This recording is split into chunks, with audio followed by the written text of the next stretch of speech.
Deep in the cave, a faint golden glow flickers out, followed by panicked screams announcing the leader's death, then manic laughter claiming his weapon as the new prize. Deeper inside, three pale, long-eared goblins stand over the dead boss while a low-ranked brute raises a wooden club, bragging he's the new chief until another snaps. Ling Ting, what nonsense are you spouting? Suddenly, it lunges at the club holder, redate and roaring that it's the real new boss. It chomps down on the rival's long nose, growling die already, while the victim can only wheeze in pain. The fight quickly turns one-sided, the Clug-Eye pinned down as lesser goblins circle, cheering and ready to tear into each other without leadership. One goblin licks its gray tongue and greedily suggests they grab the leftover prey from the dead leader. The other hesitates, muttering that the overseer is still around. They freeze at a strange sound, whispering that he's about to return. Right on cue, an unusual goblin foot steps into view, clearly not one of the low-level riffraff. A hooded goblin with visible hair and a lascivious vibe strolls calmly through the crowd as others mutter that he's the prey keeper who hides like a human and surely wants the prize for himself. From the shadows, red eyes flare and angry voices urge a charge to reclaim the prey, but Hooded Goblin keeps walking cool as ever. Two nearby goblins move to follow, but one cautions to wait. Those who chased the prey earlier weren't pushovers, so let them fight first. The Hooded Goblin's sharp ears twitch, sensing trouble, and he thinks, well, this is bad. Behind him, two low-level goblins linger, then a woman's scream echoes through the cave. Don't touch me! Hearing that, Hooded Goblin dashes toward the sound as her desperate cries grow louder. He quickly locks onto the source, eyes fixed on a cave alcove ahead. As her plea rings out again, he arrives to see two low-level goblins assaulting the lower half of a girl and shouts, "Stop!" One goblin turns mid-act with a startled huh. The girl, eyes wide and brimming with tears, looks desperately at Hooded Goblin. Not two but four goblins crowd her, tearing at her clothes and taking turns while she lies nearly bare and trembling, begging Hooded Goblin to save her, with old skeletons of past victims scattered nearby. Seeing this, Hooded Goblin halts, glares at them with heaving breath, and orders them to let her go.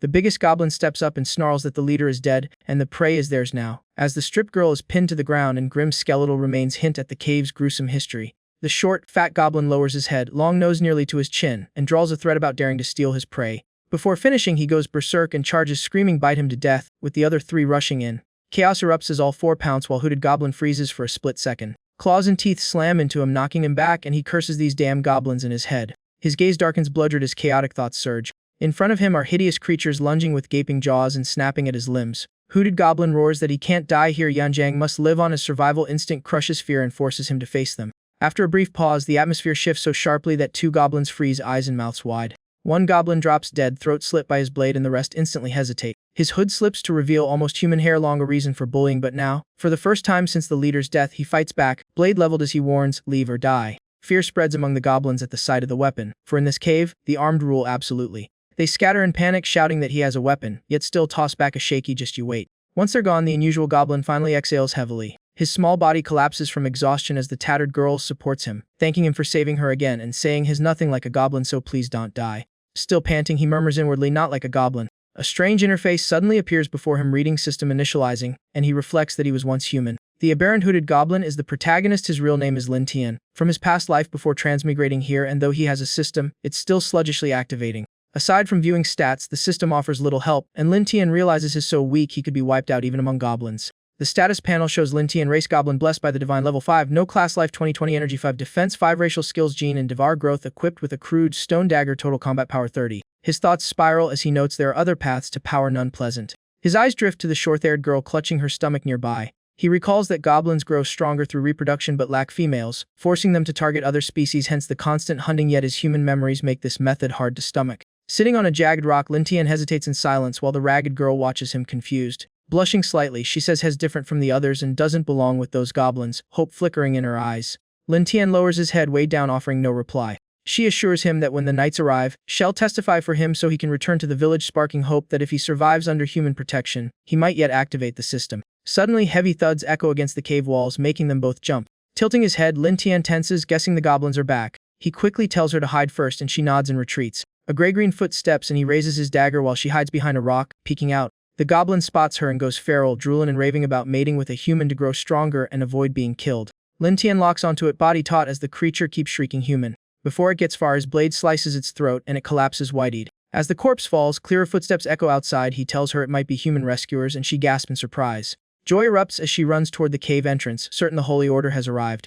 Lin Tian follows, but after a few minutes he abruptly stops. Before him stands an overwhelming sight, a white-armored knight who has wiped out every goblin in the cave with a single sweep. The sheer display leaves him frozen in shock. The tall knight in a blue cloak radiates crushing pressure, grumbling about filthy goblins tearing the Holy Order's garments as Lin Tian's system displays his stats. The panel reads Loam level 25 sword of 2200 energy 30 defense 50 skill sword key / sword dance purifying blade heaven revolving sword equipped with judgment sword and platinum armor total combat power 400. Lin Tian falls silent at the absurd gap in strength, wondering if this overwhelming being is truly human. The girl runs to him joyfully, calling Commander, we're here, but the Holy Order's leader shows no warmth while Lin Tian watches from behind, arms crossed and mind racing. Watching the commander effortlessly wipe out the goblins leaves Lin Tian wide-eyed and stunned, but then he sees the commander raise his sword at the girl, ready to strike. Realizing something's wrong, Lin Tian blurts not right, and lunges to shield her. They roll aside, barely dodging the deadly slash. He yells careful, and lands over her protectively, glaring at the commander in anger and confusion, wondering why a rescuer would attack. That doubt dies as the commander approaches wrapped in blue energy, sneering coldly that dodging a goblin's blow is disgraceful.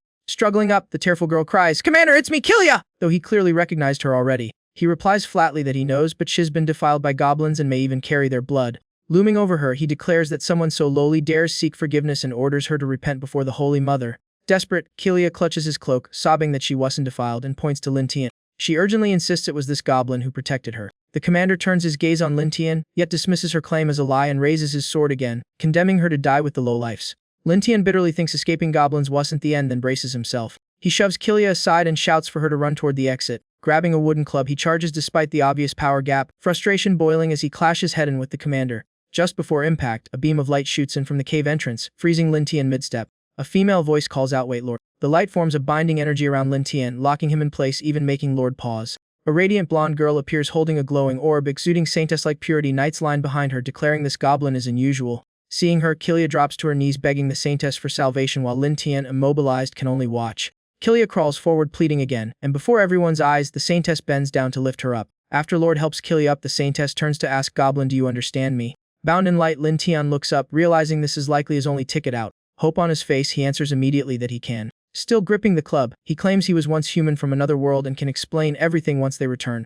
Neither Saintess nor Lord believe him, seeing only a smarter, loadier goblin, perhaps a gift from the Holy Mother. The Saintess gently asks Killia if he harmed her, and she firmly insists he protected and fed her. Pleased, the Saintess decides to take this special goblin back for study before judgment, delighting Killia while Lord silently prepares to leave. The Saintess then softly asks Lin Tian if he agrees. Seizing the rare chance, he quickly agrees, relieved to escape and hoping to prove himself later. Without delay, the Saintess lightly waves her hand. The binding energy dissolves and Lin Tian looks up as freedom returns. With the situation seemingly settled, the Saintess leads, saying it's time to head back. Walking behind, Lin Tian moves closer, thanking her and promising repayment only to trail off. Her expression turns cold as she replies, of course. Behind them, Lord suddenly thrusts his sword clean through Killia, the sound dull and final. Sensing something wrong, Lin Tian freezes mid-step. He turns to see Killia released, her body collapsing. Before his eyes, her life extinguishes instantly. It happens so fast, shattering the escape he thought they'd found. His former companion now lies in spreading blood on the cold ground. Lin Tian stands numb and sweating, body rigid. The Saintess turns back, voice gentle yet ominous, saying he can repay her well once they return. Trapped with no clear options, time skips forward 1 week. In the town of Silvering Sanctuary, crowds fill the square as Lord and the Saintess address them, announcing the recent raid severely damaged Brightlight Town. With a stern face, Lord declares that goblins brutally slaughtered 30 townsfolk. The crowd erupts in fury, chanting that damn goblins must repay blood with blood, seeing them as pure evil with no exceptions. Lord silences them, points to portraits of the victims, pausing at Killia's face, and righteously claims the Holy Order avenged them all. The Saintess steps forward, arms spread as if granting divine grace.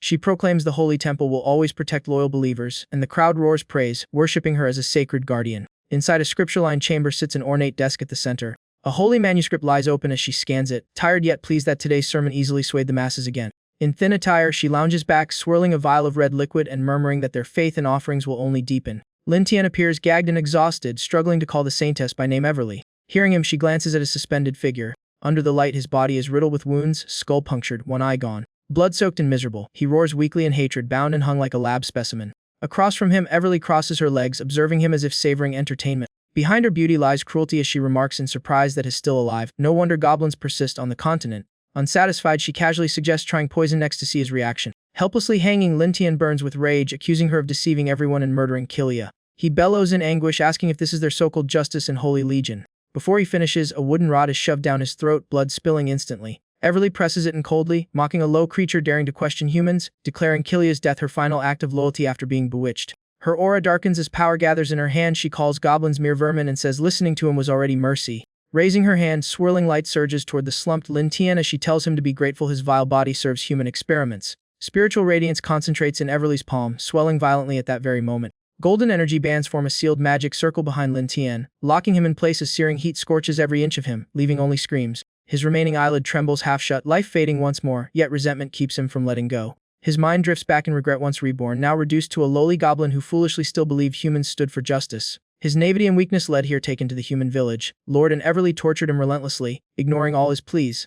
Barely surviving long, he became her plaything until death claimed him. In the depths of consciousness, he longs for another chance and swears that if reborn, he'll never trust humans again as hatred drags him into endless darkness. Just as all seems over, Lin Tian's eyes snap fully open. He finds himself floating in a strange void, wondering if he's truly dead. A screen appears. Goblin life simulation system activated. Evaluation complete. Because of death stupidity, you forgot you are a goblin. Humans neither trust nor pity goblins. You died after a week of torture, the most tragic outcome among the unborn. Restart and begin new life. Stunned, Lin Tian realizes his system only activates after death. His gaze sharpens so he can live again, but it'd still be a lowly goblin. As he deliberates, the system adds choosing no means total soul erasure. Choosing yes keeps memories and rewinds him to the goblin cave 1 week earlier. He falls silent, absorbing every word. Then a dark smile appears. This is his chance, knowing the future. He'll reclaim everything from Lord and Everly. His eyes glow red with excitement as his hand decisively presses the system's button. In an instant, blue energy engulfs his small floating goblin body as the system announces his return has been selected. Lin Tian narrowed his eyes, the red glow blazing brighter with revenge practically screaming from his stare. In the next instant, the system teleported Lin Tian out of the virtual space, returned him to the goblin cave, activated the goblin's second life cycle for better survival, and tossed in a small buff as a bonus. Lin Tian exhaled sharply, clenched his fist, and slowly felt the changes spreading through his body. Now fully revived as a goblin, Lin Tian felt more agile and alive, glanced at his odd little claws, and muttered that a tiny boost was still better than nothing. The system warned that although revived, danger remained as the human holy order approached, and another death meant no comeback, making Lin Tian realize things were seriously close. Pressed for time, Lin Tian immediately demanded, "System, what can you actually do right now?" The system unveiled a goblin life simulation, explaining he could replay his life to predict future outcomes, each choice leading to different endings, with a 24-hour cooldown and reward points after each run. Hearing this, Lin Tian grinned in excitement, realizing simulation meant sneaking a peek at the future. Without hesitation, he ordered it to start, firmly raising his hand to activate the system panel. The simulation displayed a scenario: escape the goblin cave, which had been discovered by Holy Knight Lorder, and choose a path to survive. Option 1, alert the goblins and fight Lorder's group for 10 points. Option 2, ditch them and run for 5 points. Option 3, hide and pray for luck for 0 points, and Lin Tian studied all three carefully since this choice was life or death. Stroking his chin, Lin Tian concluded that even all goblins together couldn't beat Lorder, so fleeing was safest, yet he decided to test the highest point option for potential weapon rewards. He selected option 1, and a second later the result popped up bluntly: you died. The system explained he led the goblins into a suicidal clash with Lorder's Holy Knights, was crushed by overwhelming power, misjudged goblin strength, earned 10 points anyway, totaling 10. Unfazed, Lin Tian kept calculating, knowing the goblins were hopeless, but at least the points were secured. A new idea sparked, and Lin Tian declared loudly, "Open the item exchange shop." Instantly, countless high-value items shimmered around Lin Tian's goblin body, flashing temptingly before his eyes. Dazzled by the arsenal, Lin Tian scanned it eagerly but sighed that his points were painfully few. After browsing, he found he could only afford an elven dagger for 10 points, a slim, sharp little beauty boosting 10 speed and 15 energy. Once purchased, the dagger appeared in Lin Tian's hand, a pale green aura boosting his speed and energy, and he noted that while goblin gear was trash, a good stab could still finish the job. Suddenly remembering something, Lin Tian asked the system where Kelia had gone. The system explained that due to his rebirth altering the timeline, Kelia had never been captured, and was still living safely in the village. Hearing this, Lin Tian stood still, relieved that the girl was safe. He lowered his head, his face a mix of complicated emotions for the unfortunate child. With a lighter heart, Lin Tian murmured that he had kept his promise to Kelia, and now he had no more hesitations. In goblin form, Lin Tian dashed toward the cave exit, determined to seize his chance to escape, calculating that the narrow path meant weak guards. Outside, 2 Holy Order soldiers stood guard, one disgusted by the goblins while the other shrugged that their job was easy enough. Near the exit, Lin Tian crept closer, quickly confirming there were guards outside. Edging toward the light with dagger ready, Lin Tian overheard one bored soldier belittle the tiny cave and remind the other of Lord's order to kill any girl escaping to keep secrets buried. Hiding inside, Lin Tian gripped his dagger, thinking how ruthless the Holy Order was, sparing not even their own kind, let alone a goblin like him. At that moment, Lin Tian forced himself to take a risk and gamble on a bold move. Mimicking a young girl's voice, he cried out for help, claiming to be a bright town Shanli captured by goblins. The 2 soldiers froze at the cry, one surprised it was real, the other excited at the thought of earning a reward from Lord. One soldier concealed a dagger behind his back and cautiously approached the cave entrance. Crouching low with fake kindness, he coaxed inside, claiming to be a knight there to rescue her. Before the soldier could finish speaking, Lin Tian struck first, his blade stabbing cleanly as the man gasped, "Goblin!" Now steadier and fiercer, Lin Tian held his dagger with deadly poise, red eyes blazing as he declared in his mind that the goblin's revenge on humanity had begun. After killing one guard, the corpse staggered forward, drawing the other's attention. The remaining soldier approached with his sword, grumbling at his slow teammate. Seeing the fool still clueless, Lin Tian flashed a fleeting smile. He shoved the fresh corpse toward the second soldier, who panicked in confusion. With a sharp swing, Lin Tian flung the body aside. Like a gust of wind, he lunged forward, red eyes burning as his dagger slashed down, leaving the stunned soldier barely able to croak Goblin. A long, deep gash tore across the man's body, making him scream in agony. Losing strength, he fell flat onto his back with a heavy thud. Gravely wounded but alive, he crawled back in shock, stammering that the goblin could actually speak human language. His arrogance vanished as he dropped to his knees, desperately begging Lin Tian for mercy. He pulled out a watch bearing his wife and daughter's picture, pale-faced, pleading that his family was waiting for him. Sensing hesitation, he pressed on, claiming he was forced by the Holy Order and only followed orders. Lin Tian stood silent, his lingering humanity wavering, while the soldier tempted him with gold and women, secretly gripping a hidden dagger behind his back. Thinking he saw an opening, the soldier suddenly lunged with a knife, shouting, "Idiot, die!" Blood splattered but from the soldier's own throat as he fell in disbelief. The second guard collapsed, outmatched by Lin Tian's swift goblin strike, which ended with a clean spin and a spray of blood. The family watched and the soldier's dagger clattered to the ground at Lin Tian's feet. After finishing the two Holy Order guards, Lin Tian stood quietly in the drifting dust, his expression darkening. Soon shouts and clashing weapons echo from the forest path, snapping Lin Tian's attention back. From the distant noise, Lin Tian guessed Lorder and his men had arrived, his face tightening in irritation. Without delay, he grabbed one corpse by the back collar. He quickly stripped off the uniform and slipped away in another direction under the fading dusk. Only after Lin Tian had gone did Commander Lorder and Saintess Avelli arrive, and Lorder immediately knelt to inspect the bodies. Noticing the blood was still fresh, Lorder muttered darkly, wondering if a goblin had actually escaped. Evilly crossed her arms, coolly noting that a goblin capable of killing two men was likely a second-tier mutant, clearly aware of evolved types like Lin Tian. Lorder pondered and agreed, frowning that letting it escape was a bad omen. He then kicked a corpse aside, sneering that even a mutant goblin was too much for such useless subordinates. Beside him, Ivali cupped her cheeks with eerie fascination, murmuring that a mutant goblin sounded delightfully interesting. Twisted thoughts brewed in her mind. If she caught it, she certainly wouldn't let it off easily. As the sun set, darkness swallowed the forest beneath towering trees.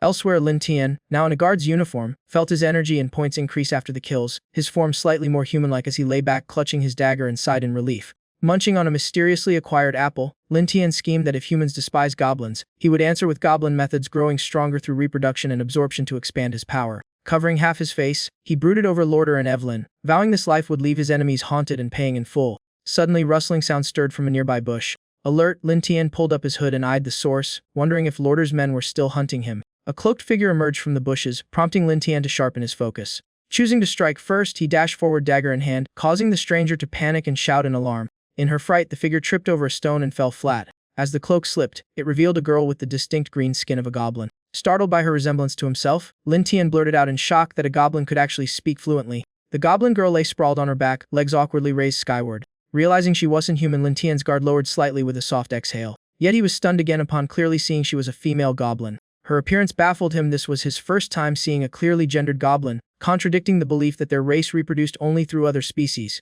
The goblin girl quickly sat up, trembling as she begged Lin Tian not to hurt her, saying she only came to fetch water. Lin Tian stared intently, questioning how this goblin could speak so perfectly. The system interface displayed her data: small goblin, level 3, race goblin, class divine messenger, title female goblin, pure soul, blessed energy 2, defense 1, skills gene Divar and wild growth, with a note that male and female goblins uniting could evolve into a legendary form, leaving Lin Tian shaken by the possibility of reaching an entirely new level. Lin Tian stepped closer, eyes fixed on her, hand stroking his chin as he weighed his options. Pressed by his approach, the girl shrank in fear and hurriedly explained she was sent to fetch water by the chieftain or be beaten to death, prompting Lin Tian to gently apologize for scaring her. He softly placed a hand on her shoulder to calm her, and she curled beside him like a fragile creature finding shelter. Realizing he meant no harm, she edged nearer as Lin Tian warned in a low voice that Lorder's men might come if she made noise. What id? She asked if he could really speak, and Lin Tian confirmed, privately guessing she rarely interacted since normal goblins couldn't talk fluently. When Lin Tian stood to leave, she grabbed his hem and shyly suggested he come to her tribe, saying other goblins only abused her but he was kind.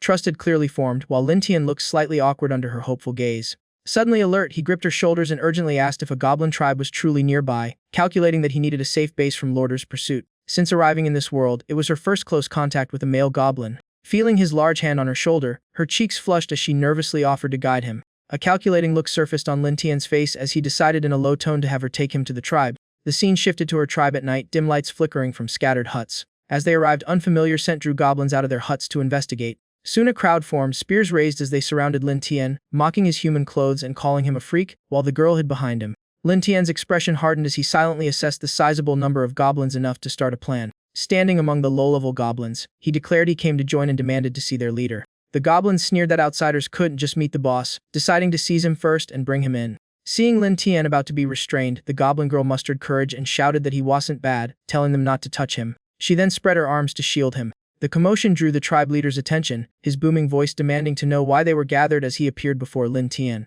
The leader stood out with a staff adorned with skulls, bones, and massive claws, yet Lin Tian remained calm and unreadable. Before Lin Tian stood a gigantic goblin unlike the rest's huge body, wide ears, long nose with bizarre nostrils as the system displayed large goblin, level 25 while it roared, demanding who caused the noise. Lin Tian's eyes sharpened with caution, realizing this tribe was far stronger than expected, harboring a level 25 powerhouse. The skull staff leader pointed at Lin Tian and questioned the goblin girl, who nervously admitted bringing him because he had nowhere else to go, while low-level goblins waited hungrily for orders. Hearing this, the leader let out a pleased laugh, red eyes glowing and foul breath huffing out. He raised his staff and ordered them to kill and eat Lin Tian, sending the mob into a frenzy as one knocked the girl aside and others lunged forward chanting about fresh meat. Amid the chaos, Lin Tian swiftly drew his dagger, the only weapon he had, and held it ready. Locking eyes with the leader, he firmly shouted for them to wait, claiming he could forge weapons and make the tribe stronger if allowed to join. At the word forge, the leader signaled his underlings to halt. The level 25 goblin approached slowly while Lin Tian stayed on guard, knowing one wrong move meant death. The leader leaned close, sniffed him, and declared he carried no scent of lies, then demanded to know what weapons he could make, clearly half convinced.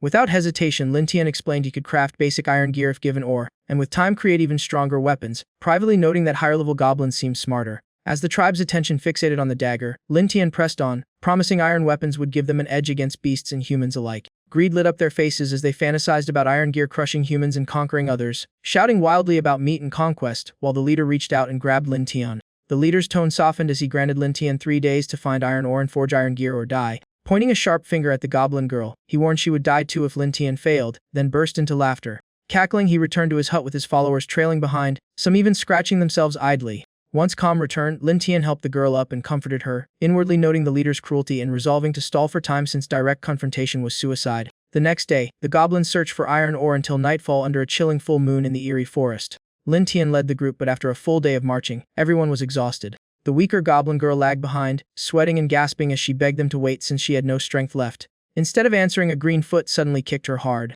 The goblins showed no mercy, stomping her while threatening to beat her to death if she failed to find iron ore. Curled on the ground, she endured the blows and pleaded through tears as others joined in, laughing cruelly. Suddenly, a stone flew in and struck the head of the attacking goblin. Clutching its head angrily, the goblin glared at Lin Tian as the others stopped, and Lin Tian sternly reminded them they were here to find ore, not cause trouble. His voice turned cold as he ordered them to search the valley ahead for iron ore if they wanted to live. Drawing his dagger, he swept a chilling gaze over them and warned that otherwise they would all die. At the word die, the ugly goblins immediately trembled. They scattered to search for ore, shouting about his iron weapon, and vowing that once ore was found, the boss would deal with him, while the battered girl sighed in relief. Lin Tian's fierce look faded as he reflected that they were right. Even if he forged iron, death might still await him. Sheathing his dagger, he glanced at the tearful goblin girl as the system notified him that if a male and female goblin united, the male could evolve into the legendary goblin god, leaving Lin Tian torn between his human values and the harsh truth that in this world, survival meant growing stronger through reproduction. The goblin girl sobs miserably on the ground until Lin Tian finally says, "Hey, stop crying."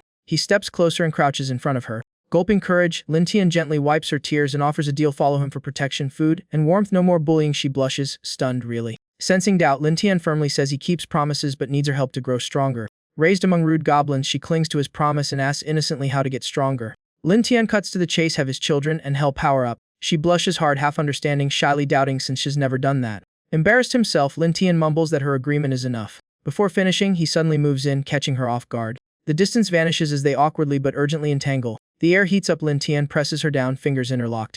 She fully accepts, breath rag urging him to grow stronger and offering herself. A strange sensation hits her as the system announces 7 children total, max evolution reached. Her body reacts intensely while the system adds limited talent cap stats: attack 9, life 100, defense 10. After a long while, Lin Tian collapses, drenched in sweat and exhausted. The system updates. Lin Tian jumps from level 7 to under 17, becoming a mid-tier goblin with boosted stats and titles. Power surges through him, his body toughens, instincts sharpen, and he now feels ready to challenge a goblin shaman. When it's over, Lin Tian picks up a cloak. He covers her and promises lifelong protection. She weakly praises him, and the mood turns oddly intimate. The quiet shatters as a goblin miner sprints back screaming for help, startling Lin Tian and the girl. Clutching ore, the goblin shrieks about a wolf chasing him, a glowing purple, redayed beast clearly not normal. Lin Tian spots the ore and realizes the little guy actually found iron.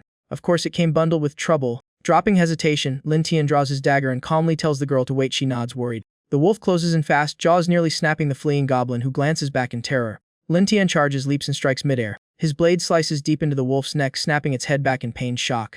The goblin freezes, still hugging the ore, brain lagging behind reality.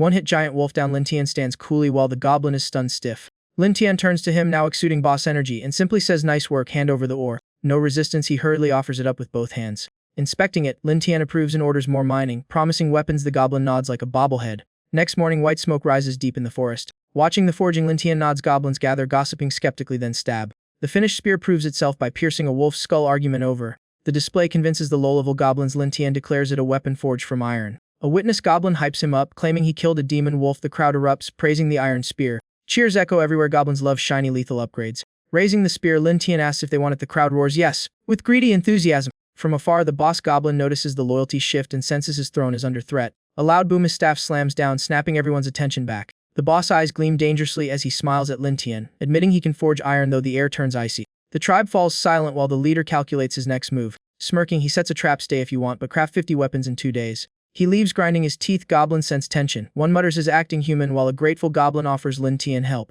Lin Tian stays quiet, watching the leader leave with a faint, knowing smile. Time flies, and by the deadline a full basket of weapons is ready. Lin Tian presents, and the goblins cheer Lin Tian wildly while the leader is visibly overshadowed. The leader meant to sabotage him, but now must swallow his pride and admit he delivered. Raising his staff, he announces a meat feast to welcome Lin Tian. The tribe celebrates, but Lin Tian remains unreadable. The goblins hurry off to gather firewood. A wild boar is roasted, its golden meat smelling irresistible. Goblin shyly brings Lin Tian a portion. Saying the shaman agreed to keep him, he coolly takes a bite. Suddenly his face changes, eyes wide, pupils shrink. Veins bulge as pain crushes him, he gasps, collapses, seemingly poisoned. Goblin panics, supporting him and asking what's wrong. Right then, a goblin figure steps out, laughing smugly. It's the tribal shaman, who mocks Lin Tian's ambition and declares that challenging him means death. As he speaks, he grabs Goblin with a clawed hand. Yanking her hair, he taunts her concern for Lin Tian. She endures the pain silently, knowing his cruelty. He sneers that she'll die by Lin Tian's own weapon, claws nearing her throat. She weeps in terror as he strikes. Blood fills the air, time seeming to stretch as Goblin feels her life slipping away. A deadly flash slices through the moment in a blink. The tables turn. Lin Tian suddenly appears, slashing off the shaman's hand. It hits the ground as Goblin and the tribe stare in shock, the shaman screaming in agony. The shaman glares hatefully, demanding how Lin Tian is still standing. Lin Tian just raises a brow. Dagger in hand, Lin Tian mocks him as the real fool, revealing the system tipped him off about the poison long ago. He admits he was merely playing along. The unarmed shaman lowers his head, radiating gloom. In fury, the shaman rips off his necklace.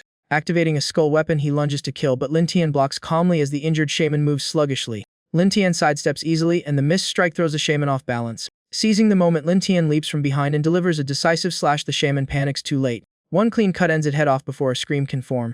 Blood stains the earth under the full moon, and the goblin tribe enters a new era. The severed head drops as Lin Tian stands tall, blade still in hand. His killing aura makes the goblins retreat in terror, some stumbling in fear of being next. Lin Tian declares loudly that he is their new leader. The tribe trembles in silence. He proclaims plans to attack elves and humans, leaving them stunned. Helping Goblin up, he raises his weapon and shouts about fierce mating and endless meat, igniting their instincts. The goblins roar in unison, hailing him as leader.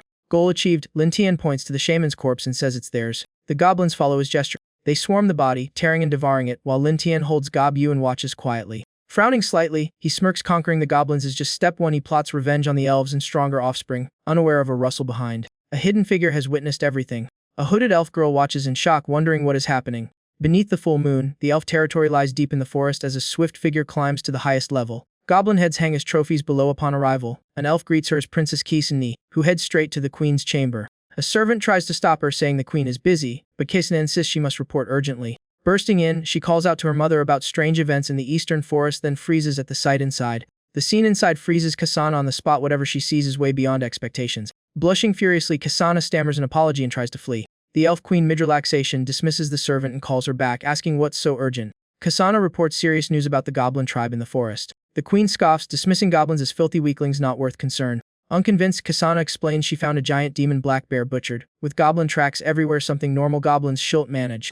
She adds she personally saw the old goblin leader killed by a younger one, suspecting him behind the recent chaos. The queen remains indifferent, merely noting there's a new leader. Reclining lazily, she orders Kisana to take a squad to deal with them, this time leave a few alive. Chuckling seductively, she remarks that goblin hearts make fine tonics for male elves. Flustered, Kisana lowers her head and obediently agrees. Spoiling her daughter, the queen offers to reward her tonight with a male elf more if needed. Kisana freezes, cheeks burning, quickly invents an excuse about further scouting and rushes out. She heads toward Lin Tian's goblin tribe, where goblins gather by the fire, outlining about 30 high tree houses in the elf forest. After the purple-haired scout reports, Lin Tian praises him and promises 2 elves as reward post-victory, ordering weapons sharpened, sending the tribe into wild excitement. The purple-haired goblin wipes drool and dashes off to rally everyone to prep their gear. Watching him go, Lin Tian knows a little incentive is all it takes to make them work like mad. Studying the branches as house markers, Lintian calculates roughly 70 elves total and reflects that since killing the shaman, has forged weapons and hunted beasts to steadily build power. Raising his spear, he orders the tribe to hunt every demon beast in the corrupted forest. They roar in agreement. That night they move out, swiftly killing prey under his command, and the system rewards him with a claw attack skill. In the strange stone zone, tight tactics earn him petrification and 15 defense from the system. Fighting on the front lines, even leopards fall, and he gains a swift movement skill, proving teamwork makes terror. A two-headed snake is overwhelmed and eaten, unlocking a poison secretion ability. Thanks to their absorption talent, the whole tribe stacks new skills and levels up rapidly. The standout is the purple-haired goblin, now level 18 with boosted stats and multiple brutal skills, totaling 250 combat power.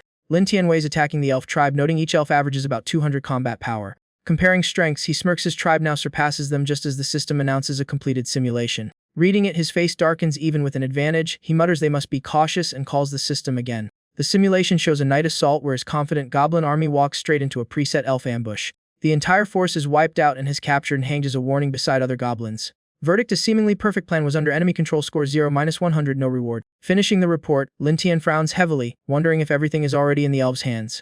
Lintian jolts up, realizing betrayal is unlikely, so the only answer is obvious: the elves have been spying on them. While the goblins scan nervously, he activates his sensory ability, spreading waves to detect hidden presences. His ears twitch, subtly signal caught. He locks onto a concealed spot in the bushes, pinpointing the eavesdroppers. Under the high moon, the night air shifts with tension. Cloaked elves dart through trees, led by Kasana, who urgently orders a retreat to report the goblins' rapid rise. Before they can escape, poisoned arrows slice through the air. One strikes Kasana, pain knocking her off balance. She cries out in panic. Hitting the ground hard, her body goes limp, breath ragged as paralysis spreads. She sees her squad fall and a goblin cheers that the boss shot an elf female. As goblins approach, Kasana tries to retreat but realizes she's poisoned and doomed. Lintian steps forward with a smirk, amused at how easily they were captured. Looking down at Kasana, he remarks their timing is perfect. Cold deed, he orders all captives taken back. The goblins shout in response. A splash of cold water jolts Kasana awake. Groggy, she hears goblins urging each other as her awareness slowly returns. A hand suddenly grabs her face rough. Treated like loot, she hears the purple-haired goblin eagerly offering her to Lintian. Lintian realizes goblin fluids can paralyze and stimulate females, giving them an edge over the matriarchal elves.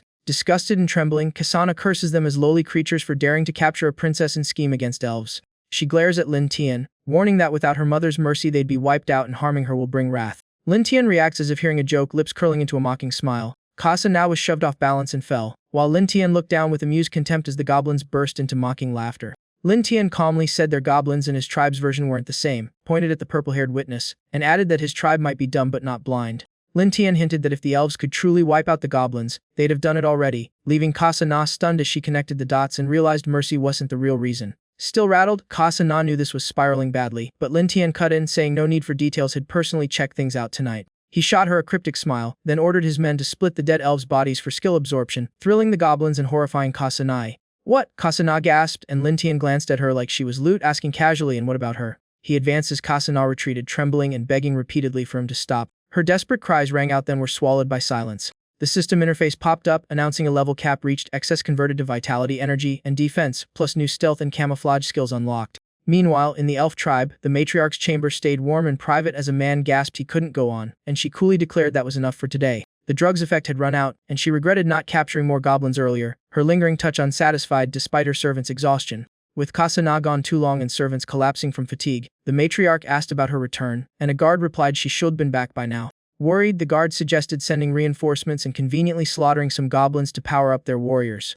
Concerned for her daughter and seeing the logic, the matriarch ordered troops to the goblin tribe to assist Kasana, grumbling about her delay. Before they could act, a voice announced Kasana wouldn't be returning, prompting the guard to draw his weapon as arrows suddenly sliced through the air. A barrage of arrows shot in at blinding speed. An arrow struck the guard dead center, dropping him instantly. The matriarch froze in shock, gripping the arrow as her gaze snapped toward the window. A goblin, she stammered, as Lintian strolled in with two subordinates, calmly declaring Kasana was his and soon would carry his bloodline. Stepping closer with domineering confidence, Lintian smirked and announced that from now on, they were on the same side. The matriarch grabbed the sword by her bed and charged at Lintian and the goblin's weapon raised high. Fury blazing, she roared, demanding what he had done to her Kasana, and Lintian answered with careless indifference. Take a guess, he laughed loudly, fanning her rage even higher. Unable to hold back, she swung her sword and lunged, screaming she would kill him. He was just a mere goblin. With a simple sidestep, Lintian made her stumble to the ground, then coldly informed her that her tribe was surrounded and surrender was her only polite option. Her body suddenly went limp and unresponsive, and Lintian mocked her as she struggled in vain against the creeping paralysis. Slowly savoring her panic, Lintian explained the arrow was coated with goblin fluid that caused rapid paralysis, so she'd better behave. Despite exhausting all her strength, the matriarch couldn't recover and could only let out a bitter cry. Tilting her chin up with his blade, Lin Tian mocked how the elves used goblins as leveling tools and stimulants, amused that the debt collectors had finally arrived. Forced to look up, the matriarch recalled Kasana's mention of a new leader and realized in horror the man before her must be him. Shouts erupted outside. She jerked toward the window, while Lin Tian calmly noted time was short, the purple-haired goblin watching the battle below as Lin Tian looked pleased. He dragged her to the window, forced her to look down at the chaos, and said it was time to discuss cooperation. Her face paled and eyes widened at the horrifying sight below. Flames and screams filled the elf tribe as goblins swarmed every corner, hunting down elves and leaving many fallen.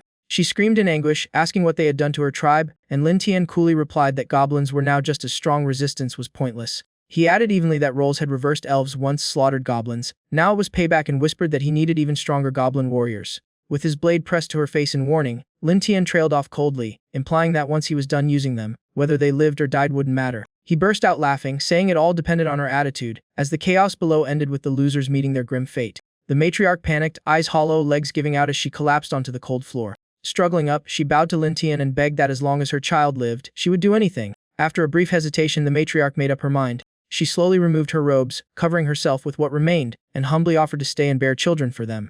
The next morning, Kasana's trembling yet joyful voice called out, "Mother!" Deep in the goblin tribe's cage, Kasana wept in her mother's arms, fearing their future, while the matriarch regretfully admitted she had underestimated the goblin's strength. Remorse flooded her as she recalled ignoring warnings, and now with only women and children left, the elf tribe had no choice but to accept reality to preserve their bloodline.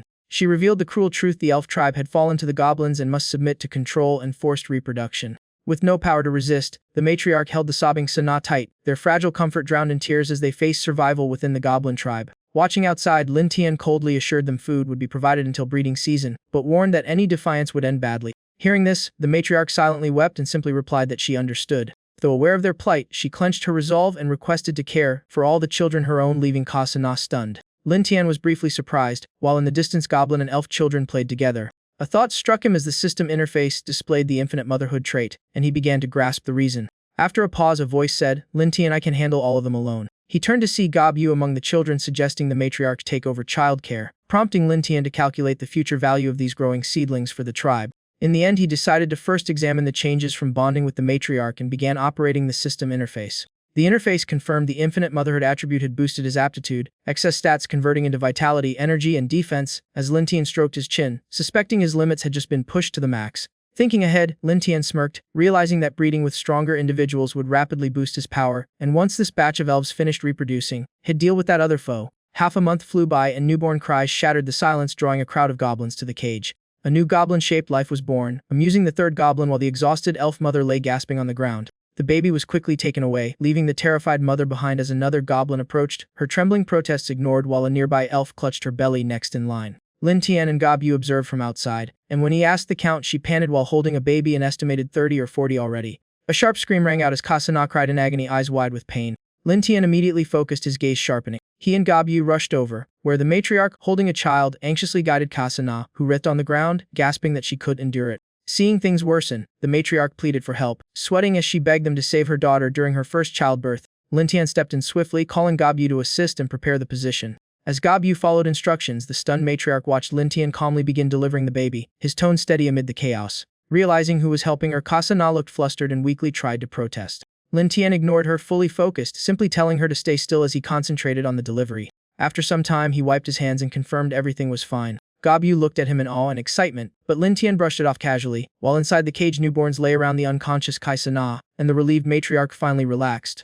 "Let me go!" A sudden shout rang out nearby, drawing Lin Tian and Gobu's attention. In a nearby cage, two goblins fought over an elf who had just given birth, leering as they roughly pawed at her before she could recover. A flash of light, Lin Tian's blade pierced one goblin clean through, killing him instantly, leaving the other frozen in shock. The image burned into his mind as Lin Tian withdrew the blade and coldly reminded him of the warning, and the remaining goblin collapsed while the matriarch silently witnessed it all. Unlike his usual calm, Lin Tian radiated hellish fury, eyes blazing red as he ordered that the elves must fully recover before breeding again. Anyone who disobeyed would die. He glanced at the cowering goblin and commanded that each elf receive extra fruit rations from now on, earning a trembling yes. The matriarch's view of him shifted as she noted he wasn't like other goblins, and Lin Tian replied coolly that obedience would earn better treatment. The system displayed visions of goblins conquering the elf tribe, producing ever stronger offspring, and began a life simulation scenario of all captured elves birthing superior goblins. Seeing his tribe's future numbers soar, Lin Tian decided to seek revenge on Luo Di and quietly entered Guangming town alone. He quickly tracked the hero party, and options appeared: assassinate personally for 50 points, lead goblins to massacre the town for 30, or wait and observe for 10. Watching the campfire, Lin Tian calculated that while he could match Luo Di, the others weren't pushovers, and he was only certain of killing Luo Di himself. He chose the first option, assassinate personally, and the simulation updated instantly. In the simulated fate, he seized a moment when Luo Di was alone and struck, but just as victory neared, Jianji Sheng Envy, the human sword saint and Luo De's master, appeared. Jianji Sheng Envy saved Luo Di and slaughtered Lin Tian effortlessly, after which the hero party returned to the royal capital. Summary: 0 chance of escape against her, reward 30 points, minus 100, total 1030. Simulation lasted 9 days. Lin Tian was stunned. Why would a human sword saint show up in such a backwater? And once Luo Di left Guangming town, tracking him would be a nightmare. Urgency surged as he realized time was short, while Gobu delivered fruit to the imprisoned elves, who were at least well fed. Lin Tian glanced over, silently reorganizing his thoughts until his eyes lit up. An idea had formed. He told Gobu he would scout human territory in the coming days and left the tribe in her hands, shocking both her and the matriarch, who warned he'd be surrounded and killed. Lin Tian replied calmly that he had unresolved grudges with humans and must settle them, prompting the matriarchs to offer casting an invisibility spell to help him avoid detection. The offer was exactly what Lin Tian had hoped for, and behind his hair a satisfied glint flashed. This was the proposal he wanted. He extended his hand with a faint smile, teasing that she still cared for his safety, while she calmly cast the spell, saying she only feared worse treatment if he died. She clarified that all her children were here and only his safe return ensured their protection, then draped the enchanted cloak over him as he inwardly praised her pragmatism. Without delay he departed, Gobu shouting "Shed guard the tribe," while the matriarch watched him leave with softened eyes as his figure melted into the night. The scene shifted to Guangming town, now tense and heavily patrolled, soldiers sweeping the streets and thinning the crowds. While attention focused on main roads, a lone shadow quietly observed from a dim alley. Hidden in darkness, Lin Tian leaned against a wall, noting the unusually strict patrols and wondering if Jianji Sheng Envy had already arrived. Leaving his cover, he gathered intel for half a day but found no trace of the sword saint. The mystery deepened. What were they hiding? As a fruit vendor called out, ignored while Lin Tian walked on, lost in thought. His steps led him to the crowded central plaza. All eyes were fixed on a gathering of numerous warriors. Curious, he tilted his head and blended into the flow, suspecting useful news, perhaps even about the sword saint. Pushing through, he saw the Guangming town adventurer rankings, scanning past platinum-ranked squads. When he spotted a familiar name at the top, his expression darkened. That person had already climbed to first place. Urgency surged as he slipped away to gather more information, knowing that without solid intel his plans would crumble in the vast, crowded town. Suddenly laughter burst from a nearby tavern, someone loudly treating everyone, which made him freeze at the familiar voice. His companion noticed too, stopping at the tavern door as certainty settled in they had found the right place. A confident smile curved his lips, so this was where the target was hiding. He stepped inside, eyes locking onto his prey, advancing one deliberate step at a time. The tavern buzzed as a hero bragged about nearly dying to 4 demon apes until Avilia and Captain Luo Di saved him, while Luo Di drank calmly and Avilia praised his strength. At a nearby table, a pranked adventurer sneered that boasting about 4 demon apes was laughable. The bragger slammed his cup and snapped back, but Luo Di simply kept sipping unfazed. The mocker grabbed a bottle to provoke a fight, swords were drawn, and the crowd eagerly anticipated another drunken brawl. The bartender cut in, grumbling that dragons from Longdao were in breeding season and raiding livestock, and people, so if they had guts, go hunt dragons instead of causing trouble. The keyword dragons caught Lin Tian's attention, his gaze sharpening toward the bartender. This didn't sound like a joke. Piecing it together, Lin Tian realized that if dragons attacked Guangming town, the royal capital couldn't reinforce in time, and the local adventurers wouldn't stand a chance.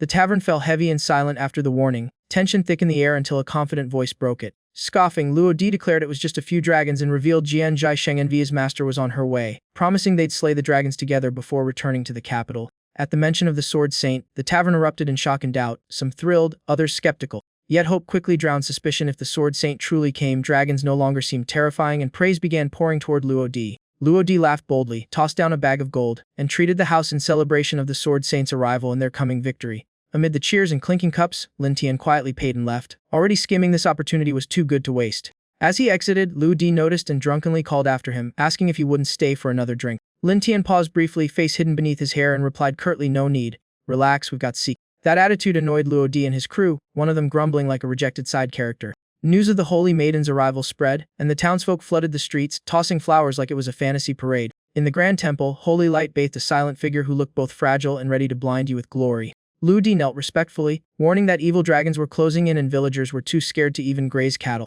Before he could finish, she opened her eyes, gripped her sword, and coolly asked about her previous orders, her armor radiating pure boss energy. Luo Di reported the dragon hunting crossbows were set on high points, and she coldly warned that failure would be a personal embarrassment before striding out. As they appeared, citizens and warriors swarmed them, staring at her like she was a walking legend. Unbothered by the whispers, the Holy Maiden calmly told everyone to disperse, and Luo Di instantly complied like a well-trained disciple. Suddenly, a piercing alarm-like shriek echoed across the town.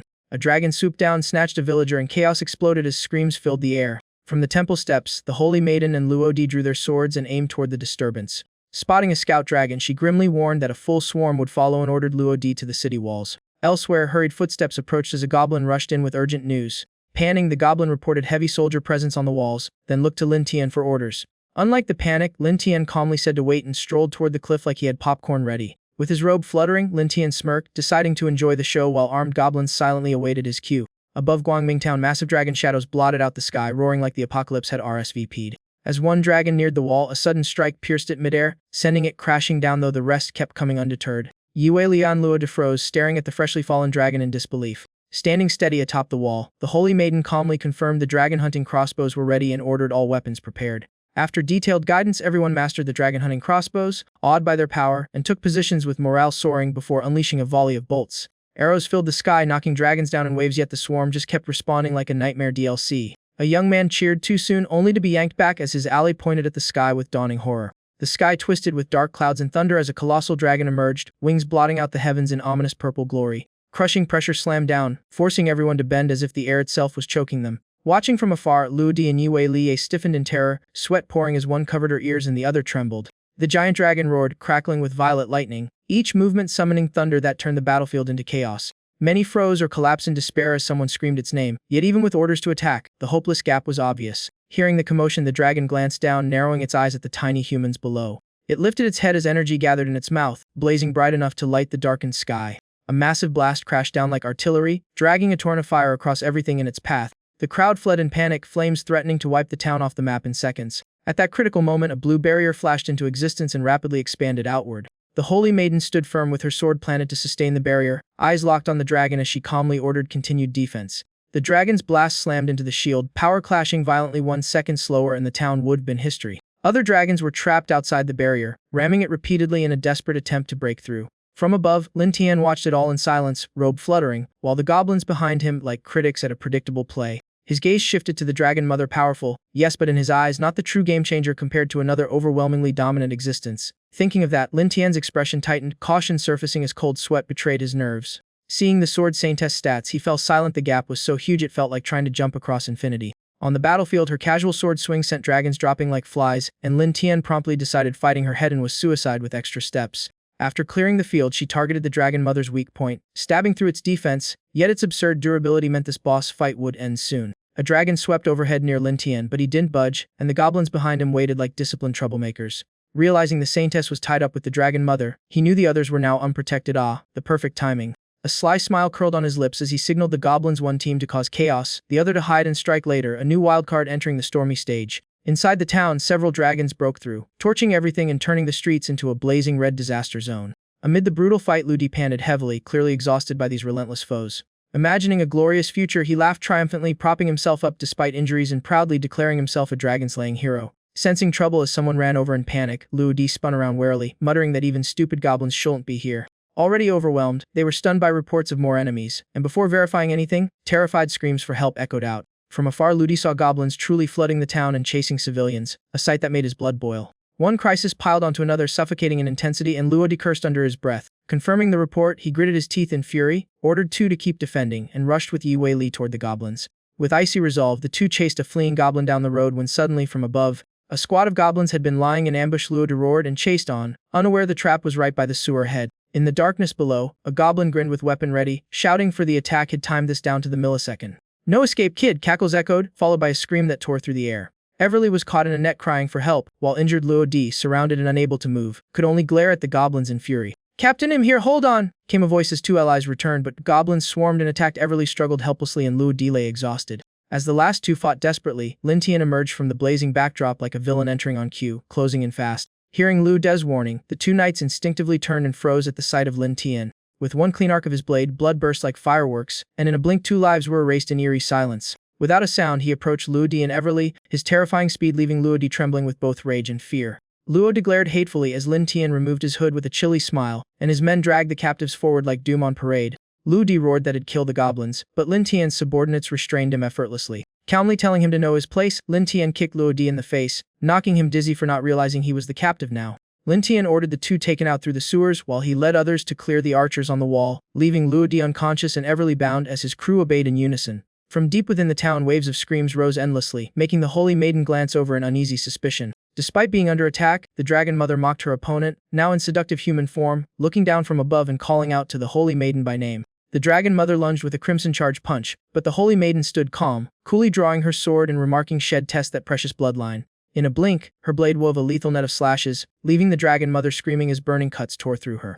Watching her foe writhe, the Holy Maiden stayed icy, deeming it only a matter of time, then briefly wondered if Luo Di could handle the leftovers. Suddenly, a massive explosion rocked the city walls, gunpowder choking the air as knights were blasted into a sea of fire and smoke. Alarmed, the Holy Maiden looked over, while the battered Dragon Mother smirked wickedly. Those goblins had impeccable timing.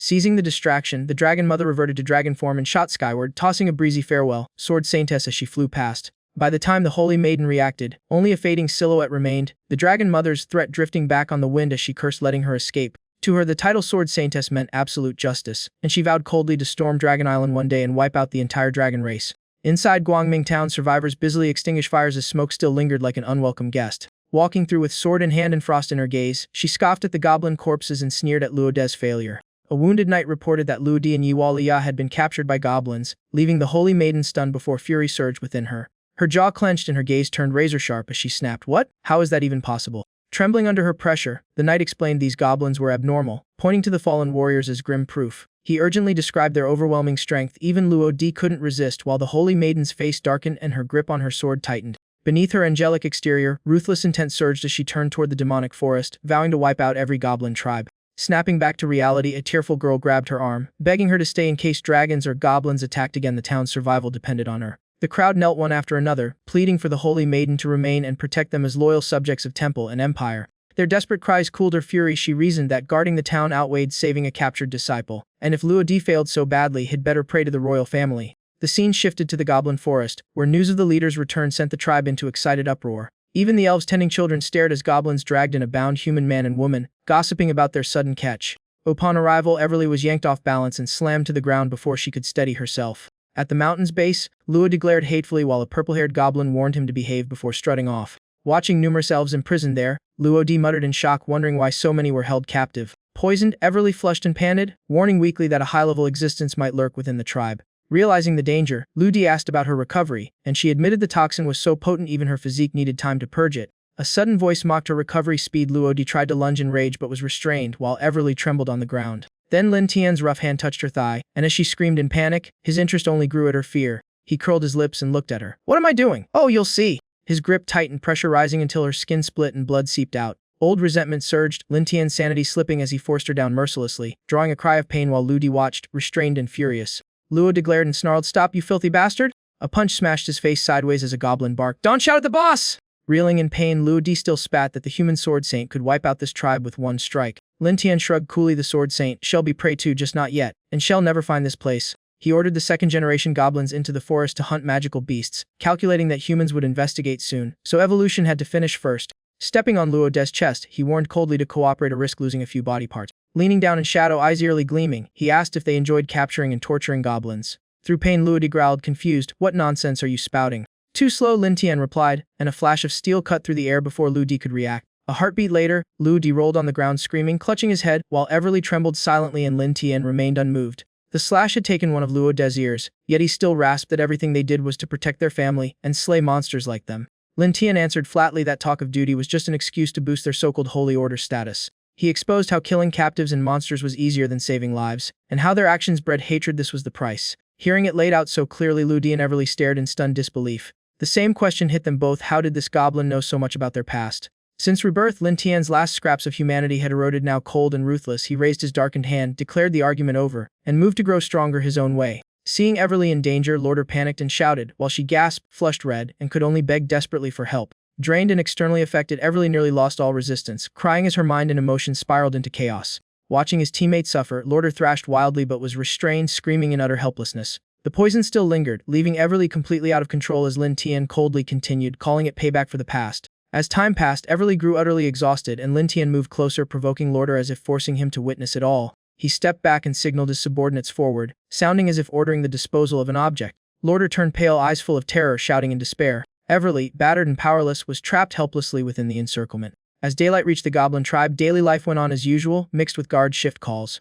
After prolonged captivity and torment, Everly barely clung to life, while the goblins reminded each other to keep her alive per their leader's orders. Body broken and spirit shattered, Everly barely reacted to anything around her. Restrained nearby, Lorder was forced to watch. Desperately calling Everly's name, she gathered her last strength to answer and comfort him despite nearly collapsing. A goblin angrily kicked Lorder's head to the ground, barking for him to shut up immediately. In the distance, the elf matriarch and Princess Kasana cared for young goblins, watching the chaos as the matriarch wondered if Lin Tian's hatred for humans ran that deep, and Kasana sighed that humans had it worse than them.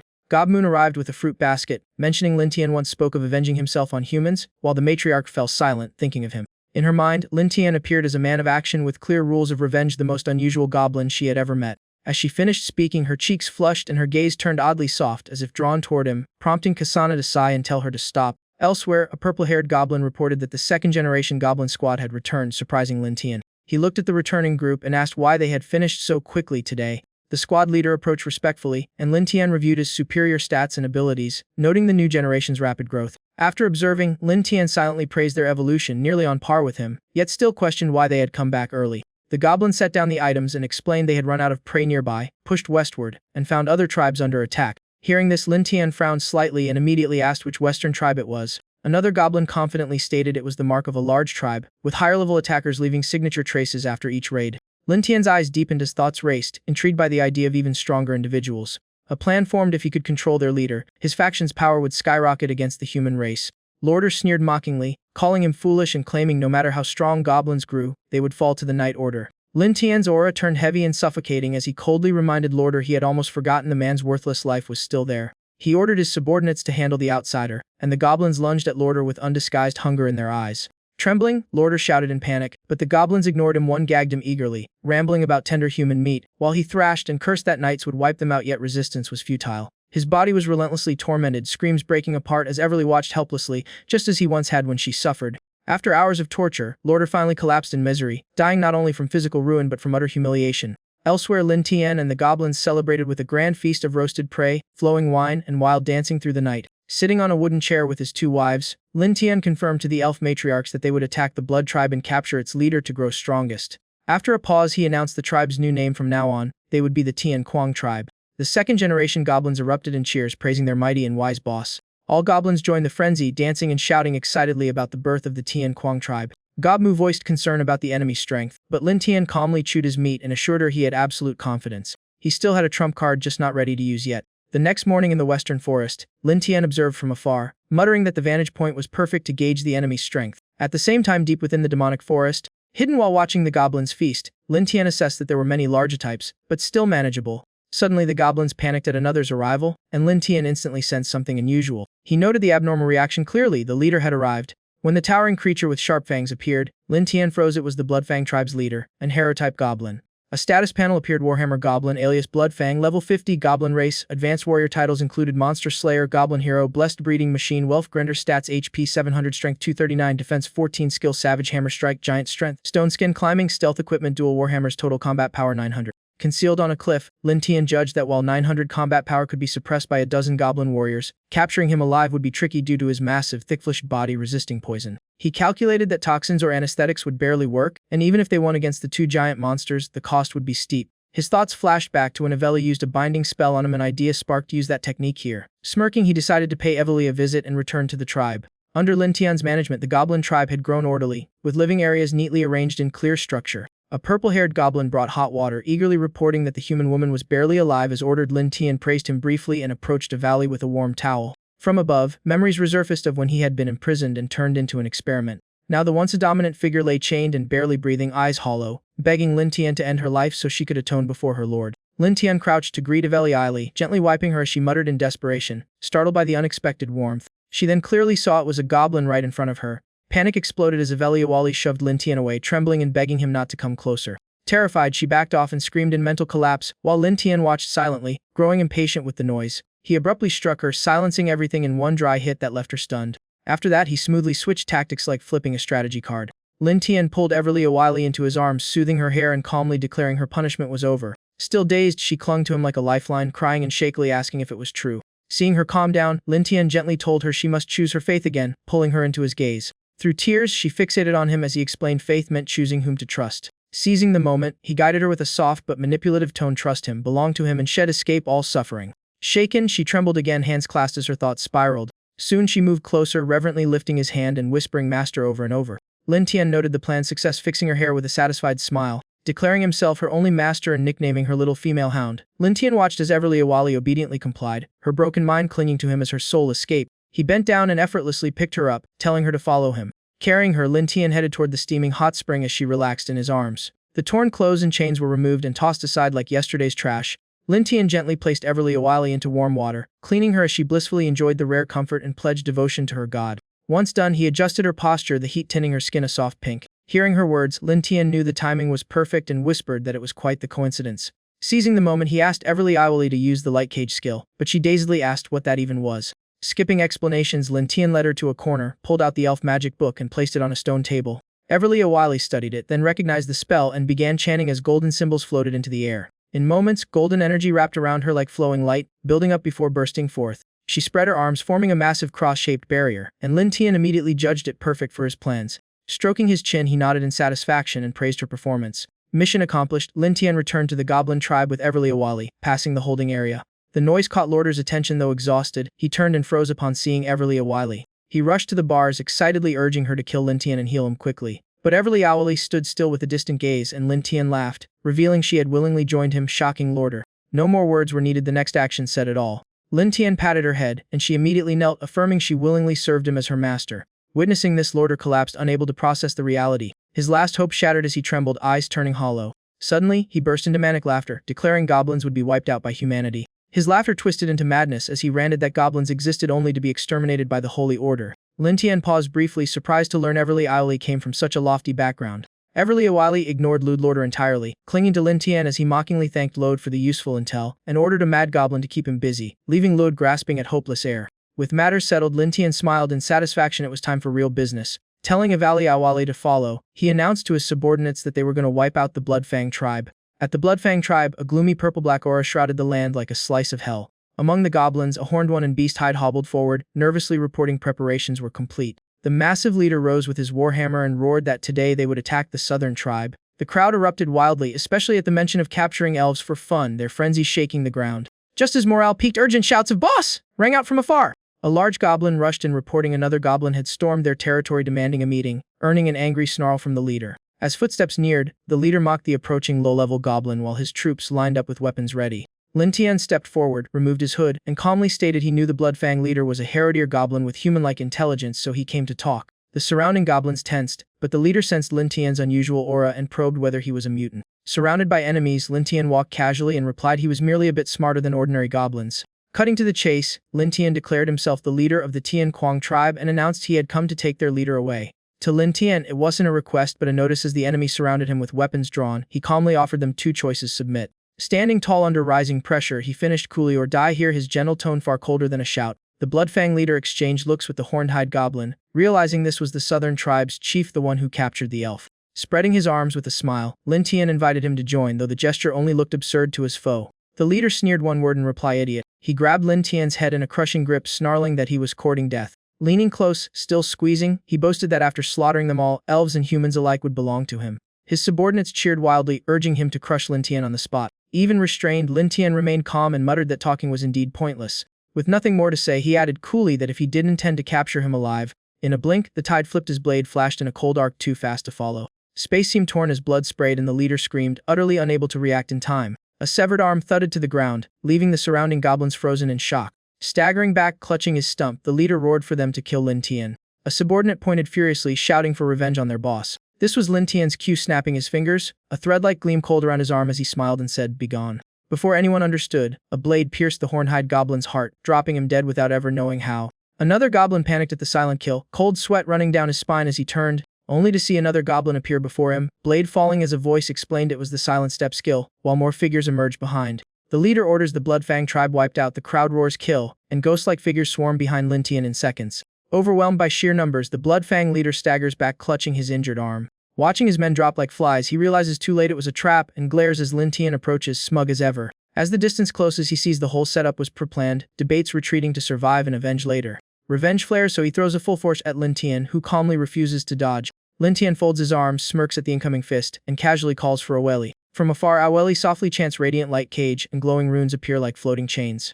The light forms a blazing barrier that locks the leader in place. Lin Tian merely watches him struggle for sport. No matter how he rages, the light shield stands firm, and he fumes at Lin Tian, shocked that a goblin could face such power. Realizing the truth, his expression twists cold as killing intent surges uncontrollably. He's baffled to see a human mage kneeling to Lin Tian like a pet, while Lin Tian praises Aweli and promises future rewards. Thrilled by the praise, Aweli beams and gratefully thanks her master. The light condenses into chains that slam the leader to the ground, and Lin Tian coolly claims him as spoils of war. The Bloodfang leader is then hauled back to Lin Tian's tribe. Subordinates tie the battered goblin leader to a huge rock in the holding area, and Lin Tian sighs that subduing him took real effort. After wiping blood off his blade, Lin Tian coolly eyes the spoils and declares this threat finally finished. From his cage, Luod grips his weapon in shock, wondering if they've truly brought back a hero. Outside, Lin Tian hands a towel to Goblin and casually tells him to supervise breeding, while others handle the dirty work. Lin Tian shoves Aweli toward Goblin for safekeeping. She panics, calls master, and Goblin steadies her, accepting the task. He walks to the elf matriarch, asks her to prepare clothes since he plans to meet an old acquaintance. Without turning back, Lin Tian rubs his sore shoulder and confirms it with quiet certainty. Stripping off his robe, Lin Tian calculates that human reinforcements and the Sword Saintess are coming, so he decides to ally with Jin Longmu to stall them. At the shore, Lin Tian surveys 2 bull carcasses as bait, knowing the distant island requires a creative ride and blood will draw the right guest. Satisfied with the setup, he mutters that the fastest way to reach the island is to let something else carry him. Arms crossed, he waits patiently, confident the spreading stench will lure his target soon enough. A massive red dragon soon slices through the sky, wings wide, diving toward the beach guided by the scent. Seizing the moment, Lin Tian hides inside a prepared bull carcass, calmly waiting for the dragon to take the bait. The dragon lands, senses nothing amiss, grabs its meal, and soars back into the sky with Lin Tian secretly on board. Inside the carcass, Lin Tian braces himself as the thrilled dragon rockets skyward, and he smirks, plan perfectly on track. In astonishing speed within mere moment, it crosses vast seas and lands in a blink. At last, the prey is dropped onto a rocky ground below. The impact shakes hard, but thanks to careful hiding, Lin Tian suffers nothing worse than mild dizziness. Sensing no movement nearby, he swiftly slips out of the bull carcass, dusts himself off, and notes the trap worked. Now it's time to find Longmu. Just as he surveys the cave, a giant golden eye locks onto him in the darkness, and he instantly recognizes his target. The one before him is Longmu herself, who recalls him as the goblin leader from the Guangming town attack and demands his purpose. She mocks his tiny frame and threatens to swallow him, while another dragon drools and edges closer hungrily. Surrounded yet calm, Lin Tian raises a hand and proposes cooperation, piquing Longmu's curiosity. She plants her foot on the stone and continues, shrinking into human form as she scoffs that a mere goblin wants to partner with her, though she admits it sounds amusing. Now a stunning beauty, Longmu smiles playfully and invites him to state his offer, impressed by his nerve. Her gaze turns icy as she warns she'll spare him only if satisfied, while dragons close in ready to tear him apart. Unfazed, Lin Tian bets on shared revenge against the Sword Saintess and suggests an alliance, reminding her his last raid aided her escape. Longmu's eyes gleam with intrigue at this lowly creature daring to challenge the Saintess. She finds it delightfully bold. Circling him with arms crossed, she asks how he plans to handle the Saintess, clearly itching for payback herself. Lin Tian bluntly tells Longmu he only needs her to send dragon troops to harass Guangming town now and then. Oh. Longmu purrs, hand on his shoulder, asking what his goblins will do. Unfazed, Lin Tian listens as she doubts a goblin mob can face that madwoman, leaning closer to probe his real plan. As she lifts his chin and whispers that direct fights won't work, Lin Tian coolly replies they'll strike the Sword Saintess' weak points by removing her allies. Longmu laughs in approval, clearly pleased by the strategy. Hair shadowing her calculating eyes, she enjoys the idea of using goblins as expendable pawns. Seeing success, Lin Tian seals the deal, and Longmu smiles, then adds a teasing but. She steps closer, hand reaching out, marveling that such a goblin exists. As her fingers near his chin again, Lin Tian stays alert while she muses he deserves a little reward. With claws inches away, Lin Tian keeps smiling, privately weighing his options. Longmu glances at his small frame and scoffs that such a body doesn't suit her tastes. After agreeing, she turns to her dragons. Lin Tian scans the cave, while she laughs and considers giving him a different reward. The scene shifts to Lin Tian's tribe, now remodeled to resemble a small human settlement. At its center stands a tall wooden pillar for judging criminals, where Luod, head knight of Guangming town, hangs bound as armored goblins patrol and pregnant elves roam under watch. Long imprisoned in harsh weather, Luod's mind frays, clinging to hope that the Sword Saintess knights will rescue him, hope slowly turning to dread. Near collapse, he hatches a plan to exploit Goblin's physical limits, and a flicker of escape ignites in his tired eyes. But then he spots something approaching, squinting as it draws closer, his pupils widening in shock. Horror replaces confusion as a dragon swoops toward the tribe, and Luod trembles, memories of hunting dragons resurfacing as he stammers, that is, helpless on the pillar. Luod screams about a wyvern and begs release, while goblin guards scoff at his panic. The tribe scrambles into defense as the dragon nears, a commander shouting in alarm despite obvious odds. Elves gasp at the returning dragon, then spot someone riding it, a shockingly familiar figure in red. The red dragon lands with a roar, goblins bracing for death until its wings fold to reveal the rider. A familiar silhouette appears, radiating overwhelming presence. Lin Tian steps down casually, announces his return, and stuns everyone, especially since the red dragon stands obediently beside him. He pats the dragon like a pet and tells it to rest. It obediently complies, leaving the tribe buzzing in disbelief. Goblin rushes over amid cheers of "Long live the boss," proudly clinging to Lin Tian as goblins celebrate their wise allegiance.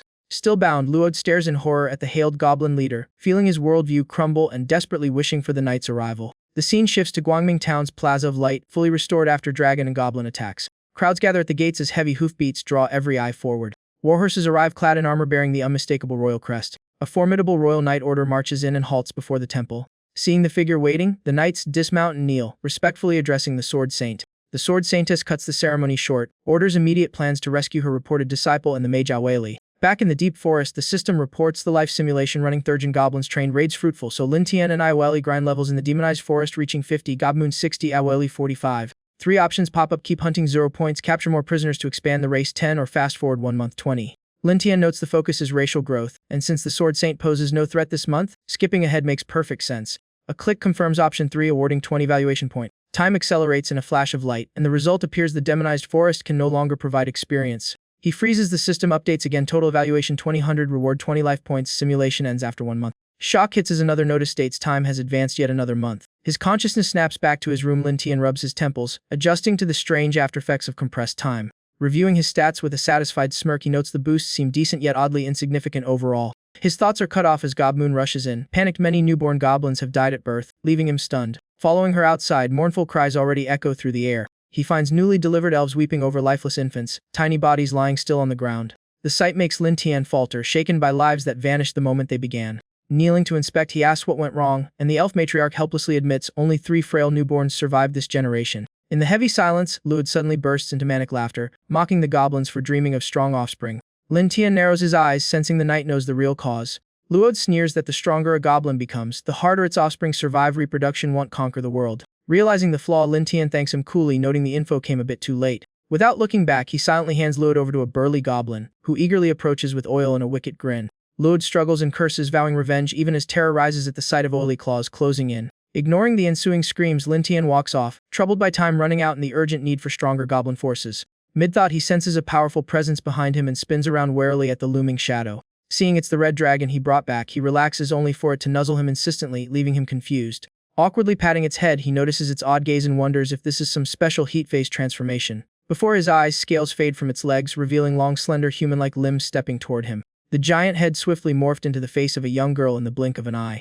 Moments later, a twin-tailed beauty with a killer figure sashayed toward him, eyes sparkling like shed spotted her crush. Remembering Longma's cryptic smile, Lin Tian felt dread crawl up his spine, sweat pouring as he realized this special situation was her nasty little surprise. Before Lin Tian could react, the girl pounced like a starving beast and flattened him effortlessly. The tables turned fast, he was pinned underneath, and even a tribal idol can feel seriously intimidated. The system popped up with a new achievement: HP 15 or Strength 20, Defense 1200, stats juiced up nicely. Limping along, Lin Tian cursed the ferocity of that dragon, then burst into giddy laughter, marveling at becoming a Dragon Clan hero while grumbling that being a leader and evolving by dragon blood shouldn't hurt this much. Just as he enjoyed the peace, a predator's glare and the girl's eerie giggle behind him made his sweat return instantly. Thinking fast, he redirected her attention to the distant goblins, ordering them to drink dragon blood first and come back later. The goblins barely processed anything before a desire-filled dragon girl charged at them, leaving them shrieking in pure panic. Night fell over the tribe and bonfires flickered as goblins gathered in circles.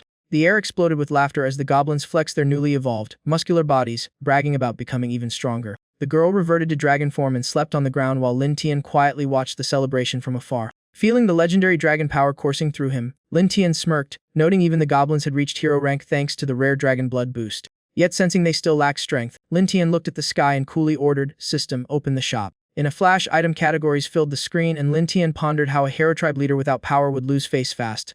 After a quick scan, a 1-8-point item caught his eye, and he stroked his chin, intrigued by its strong yet practical vibe. He stopped at a divine elemental hand crossbow that absorbs water, fire, lightning, and poison into deadly bolts, compact, royal tier, and clearly the reason past enemies vanished without a trace. He then eyed a blade skill called Barehanded Blade, costing 80 points, letting him block 3 weapon attacks, empty-handed, perfect for countering sword saint types, so he bought both. With a casual tap to confirm, the system announced the deal complete and sent the goodies to his inventory. Holding the legendary crossbow once used by kings, Lin Tian smirked about finding a test subject, words that jolted the half-dead lorder hanging nearby awake. A chill gripped lorder as he realized someone to test probably meant him, and when his name was called, dread sealed his fate. Lin Tian's cold gaze landed on him as he said calmly, "You're the perfect choice, lorder." As Lin Tian approached with the crossbow, Lorder thrashed in panic, only to become the first to experience Lin Tian's full hero form power. Meanwhile, in the magic phantom forest, frantic cries for help echoed eerily through the dark woods. Deeper inside, a bored witch half-heartedly cried for help beside a lazy archer and a bulky knight, all unimpressed by the low-level monsters around them. The archer grumbled about not joining the dragon hunt with the saintess, while the knight smugly reasoned that goblin duty was safer and a fine excuse to hang around two beauties and still brag later. After bragging with over-the-top confidence, he told the others to pull themselves together and not waste the chance Luoda had given them. Suddenly the bushes rustled, the quick-eyed female mage warned the captain, and the team instantly raised their weapons, ready to strike. A gigantic web-spinning spider descended, freezing the group in shock while the mage panicked, screaming that spiders were her worst nightmare. The spider answered the noise by firing streaks of white silk straight at them. Arrows sliced through the air as the calm female archer countered, dryly noting it was only a level 3 monster. The burly knight sensed something off and warned of another threat, putting the armored man on high alert. In the shadows, a small figure clung to a tree, revealing a sharp-toothed goblin in obvious trouble. A four-armed larger goblin dropped before the Iron Knight and attacked, prompting shocked cries about a goblin hero. The goblin's excited eyes gleamed at its prey, making the group suspect it was the leader. Their tension flipped to excitement as they assumed this low-level boss would be easy glory, shouting that the credit was theirs. The four-armed goblin roared for its brothers to begin, and the captain quickly ordered the archer to provide support. Seeing the captain rush, the rear knight calmly told him not to hurry. He claimed he had slain many goblins, even large and hero types, and asked to handle this one himself. The captain agreed, trusting his confidence as the knight stepped forward boldly to take over. Lowering his stance and drawing back his spear, he boasted he would finish it in 1 second. He hurled the spear with the move Violent Storm Spear, but the four-armed goblin casually dodged, as if it had seen it coming, while the armored man still looked sure of victory. He shouted. Yet instantly both his and the captain's faces shifted from confidence to creeping unease. The goblin casually caught the spear barehanded, leaving the armored knight trembling and stammering in disbelief. Without pause, the four-armed goblin hurled the spear back with equal force, and the captain shouted for shields up. The spear, wrapped in blazing red energy, tore through the air at terrifying speed. The female mage hastily raised a magical barrier to block it. Cracks spread across the shield under sheer brute strength, stunning them as the captain and knight realized it was pure physical power. The calm archer said that as long as they kept distance from this melee type, her bow would handle it. At that instant, a goblin hand suddenly pierced out from behind. A goblin assassin had already crept close, licking its lips greedily, and the archer could only tremble out goblin assassin too late. Chaos erupted, but the captain ordered them to hold formation and move the ranged fighters to the center. The shaking mage suddenly called out for the captain to look. They were completely surrounded by armed goblins, heroes and assassins alike, sealing their inevitable fate. Their cries were drowned by chaos and mocking laughter, and soon everything fell silent. As expected, the captain and armored knight lay defeated, while the four-armed goblin grinned, clutching the captured mage as its prize. Greed sparked, and it declared possessively that the woman was his. Another goblin stopped him, insisting all spoils belonged to the tribe and reminding him he had lost one human already. Furious, the four-armed goblin argued they were strong enough now and should decide their own spoils. The assassin goblins quickly sided with him, treating him like their new center of power. Others followed suit, gazing at the four-armed goblin with open admiration as the strongest leader. In contrast, the goblins loyal to Lin Tian stayed silent and decided to first bring the captured humans back to the tribe. The scene shifted to Lin Tian's territory as a voice announced their return. The hunting party came back to loud cheers, tribesmen lining the path in excitement at the number of captured humans. Watching this, the elven matriarch grew wary and quietly asked Lin Tian about control, but he only observed the goblins in silence. Up front, the four-armed goblin held the captured human leader high, laughing smugly and hinting he would deal with him his own way. Hearing that, Lin Tian stepped out with Gobu and the elven matriarch, firmly ordering the prisoner released since he still had intel value. The goblin no longer acted submissive, glaring at Lin Tian with open defiance. It laughed and proposed a trade, demanding something else in exchange for the captive. The condition shocked Gobu and the elven matriarch, who instinctively stepped back. Lin Tian stayed calm, sternly reminding it who the leader was. The four-armed goblin glanced back at the mad goblin, boldly declaring its new stance. Sensing the shift source, Lin Tian looked at the mad goblin and issued both a warning and an opportunity. The mad goblin stayed silent with clenched fists while the other kept ranting, convinced victory was his. Suddenly, a massive hand grabbed the four-armed goblin's head. It was the mad goblin making his move. The once arrogant rebel froze in panic, stammering as he realized things had gone very wrong.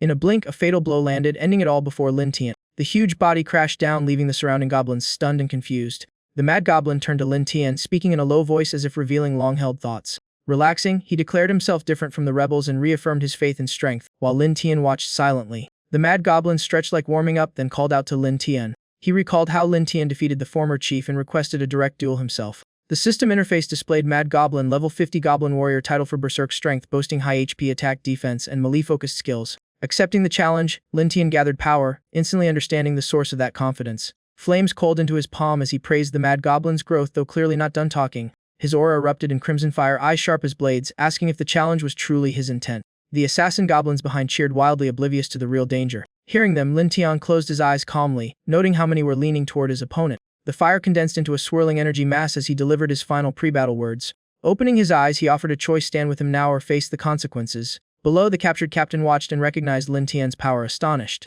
A thought flashed: this chaos might just be his ticket to survival.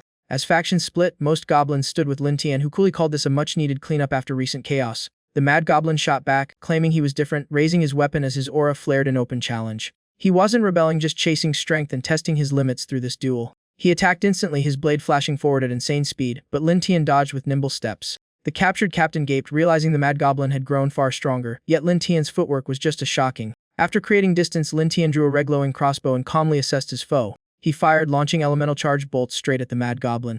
Seeing the unfamiliar weapon, the mad goblin muttered in surprise, too late to dodge and forced to face it head-on. He swung his blade to block, sparks bursting and fading as the attack smashed against steel. Lin Tian sighed in mild admiration, shattering the fireball and closing in that fast was impressive, he admitted. In a blink, the mad goblin was upon him, blade roaring down as Lin Tian's body shimmered with faint purple spiritual energy. Lin Tian lowered his gaze and let out a quiet, unimpressed snort. A thunderous shockwave exploded across the Heavenly Frenzy tribe camp, fire scattering wildly before everyone's eyes. The sheer destruction left both the captured captain and Luo Di utterly stunned. The elven matriarch Gabu and Lin Tian's supporters stared anxiously at the blast zone. Defying all expectations, Lin Tian caught the downward slash with one bare hand, freezing the mad goblin in disbelief as he stammered, "Impossible." Holding the blade with one hand and aiming his crossbow with the other, Lin Tian said the strike was strong, but unlucky for him he had used blade null hand, a skill that lets him barehandedly neutralize 3 weapon attacks. He pulled the trigger at point-blank range, leaving the mad goblin no time to react. A broken cry rang out as blood sprayed from the mad goblin's position. Moments later, the internal clash ended, and when Lin Tian asked if he wished to continue, the mad goblin weakly refused.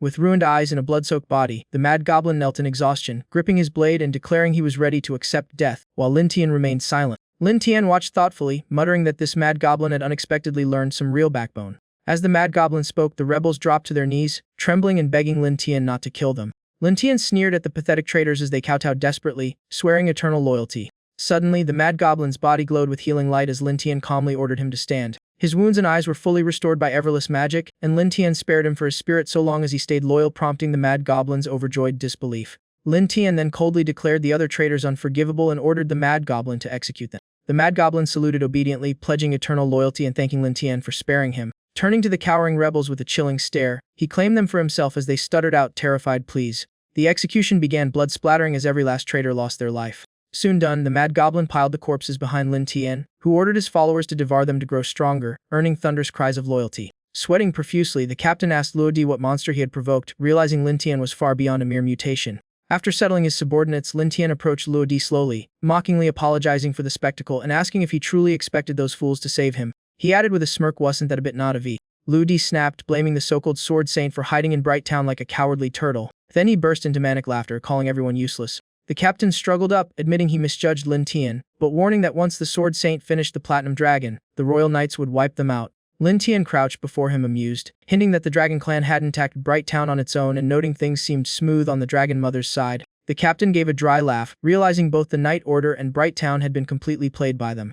"You can kill me now, I can't keep living in this shame. You've got your info, so grant me a painless death if I end up like Lorder. I'd rather clock out early." Lin Tian stared at him coldly, clearly weighing his options before finally deciding. "Fine, I accept your—" "Sword Saint! Sword Saint!" The frantic shouts jolted Sword Saint awake as she snapped her eyes open. Propping herself up, she asked the soldier why the panic. Weren't the wyverns just repelled, or did the knights return? The soldier knelt before Sword Saintess, stammering, "Why ask my lady? No, wait, not exactly." Irritated, Sword Saintess demanded clarity, and he blurted that the Silver Knights were wiped out, with only one survivor returning. Hearing this, Sword Saintess was shaken and cried out in disbelief. "What did you say?" Soon, heavy coughing echoed through the church of Bright Light Town's holy land.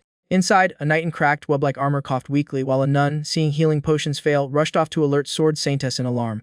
Sword Saintess frowned, scanned the fallen knight, and calmly asked about his injuries and the rest of the squad. Doubting this disaster made sense, she listened as the battered knight rasped that they faced hero goblins and begged her to save the captain, his last hope for his comrade's survival. Struggling for breath, he warned they were unusual, and as his breathing faded, the nun and others sensed doom closing in. Moments later, the knight released his final breath and collapsed in silence.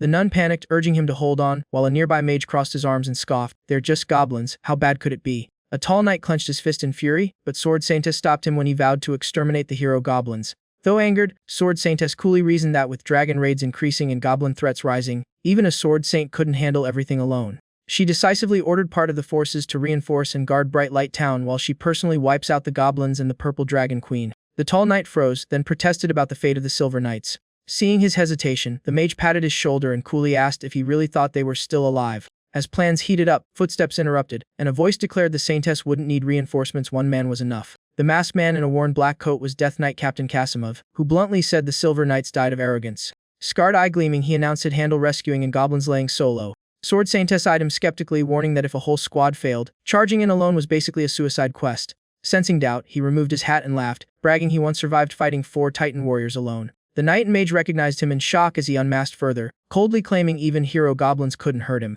His scaravaged face and one lifeless white eye were nightmare fuel, and he left telling them to await good news. Deep in the forest on the quiet grassland of the Tian Quang tribe, Lin Tian activated the system's life simulation mode, revealing a plot where hero goblins breed with a dragoness, form a hero tribe, crush traitors, and strengthen goblin-elf dominance against humanity. Soon after, under Sword Saint's orders, the self-proclaimed god of death Kasimov sneaks in alone at night, massacres them, and those subdued, leaves the tribe heavily damaged.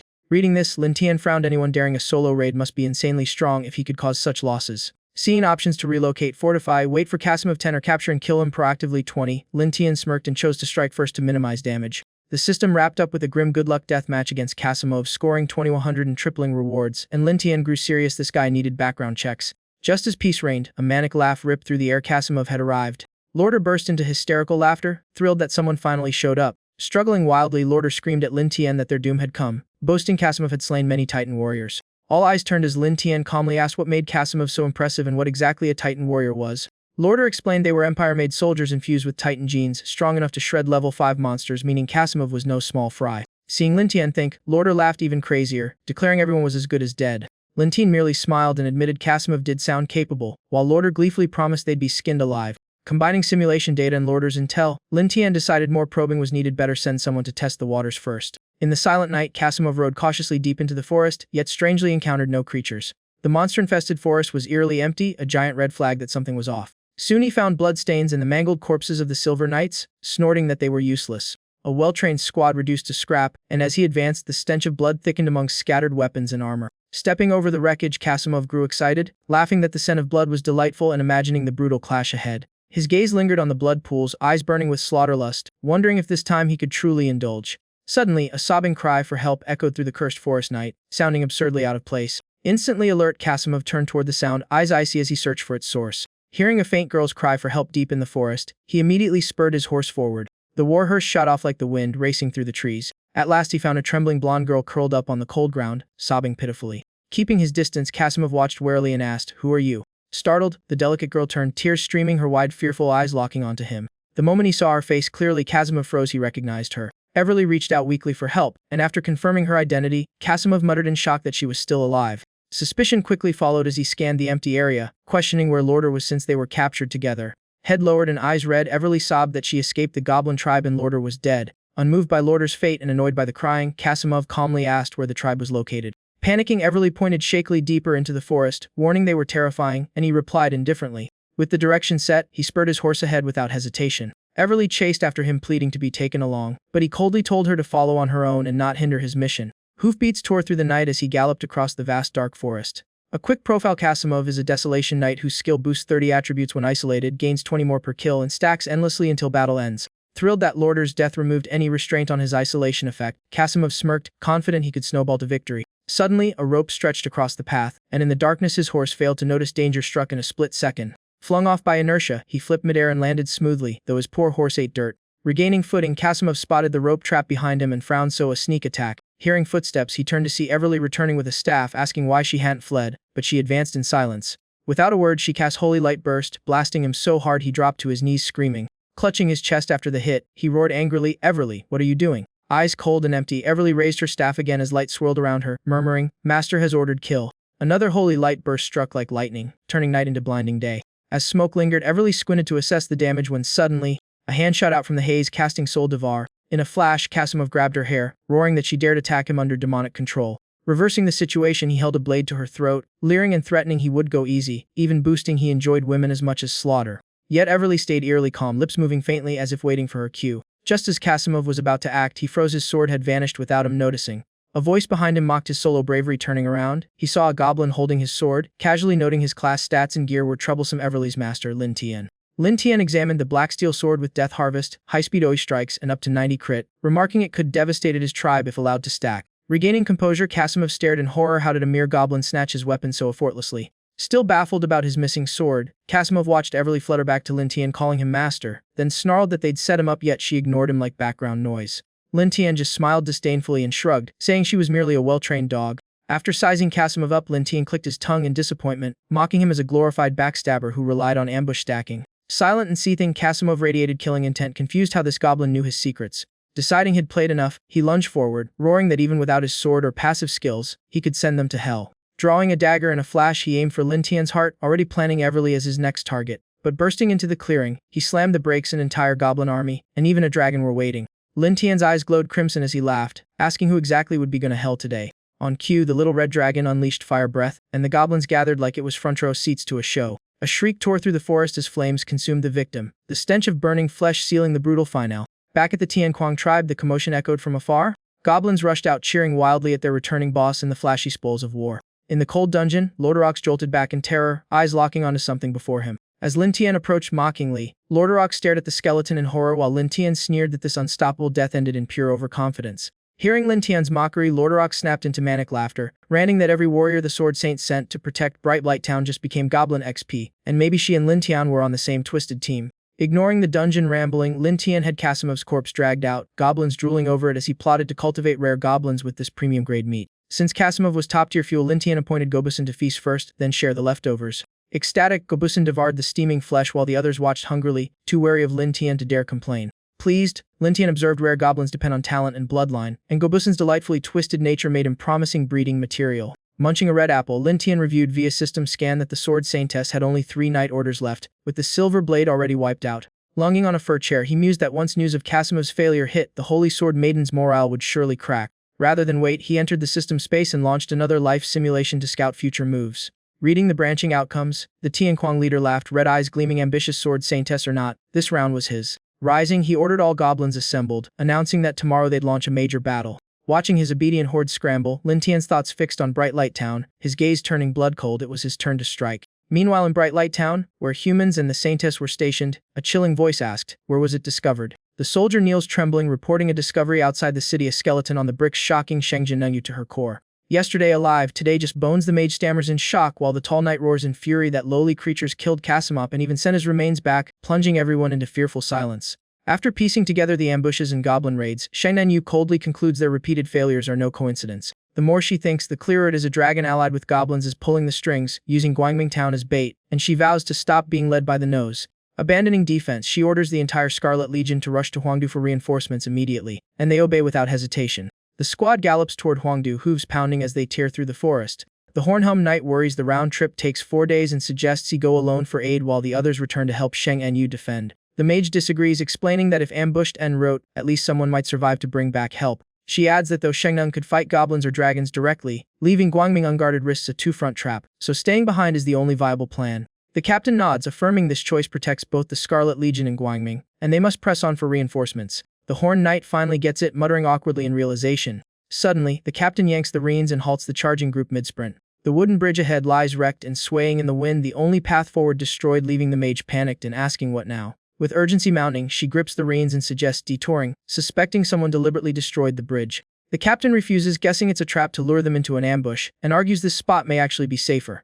Convinced, the team is ordered to chop wood and rebuild the bridge before nightfall, and they spring into action. After half a day of hard labor, a temporary bridge stands, and the captain sighs in relief at sunset. Following a final check, he leads the way onto the bridge, urging everyone to hurry across. Midway through, the mage senses something wrong and nervously notes the sky has suddenly darkened. The captain looks up, eyes locking onto something approaching in the distance. As it draws closer and clearer, his face changes and he mutters urgently that this is bad. A colossal dragon swoops down with thunderous wings and blazing red eyes, sending the team into panic at the sight of a flying dragon. Squinting closer, they spot a goblin standing confidently on the dragon's back. The captain's fury ignites just as suspected. Goblins and dragon are in cahoots. From above, Lin Tian coolly mocks them. Amused, they rebuilt the bridge instead of taking a detour. Realizing the truth, the captain rages at Lin Tian for destroying the bridge and vows to kill him. Before he can finish, the dragon unleashes a torrent of fire onto the bridge. Flames engulf the structure as the team flees, but the inferno quickly swallows the entire bridge. Under the raging blaze, the fragile wood collapses piece by piece. Forced to abandon their horses, they leap for their lives. The captain clutches his injured arm while the mage watches their hard work burn to ashes. Seeing everything reduced to cinders, she explodes in anger at the damned goblins. The captain roars back that he will capture and torture Lin Tian to death. Amid the fiery glow, Lin Tian laughs and taunts that they must first survive his goblins and the approaching mother dragon. Goblins swarm in from all sides, and the team panics at being surrounded, fearing even more dragons may arrive. The mage anxiously warns they stand no chance if more dragons come, but the captain steadies her, claiming that if they endure, this could turn the tide at Guangming Town. The captain turns and orders the Hornhelm Knight, who instantly acknowledges the command. He bursts out of the encirclement laughing, delighted that the monsters conveniently grouped up. Charging forward, he swings his weapon to force the goblins aside, carving a path and sprinting off without looking back. As he retreats, he shouts that once Shen Enyi arrives, they'll wipe them out, while the goblins merely watch him go without pursuit. Sensing something off, the mage warns the captain that this isn't right. As the circle tightens and greedy eyes gleam, she realizes it wasn't a breakthrough. They intentionally let him escape as part of their plan. Lin Tian descends on his dragon, and only then do they grasp they've walked straight into another trap. Standing atop the dragon, Lin Tian admits there is no mother dragon, just bait to lure Sheng En away from Guangming Town. He slyly asks them to imagine what happens once Sheng En leaves Guangming. Enraged, the captain grips his weapon and prepares to charge. He orders them to take down the dragon rider and hold the line until Sheng En Yu returns, as the mage and bald warrior ready themselves for battle. In a flash, the captain attacks the mad goblin, who meets him head-on without flinching. Their clash erupts with force, revealing the mad goblin is his equal, troubling enough without counting the leader behind him. Grinding his teeth, the captain fumes at facing an evenly matched foe. Spotting Casimop's sword in the goblin's hand, he recoils in shock while Lin Tian calmly watches from above. Lin Tian looks down in clear disappointment, mocking that the captain is nothing special after all. He draws his weapon and tells his subordinates that time is short. With a light kick off the dragon, he dives down from the sky. Landing with eyes locked on the captain, he coldly orders the knights eliminated before Sheng Enyi arrives. In moments, the captain is slammed to the ground as his comrades are torn apart beside him. Lin Tian activates a skill, crushing the captain with invisible pressure that pins him helplessly despite desperate resistance. Immobilized, he can only watch his teammates die, drowning in belated regret over his own overconfidence. Before he can speak again, Lin Tian fires a bolt from his divine crossbow through the back of his neck, ending it instantly. The mad goblin excitedly claims the fallen weapon as new loot, while Lin Tian ignores him and urges Gobusin to hurry. The mage has vanished unnoticed, and Lin Tian orders the rest cleaned up before retreating ahead of Sheng Eng's arrival. Gobusin busily loots the battlefield and tells Lin Tian to give him 15 minutes. Not long after the chaos, Sheng Enyi finally arrives. At the cliff's edge, she raises her hand to halt the group as the path ends abruptly. Seeing the aftermath across the gap, she clenches her teeth. She's too late again. After rebuilding a crossing, they reach the site, only to find skeletons. A knight collapses, choking out the captain's name. Trembling and in tears, he swears vengeance. Sheng Enyi lowers her voice grimly, noting even the bodies aren't intact. Her gaze fixes on massive footprints, once again dragon and goblins. The horn-helmed knight confirms a goblin leader who can control a dragon. Shen En's expression shifts sharply in shock. He recounts the dragon's flames and the squad's destruction, deepening the heavy silence. Studying the scene, she notices the burns are localized while the rest is torn apart, sparking suspicion. Realization hits this was a ploy to lure the dragon away from the mountain. She immediately orders a retreat, warning that Guangming Town is in danger. The Horn Knight stands stunned, unable to process it. The scene shifts to Guangming Town, once peaceful under her protection, now in ruins. Smoke, rubble, and scattered corpses fill the view, leaving Sheng Enyi speechless. She drops to her knees, strength drained. Her mind reels in denial. This can't be real. Cries echo as a child kneels beside his lifeless father, calling out desperately. Sheng Enyi approaches gently, telling the child not to be afraid. She is met with a harsh shove and a furious shout to stay away. The child calls her a liar who promised protection, and she stands silent, unable to answer. The survivors glare and hurl accusations, stripping her of worth exactly as Lin Tian planned, breaking her spirit without a direct fight. Overwhelmed by the barrage, Sheng Enyi trembles, barely able to process the chaos of condemnation. Before she can speak, blood spills from her mouth as the relentless shocks trigger her condition. Powerless, she collapses under waves of blame and curses, sinking into despair. From afar, Lin Mu watches with quiet satisfaction as Lin Tian achieves victory by shattering her spirit instead of crossing blades. Feeling lighter, she quietly thinks of Lin Tian, anticipation rising for their next meeting. That night at the Tianquang tribe, hurried footsteps announce Lin Tian's goblin squad return, and a guard excitedly shouts that the boss is back. Entering, Lin Tian immediately asks for a report, and Gobuti respectfully confirms a successful raid with loot and captives. He points to a cage holding 2 captured girls, noting some surrendered willingly to survive. Recalling his task, Gobuti adds that he sent gold to Kelia and safely escorted her family out. Hearing this, Lin Tian pauses. He praises Gobuti and grants him benefits equal to Gobusin, leaving Gobuti overjoyed. Lin Tian reflects that helping Kelia repays her trust, while Sheng Enyu's fate is basically sealed. The scene shifts to the Dragon Mother's lair, bustling with dragons bringing food. Lin Tian arrives again, thanking her and crediting their teamwork for the plan's success. The Dragon Mother, pleased, mentions Sheng Enyi's, and Lin Tian suggests continued harassment of Guangming Town. Drawing closer, she asks what reward she'll get for her efforts. Lin Tian tactfully offers fresh cattle as tribute, inviting her to take a look. Before he finishes, she suddenly pulls him in and kisses him, catching him off guard. After a moment, she reveals her desire. Plainly, she wants him as her reward. Holding his face again, Lin Tian hesitates and awkwardly asks if she's serious. Ignoring their size difference, she pins him down, calmly saying she doesn't mind his past actions. Gripping his neck, she warns that refusing her will truly anger her. Flustered, Lin Tian downplays himself as just a weak goblin unworthy of her. The air heats up as her breathing grows heavier. Pressing closer, she insists is no ordinary goblin but someone with kingly potential. She explains dragons have always worshipped strength. Thus, she seeks only a powerful mate to produce superior offspring. Lin Tian relents, accepting her demand with a resigned smile. What follows goes beyond polite description, leaving any onlooker stunned. The echoes fill the cave, drawing curious dragons to secretly watch. An hour later, Lin Tian tidies up as the system pops up a new achievement: stats boosted to 1900 vitality, 600 power, 1400 defense. Staring at the panel, he muses that free attribute gains like this are a steal. Stepping out weak-kneed, he leans on the sleeping dragon mother's horn and decides to slip away before she wakes. A few steps later, his legs buckle and he nearly collapses. Muttering about her excess enthusiasm, he struggles onto his small dragon to return, wary of her overwhelming strength. Back in the dragon mother's cave, she awakens in half-dragon form, reflecting that Lin Tian may one day lead goblins into a new world. At the Tian Kuang tribe, a shock cry shatters the calm. Kasana stares wide-eyed as Lin Tian suggests sending them away, while the matriarch frowns with mixed emotions. Lin Tian bluntly says human captives can replace them for reproduction and offers the elves freedom, secretly hoping voluntary loyalty works better than force. The elves erupt in whispers until the matriarch calmly tells Kasana they may leave if they wish, leaving Kasana torn. Suddenly, a soft sound draws Lin Tian's attention. He turns to see the matriarch kneeling respectfully, asking to stay and follow him, believing he's no ordinary goblin. Looking down with satisfaction, Lin Tian praises her wisdom, promising protection, knowing she seeks his backing to preserve her alpha-female tribe. Kasana tearfully questions why her mother would stay behind alone. Yet she too kneels, and soon the other elves follow, choosing to stay with their mother and leader, stunning the matriarch who once heard them crave freedom. Watching it unfold, Lin Tian smiles just as planned. Once the leader stays, the rest willingly follow. Stepping forward, Lin Tian declares that since they chose to stay, they are no longer prisoners but his subordinates under his protection, earning unified thanks. With elves joining, Lin Tian feels his tribe growing stronger. With Shengjin and Yu gone, it's prime time to cultivate more hero-level talents. His good mood shatters when a noisy goblin drags him to inspect captives, complaining they're too small for him. Lin Tian rubs his temples until the matriarch gently offers that the elves can help with reproduction, and he reluctantly agrees. Before he rests, another goblin rushes in panic, reporting Goblin seems dead. Lin Tian freezes in shock, blurting out disbelief. He hurries to the scene without delay. There lies Goblin like a corpse, body torn apart as if he clawed himself to death, while witnesses nervously explain he suddenly went mad. Suddenly, Goblin's body shifts, skin turning brown-green and fangs lengthening. Spikes burst through his flesh, limbs distort, and he slowly pushes himself upright. A nearby goblin shrieks and hides behind Lin Tian, stammering that he's alive again.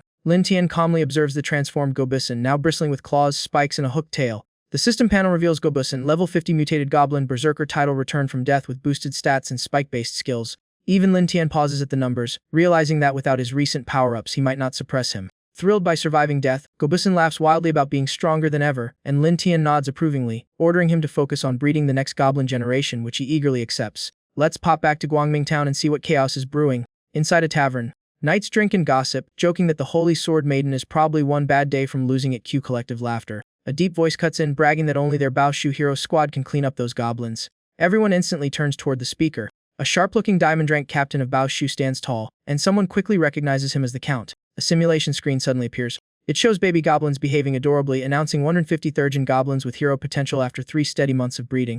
Meanwhile, the royal family posts a 300 gold bounty, flashing a chest stuffed with shiny coins. Adventurers of every rank flood toward Guangming Town to wipe him out, ranging from diamond to epic tier, with one brutal month to survive. Reading this, Lin Tian freezes. Diamond elites were bad enough, and now epic monsters are joining the party. He sits there, mind-heavy, thoughts piling up like unpaid bills. Right then, Zumu and Gobmoon rush in with rare urgency, saying they have news. Lin Tian looks up and asks what's going on.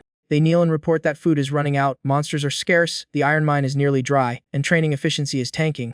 Lin Tian realizes the area is tapped out, and with Guangming growing unstable, decides they need a richer, safer base. No more delays. He stands and orders an immediate full relocation. Gobmoon is stunned, but Zumu calmly accepts and trusts Lin Tian's call without hesitation. The group treks through dense forest to a peaceful waterfall. Behind it lies a deep, complex cave hideout, and Lin Tian approves of their new secret lair. Lin Tian leads with a torch while Gobmoon and Zumu instinctively stick close as he scans the cave like a true dungeon boss. He orders Mad Goblin and Goblin to fortify the place, Gobmoon to handle prisoners and kids, and everyone snaps back in obedient unison. They clear and expand the cave, torches flaring up as the once gloomy hole turns into Goblin headquarters. From a high ledge, Lin Tian surveys his freshly built domain. He declares that their new base serve well and live well, break rules and pay dearly, prompting thunderous cheers of long live Big Brother. Once settled, Lin Tian broods over the system's warnings, deciding he must investigate Guangming Town and those incoming adventurers before things get ugly. Back in the tavern, Madame Tender slides a barley smoothie to her guest. Curious, she asks why the noble count, who usually hunts heightier beasts, is personally dealing with goblins. The count coolly says his rescuing his useless cousin Lorder, who got himself kidnapped by mere goblins, an embarrassment to the family name. Madame Tender nods softly, understanding the noble drama. Suddenly, loud laughter erupts as someone mocks that if the count takes the bounty, everyone else came for nothing. The tavern atmosphere shifts instantly, all eyes locking onto the newcomer as Count CCL and Madame Tender turn to look. Whispers ripple through the room, tension rising with curiosity. An imposing old mage with silver hair and a rubitop staff strides in, demanding either a share of the goblin reward or 1,000 gold, revealing himself as the diamond-tier grey hat leader Judu. CCL bristles but stays composed, mocking the old man's arrogance, yet before he can finish, a long laugh echoes from afar, slicing through the tension and drawing both their gazes. A masked wanderer bursts in laughing, warning that with epic adventurer Lucelina joining, no one should get cocky just because the holy sword maiden stepped back. Someone whispers that Lucelina kills for coin without caring who's right, and his friend panics, telling him to shut up before inviting disaster. CCL eyes the masked man and guesses is a roaming knight, who casually replies is only here to hunt dragons, not fight over goblin bounty scraps. He grins confidently at CCL, claiming that slaying a dragon would earn him epic knight status, far more glorious than chasing goblins. Still, he warns them not to underestimate goblins, especially when they mutate, plunging the tavern into uneasy silence. Judu nods, saying he's seen more goblins in his near-century life than they've seen people, and yet the race still survives despite endless purges. The crowd grows tense, realizing the old mage's words ring disturbingly true. Jidu laughs it off, admitting he'd never bother with goblins if not for the bounty, his sudden mood swing impossible to read. CCL ponders that even sword saints fail before, so solo glory seems risky, perhaps cooperation is smarter. He offers Jidu wine and proposes teaming up, promising him the full bounty after success. Jidu smiles slyly under his hat and agrees, figuring shared risk beats dying alone. The two quickly seal the deal and move to a quiet corner of town. After eating, CCL spreads out a map, while Jidu bluntly suggests storming the forest head-on with overwhelming force. CCL disagrees, arguing that without solid intel, rushing in is suicide. Victory favors those who truly know both enemy and self. Jidu grows impatient, gripping his staff and dismissing CCL's caution as overcomplicated, telling them to handle it themselves. Midrant CCL spots another figure and suddenly narrows his eyes, telling Jidu to wait. A tall warrior in full iron armor with a sword on his back strides by, radiating pure not your average guy energy. Jidu instantly recognizes him as Goblin Slayer and suggests they have a word with him. Hearing that name, CCL freezes in shock. Goblin Slayer. They block his path politely, but Goblin Slayer coldly says he dislikes attention and asks what they want. His blunt tone chills the air, and CCL quickly realizes this is not a friendly type. Jidu smooths things over, boasting that Goblin Slayer once solo-killed thousands of goblins, leaving CCL utterly stunned. Regaining composure, CCL warmly invites him to join forces against the goblins. Goblin Slayer flatly refuses, brushing past them and declaring they'd only slow him down. CCL's face darkens and Jidu fumes silently, thinking this lone wolf better not beg for help later. Annoyed, Jidu storms off, urging immediate action before Goblin Slayer steals the glory, while CCL hesitates about rushing in unprepared. Meanwhile, Goblin Slayer exits the town alone, heading straight for the forest. From a distant rock, a hooded figure quietly watches him, calculating. Lin Tian's pupils shift into analysis mode, locking onto the target. The armored man's data panel quickly materializes. It lists Goblin Slayer, level 65 human with massive stats and titles like Goblin Hunter and Tyrant, but his total power bizarrely fluctuates between 9,000 and 3,000. Lin Tian stiffens, sweating as he rereads the absurd range, wondering if the system itself is glitching. The system calmly replies that everything is functioning perfectly, no glitches, boss. Lin Tian barely processes that before spotting another night squad leaving town, clearly part of the goblin hunting party. Sensing trouble, he immediately locks onto them and shifts into full analysis mode. The leader is Count Shi, a holy knight type with antidomin abilities and about 1,300 power manageable. Beside him stands Gidu, a grand mage loaded with versatile spells and roughly 1,400 power, far more troublesome. After evaluating both diamond tier foes, Lin Tian concludes they are not exactly geniuses, so things remain under control. Still, his gaze returns to Goblin Slayer, mentally tagging him as the real danger. Back at the Goblin tribe's former territory, CCL and the old mage arrive but find nothing useful. Jidu mutters that such a large goblin tribe should have been discovered earlier, especially with clear battle traces along the way. Suddenly, CCL signals him over, saying he's found something. It's a strand of golden female hair, which he immediately hands to Jidu for inspection. Examining it closely, Jidu smirks with veteran confidence, seemingly recognizing its origin. He declares it belongs to an elf, shocking CCL, who wonders if elves help the goblins hide. Jidu releases a blue butterfly from a glass vial, using it to trace the elf's scent, and deduces the elves likely aided the goblins' escape. The butterfly shoots off like a tracking drone, as Jidu explains it's naturally drawn to elf fragrance. He assures them it will lead to both elf and goblin traces. Soon the butterfly stops at a riverside. The group follows, but CCL notes the trail seems cut off, perhaps they crossed the river just as the butterfly returns to its vial. Frustrated, CCL suggests using Goblin Slayer's bait, but Du coldly refuses. Instead, Gidu points across the river near a forest stele, telling CCL to look carefully. On the opposite bank, one of Lin Tian's goblins briefly appears as bait before retreating, prompting CCL to shout "Goblin!" after it. CCL and his knights charge across the river at full speed, yelling for everyone to hurry. From a high perch, Lin Tian watches them walk straight into his trap like gift-wrapped prey. Standing with the little dragon, he smirks. Good, the fish has bitten. Suddenly sensing something off, his expression sharpens with caution. Below, Goblin Slayer strolls toward the river, humming oddly as if baiting someone while Lin Tian holds his position. When Goblin Slayer removes the helmet, Lin Tian frowns. This wasn't in the plan. What he sees next makes him blurt in surprise. The armor comes off piece by piece. Underneath is a striking female assassin in minimal clothing, casually stepping into the river as if danger doesn't exist. Regaining composure, Lin Tian mutters, so Goblin Slayer's a woman. He analyzes quickly. She's no ordinary human, her stats abnormal, and this carefree act screams hidden intent. When Nis creeps in, he suspects this is a trap meant to lure him out. Has he been exposed? Without hesitation, he signals the little dragon. The dragon understands and flies off, not diving in but retreating. Lin Tian withdraws immediately, deciding the unpredictable Slayer is too risky, better handle the other two first. His instinct is right. The female Goblin Slayer was indeed waiting for him to appear, watching thoughtfully as he leaves. A strange smile crosses her lips as she murmurs with interest, I really wanted to test him. Elsewhere, the exhausted Goblin bait nearly collapses from the chase. Seeing it stop, Count Xie halts his team, warning of an ambush. Suddenly, flaming arrows rain down from above. Jidu instantly channels magic through his staff and shouts, move! Ambush, he warns, unleashing a spell that incinerates the incoming arrows midair. Though saved, Jidu pants heavily, snapping at the Count that it's not over yet. Right on cue, a rapid figure charges from behind. Here comes Jidu growls. A berserk goblin barrels in, weapons flailing wildly with murderous force. One glance tells Jidu it's dangerous, likely a Herodier unit, so he orders concentrated fire. The formation spreads into an arc, spells igniting as Jidu summons a massive fireball and hurls it straight at the charging goblin. The flames crash in and the goblin tightens up, bracing like a lunatic ready to tank it. A violent explosion rips the ground apart, fire everywhere, but Jidu confidently shields his team, sure the goblin is toast. As the smoke clears, the goblin is still standing, very much not toast. The squad freezes, eyes wide, sweat dripping as disbelief hits hard. Before they react, the goblin bursts through the smoke in a furious blur, moving so fast the world seems slow while they stand stunned. Seeing this, Count Xie drops his calm act, shouting that more high-level goblins are closing in from all sides. Jidu spots the anomaly and warns them not to let the goblins get close, tossing control of the front line to the Count. He slams his staff down, deploying a glowing barrier circle that spreads restorative energy, boosting everyone inside. Empowered, one mage leaps skyward and unleashes a storm of ice weapons, skewering charging goblins in waves. Another soldier casts earth magic, turning solid ground into sucking mud that traps goblins mid-charge. Toxic spells rain elsewhere, corroding goblin bodies as they curl up in agony trying to shield vital spots. From above, Lin Tian watches the chaotic clash intently as steel and magic collide below. Sensing the right moment, he signals for the berserk goblin to break through, and it answers, yes boss. It launches forward instantly, moving so fast it leaves only an afterimage. Landing with a thunderous stump, it stabilizes perfectly, shaking the ground and kicking up a dust cloud. Then it rockets straight at Jidu, killing intent blazing. The strike narrowly misses as the old mage barely senses it in time. Jidu survives by sheer reflex, now panting, eyes burning with fury and tension. Gripping his staff, he glares at the bloodthirsty goblin as the disrupted barrier collapses, its magic shattered by that near-fatal blow.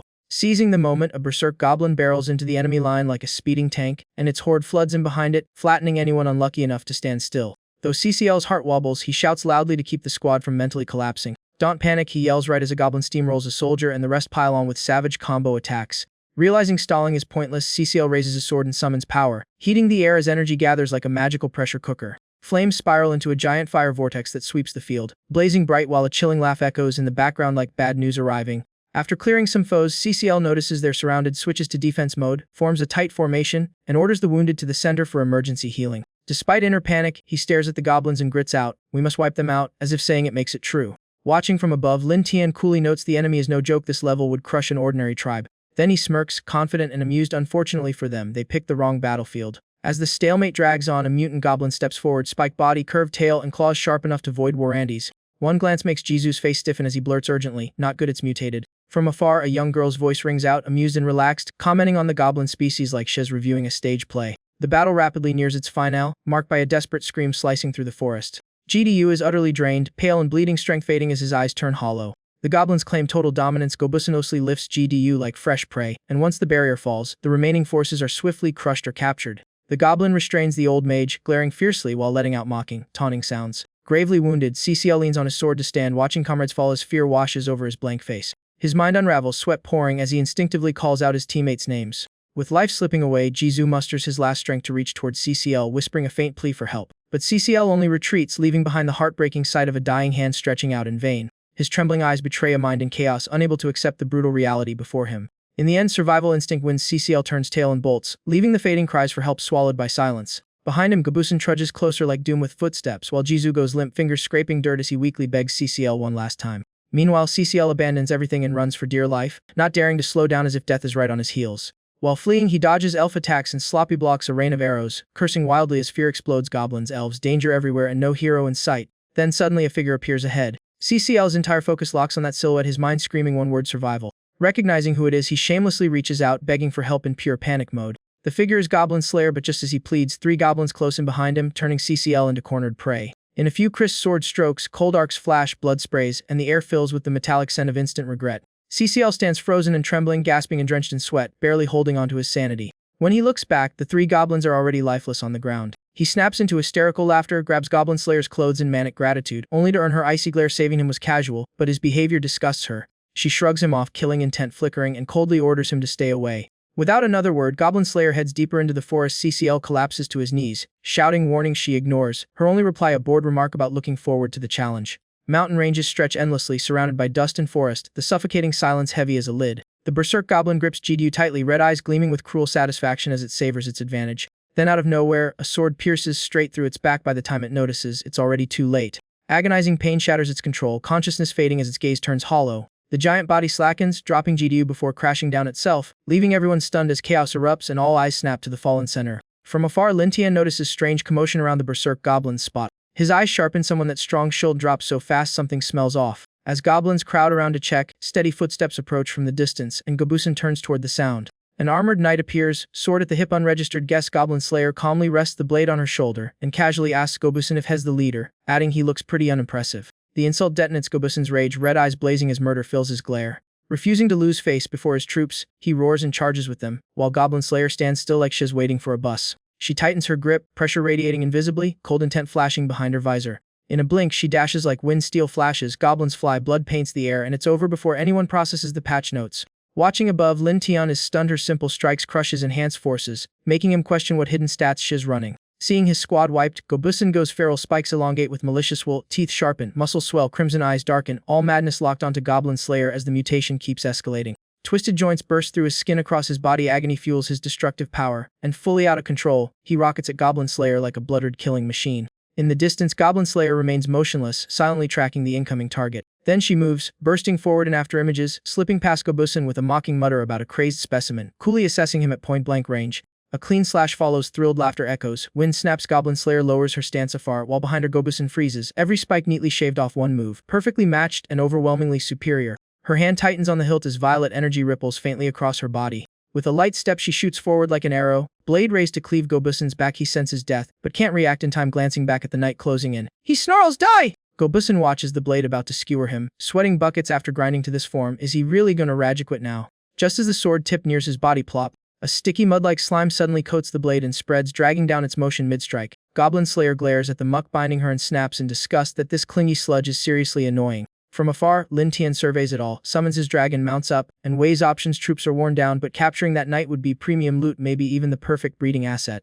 After seconds of calculation, Lin Tian descends majestically on his dragon, orders everyone to form a perimeter, keep distance, throw rocks, fire ranged attacks below. The goblins look up as if guided by a star and scramble into formation. Goblin Slayer glances back at the winged beast, amused that goblins can even command dragons despite the sticky restraint. Her excitement only grows. This place truly doesn't disappoint. From the mountainside, massive boulders begin raining down nonstop. Crashes thunder through the forest as dust billows thick enough to blind. Realizing the crushing danger with barely a second to spare, she swings her sword, shattering giant rocks like tofu, yet the relentless storm of stones and arrows pours down like a flood for a long stretch. Goblin Slayer slams her blade into the ground. Freed from the mud but drained by the barrage, she kneels on one knee, breathing heavily against her sword. From atop the dragon, Lin Tian folds his arms and smirks. After over an hour of fighting, she must be running on fumes. No human endures this forever.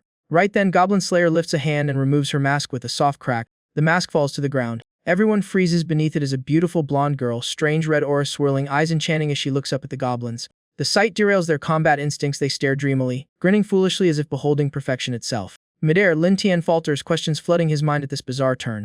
Below, Goblin Slayer walks to Lao Giza's corpse, scans the area, then swiftly drives her hand into his left chest. Blood gushes and drips through her fingers, the metallic scent thick in the air. She lifts the heart to her lips, savoring its hot freshness with trembling delight. After all, human hearts are said to be peak nutrition. Seeing this, Lin Tian stiffens, not good, as she swallows it whole, and the situation flips completely. Rising with sword in hand, fully refreshed, she blitzes forward in after images, carving through goblins in elegant strokes that paint the battlefield crimson. When the last target falls, her gaze remains steady. Blood on her pale skin only sharpens the contrast between beauty and brutality. Enraged, Gobusen charges with a dagger, roaring insults, but she meets him with disdain, drawing her blade and coolly remarking, "Hes perfect for a send-off." A violet-charged sword thrust pierces straight through Gobusen's chest before he can react. Looking down imperiously, she raises both hands and murmurs, "Bloom," as purple energy condenses in her palms. The blast detonates inside Gobusen, blowing his chest apart and hurling him away, while she stands unmoved, as if none of it concerns her.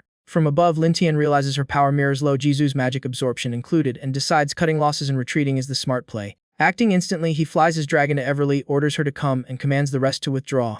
Everly, mid-healing, hears her master and promptly obeys as the retreat order spreads.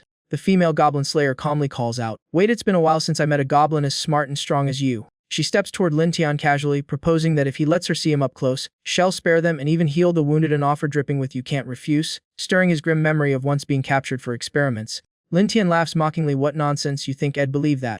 She arches a sly "bro, don't believe." As if to prove it, she begins removing her gear, metal clinking repeatedly. Each piece drops to the ground one by one. Finally, she looks at him innocently. "Now do you believe?" But despite her disarming act, Lin Tian's suspicion only deepens. He studies her every move, harmless on the surface, yet her devastation lingers. Discarding her guard so easily only makes him wonder what game she's truly playing. Taking a gamble, Lin Tian lands his dragon before her in a gusting show of dominance, yet she watches calmly as if he's just arrived for tea. Touching down, Lin Tian strides forward, removes his disguise, and says evenly, "Then let's talk properly." Seeing the goblin leader's true form, she looks surprised, folds her arms, and smiles faintly. "Just a low-level goblin. How unexpected." Annoyed, Lin Tian ignores the jab and cuts to the point. "You've seen me, so what about saving them?" Still wearing innocence, she twirls a tiny nail, brushes it to her lips, and says she'll keep her promise if he satisfies her. In a flash, the nail shoots out and pins his shoulder at impossible speed. Pain buckles him before he can dodge, while she laughs sweetly that she loves hunting strong goblins and finishing them once bored. Lowly body, kingly mind. Stepping closer, finger at her lips, she admits he excites her. Lin Tian frowns, forcing clarity. "You're setting a trap."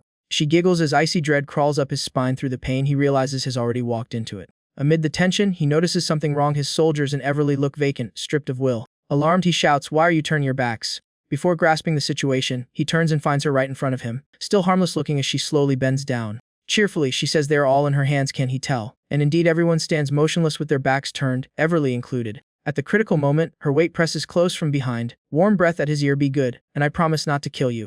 Pain and pressure mount as she whispers she wants to stay by his side and see what he becomes. Then suddenly, his body is slammed down, head hitting the ground hard. In all his past and reborn life, has never been this helpless. Controlled by a deadly foe who still looks innocent, Lin Tian meets her gentle gaze as she murmurs, "What will you turn into, I wonder?" Then she laughs softly and kisses him, catching him utterly off guard as everything spirals beyond prediction. Meanwhile, hidden deep in the bushes, CCL sneaks back out of worry for his benefactor Goblin Slayer. After trekking through dense forest, he returns to the battlefield, guided by lingering sounds, pushing aside the brush. The sight before him leaves him frozen. Frozen in shock, CCL spins away and crouches, sweating and covering his mouth. Goblin Slayer is a woman, and why is she with a goblin? Before he recovers, a goblin spots him. His heart sinks. This is spiraling out of control. Panic floods his eyes. It feels like the end. A scream tears through the air, then silence. Meanwhile, true to her word, the wounded soldiers are healed. They swiftly loot the battlefield and haul spoils back to the cave, shouting at each other to hurry. The haul is massive. Not far off, Lin Tian warns her this is goblin territory and any step further has consequences. She replies coolly that she wants to see how strong he is if he can bear the consequences come. Feeling suppressed by this unpredictable foe, Lin Tian's gaze sharpens. "Who are you, and what power lets you control even me?" She shrugs as if it's obvious and teases if she tells him everything, will he let her tag along? Still guarded, Lin Tian answers it depends on how she explains. Calmly, she states she is the descendant of the Goblin King. The words hit hard. Lin Tian turns sharply. "The Goblin King?" Eyes wide, he asks how a king's hair could look human. She turns away, hair veiling her face, and murmurs that perhaps it's because her mother was human. Old memories surge. Her gentle mother and her own birth. She is the result of that Goblin King's act. Her childhood was a suffocating prison of abuse by her own kind. Though higher goblins rarely reproduce, she survived against odds. Spear in hand, she slaughtered every goblin in her path, including her so-called father over a decade ago. She personally killed the Goblin King who tried to claim her. She kept striking until he lay still, then absorbed his body piece by piece. Royal blood awakened, granting dominion over goblins, and she erased their entire underground city. Deep in thought, Lin Tian asks if that bloodline is what lets her control them. She chuckles, admiring her blade's reflection. More than that, she infused her blood into her weapons. Once struck, goblins are bound to obey.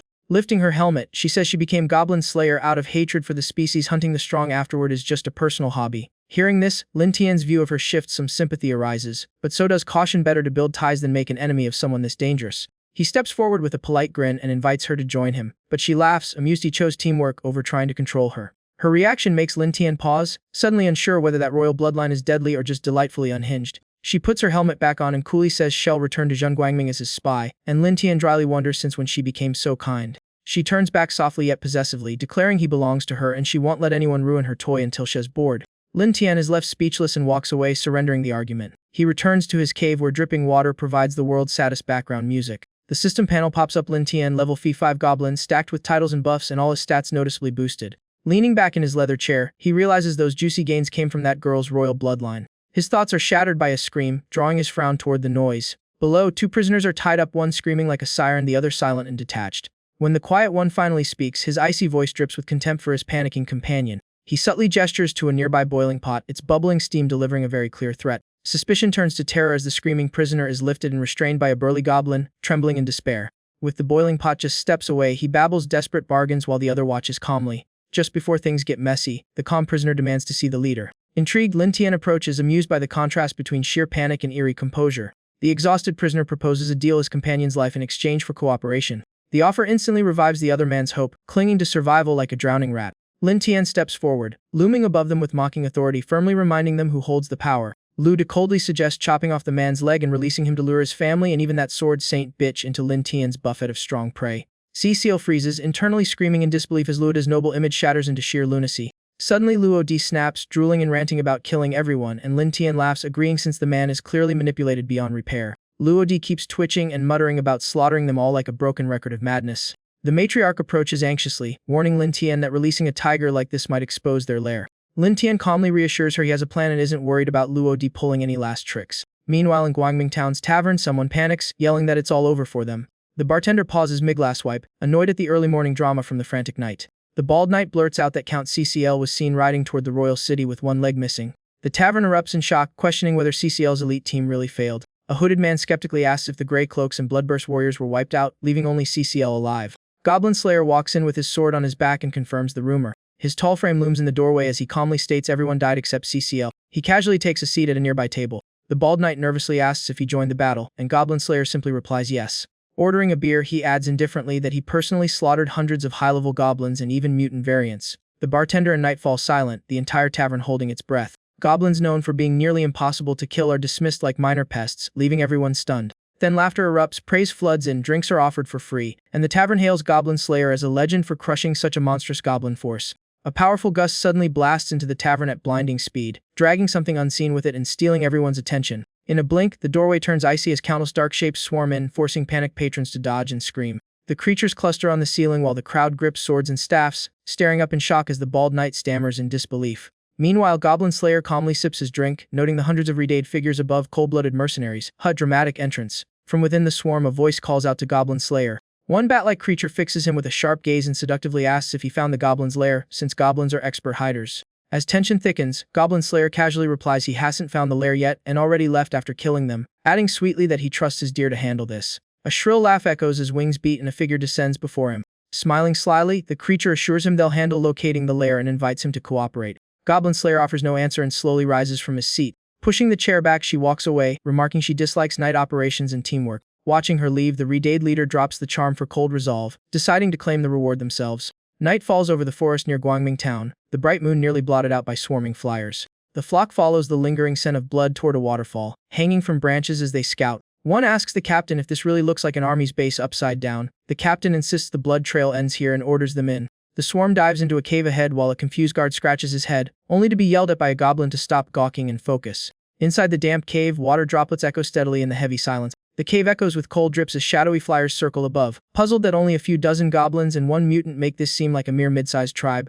While one doubts they found the right spot, the leader smirks, convinced this is the goblin lair. Goblin Slayer mentioned and eager for a midnight blood buffet. With a signal, the swarm dives down to drain them dry. Fangs aimed at goblin necks, they relish the thought of feasting and claiming rewards. But suddenly a sneak attack from behind paralyzes the leader before he can react. Losing balance, he crashes to the ground with a dull thud. A figure slowly steps out from the shadows, the ambusher revealed. Stunned, the leader sees the impossible, a holy priestess standing inside a goblin lair. As light exposes her poised form and staff, the redayed vampire internally screams, wondering why a priestess is in the wrong dungeon. Before he recovers, flames erupt deeper in the cave, spreading fast, the natural bane of bats now sealing their fate. The once sleeping goblins awaken, torches and weapons in hand, tightening the encirclement. Realizing they're trapped, the leader curses while a subordinate panics, asking what to do next. Lin Tian strolls forward, taunting the trapped vampires for daring to come here for blood. The leader instantly senses Lin Tian's distinct aura, clearly the true boss. His wings beat fiercely, whipping up a vortex aimed straight at Lin Tian and the goblins. The onlookers can only stare as the whirlwind rages briefly. When it fades, a lone figure remains at its center. Female forms emerge from the bat swarm, and the beautiful leader shrugs, saying since they're exposed, they might as well slaughter these mere goblins. Lin Tian activates System Scan Lilith, level 61 vampire, titled Countess Wife with immortal body and divine curse, boasting brutal stats and blood-themed skills. Though her overwhelming attributes tighten his focus, Lin Tian stays composed. Had already been warned about this cold-blooded mercenary raid. Lilith hovers midair, slashing at the goblins and sneering that a few flames once saved them. Roses have thorns for a reason. Lin Tian simply smirks from beneath his bangs, unimpressed. Suddenly, burly goblins behind him chant hallelujah, golden light forming a sturdy holy barrier. The brighter the hymn, the harsher the burn, and the vampires scream as holy light scorches through them. Lilith shields herself in shock, since when could lowly goblins wield divine power? The sacred chorus swells, flooding the cave with radiant light and sealing the vampires in. One by one, they collapse under the blazing pressure and Lin Tian's tightening forces. Seeing victory secured, Lin Tian calmly suggests they stop fighting and discuss terms instead. Propped up by her subordinates, Lilith laughs mockingly at the idea of goblins daring to negotiate. Squatting thoughtfully, Lin Tian guesses they're here for bounty money and wonders why mighty vampires need cash at all. Lilith falters, inwardly bitter outsiders won't understand their struggles. She explains it's not easy dealing with the Holy Church and Sword Saint, and since they signed a pact banning human blood, they must buy blood to survive. Realizing the opportunity, Lin Tian calculates that recruiting them could greatly benefit his tribe. After exchanging details, he relaxes and offers cooperation, surprising the Countess' wife. Under her gaze, Lin Tian signals his subordinates and declares he can provide blood. The goblins cease their holy chant, the golden light fading to let the vampires regroup. Yet Lilith laughs skeptically, doubting a handful of goblins could supply enough blood to sustain her entire vampire clan. Lin Tian suddenly turns dead serious, citing research that kidneys store vital essence and certain monsters' essence can substitute for human blood. Lilith and her subordinates stare in utter confusion, one whispering, "Captain, what is he even saying?" Seeing their blank faces, Lin Tian closes his eyes sagely and coughs like a professor about to simplify a lecture. He re-explains that a certain monster race long ago discovered a similar energy source and survives on it even in modern times. This species, he says, feeds without killing through a mutually beneficial exchange, surprisingly reasonable. Bringing it home, he declares goblins have exactly what the Countess lacks, and with cooperation, blood shortages will be history. The vampires murmur in doubt, but Lilith strides forward, declaring they'll know if it's true by trying. A subordinate grabs her sleeve nervously, calling out to stop her. They remind her they serve the Count, still sealed away, and question risking everything instead of waiting. Lilith turns back resolute, saying centuries of sisters have fallen, and if this works, they can survive safely without further sacrifice. Reason enough to try. Decision made, she personally tests the method, and her body quickly reacts with spreading heat and flushed skin. The bizarre scene leaves everyone around awkward and flustered. As the reaction intensifies, shock fills her changing eyes. Then she bursts into delighted laughter, thrilled that it truly can replace fresh blood. Before Lin Tian can react, is dragged down and swarmed by eager vampires shouting they want to try too, leaving him gasping for mercy. After barely escaping a drain, Lin Tian reaches toward the elf matriarch Leah, begging her to hold him up. Leah supports him with a teasing smile, while he groans that these vampires were clearly starved into madness. Once calm returns, the Countess regains her composure and steps forward to speak. She agrees to cooperate and bluntly asks what the goblins want in return, meeting Lin Tian's gaze head-on. Lin Tian scans the cave and notes it's dark and secluded, perfect for vampire hideouts. Still exhausted, he adds they only need to guard the cave from intruders, while Leah quickly steadies him again. The Countess instantly sees the benefit: stable shelter, steady food, and survival without chaos, an absurdly good deal. Gracefully circling behind him, she pretends to ponder before agreeing with a sly glance. She leaves humming cheerfully while Lin Tian watches in uneasy silence, faintly doubting his bold bargain. Outside Guangming Town's gate, night lamps glow as rumors spread about the missing cold-blooded mercenaries. With no news from the goblin hunt, townsfolk gossip that the mission failed again. Inside the noisy tavern, a fat man berates a hooded adventurer for not daring to fight goblins despite claiming diamond rank, and the hooded man snaps back that he's not their bounty slave. Their argument peaks when the tavern door suddenly bursts open, light flooding in. A graceful figure steps through like moonlight incarnate, wrinkling her nose at the alcohol before entering. The fat man freezes in shock, stammering Jinsheng. The hooded man instantly switches to a flattering smile, relieved that she has recovered. After a few jaw-dropping minutes, someone grills the Sword Saint's daughter Yijinsheng Jiarungi about soloing Dragon Extermination Island to rally everyone against the goblins, and she calmly says yes, it's the only way to wipe out both the Dragon Clan and goblins at once. Another anxious soul wonders if their bunch of average Joes can actually pull this off, and the mood instantly turns heavy. A laid-back guy volunteers with a shrug, and though the girl barely reacts, she's fine with any warm body backing her plan since her expectations were rock bottom anyway. A cigar-comping diamond-rank gun hero pledges to uphold the Sword Saint's creed and lead the squad to purge goblins, and Allison clocks his identity immediately. Yisheng coolly nods and assigns him the goblin cleaning duty. She then asks a hooded figure with object control powers to ferry her by boat to Dragon Extermination Island, leaving him stunned at being personally chosen. He quickly bows with a grin, calling it the honor of a lifetime to fight beside Yi Jinsheng. Hidden under the hood, his scheming eyes gleam as he dreams of hitting epic adventurer rank if this gamble pays off. On Dragon Island, black dragons coil through the blue sky, guarding a misty isle like it's hiding the universe's worst-kept secret. Deep underground in a shadowy cave, Longmu cradles her egg and softly lulls it to sleep until the cavern violently trembles, rocks and dust raining down in chaotic waves. Instantly alert, Longmu shields the egg with her body and demands to know who's causing the ruckus. A subordinate scouts the cave entrance and reports back once Longmu is fully awake. After hearing the news, Longmu frowns in brief realization, then scoffs that she can still stand despite having her spirit badly damaged before talk about stubborn willpower. Clicking her tongue, Longmu gently strokes the egg but can't hide her simmering irritation at the terrible timing. She lifts the egg, hugs it tight, and plants a kiss filled with fierce maternal love. Setting it down tenderly, she smiles and tells her child to remember its father is one very special goblin. Longmu's eyes turn icy as a suffocating, dangerous aura floods the area. She shifts back to her true form, fiery pupils blazing with rage, snarling that it's time to settle things with that crazy woman. A colossal shadow bursts from the cave, ripping through the sky like a lightning bolt. Outside, the air reeks of blood as dark red drops slide steadily from a small sword. The forest has become a goblin graveyard, and a white-clad girl strolls through the corpses with eerie elegance, sword in hand, as if sightseeing. She suddenly stops. Longmu is standing right before her. Longmu slams down from the sky, shaking the earth, crimson eyes locking onto the saintess like a predator. Of all days, this lunatic chooses today to barge in alone and cause trouble. Despite the crushing pressure, the saintess stands firm, gripping her sword and taunting that Longmu finally decided to show herself. Tilting her head, Longmu mocks her for losing to a goblin before and still daring to live, twisting the knife before the real fight begins. Triggered, the saintess aura explodes as she steps forward, declaring that while Longmu can't judge her life, she will claim Longmus for threatening her people. They clash instantly, the saintess slashing a blazing golden arc through the air with a battle cry. Longmu watches with disdain, then opens her jaws to unleash a sinister purple-black flame that scorches the very air. Sword light and dark fire collide violently, tearing at space itself as wind howls and debris flies everywhere. Nearby, a figure hides behind a rock, wisely choosing survival over heroics. The hooded man trembles at Longmu's massive form, muttering that if discovered he would even qualify as a toothpick, unaware a giant tail is sweeping his way until the saintess suddenly grabs him by the collar like a stray kitten. She leaps skyward, barely dodging Longmu's crushing tail that would flatten him into paste. As Longmu pivots to strike again, the saintess casually drops the hooded man and lands lightly on the ground. He crashes down like dead weight, and as Longmu turns her gaze over, the saintess snaps at him to get lost instead of being useless. Longmu's blazing eyes lift skyward as she unleashes a roar that rattles space itself. Magic arrays flare up, raining endless razor-sharp stalactites toward the saintess and the hooded man. The saintess charges straight into the deadly downpour, carving a path through falling stone without hesitation. Meanwhile, the hooded man lies frozen as a massive spike plummets right at him, slamming down with a boom, making him curl up and scream in sheer panic. Using the falling rocks as footholds, the saintess darts forward to close in on Longmu despite the relentless barrage. Before Longmu can counter, the saintess leaps up and unleashes a desperate, full-force ultimate strike aimed at her head. Caught off guard, Longmu takes deep, brutal cuts all over, shrieking as pain floods her body. The saintess presses the attack mercilessly, her cold eyes fixed as her blade tears through scale and flesh. Longmu's agonized cries echo across Dragon Island and into the sky. Deep in the cave, the egg suddenly cracks from within. A tiny creature crawls out and instinctively heads toward the distant noise. It lets out fragile cries, flapping weak wings in a clumsy first attempt at flight. Fluid drips steadily onto the cave floor with soft rhythmic taps. On a rocky ledge, the saintess stands calmly gazing down at the collapsed Longmu. Clutching her face in pain, Longmu grits her teeth in agony. The saintess coolly remarks she aimed for the forehead but only managed to take one eye as Longmu slowly rises.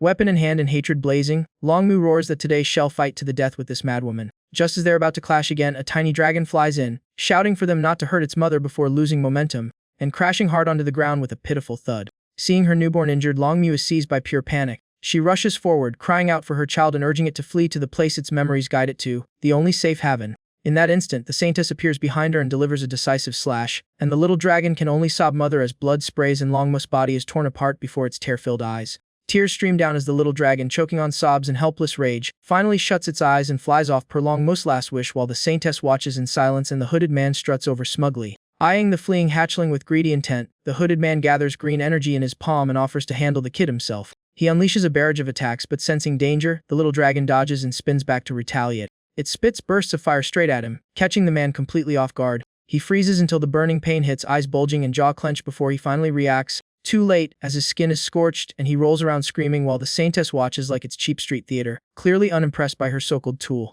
Once the pain dulls, he staggers up and pours a healing potion over his burns. Face charred and eyes bloodshot, he rages about boiling that little monster into hot pot, only for the saintess to coldly inform him it already escaped. She states she spared it since it never harmed her people, then walks off without sparing him a glance, determined to rush back and personally wipe out the goblins ravaging Guangming town. As Longmu's body reverts fully to her dragon form, the two head for the boat, but the hooded man's magic fails repeatedly until the saintess sneers and tells him to stop standing around and start rowing. After they leave, the little dragon returns to Longmu's corpse, sobbing and calling for her, but the lifeless body gives no answer. Desperate, it tries to lift her and vows to take her back to the dragon nest to save her, yet the vast size difference makes the effort hopeless. Before long, the tiny dragon collapses in exhaustion, having changed absolutely nothing. With no way out, the little dragon pants hard and makes a risky call, apologizing to Longmu before swallowing her egg to gain the strength to carry her home. In moments, he transforms into a massive muscle-bound dragon matching Longma's size, roaring so powerfully the air trembles. Spreading his wings, he lifts her head and rockets across forests and mountains without slowing down. Guided by inherited memories, he reaches the colossal dragon lair, a smoky realm threaded with flowing magma. Spotting his destination, he lands urgently, still clutching her head, and scans the area in haste. He searches frantically for any sign of life that might help. With desperate hope, he ignores his fear of this unfamiliar place, caring only about saving his mother. Suddenly, a dark shadow drops from above before he can react, and slams him down with crushing force, pinning him into the ground under overwhelming weight. The impact knocks Longma's head from his grasp, sending it rolling meters away. Pinned helplessly, he hears his captor report to Long Wang about catching an intruder, while he chokes out tearful cries for his mother. At that moment, Long Wang appears, golden pupils snapping open with icy authority. The mighty Chien Long Wang reveals himself in towering form and, noticing the severed head, asks if it belongs to Finbad. Stepping closer, he demands the child's identity, puzzled since no such dragon exists in their clan, while the boy ignores him, focused only on Long Mu. With no other option, he pleads that the head is his mother's and begs them to save her, guided here by inherited memory. Murmurs erupt as the dragons recognize the sacred aura on the wound, clearly that woman's doing, and lament that Finbad, heir to the former Long Wang's crystal power, stubbornly left the outside world. After piecing it together, Long Wang approaches and examines the boy's aura carefully, while the child watches silently, unsure of his intent. Long Wang steps back, signals his men to stand down, notes the boy is indeed her child but not pure-blooded, and asks who his father is. Freed, the boy steadies himself and says he never met his father, only that Long Mu told him he was a goblin. The cavern erupts in shock, dragons gawking and repeating a goblin. Enraged, the attacker slams him down again, calling him a disgraceful half-breed and asking Long Wang for permission to eat him. Long Wang stays silent, weighing the thought that the child still carries Longma's Dragon King bloodline. Yet with only this crystal bloodline left, keeping a mixed blood isn't simple. Without a trial, the clan would never accept him. Seeing the boy's composure and grit, Long Wang decides this harsh choice is ultimately for the child's own good. He declares that if the boy wants to save his mother, he must first survive by defeating the dragon beside him. Before he fully processes that, another dragon laughs, thanking Long Wang for the entertainment, and the boy tenses up. The sly dragon's crushing aura makes it hard to breathe as he lunges with jaws wide open. In a blink, the small dragon is swallowed whole. The attacker smirks smugly as if the half-goblin child's story just ended there. But suddenly his face twists like something inside is very wrong. Flames burst from his mouth, eyes blazing red as he struggles to contain the chaos within. He screams in panic that the brat is tearing him apart from the inside, while the others hold back due to Long Wang's order. One dragon reminds him coldly that this was the king's decision, he must handle it alone. Moments later, the boy explodes out from inside, leaving behind a corpse with a gaping, burned-through torso. Overjoyed, he flies about shouting that he survived one and can now save his mother. He lands and walks toward Long Wang. Calmly, Long Wang declares him a member of the dragon nest, naming him Nihuo, and as his body grows stronger from devouring his foe, the boy excitedly asks how they'll revive Long Mu. Hearing the question, Long Wang orders Finbad's head to be taken to the world tree, while Nihuo listens intently. He explains that fusing the head with the world tree's roots to create a wood dragon is the only way to revive his mother. Scene shift to Lin Tian in the system space, reviewing a report that praises his cave defenses with the elves and dragon harpies, scoring 80 life points after repelling adventurers.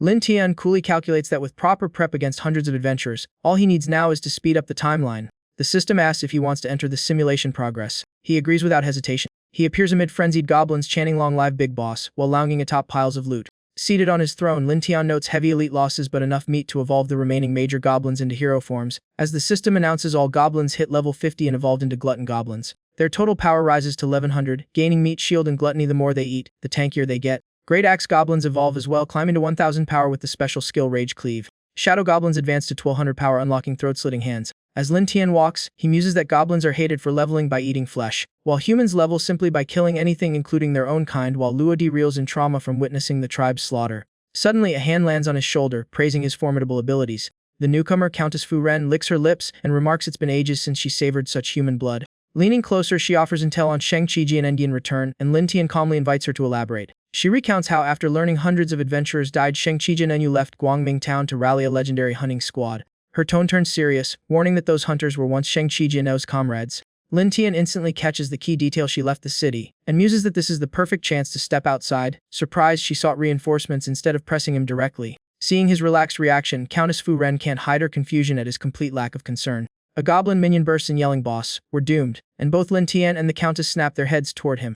Gasping, he reports another goblin tribe approaching the cave, and Lin Tian sternly asks if they're targeting them while the Countess looks stunned. Lin Tian deduces that since no other tribe exists within 100 miles, these must be the cave's former owners. Outside, the new goblins look painfully green, clumsily scrambling up the cliff. Up above, Lin Tian stands ready with Jibu Shan and Jibu Di waiting like patient predators. The goblins reach the stream, led by a bulky hero-type leader, the tribe's one and only premium model. The leader urges them to hurry, clearly impatient, while his stats start popping up in Lin Tian's system view.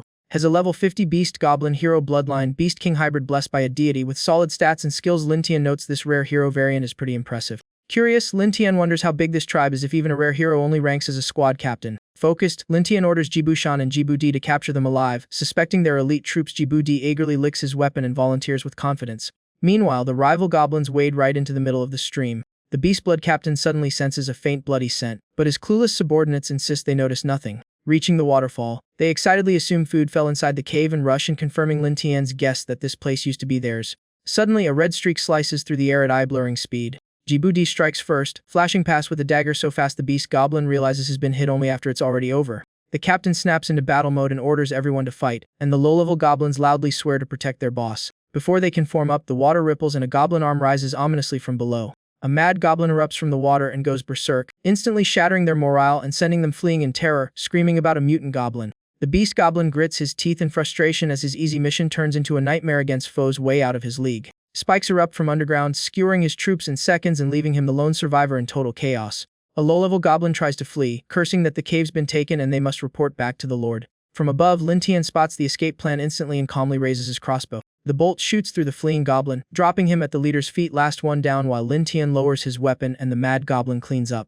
Overwhelmed, the beast goblin trembles and sweats, muttering that his enemies were supposed to be weaklings. Before his spiraling thoughts settle, he collapses mid-sentence, all of it observed closely by Lin Tian and the mad goblin as the system updates. The system reports the level 50 beast goblin has been poisoned by an earth goblin. Lin Tian keeps his gaze fixed on him, face dark as he plans the next move. The beast goblin wakes up chained tight, yet still snarls insults and threats at Lin Tian like a very restrained tough guy. Watching the tantrum, Lin Tian frowns and coolly suggests this dog needs a lesson since is still barking despite the chains. The captive blusters back bravely on the outside, though inside he clings to pride in his beast bloodline to stay unbroken. 10 minutes later, piercing screams echo nonstop. The ground bears fresh marks of a rather thorough interrogation. Once powerful, is now a bloody wreck begging for mercy, promising to spill everything, and Lin Tian stops, walks away, and casually wipes off the mess. Returning all gentle smiles, Lin Tian asks sweetly which tribe is from, where it is, and why he came. Terrified, he confesses his from the Beast King tribe in the western demonic forest, sent by his elder brother to retrieve something from their former cave while Lin Tian listens and his subordinates stand ready. Lin Tian presses on, asking what level his elder brother has reached. Shaking, he reveals his brother is already a goblin lord, and on the verge of another breakthrough. That revelation makes Lin Tian pause since becoming a goblin, has never faced a goblin lord, let alone one about to level up. Seeing Lin Tian silent, the beast goblin panics and blurts out that they were seeking a crucial treasure for their lord and urges him to check if he doubts it. Lin Tian's eyes sharpen. A treasure, you say? Soon as subordinate brings a box, when opened, eerie green smoke spills out and the system instantly displays its details. It's a level 7 demonic realm ring forged by a gold chief, able to imprison souls and gain power based on what it absorbs. Activation requires the target's blood. Realizing its value, Lin Tian eagerly puts it on the beast goblin, begs for mercy, but Lin Tian replies of course, but his actions disagree as the ringed hand suddenly clamps onto the captive. A quick cut draws blood, the ring drinks it up, and the goblin stammers, "What are you doing?"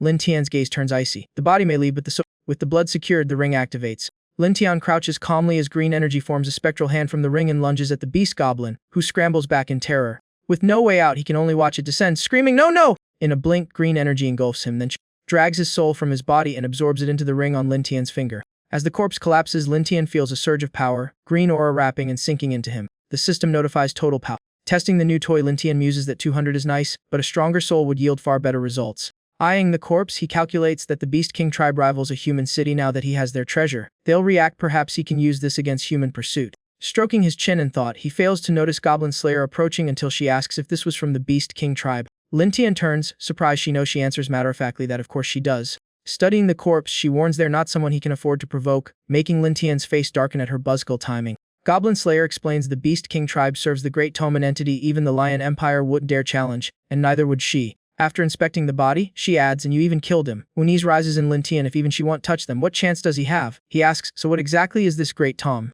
Goblin Slayer explains the Great Tom rules the 10,000-mile western demonic forest and houses at least one level 12 world-class monster. She stands as Lin Tian strokes his chin, stun level 12. The realization hits him like a brick, his flirting with world-ending danger. Suddenly he pauses, an idea sparking. Alright. He rubs the ring, sending green energy back into the beast goblin's body. Confused, Goblin Slayer asks what is doing, and he calmly says he needs her blood to control him. He orders the revived goblin to return to the Beast King tribe and report that the demonic realm treasure was stolen just as the soul fully re-enters its body. Lin Tian adds that the thief isn't them, but the Lion Empire's royal nobles. Goblin Slayer freezes, sweating as she confirms, "You mean the Stemmen family and Farah Manet." The beast goblin revives completely, now under Goblin Slayer's control. Lin Tian nods, recalling how he previously let CCL escape to set an ambush using Lu Tu as bait to farm experience. With a sly smile, Lin Tian savors the plan. When clams and cranes fight, the fisherman wins. The scene shifts to the mighty Lion King's capital, a kingdom dripping with elite power and prestige. Inside the Grand Hall, CCL's father roars insults about family disgrace while CCL kneels, desperately begging to explain. Panicking, CCL recounts how the goblins were strong and intelligent, wiped out the Grey Hat squad, and that cousin Luo Tu is still alive. His words only fuel the fury of Count Pharamond, who sees defeat by goblins as unforgivable humiliation for their mighty house. The Count slams the table, cutting off CCL's rambling cold. Losing control, he points and shouts that two great families losing to goblins has made them the Empire's laughingstock. The barrage of scolding shatters CCL's mind, fear overwhelming his senses. Onlookers cover their noses in disgust as CCL breaks down crying and apologizing. In his mind, only the ruthless image of Goblin Lin Tian remains, replaying like an endless nightmare. Tears stream down as he trembles, muttering over and over that goblin is simply too terrifying. Seeing his son sobbing pathetically, Count Pharamond explodes in shame and orders CCL dragged out for disgracing the family twice over. Before anyone moves, footsteps echo and a voice calls out Count Pharamond. A refined middle-aged noble enters with a maid, calmly telling him not to be so angry. Standing beside CCL, he proposes cooperation to wash away their family's humiliation, which makes Pharamond cool slightly. Still wary, Pharamond reminds him the king forbade nobles from mobilizing troops and has already summoned the Holy Wisdom Sword Maiden, so what's left for them to do? The man's eyes sharpen with displeasure and calculation. Twirling his mustache, he laughs that Pharamond's vision is too limited. Dropping the grin, he warns that if the Sword Maiden handles everything, the king will deem their families useless. Does Pharamond want that? Though sensing ulterior motives, Pharamond hesitates, torn between pride and suspicion. Lowering his voice, the noble suggests having CCL report the goblin threat personally so both families can lawfully deploy armies and crush the goblins together. The hall falls into murmurs as the bold plan sinks in. Pharamond sighs heavily, caring less about schemes and more about restoring honor and avenging the fallen. He agrees, ordering the useless brat to accompany him to see the king despite knowing the other man's ambitions. Days later, at Lin Tian's waterfall tribe, the outside looks peaceful as a painting, but inside, sharp explosive noises make goblins clamp their ears in terror. Poor Luo Di stands frozen with an apple on his head, now shot clean through, stammering in fear. The cause Lin Tian proudly testing his newly crafted handgun. Across from him, Luo Di trembles and mutters, "Monster." Inspecting the gun, Lin Tian notes it works surprisingly well, just burns through gunpowder fast, while Casa Na, the elf chief's daughter, gazes at it in awe and begs to try. She snuggles up and wraps her arms around his waist, pleading cutely for lessons. Amused, Lin Tian agrees with obvious enjoyment. Just as he's about to teach her, Jibu Di rushes in, shouting that Guangming Town is massing a fully armed human army, making Lin Tian and Casa Na immediately turn serious. Jibu Shan reports Beast King goblins approaching too, and Jibu Di panics that being attacked from both sides might mean game over. Unlike the anxious crowd, Lin Tian grins, pulls Casa Na close and declares the real show is about to begin while she admires his calm and vows to master the gun fast. Days earlier, in a dark cave, the controlled beast goblin reports that humans stole the demonic realm treasure and he barely escaped. The moment he finishes, has violently slammed into the ground. A massive goblin lord with octopus-like tentacles emerges, killing the beast goblin with ease and roaring, "Useless trash." He opens his slimy maw and emits a summoning shriek, ordering all forces to gather and attack humanity to reclaim the treasure. The Beast King tribe goblins are stunned by the sudden war order, confused but forced to obey. Back in the present at Guangming Town, twinkling crossword banners flutter under the moonlight. Soldiers pack the walls in full armor, weapons ready for battle. The two counts arrive with their forces, greeted by a man and several townsfolk. The former waiter, now Guangming Town's mayor, bows respectfully to Count Pharamond and Count Stemmen as the others follow suit. Not spotting the sword saint, Stemmen asks where the Holy Sword Maiden is. A hooded dragon slayer steps forward, saying she has left on other matters and asking why the counts brought troops. Dismissing him, Stemmen scoffs that without her there's no point staying, angering the dragon slayer who protests his credentials. Hearing the title, Stemmen quickly changes tone, apologizes, and states they've come to exterminate goblins. Suddenly, a dark figure crashes down from above at terrifying speed, throwing everyone into chaos. In the darkness, goblin footsteps emerge, their false stench filling the air. Before anyone reacts, thousands of goblins swarm in, leaving the guards baffled about how the walls were breached so fast. Furious, Pharamond snarls that he hadn't even attacked yet and orders the troops to charge the damn goblins. "Lion Empire troops, kill them!" roars Pharamond as he leads the cavalry charge. This battle will reclaim his honor or nothing will. The battlefield turns crimson fast, low-level goblins helpless before Pharamond's overwhelming forces. Cavalry lances and blades sweep through wave after wave, goblins dropping like weeds as blood stench fills Guangming Town. Elsewhere, the Dragon Slayer struggles defensively, casting spell after spell but lacking momentum. Above, a familiar flying creature carries a hidden observer, unnoticed amid the chaos below. From the sky, Lin Tian remarks that the scene is even livelier than he imagined. On the ground, as a sword pauses mid-swing and blood drips slowly, it seems the battle is nearly over. Pharamond scoffs at a fallen goblin, calling them worthless trash, clearly unaware he's raising another death flag. Satisfied, he predicts the fight will end within the hour now that the first wave is wiped out. Suddenly, a rider and horse are hurled in like broken dolls even with a fake body. Pharamond dodges swiftly, stunned at whatever just flew in. Even Lin Tian shudders at the newcomer's terrifying presence. A colossal goblin lumbers through the gate, nearly 78 meters tall, each step shaking the ground. A guard dangles miserably from its writhing tentacles. Seeing his troops slaughtered, the giant unleashes a roar, red aura bursting forth as he charges, crushing everything, even goblin corpses underfoot. The system reveals Beast King Goblin, level 79, titled Beast King, God Bless, 2000 HP, monstrous attack and defense, total power 3000. Reading the stats, Lin Tian freezes. What kind of grotesque monster is this, and why is it absurdly strong? The Count's armies panic and regroup to shield Pheromon and Stemmen, who urgently orders a retreat. Both sense deadly danger. Stemmen wonders if it's a supreme species overlord, while Pheromon suggests letting their people handle it. Just then, someone calls out Father, drawing both Counts' attention. A group arrives led by Luna, Luo De's cousin, who firmly declares they'll lure the monster away while the soldiers handle the rest. After speaking, she glides past Si Tengmen to launch the plan, and he warns her not to end up useless like cousin Luo. Delona snaps back with a crisp yes sir. She and her squad, some with spears, some slinging magic, prepare to lure the Goblin Beast King away. The mage following Salona finishes charging up and yells, "Taste this!" A blast shoots out and smacks the Goblin Beast King across the face, snapping his head sideways. Now fully annoyed, he locks murderous eyes on the attacker, growling with unsettling confidence. Seizing the moment, the four dash toward Jun Gate, Luona urging them to drag the beast out of the city. The trio follows fast as the Goblin Beast King pivots and chases Lo and Feral, while Lin Tian, watching from above, senses trouble. Lin Tian frowns, thinking this is going off script and they'll crash into his own men if this keeps up. Though they gain some distance, the hulking figure keeps closing in with deceptively huge strides. Lin Tian sighs, shuts his eyes, steadies his breath, and mutters that he didn't want to interfere. Shiz forcing his hand. As he calms down, Luona's image pops into his mind, and he muses that the blonde ponytail girl's fate looks shaky. When the clash finally happens, Luona's formation suffers instantly, with the mage and several others knocked off their feet. Seeing this, one teammate loses it and rages that mere Goblin's fangs will become their first trophies. Noticing morale slipping, the man in the black suit orders them to stay sharp and keep encircling to give Luona a killing shot, hands glowing as he charges in. A thunder slam erupts as the Goblin Beast King's giant hand crashes down where Luona stood. She barely escapes as the ground explodes, and others rush in to stall the beast so she can gather power, determined to win as the Academy's role model. Not wasting a second, she kicks off the ground and thrusts forward, shouting, "Advanced martial skill, piercing spear break!"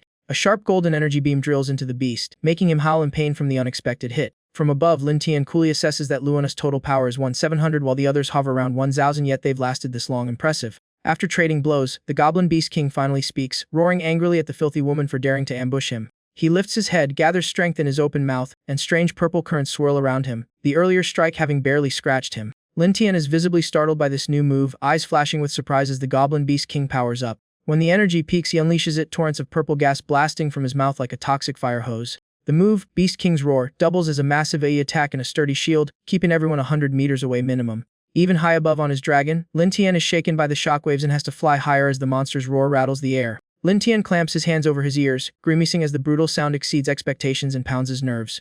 The dragon wobbles midair, its huge body catching the full blast, wings flapping anxiously until Lin Tian yells for Xiao Huan to calm down.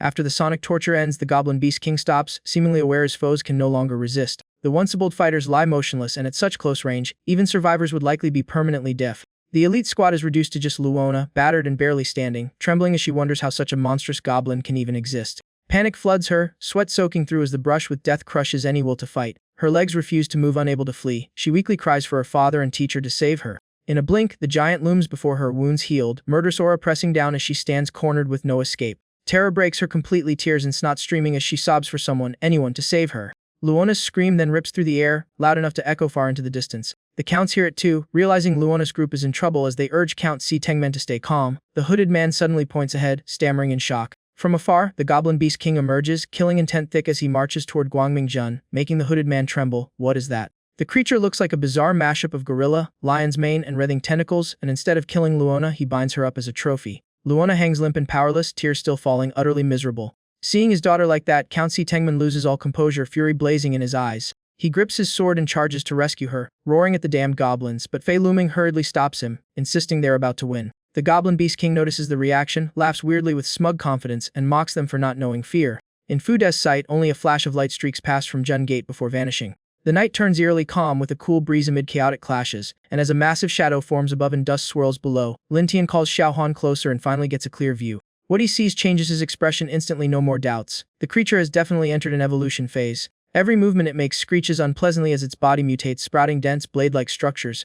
Its fangs elongate viciously and its red-glowing eyes send chills down anyone's spine. Purple tentacles wriggle from its head and back like they have minds of their own, while its abdomen splits open into a tooth-lined abyss that chomps hungrily. The display reads level 80 Brutal Goblin, total power 3,100, so this is what a true overlord looks like. Before Lin Tian fully recovers from shock, the beast blitzes, grabs Si Tengmen in a giant hand, and lifts him up, crushing his resistance as it leers hungrily, newly evolved yet already terrifying.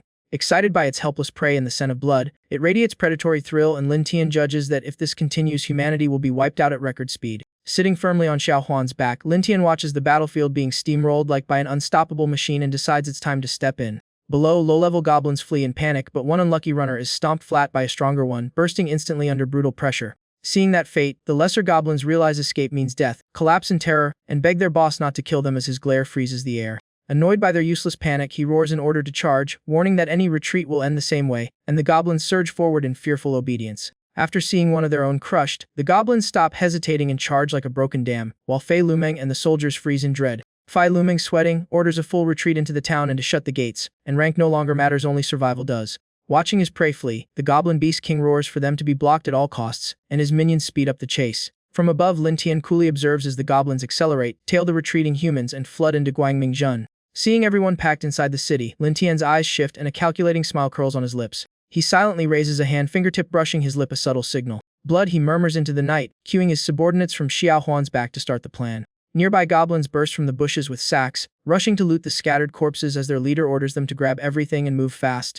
In a distant forest, a sudden quake and flash of light shake the land, sending beasts and birds scattering. That streak of light slices across forest and river, shooting straight toward Guangmingjun at breakneck speed. Mid-looting, Lin Tian senses the incoming force and wonders if the Goblin Beast King is returning earlier than expected. Sensing trouble, he orders Xiao Huan lower and commands a swift retreat, and his men immediately grab their haul and withdraw. Night smothers Guangmingjun as thick fog rolls in and cold air seeps through the streets. The Goblin Beast King roars furiously for what he believes was stolen, while wounded Fei Lumeng denies having it and insults the beast, which accuses humanity of taking his ring and lying about it. In a blink, the massive figure vanishes, leaving only distorted air behind. Before Fei Lumeng can react, he's crushed in the beast's grip, pain so intense he can't even scream. With blazing red eyes, the goblin demands to know about his ring, but Fei Lumeng, though restrained, refuses to answer. As the beast hesitates, a distant surge of power suddenly draws his attention. Before he can identify it, the light slams into him, forcing him to take the hit head-on. In the sky, tiny sparks gather and fuse into a radiant sword hanging ominously above his head. In the next instant, the sword crashes down, blasting him away, and he roars in fury, "Who's there?" As dust settles, a figure standing atop the sword's hilt gradually comes into view. A moonlit female warrior appears, strong yet captivating, her robes fluttering as the goblin staggers back, clearly recognizing her. Before he can process it, is struck again by a sharp slash, pain forcing another howl. The weapon snaps back into its master's hand like a loyal pet. A neath-aired young man in black armor steps forward, sturdy and gripping a long spear. More footsteps echo behind, making him glance back. A silver-haired man with a bulky weapon arrives, joking if they really need to gang up on one goblin, with a petite girl beside him. Seeing them, Fei Lumeng nearly weeps with relief, greeting Jian Sheng and the hunter squad at last. The battle rages from dusk to dawn until sunlight finally washes over Guangmingjun.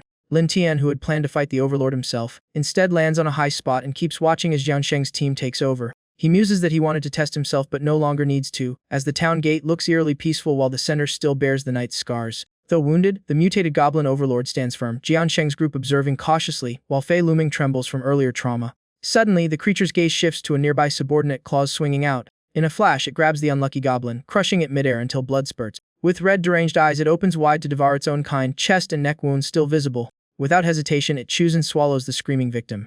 As the damaged area begins healing, Lin Tian's system reveals the skill Savage Nature Devour can to regenerate, making him blink in surprise. Arms crossed, Lin Tian notes the recovery isn't instant, interesting but not unbeatable. His lips curl slightly, this twist actually works in his favor. Noticing the regeneration, Jian Sheng draws her sword, and when someone doubts the beast's surviving pierced neck and chest, she calmly says one more strike will finish it. The moment the blade leaves its sheath, the mutated goblin grows wary, clearly aware Jian Sheng's fame and strength aren't to be trifled with. Its tone shifts from savage to cautious, claiming it was tricked here and only wants to return to Damu Dai, swearing never to come back. At the mention of Damu Di, Jian Sheng's tone drops as she asks if he truly came from there. The beast angrily points at Fei Lumeng, blaming him for stealing his item, but Fei Lumeng swears on his count title, he never touched anything from such a fiend. The other three eye Fei Lumeng suspiciously, yet Jian Sheng frowns, sensing something doesn't add up and suspecting a hidden mastermind. When Ao Soen questions her, she explains that if his truly from distant Damu Di, hundreds or thousands of miles away, then earlier attacks couldn't have been his, just local goblins. Lu Lita looks stunned and suggests someone lured him from Damu Dai to make both sides destroy each other, meaning the mastermind's scheme is exposed. The buzzcut man grimaces in disbelief that goblins could orchestrate such a plot, but clearly the story isn't over. Fei Lumeng suddenly erupts, declaring whoever killed Count Si Tengmen and the wandering hero must die, no excuses. Hearing that, Ao Suede smirks in excitement, as if he's been waiting for this cue. Drawing his weapon, green energy coils around him and his eyes glow red as he coolly volunteers to handle it, turning the tables instantly. Under that crushing pressure, the mutated goblin actually shrinks back, trembling. Just then, a massive golden tornado drops from the sky. It targets Jian Sheng's group, halting Oh Siwei mid-move as everyone looks up in shock. Ao Siwei ducks swiftly as the gale roars past, kicking up dust, while Jian Sheng calmly shields her eyes without losing composure. The mutated goblin, after brief confusion, realizes an escape window has opened. Wasting no time, he flees because only a fool would fight 4 terrifying opponents right now. As the tornado fades, Jian Sheng keeps her hand raised, peering through the clearing dust. Suddenly, her eyes widen at what she sees. The attack came from Lin Tian, and the sight of his dragon makes her question what exactly is happening. On Xiao Huan's back, Lin Tian gazes down gravely, having just fired a mini version of the legendary Andong Vong divine crossbow while the dragon roars, all still unfolding within his calculations. He eyes the crowd below and decides to spare the goblin for its tasty devouring skill. Better let it escape now and harvest it later when it's weak. With that, he orders Xiao Huan to chase dragon and rider vanish in a blink, leaving the sword saints baffled as the winds fade away.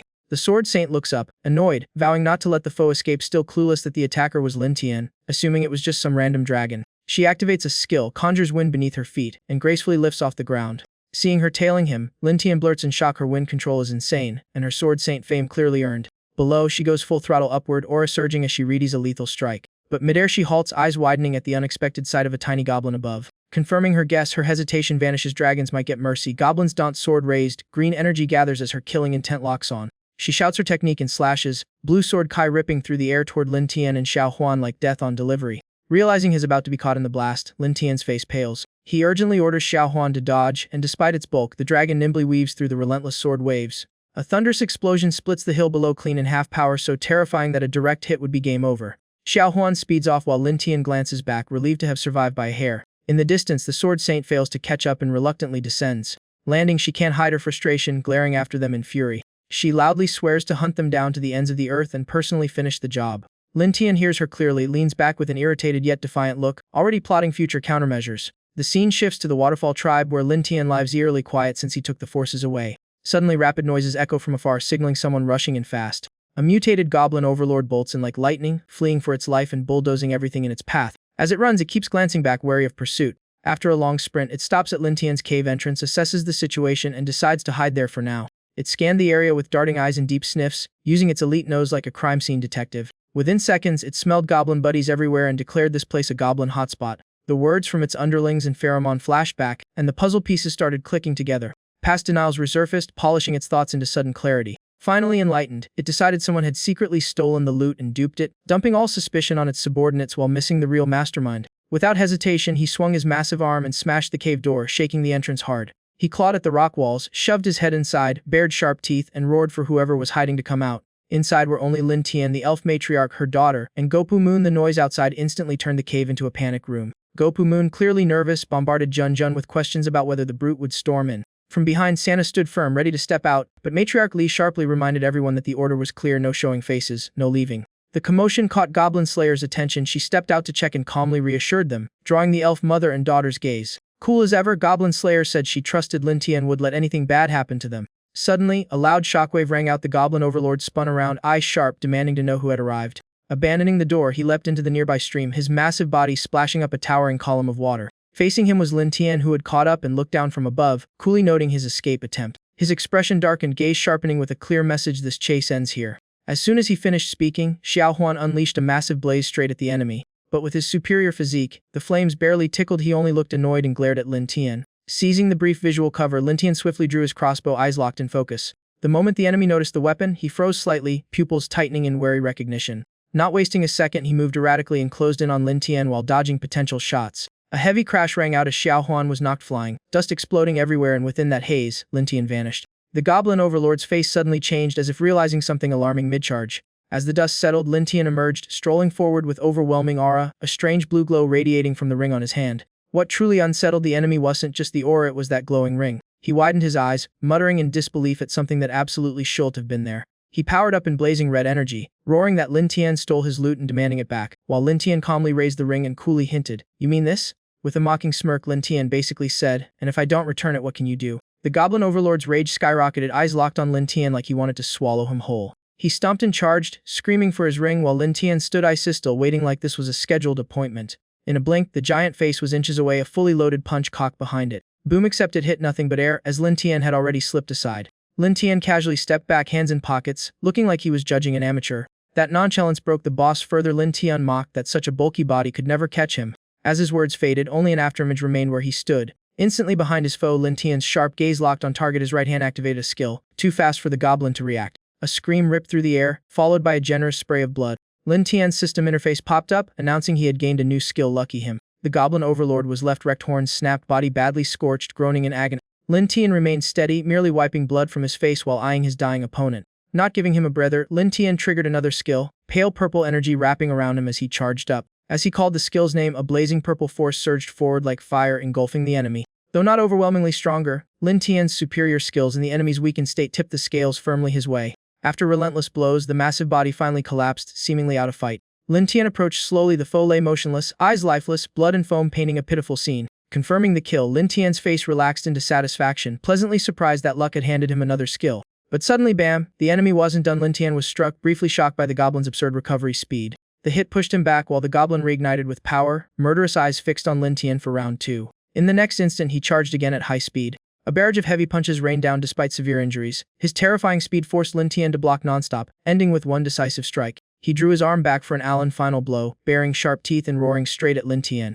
The blow crashed down like thunder. Lin Tian blocked with both arms, but was forced into the cracking ground as the system displayed the enemy's power level. Still defending, he quickly assessed that the foe was weakened by prior wounds. Otherwise, this would have ended badly. The goblin overlord was shocked the hit didn't finish Lin Tian, sensing danger, while Lin Tian's arms trembled under crushing pressure. A sudden shout shattered the stalemate, and the goblin's eyes widened, sensing something off. Lin Tian switched to offense, his left hand gathering golden energy before slamming it into the goblin, the force exploding internally and freezing him in shock. The massive body lost strength and dropped to its knees, unable to resist, still growling in unwilling defeat. Before he could finish speaking, he collapsed completely. Lin Tian finally relaxed, wiped his sweat, and judged that recovery was no longer possible. He mused that if the goblin weren't still useful, he'd have been dead much earlier. Soon the cave fell silent again with only the sound of flowing water. The goblin's corpse lay there as Lin Tian assigned someone else to handle it. That someone was Goblin Slayer. She questioned why not devour the soul for power since the plan was nearly done, and Lin Tian explained the Sword Saint's interference had exposed them. He added that the enemy team had someone who could travel underground and track them down. Hearing this, Goblin Slayer bluntly asked about the next move. Slowly removing the ring, Lin Tian proposed using the goblin's origin to lure forces from the Great Necropolis into intervening. Goblin Slayer hesitated, warning about the Necropolis dangers, but Lin Tian insisted it was their best shot since they couldn't face the Sword Saint head-on. He then placed the ring back onto the mutated Goblin Overlord's body. Standing up, he ordered Goblin Slayer to control the corpse and send it back to report to the Great Necropolis. Provoking retaliation, she reluctantly agreed. Approaching the body, she removed her glove, sighed softly, and accepted the plan. With her other hand, she drew a dagger and sliced her palm to draw blood for the ritual. She let the blood drip onto the corpse while chanting strange words, ending with a firm command. Instantly, the goblin's body reacted, green energy wrapping its arm as it moved under her control. Soon, his demeanor shifted completely, bowing submissively, stating his identity and awaiting orders. Goblin Slayer relayed the command, and he vowed to complete the mission. Hours later, flickering flames and drifting smoke deep in the cave hinted at a cozy little gathering. In truth, the underlings were celebrating, huddled by the fire and splitting loot in warm, greedy harmony. Right then, Lin Tian's system chimed in with his newly accumulated points. He studied the panel, pondering how to spend them, while behind him his minions loudly fought over food. A flashy option appeared: summon a high-level demon beast utterly loyal, complete with intimidating visuals. After careful thought, he decided it was useful but not game-changing against stronger foes, so he skipped it. He shifted to another list, eyeing skills that directly boosted combat power. One skill allowed him to absorb physical traits from enemies, no copying special powers, but still a juicy upgrade. Another skill weakened opponents, especially effective against those with holo-type power. Comparing both, he realized the fusion-type ability would synergize beautifully with his own talents. He imagined gaining traits of mighty creatures like dragon wings for superior mobility. Then came visions of mythical eyes granting terrifying abilities. Yet considering current threats, he concluded the other skill was more practical and swiftly made his choice. Without hesitation, he confirmed the skill Blood of Ruin. A bizarre image appeared, a skeletal hand holding crimson flame. Transaction complete, and shockingly, all spent points were refunded. Lin Tian froze, eyes wide at this unexpected bonus. Excitement burst out of him. He almost lost composure, drawing confused looks from his underlings, and quickly redeemed the remaining skill too. Once done, he clenched his fist in delight, realizing a former limitation had vanished in one lucky sweep. Just then a voice called out, making him pause and turn. Gob Moon and Evely approached. They'd clearly seen everything. One asked shyly, the other tugged his arm affectionately, and he responded with an awkward smile. Hearing his earlier words again, Gob Moon stiffened as if connecting the dots. She lowered her head, flustered, lips moving but no words daring to escape. After hesitating, she looked up with sparkling eyes, clutching her hem, and timidly voiced her question. Lin Tian hurriedly denied the misunderstanding, leaving both girls visibly disappointed, while inwardly he felt tired of this recurring drama. Before the mood settled, a frantic subordinate rushed in reporting trouble. Someone had caused chaos and seized weapons. Lin Tian replied with a cryptic hum. He promptly ordered the way to be led so he could inspect the situation personally. Without delay, the trio followed the subordinate out. The troublemaker was none other than Lord. Seeing two familiar items, he broke down, clutching his head and blaming himself for past losses, sanity hanging by a thread. Amid the chaos, he suddenly noticed Lin Tian's presence. He rushed over, shouting Lin Tian's name. Evely instinctively hid behind Lin Tian, who stayed silent and simply observed. Half laughing, half crying, Lord begged to know his family's fate. Lin Tian answered coldly without the slightest hesitation. The words hit like a hammer, leaving Lord frozen and unable to accept the truth. His expression twisted, broken hollow laughter spilling out in fragments. Clutching his head, he rambled between hysterical laughs, blaming himself for provoking Lin Tian and causing everything. He muttered that Evely could still live and hoped the church would save her, but Evely only focused on Lin Tian, ignoring him completely. As soon as he finished, Lord sprang up and dashed away at high speed. A loud crash, he slammed his head into a nearby rock. Evely clung to Lin Tian in shock while Lin Tian stood stunned by the sudden turn. Lord's body slid down slowly, leaving a dark red smear on the stone. Already exhausted, this extreme choice sealed his fate as Lin Tian approached. Crouching down, Lin Tian spoke in a heavy tone, remarking that after all the torment, feelings had formed, so why end it now, while Lord's body twitched on the ground. Raising his dagger, Lin Tian added that his hatred had long faded, and this stab would ease Lord's pain. Thus ended the days of torment, and Lord was finally freed, returning to his family in death. The scene shifted to the forest of the great necropolis. The mutated goblin overlord followed Goblin Slayer's orders and arrived, shouting, Lord Niu, I am Dao Yu, leader of Li Dao, are you home? At the call, the named figure gripped the wall and stepped outside. Seeing him, the mutated goblin overlord showed caution, looking up warily. Before him stood a colossal bull-shaped creature dozens of times larger despite his own size. He felt tiny in comparison. The deep voice rumbled, why call me? So the goblin shouted back about his clan being slaughtered. This being, nicknamed Niu Kui the Man-Eater, full name Niu Dali, merely grunted in confusion. Immediately, the goblin knelt and presented the ring Lin Tian had given him, claiming it was a demonic artifact forged by the transcendent race, returning it to its rightful kind. Hearing that, the giant lowered his arm to accept the ring. Examining it with clear satisfaction, Niu Dali said, thanks, so what do you want? Everything went as Lin Tian predicted. The goblin overlord followed the script and after a pause, declared he wanted them dead. Niu Dali sank into thought, red aura surging so heavily that the goblin had to step back. After a long silence, Niu Dali coldly said he had a pact with the divine church not to enter human lands, but he could request permission from the Lord. The goblin's face lit up with excitement, grinning as if channeling Lin Tian himself. Stepping forward with rising momentum, Niu Dali added that avenging against humans should interest that Lord greatly. Power flared as he clenched up, licking his lips at the thought he hadn't eaten fresh meat in ages. Days later, the scene returned to Lin Tian's tribe. Deep inside, he quietly checked the system. His status panel popped up before him. Lin Tian level 70 race goblin class known titles blasphemer divine creator blessed by the gods fate 2000 strength 540 defense 710 skills mutated fusion blood of ruin roar bladeless hand agility equipment fine iron armor fine broken sword elemental crossbow total power 3100. Studying the numbers, he muttered that though he'd mastered blood of ruin and leveled up, the holy sword maiden had at least 4000 total power, still a big gap. Maybe only teamwork could close it. Who told him to start on hell mode anyway? His gaze sharpened. Soon it would be time to rise. If they destroyed Brighttown this round, they could forge an entire army of hero-class units. With that thought, the weight lifted and he exhaled, no more hiding. Footsteps approached. Goblin Slayer informed him that the brutal goblin had arrived at the cave entrance, waiting for him. Without turning, he replied calmly that he knew. Still, Goblin Slayer moved closer, teasing glint in her eyes, one arm over his shoulder and the other holding his hand. She softly asked if they should accompany him to Brighttown. He refused immediately. This battle targeted the Holy Sword Maiden and a few elites. If things went south, he could escape alone, but they'd only slow him down.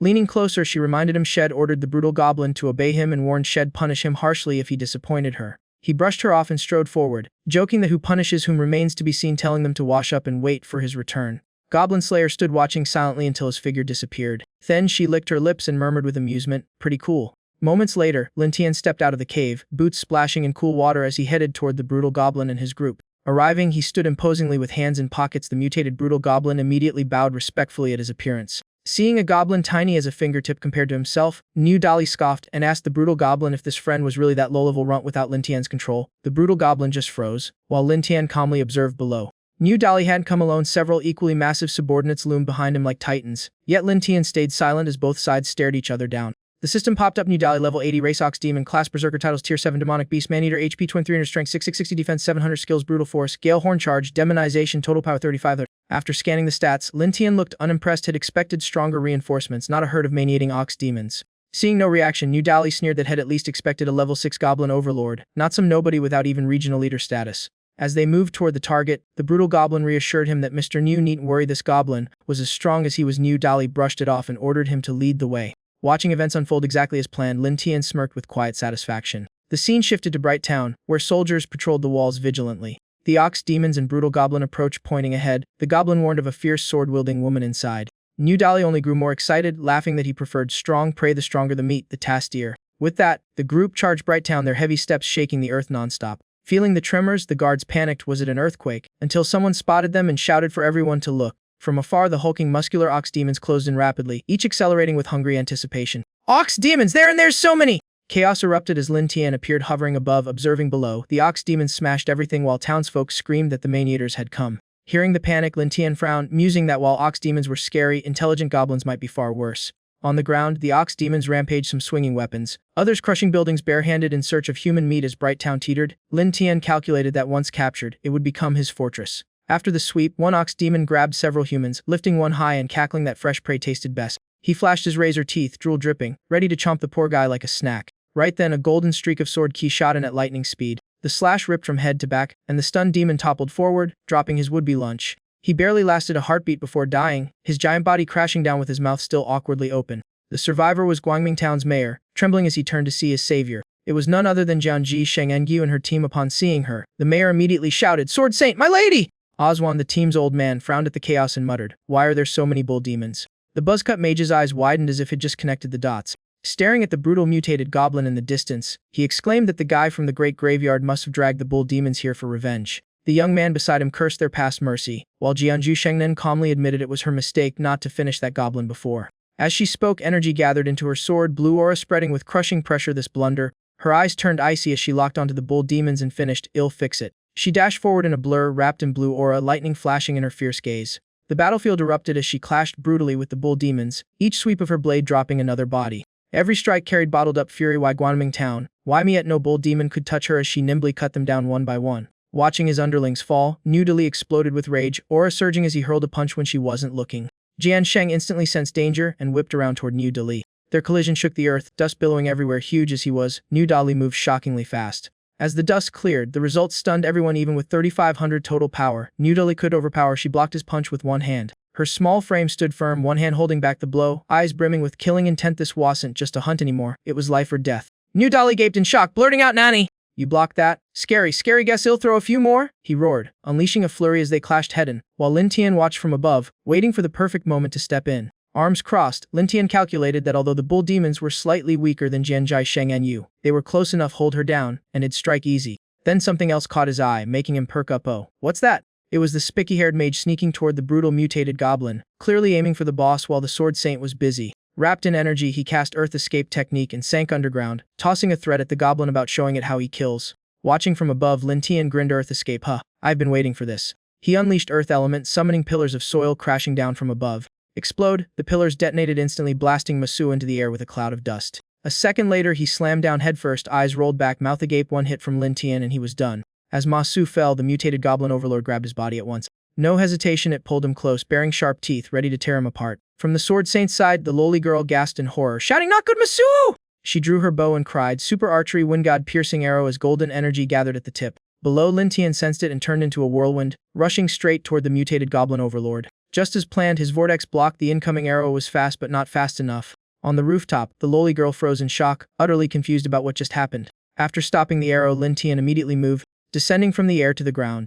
Golden aura flared around him as he coldly eyed the lowly girl, muttering about a pesky elf. Good thing he had keen perception. Turning back, he told the mutated goblin overlord to leave that prey for him and go help the bull demons instead. The creature obeyed at once, setting Masu down and bowing yes. Hands in pockets, Lin Tian strolled toward Masu, amused that the king's command of evil was so handy. Licking his lips, he stared at the prey. "Come to me, Earth Escape power." The system chimed with the familiar notification, "Devar." Above, Lolita watched her teammate get eaten, trembling with wide eyes as she sobbed, "Lord Masu, no."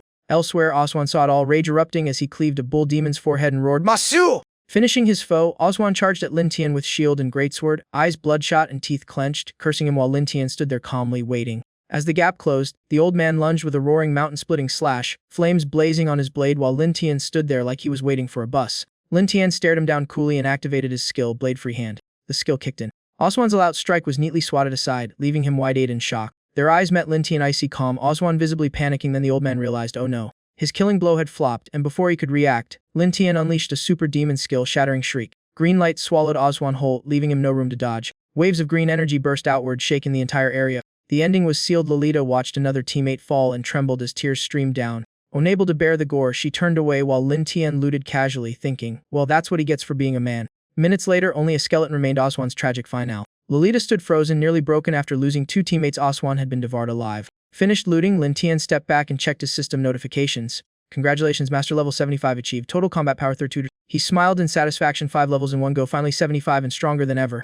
Meanwhile, Lolita seized the moment, drawing her bow as countless arrows formed around a 6-pointed magic circle, shouting, "Die, you filthy goblin!" The arrows rained down at high speed while Lin Tian was still distracted by his system. A golden arrow pierced his right shoulder, and the sudden pain made him grit his teeth. Clutching the wound, he looked up sharply toward the shooter. Another deadly volley followed just as fast, forcing him to react instantly. He dodged in a flash, and the spot he'd stood on was instantly riddled with arrows. As he sidestepped, he thought lucky that was close. High above, Lolita kept firing, pouring all her strength into each radiant golden arrow. The barrage fell like heavy rain, and Lin Tian kept moving to avoid becoming a pincushion. He glanced back and cursed, "Damn it, this woman shoots like a Barrett sniper without those stone walls slowing it down. I'd be toast." While dodging, Lin Tian moved near the mutated savage goblin and barked an order, "Savage, knock that bell tower down!" The goblin replied without hesitation, "Got it." At the command, the mutated savage goblin burst from the rubble, green aura blazing as it charged the bell tower, forcing Lolita to stop attacking. With a brutal slam, the hulking goblin smashed into the tower, cracking it apart and sending it collapsing.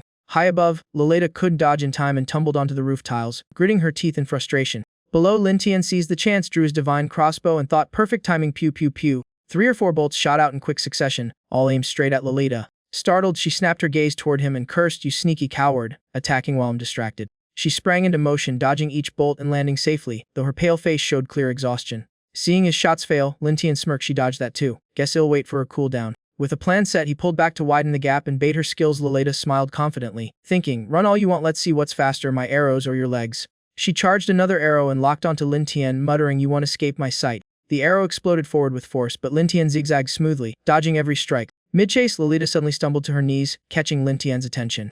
Her body went limp and unresponsive. She realized in horror, "Oh no, I'm completely out of stamina." Drenched in sweat, she forced herself to stay conscious, thinking, "Just a little more, I can do this." Before finishing the thought, she collapsed unconscious exactly as Lin Tian planned, having drained her stamina before closing in. He and the mutated savage goblin approached. The mutated savage goblin loomed over her, aura surging and eyes feral, seeing only easy prey. It opened its jaws wide, ready to swallow her whole. But a familiar voice stopped it. "Back off, she's mine." The goblin obeyed instantly as Lin Tian walked toward Lolita. Kneeling, he examined her petite form with calculating eyes and said, "Such a powerful elf would be wasted as food," while Lolita lay unconscious, unaware. Lin Tian carefully lifted Lolita in his arms and headed toward a secluded spot, clearly planning something everyone could guess. As he walked, he wondered what new ability he'd gained this time, disappearing into the dust and leaving the hungry goblin behind. Minutes later, in a ruined corner of Guangming town, Lolita slowly opened her eyes after fainting from exhaustion. Groggy and confused, "Did I die fighting that goblin, and where on earth am I?" Suddenly, her eyes flew open, and the sight before her froze her in sheer terror. The reason was Lin Tian's shirt coming off to reveal a solid build, but in Lolita's eyes, he looked like a scrawny, greasy-haired goblin about to pounce.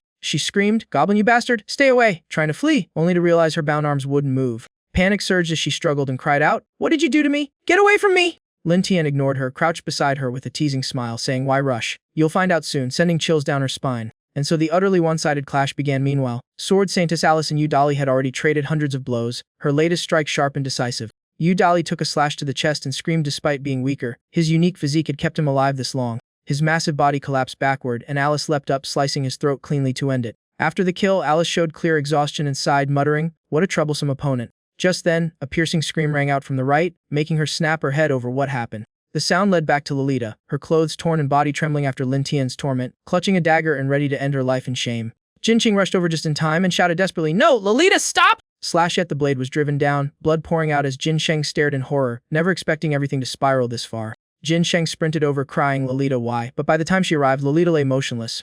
Alice caught Lolita in panic, shaking her and pleading, "Don't die, it'll get you healed!" And only after a while did Lolita weakly open her eyes. Looking at her with sorrowful eyes, she whispered, "Alice, Moscow and Osika, they're dead," and I before coughing. With a trembling hand touching Alice's face, she murmured, "Your Highness Alice, I don't want to bear a goblin's child, please avenge us," wrenching Alice's heart as she vowed through tears to slaughter them all. With her final words spoken, Lolita breathed her last and followed her fallen comrades, her arm dropping limply as Alice drowned in grief. The remaining Niao Guy surrounded Alice, casually chatting that since the boss was dead, whoever ate her would be the new boss. Kill, kill, eat, eat. Below, Alice gently laid Lolita down, her face darkening with fury. She slowly raised her sword, every bottled emotion hitting its limit. Rising to her feet, golden aura blazing, she glared coldly and declared, "All of you will die." Then, without hesitation, she thrust the sword straight through her own body, teeth clenched. Blood poured from her back as if her rage had shattered its chains, the act clearly unlocking hidden power. The soldiers were thrown into chaos, no longer eager but utterly confused. What's going on? Did the sword saint just stab herself? Even the Niao Guy stared, baffled by her move. In a flash, Alice shot into the sky, wrapped in a golden barrier-like glow, making Count Pheromone uneasy. He shouted anxiously, "Lady Sword Saint, what are you doing?" Still conscious, Alice used the sword as a key to another form and ordered clearly, "All soldiers, retreat now or you will die." The troops scattered in panic, screaming and scrambling, some muttering that she now looked scarier than the monsters. From where Lin Tian had left, violent tremors echoed, forcing him to glance back. He paused, puzzled. Did the sword saint wipe out the Niao guy already? Curiosity won, and he turned back to see the spectacle himself. What he saw froze him. A colossal Alice in the sky, armor gone, 2 pairs of wings spread wide like a descending saint, pulling the sword from her body to deliver judgment. Everyone below, including Lin Tian, was caught in the attack zone. A golden circle locked his feet in place, and he muttered urgently, "This is bad." The Niao Gi tried to flee but were pinned down, some screaming to run, one idiot yelling, "Run! Kill her!" That shout only fueled Alice's wrath, her pressure crushing them face first into the ground as the loudmouth panicked, unable to move under her overwhelming aura. With all targets locked, Alice flapped closer, raised her sword, gathered blazing energy, and called out her ultimate move. Without hesitation, she brought the blade down in a wrath-filled, allure-nothing strike. A colossal sword beam tore across the T, splitting everything in its path as dust swallowed the scene. When the dust cleared, a massive trench remained. One slash had diced the Niao guy into scattered pieces. After wiping them out, Alice slowly withdrew her power and descended steadily. Her body shrank back to normal, golden aura fading. The insegent Niao guy now nothing but scraps. She scanned for survivors, but none remained. Her earlier form had been terrifyingly absolute. From a safe distance, Lin Tian watched as his system displayed her current combat power 5,000 skyrocketed. The human versus monster war ended, but at a devastating cost, leaving Guangming town in ruins. Lin Tian thought grimly, "Good thing I stepped out of range. She fights like a mage in knight's clothing. Is this the price of power?" Count Pharamond rushed in, praising her as the undefeated sword saintess guarding the kingdom while her golden aura fully dissipated. The soldiers cheered wildly, shouting, "Long live the sword saint!" Suddenly, pain exploded from her abdominal wound, blood spilling as she clutched it desperately. The backlash of forcing her limits struck hard. She leaned on her sword and coughed blood, something Lin Tian noticed as his system showed her combat power dropping sharply to 2,500. Sensing opportunity, Lin Tian smirked, "Let's see how long you last now," while Alice stayed alert despite the agony. She warned Pharamond and the troops grimly, "It's not over, the real culprit still lives." Finishing her words, she pulled out a blue potion, ready to recover. But before she could drink it, that familiar energy surge. Lin Tian moved to stop her.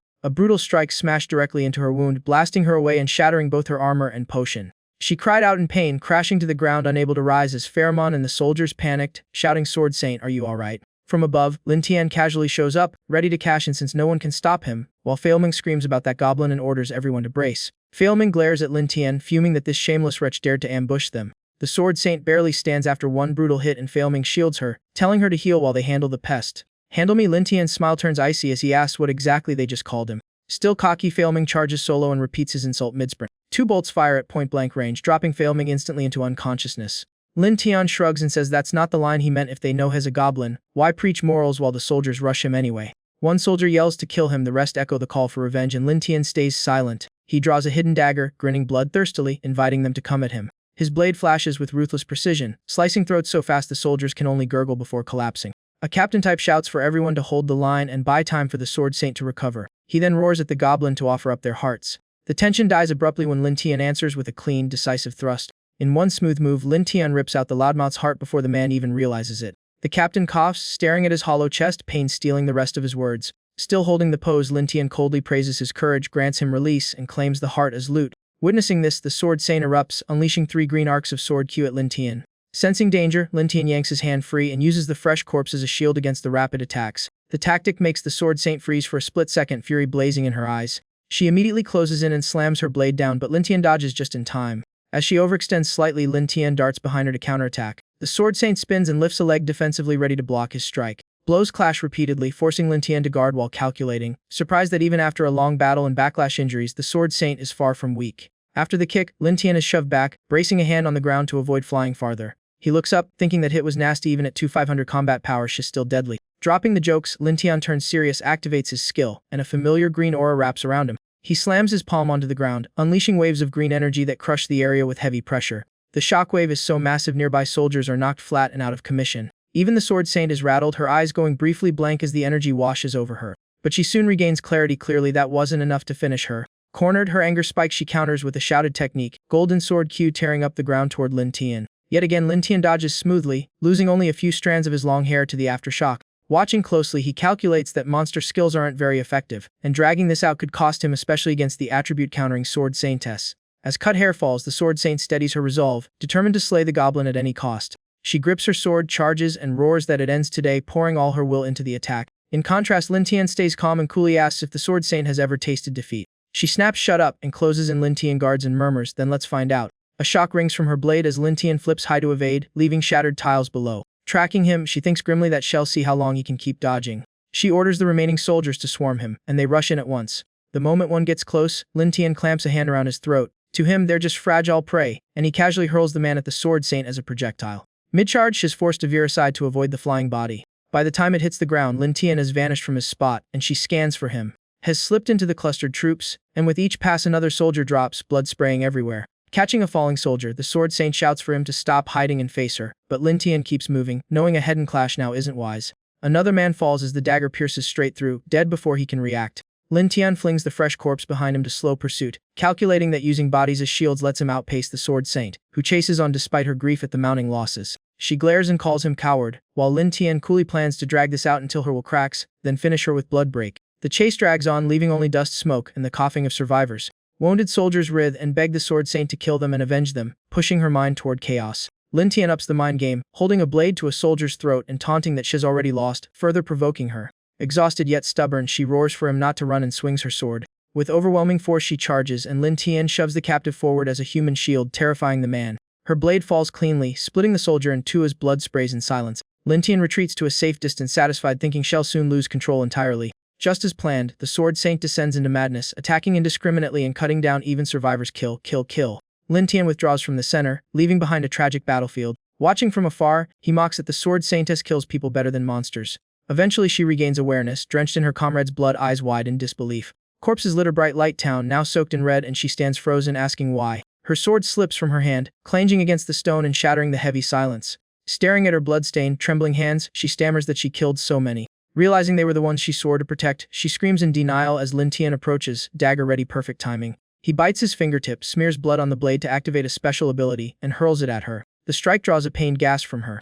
Upon contact, the blood-infused blade triggers an effect that drains her strength, dropping her to her knees. As her knees hit stone, rain begins to fall, as if the sky shares the gloom. A faint golden light rises from her body and fades away, her power fully siphoned, limbs no longer obeying. She looks up weakly and calls to the divine, eyes empty, insisting it wasn't her fault, she only wanted to protect everyone. She reaches toward the cloud-choked sky, voice fading as she wonders if even the divine has abandoned her. With that, she collapses motionless and the loss-soaked battle finally ends.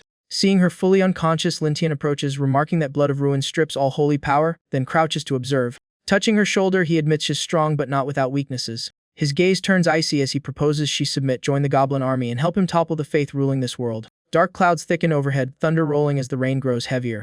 As the decisive moment nears, Lin Tian prepares to seize new power, pulling aside obstructing cloth, her body faintly reacting even in unconsciousness. Tears stream unnoticed into the downpour over bright light town, her toned figure exposed again as Lin Tian casually remarks that a midday rain like this is quite refreshing. The storm intensifies, the town now ruins, rain mixing with the relentless sounds coming from Goblin Lin Tian. Suddenly, a fierce goblin spins and flees in panic. It screams that the church is here and to run, making Lin Tian pause mid-act and look up. His face darkens as he grits out the church. Of all times they arrive now, how irritating, just as armored footsteps and clashing metal approach from behind while he's still busy. Turning slowly, he freezes at the sheer number of church forces they see the scene, but instead stabs swords into the tiles in warning, led by a holy guard, the pontiff's close aide. Realizing trouble, Lin Tian grabs his cloak, stomps the ground, and springs off the sword saint's body. Landing, he faces the church squad head. Opposite him, the pontiff stands seething, heat radiating as rain and armor clinks fill the suffocating silence, while Jin Sheng lies unconscious on the cold stone. The pontiff glances at her, shocked that even the famed gold saint fell to a mere goblin. His furious gaze shifts to Lin Tian, calling him a small goblin with an unremarkable look but terrifying inner power, a true demon.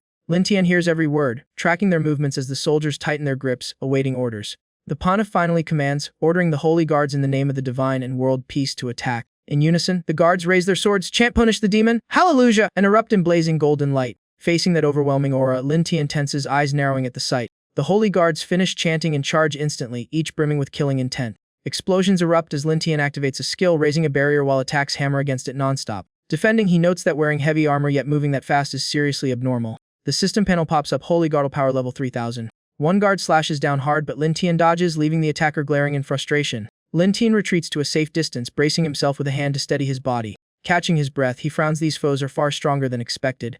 In a flash, he cuts his palm with his dagger, eyes sharpening as he locks onto his targets, thinking it changes nothing. He flings the blood forward and unleashes his signature move, Blood of Ruin. One guard is instantly splattered across the face. The effect is immediate as blasted back, holy power erased, collapsing like Jin Sheng before him. Rolling on the ground, the guard screams about his lost holy power, while another blocks pursuit and shouts that it's a forbidden curse. The rest halt in fear and Lin Tian vanishes from sight, leaving them muttering that the goblin is a true demon. From afar, Lin Tian clicks his tongue, realizing even church grunts hit 3,000 power time to revise the plan. Moments later, he vaults over the walls of Bright Light Town. Back with Jin Sheng, the Pontiff covers her with cloth and orders a retreat, saying she needs purification before she falls to heresy.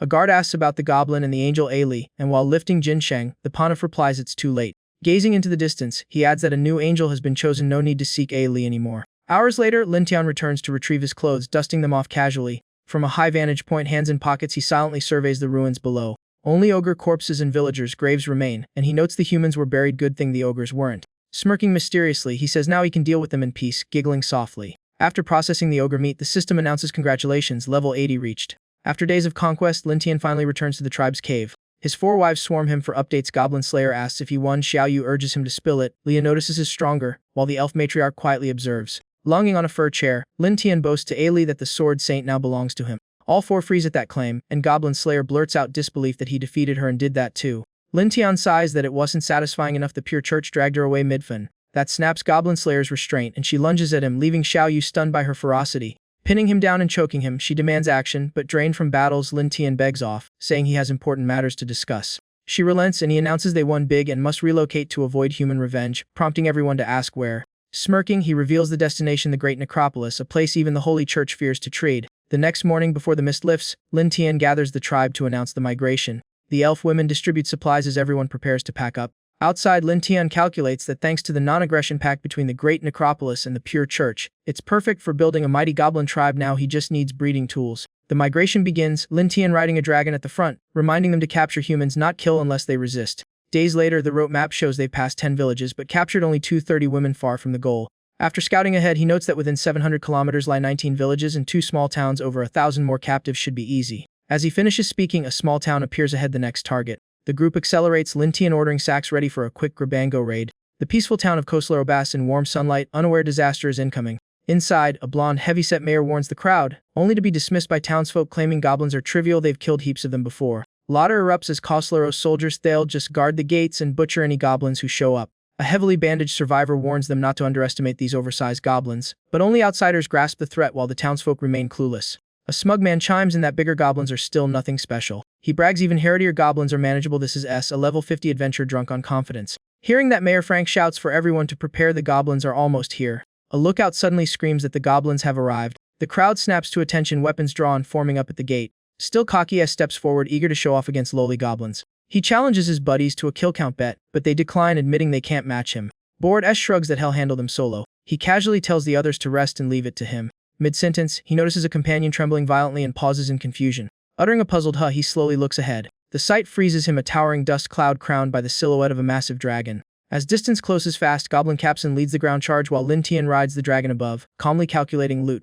Facing that momentum, S courage shatters, he collapses and crawls back toward town. Muttering in panic about goblins with dragons, he decides running is wiser. Chaos erupts as everyone flees, shouting these aren't normal goblins, and S scrambles after them, yelling to wait. From above, Lin Tian notes their initial morale and orders the advance. The battle is one-sided, fertile women are captured, resisting men killed or crippled. Cut to S and his friend. The friend fights desperately while S cowers under a table. The friend angrily demands S prove his earlier bravado. Clutching his head, S stammers that these monsters can't possibly be goblins. As he finishes, a foot steps into view before him. It's Goblin Captain, crouching low and studying him with keen interest. S breaks into a cold sweat and unleashes a piercing scream. Before anything happens, he faints from sheer terror, leaving Goblin Captain disappointed that the fun ended too quickly. His body collapsed awkwardly, legs sticking up in a most undignified pose. Capson scanned the area and asked Lauda how to handle the strong-looking guy. Lin Tian lowered his gaze, silently studying Aizen without answering. He judged Aizen at level 50 with barely 700 total combat power, tribal grunt tier at best. Bored, Lin Tian walked off, telling Capson to handle it and rest after, earning an overjoyed thanks, Lauda! 10 days later, the scene shifted to a forest where Lin Tian's tribe was marching. A long line of escorted captives trailed behind them. Leading with his 3 wives behind, Lin Tian glanced at the prisoners and noted the workload was about to skyrocket. He assigned Xiao Yu, Kena, and Goblin Slayer the task, and Xiao Yu eagerly assured him they could handle it. Elsewhere, the elf matriarch blissfully murmured that as long as Lao Da satisfied her daily, she could endure anything. That gave Lin Tian goosebumps, and he waved it off, muttering he might actually die of exhaustion. The scene shifted again to a gloomy, deathly land where a small tribe appeared. The mutated goblin tyrant reported this was his former Beast King tribe, now renamed Heavenly Palace tribe, and Lin Tian simply replied mim. Soon Lin Tian was riding Xiao Huang like a proper mount. From above, he told his men to rest while he scouted, quickly spotting many monsters gathering nearby. Elsewhere, a giant serpent coiled around crumbling ruins. Seeing it, Lin Tian's voice turned grave. He thought that for such a small area to house so many high-level monsters, the Great Graveyard was truly terrifying. A month later, the scene moved to a town within the royal palace. Numerous nuns gathered there, praying devoutly together. The king anxiously asked a bishop about Alice, learning she had begun labor, as everyone awaited the Sword Saint's childbirth deemed a national disgrace. Despite being king, he could only wait outside to witness the moment himself. Inside, the Sword Saint endured agonizing labor, torn between hatred and reality, crying out in pain. Nuns surrounded and encouraged the exhausted Sword Saint, urging her to push on. Beneath the Virgin statue in the Grand Hall, everyone worked to ensure a safe delivery. Even the stone statue seemed to soften its expression. Suddenly, divine light poured from above, flooding the entire room. At that exact moment, the half-goblin, half-human baby let out its first cry. A nun shouted, "It's born!" But seeing its greenish skin, panic spread as someone gasped, "It's a goblin!" Yet another nun, seemingly prepared, stepped forward with a disturbingly cruel glint in her eyes. Before she could act, the Sword Saint yanked her back. Fresh from childbirth, she still forced herself up, snarling, "Don't touch it," pure mama bear mode activated. The newborn somehow crawled on its own toward her. Startled and confused, she hesitated until a nun calmly noted, "It's hungry," and the Sword Saint hugged the so-called monster. The baby opened its eyes wide and looked up at its mother. Cradling it gently, she softened, murmuring, "Look, it's just hungry." Outside, the king rushed in anxiously asking about Alice, only to find her clutching the baby. Seeing that scene, the king froze, his gaze heavy and conflicted. Fury soon surged, and he barked, "Alice, what are you doing?" But shaken to the core, Alice ignored the baby's origin and calmly said, "Your Majesty, look, it's nursing," which only made him angrier. The king clenched his jaw, unable to accept the legendary Sword Saint treating a goblin like her own child. Finally, he commanded coldly, "Hand me the child." "That is an order." Holding the baby tighter, she whispered that she dared not defy him. But this was divine will, a punishment meant for her. The king stiffened and hurried closer, asking in alarm what she meant. He couldn't fathom the once devoted Sword Saint now embracing the enemy's child, insisting the gods wouldn't punish her for protecting the people. But Alice's mind seemed fractured as she trembled, claiming she had angered the gods by killing too many, lost her power, and brought this punishment upon herself. A nun gently reassured her it wasn't divine punishment but a mere accident, yet Alice clung stubbornly to the child. Suddenly, she shoved the nun down and cried, "You don't understand, none of you do!" Her expression utterly unhinged. The once majestic Sword Saint was gone. In her place stood a broken woman. No Sword Saint, just Alice near, the one who gave birth to a goblin. Instinctively shielding her baby, she glared at everyone and shouted for them all to leave. Watching her crumble, the king burned with rage and resolve, vowing to restore everything Alice had lost. The next morning, the king summoned Clem before the holy temple, and he bowed deeply in royal respect. Looking down, the king sternly asked if Clem knew why he was called. Still bowing, Clem declared he would crush the goblins for Alice, for Oscar his grandfather, and for the fallen people. The king kept a strict face but inwardly approved. Good. His gaze darkened as he asked again, "Do you fear the great graveyard?" Kneeling with hand on chest, Clem swore he wouldn't retreat even before its most terrifying horrors. Pleased, the king slammed his throne armrest. "Excellent!" Rising, he ordered decisively that Clem take 10,000 elite troops and 12 holy guards to annihilate the goblin tribe even inside the great graveyard. Clem was startled. That was a massive force, even involving the church. But he thumped his chest and vowed loudly not to betray the king's trust. The scene shifted to Lin Tian's village. From afar, many demonic beasts closed in, a giant snake raising its head to scout. Inside, captured women hurried about, hauling water into the huts. Chaos erupted as many female goblins gave birth at once, and Lin Tian ordered Kina to summon all elves for support. She answered, "Yes!" Urgent footsteps rang out as a goblin rushed over, shouting, "Lo Dai," and Lin Tian turned. Seeing the mutated goblin overlord, he asked the situation. It panicked, reporting the monsters were overwhelming them. Lin Tian's face darkened. "Damn it, they've all been drawn here." Nearby, hordes gathered, corpse lakes, black-scaled pythons, demon-eyed blood spiders, vampires advancing fiercely at the tribe's worst possible moment. Lin Tian mounted Xiao Huang to scout from above, cursing that he had checked a 10-key numbered radius. So where did all these monsters come from?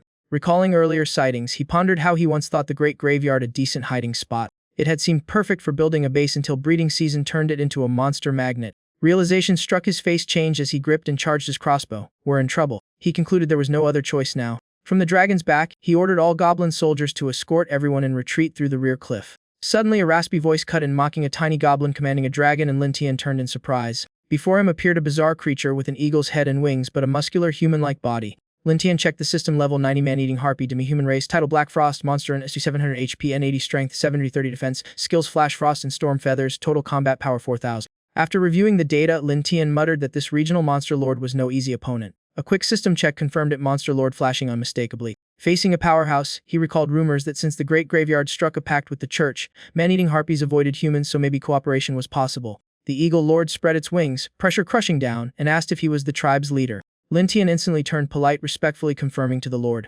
Wasting no time, he proposed an alliance and asked the Lord to drive away the monsters. The harpy eyed him suspiciously and demanded to know why it should help. Lin Tian carefully offered 10 humans as tribute. At that word, the harpy's eyes gleamed and its lips curled with interest. Without hesitation, it flapped its wings, unleashing a shockwave. Mention humans, and it was instantly motivated. One mighty flap scattered the besieging beasts in terror, clearing the threat entirely. The next morning at the tribe's new base, The man-eating harpy descended and warned Lin Tian that human scent attracts monsters within 100 miles, asking if this was his first time in the Great Graveyard. Lin Tian sighed, realizing childbirth sweat made human scent overpower even goblins. No wonder humans feared this place. Recognizing the birdman as a regional lord, Lin Tian dropped his guard, bowed warmly, thanked him, and invited him inside. As they walked in, Lin Tian began mentioning the promised tribute. Before he finished, the harpy froze, mouth agape at the shocking sight ahead. Over 1,000 captive women meant for breeding filled the area, and the birdman stammered, asking why so many humans were here. He sharply questioned whether they were all goblin breeding tools. Uneasy, he warned that hoarding this many humans defied the pact with the church and could mean death, while Lin Tian stayed calm. Lin Tian had 2 sacks of human corpses brought out as gifts, assuring they were prisoners captured earlier and already dead. Still wary but tempted by the scent, the harpy accepted and promised future protection, guaranteeing the tribe could develop safely here. Getting what he wanted, Lin Tian closed his eyes and thanked the Lord, saying he'd always be welcome to visit. Pleased, the harpy laughed loudly, saying he'd report to the higher lords first. Once the figure vanished, Lin Tian wiped his sweat and sighed, finally time to develop in peace. He then walked to the newborn goblins and asked Xiao Yu for the count. She reported 3,000 so far, possibly more next round, but sadly, all 10 offspring of the mutated and overlord strains had died. Lin Tian exhaled, reproducing those elite strains seemed nearly impossible. He lifted the curtain and stepped outside, catching Xiao Yu off guard. Gazing into the distance, he calculated that this was enough, just capture more beasts to mass-produce low-tier goblins and fill the ranks. That night in Lin Tian's, he reviewed hunting plans and decided using the life simulation system would be more efficient than acting personally. With that thought, he closed his eyes and activated its system, Start Life Simulation. The interface appeared, noting his first entry into the Great Graveyard, stable development achieved, and the need to breed more low-tier goblins, so he led his army into the demonic forest to hunt. On day 1, he killed many 4th and 5th tier monsters for food. Days later, he captured 500 first-tier beasts like man-eating rabbits and crying monkeys, plus a 7th-tier lightning-maned bear with 3,000 power. He used them to enhance the tribe's bloodline, gathering more 7th-tier species to significantly boost overall talent. Within a month, the tribe expanded rapidly with 3,000 more breeding tools entering explosive growth. Then disaster struck, humans launched an assault, and the system showed his people slaughtered, corpses scattered everywhere. Stroking his chin, Lin Tian mused, humans attacking the Great Graveyard. Bold of them. The system offered 3 choices: fight head in 30, defend 20, or negotiate 0. He chose negotiation to probe their intent. The enemy gave no reply, then suddenly stormed down the cliff, massacring the tribe while holy guards sealed both exits, forcing a crushing defeat and narrow escape. Summary: when a lion is enraged, make sure it can't bite you. Reward life points x10. Simulation time 1 month. Lin Tian was stunned, humans were going all in. Stroking his chin again, he muttered that they were truly furious and had better prepare countermeasures. Without hesitation, he went to find the mutated brutal goblin. Knowing the mutated brutal goblin understood the Great Graveyard best, Lin Tian asked where the regional lord lived, making it flinch. It pointed upward respectfully, saying the lord and his tribe dwelled in the tallest forest nearby. A calculating look crossed Lin Tian's face. This time he would uproot the thorn in his side, the Lion Empire and the Holy Church. A month later, after settling tribal matters, Lin Tian followed the directions to the Birdman Lord's domain. Upon meeting, he shared his suspicions, and the Lord scoffed, how could humans possibly come here? The Birdman frowned, reminding him the Great Graveyard had a pact with the church. Lin Tian seriously replied that he had seen their army approaching, and given his past actions, they were surely here to punish him. The Lord suddenly understood and cheerfully said, I see. Spreading his wings to leave, he assured Lin Tian that neither he nor the other lords would allow humans to run wild here, then flew off to report. Before disappearing, he shouted he'd return soon. Lin Tian respectfully thanked him. At the Great Graveyard's edge, a massive army gathered, brimming with battle fervor. A reed-haired commander on horseback rallied them, swearing they'd destroy the goblins or never return, and the troops roared their resolve. Suddenly, a colossal dragon circled overhead, drawing every eye. The commander stared in shock, a goblin riding a dragon. The intel matched perfectly as Lin Tian descended majestically on the dragon to face the army. All eyes locked on him as the commander shouted, accusing him of destroying dozens of their towns. From above, Lin Tian calmly asked if they had forgotten the pact between the church and the Great Graveyard. That only enraged the commander, who drew his sword, calling them mere rats hiding in the graveyard and dismissing the pact. Pointing his blade arrogantly, he vowed to crush Lin Tian for his grandfather and for Sword Saint Alice. Though the army's pressure mounted, Lin Tian brushed it off lightly, teasing that he had a secret about the Sword Saint. Recalling that meal, he gestured as if savoring it again, soft and sweeter than honey. The insult made the commander's face twist in fury as he roared for Lin Tian to shut up. Unable to hold back, the Duke urged the armored holy guard to charge in and grind Lin Tian to dust. Above, Lin Tian stayed calm, mocking that just 2 taunts had reduced them to hysterics. The holy guard restrained the Duke, warning that without scouts returning, charging into the Great Graveyard was suicide, so the Duke grudgingly held back. Lin Tian perked up at that. Scouts, you say? He suddenly hoisted a man unhanded like a chicken, asking if this was the scout they meant, looking every inch a demon. 10 minutes earlier in a forest near Lin Tian's tribe, 2 scouts had spotted goblins detaining many humans and monsters, deciding to report back about the Sword Saint. Before finishing, eerie clicking sounds surrounded them, and their faces paled. Capsin and mutated goblins ambushed from behind, and terrified screams echoed through the woods. Back to the present with no retreat left, the Duke ordered a full assault to slaughter every goblin. Thousands of soldiers surged forward with blades and spears roaring confidently in their overwhelming strength. The Duke laughed arrogantly, taunting whether Lin Tian was afraid humans truly lacked vision. Facing their rising momentum, Lin Tian answered with a cold smile, and as threats flew he finally played his trump card. Heavy clawed footsteps emerged from the shadows behind, accompanied by a deep rumble. A half-man, half-eagle figure stepped out, blending human form with avian lethality. The legion stiffened as the Duke gritted his teeth and shouted, "Man-eating harpy, be careful." The harpy lord laughed icily, asking if the church had forgotten the pact it made. The holy guard drew his sword, declaring this was the Pope's order, and the harpy lacked standing to negotiate. The harpy flexed razor claws, threatening that once the old Pope died, he'd crush their heads himself. The holy guard retorted that he was here by papal command to exterminate goblins, and anyone blocking him would die. The Duke immediately ordered the army to keep advancing and kill. Before Lin Tian even moved, the harpy shot into the sky, and this time he wasn't alone. Mutant monsters and Lin Tian's goblin minions swarmed from sky and earth, forming one seriously unfair battle lineup. Flying bats and serpents crowd the skies while roaring abominations shake the ground, and the Eagle Lord booms, "You think the Grand Necropolis is a public park?" The Holy Guard rides forward coldly, asking if the Grand Necropolis has decided to shelter the goblins. The Eagle Lord calmly says, "You could say that," and his eyes confirm everything. The Holy Guard stays silent, his iron mask as frosty as ever. After a brief calculation, he suddenly turns his horse and orders a retreat, shocking the Duke, who protests that the Shangxi Empire would rather die than run. The Holy Guard cuts him off, insisting this isn't fleeing but regrouping for a bigger war, then firmly commands withdrawal. The Legion splits into 4 and retreats in order, while Lin Tian watches from his red dragon as the Eagle Lord hovers nearby. Lin Tian worries about causing a war, but the Eagle Lord explains it's a message to the church that the Grand Necropolis fears no one, making Lin Tian go, "Ah, got it." Before leaving, the Eagle Lord urges Lin Tian to grow stronger, hinting that if he becomes Goblin King, he may enter the true Grand Necropolis. Now that's a promotion. Lin Tian perks up at the thought of the real Grand Necropolis, already imagining the juicy resources. The scene shifts to the Holy Hall, where chaos erupts. An angry crowd demands goblin blood and curses the Holy Sword Maiden for raising one, calling her every insult under the sun. Elsewhere, heavy footsteps pound the ground, thick with barely contained frustration. The king himself storms forward, grumbling about goblins and riots, while a minister urges him to choose between the people and her, his clenched fists betraying the pressure. He shoves the door open and calls, "Alice!" His tense face freezes at the sight inside. Words die in his throat as he sees the sword saintess cuddling a goblin-like child, and regret flashes if only he had dealt with it sooner. Unable to hold back, he draws his sword and charges in, shouting for Alice to move before he hurts her. The child happily plays on a wooden horse beside his mother, blissfully unaware of doom. His joy shatters as a cold blade points at him, leaving him confused and scared. In a blink, the sword slices through the air toward him. With pure motherly instinct, Alice blocks it barehanded, demanding the king's intentions while the child trembles behind her. Facing her, the king declares he must drag her back to the righteous path for the empire's future. She grabs her own sword, vowing not to retreat as she shields her goblin-blooded child. Drawing her blade, she charges defiantly, stunning the king that the sword saintess stands against him, while the child watches like it's a fun show. The sight fuels the king's rage, and he can only shout, "Alice!" She answers bitterly, asking if everyone will treat her this way, her loneliness painfully obvious. A blazing light erupts, super holy skill, golden sacred body. The overwhelming power blasts Alice away, disarming her as the king's radiant force leaves her writhing on the ground. As she lies there, barefoot steps echo, and the high bishop suddenly appears behind the king. The bald high bishop in holy robes raises his book and intones, "Super holy skill, sacred judgment, imprisonment." Golden pillars of light rise instantly, forming a glowing cage around the sword saintess before the king's eyes. After a pause, the king asks the high bishop to handle it, admitting he cannot strike her himself, though he cannot tolerate goblins. Imprisoned, Alice struggles and cries that this is her punishment from the gods, confessing she has lost all holy power. The high bishop turns away coldly, saying the gods did not abandon her, she abandoned them. He lifts a small cross to his forehead and approaches the goblin child, demanding hand over the goblin princess Alice. The bewildered child crawls on the floor before a beam of holy light slams into him. The child's innocent gaze is swallowed by light, and Alice's warrior Fao Aid collapses into a mother's pure despair. From outside the holy hall comes a sudden scream of "No!" Outside, the crowd roars in unison, "Long live his majesty!" When it ends, the king walks out grimfist, carrying the child's corpse as the crowd cheers and cruelly wonders if the sword saintess is dead too. The king throws the corpse before the crowd, coldly declaring the explanation they wanted is done, sending them scrambling back in terror. Fury blazing, he warns that anyone who slanders the sword saintess again will face the consequences.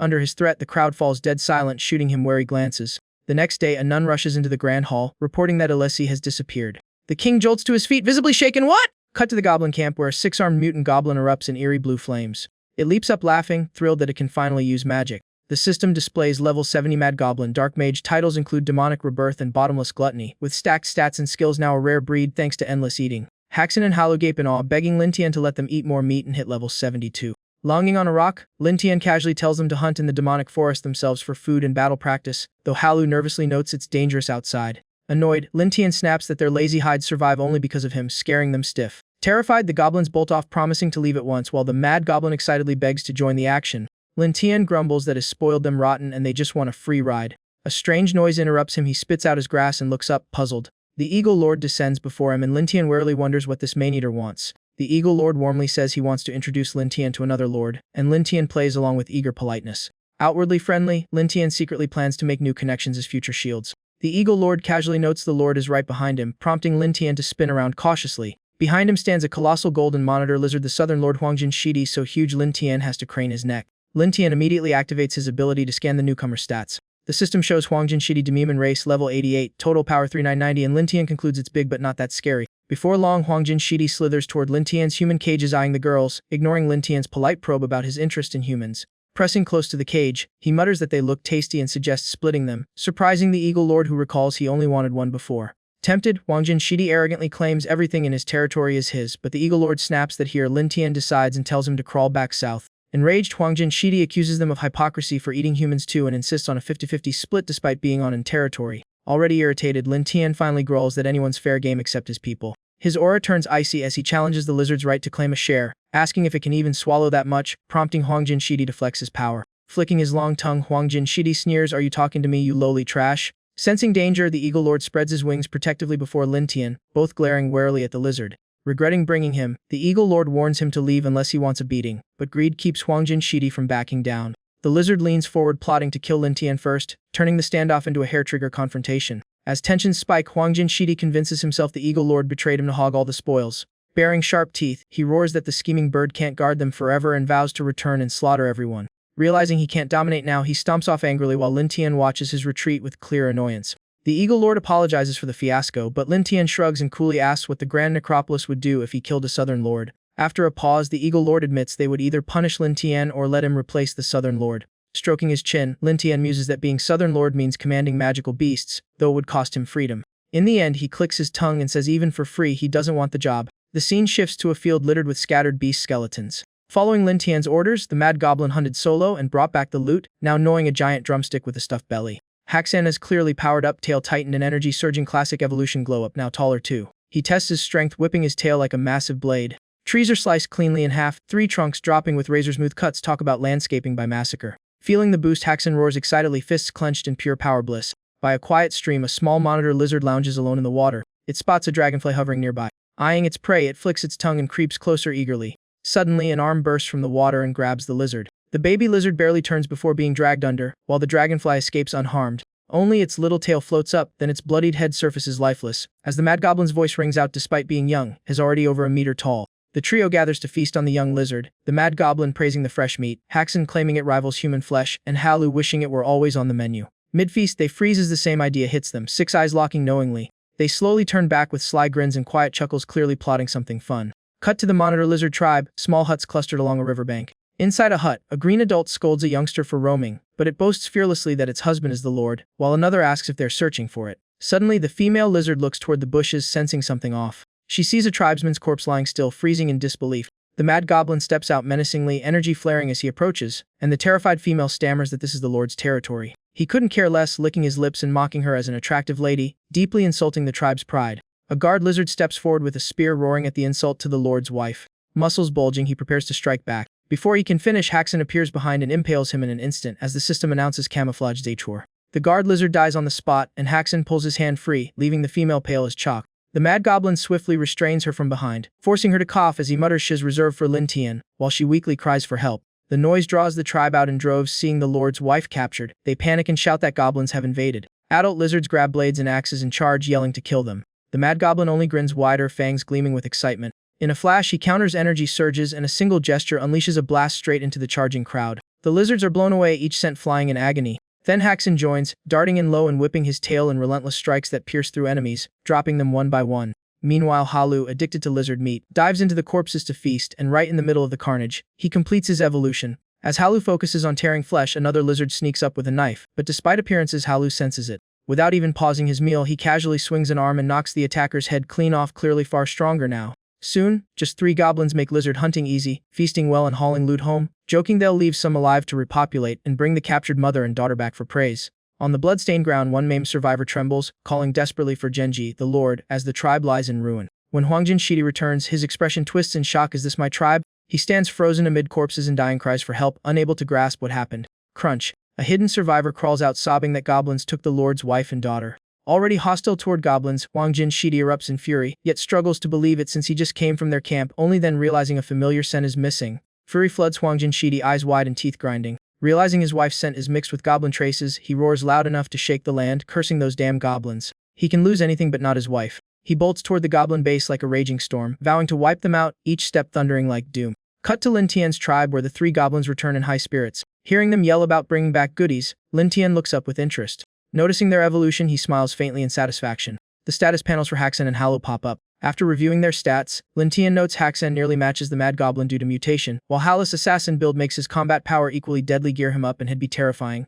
Suddenly, angry shouts ring out from the captives, drawing Lin Tian's slow, curious gaze. The Mad Goblin appears holding 2 prizes, the struggling lizard lady screaming that her lord will slaughter them all. He squeezes her head until she goes limp and barks for silence. Presenting both captives with 3 arms, he offers Lin Tian a young and an old one to choose from, while Lin Tian silently sizes them up. Suspicious, Lin Tian asks if they snatched her from that southern lizard lord's tribe. Despite the pain, she proudly confirms she's the southern lord's wife and mocks him for fearing it too late. Lin Tian sneers, recognizing her as kin to the lizard who dared threaten his tribe earlier. Panic flickers in her eyes as she stammers, asking what he plans to do. Before she finishes, Lin Tian stands and fires a crossbow bolt straight into her abdomen, clean and decisive. She collapses face down, twitching and groaning faintly. The goblins buzz excitedly as Lin Tian waves a hand and grants both captives as rewards, earning thunderous cheers. They swarm the 2 lizards in chaotic glee, fighting over the spoils while Lin Tian couldn't care less. Turning to Hallu, Lin Tian asks what they did to the tribe, and Hallu respectfully admits they slaughtered and devoured most, leaving only a few to repopulate. Hearing this, even Lin Tian blinked in shock and blurted, "Wait, what?"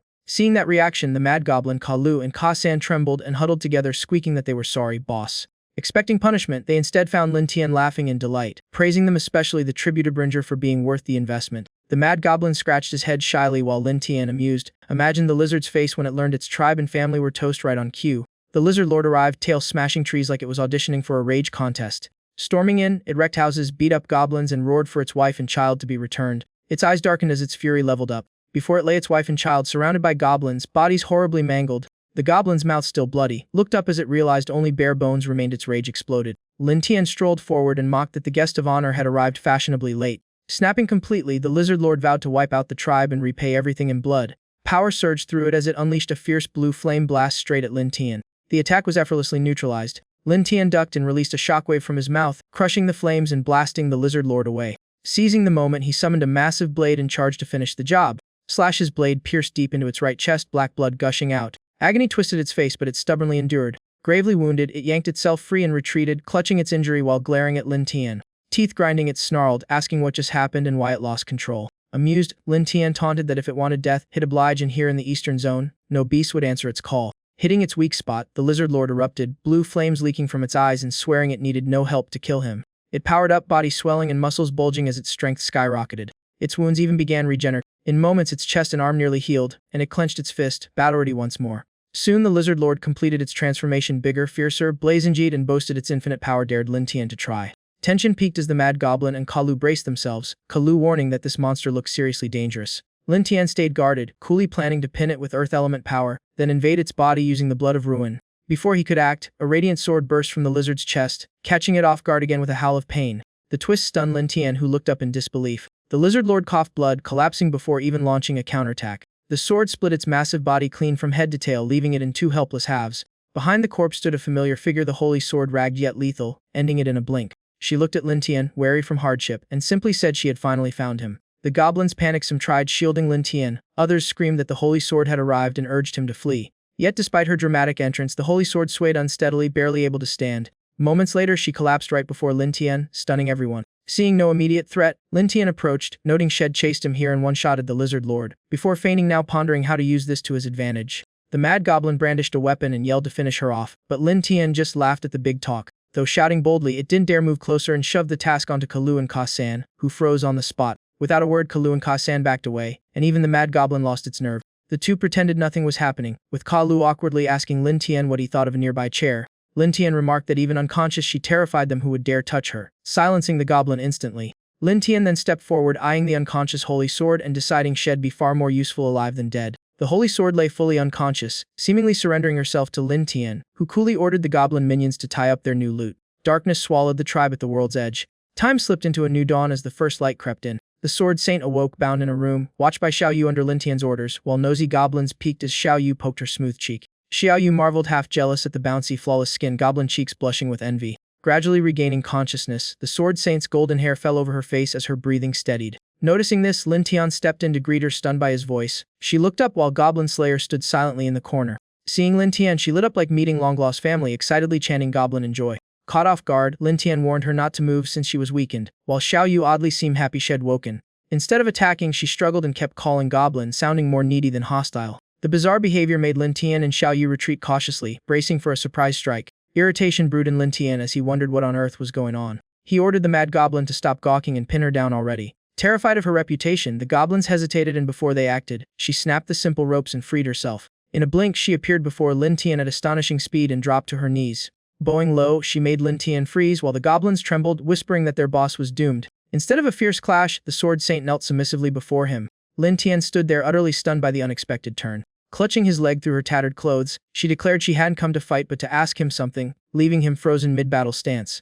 With wide, eager eyes, she pleaded for another child, her demeanor utterly unrecognizable from before. On the side, Goblin Slayer went speechless while Xiao Yu blushed hard at the Sword Saint kneeling to Lin Tian. Lin Tian twitched in disbelief, thinking, what am I, a wish-granting machine? Determined, she pleaded to erase their hatred but demanded another child or she'd never forgive him. Confused, Lin Tian pressed her another child, and asked where the first one was. She froze, face turning pale as panic replaced her earlier resolve. Breaking down, she muttered prayers for forgiveness, blaming someone for killing the child, then spiraled into vowing to bear and raise another goblin. Lin Tian quickly realized her mind had cracked from losing power, hiding from reality behind divine punishment fantasies. Playing along, he said the gods were angry but she'd need to meet conditions for redemption. She instantly agreed to anything. Leaning close, Lin Tian smirked and demanded obedience during her atonement, secretly pleased at the opportunity. She brightened like a happy child, eager to fulfill this so-called divine punishment. Lin Tian quietly approved. This turned out far easier than expected. He led her inside, dismissing the others who awkwardly shuffled out. Inside, she pulled down her tattered clothes, revealing pale skin, clearly obsessed from her long search.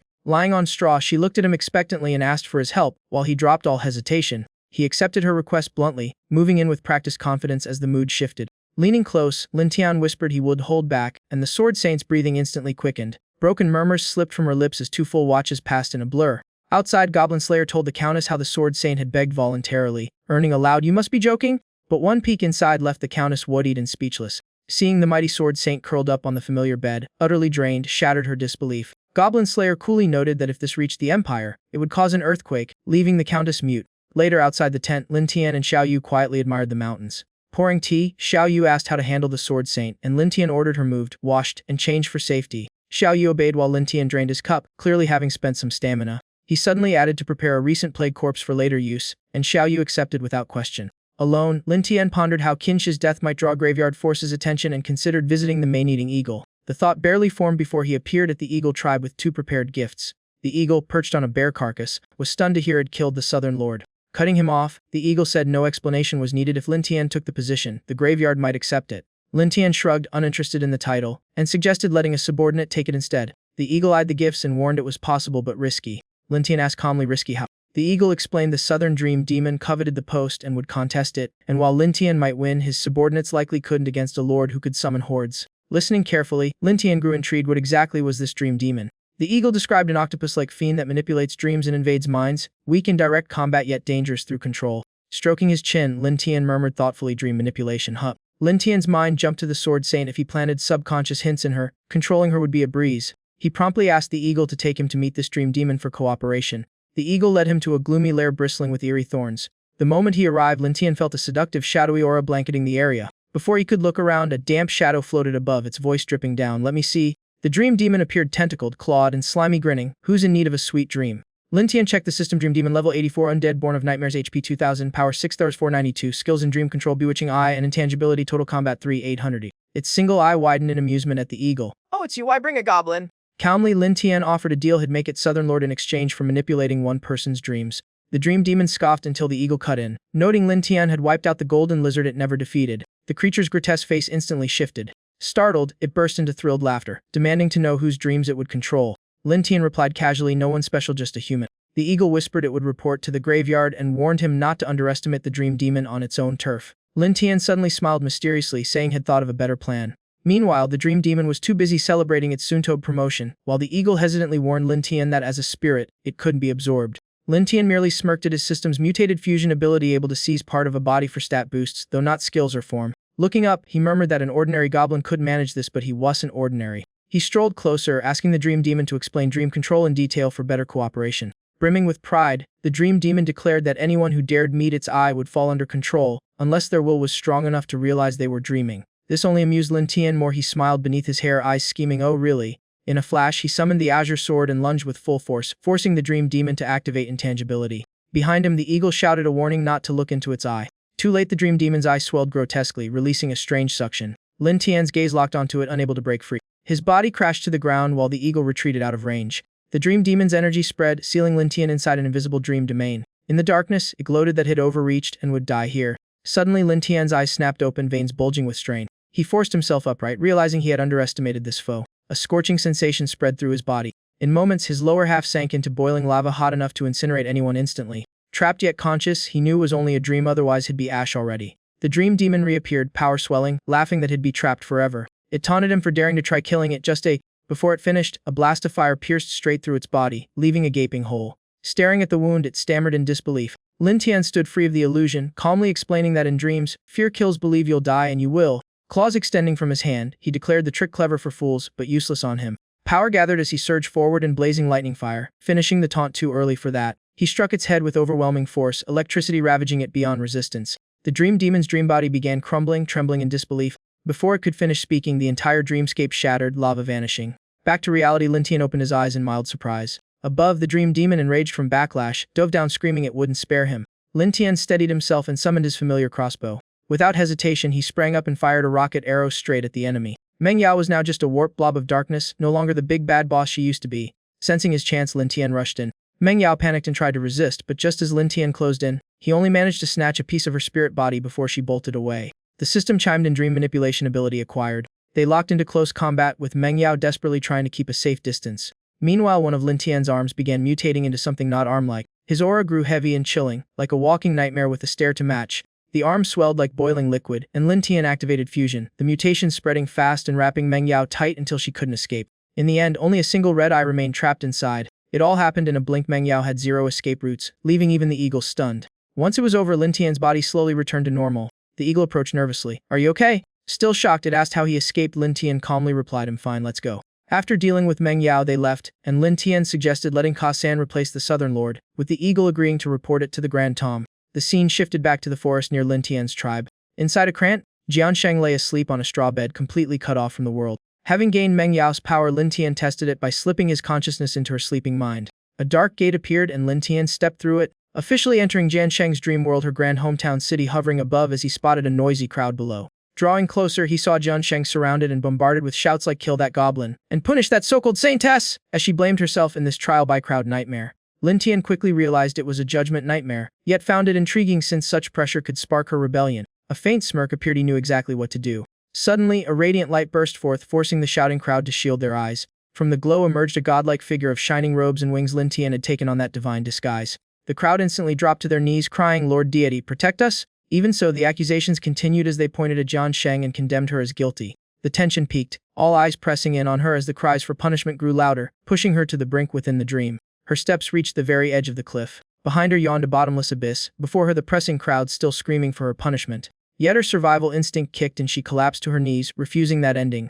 Jiansheng clasped her hands and begged, pouring all hope into one plea, "Lord Deity, please save and forgive me." High above, the deity stretched out a hand, and an invisible force froze the crowd medrant, muting the entire scene. A majestic voice boomed, "Holy servant Alice Near, do you know your crime?" Trembling, Jiansheng confessed she killed those she should have protected, but the deity dismissed it as minor and declared she must bear goblins to atone before earning forgiveness. Still tormented, she asked, "Lord Deity, what other sin have I committed?" From above, Lin Tian kept the act, his tone sharpening with heavy judgment. He exposed the crowd's endless greed, cruelty, indulgence, and hunger for power and resources, sins he deemed unforgivable. His words pierced Jiansheng's deepest wound, and tears silently fell. A terrifying thought rose: had she been siding with those who deserved destruction? She looked up at the Supreme Being and asked in anguish. The space-warp familiar townsfolk twisted into grotesque forms, clawing at themselves madly, as Lin Tian reminded her that without them, her comrades would have died. The hideous faces mocked her, turning saintess into a joke and branding her a worthless traitor fit only for punishment. In Jian Sheng's eyes, they became true demons, charging at her with shrieks for her execution until she could bear no more.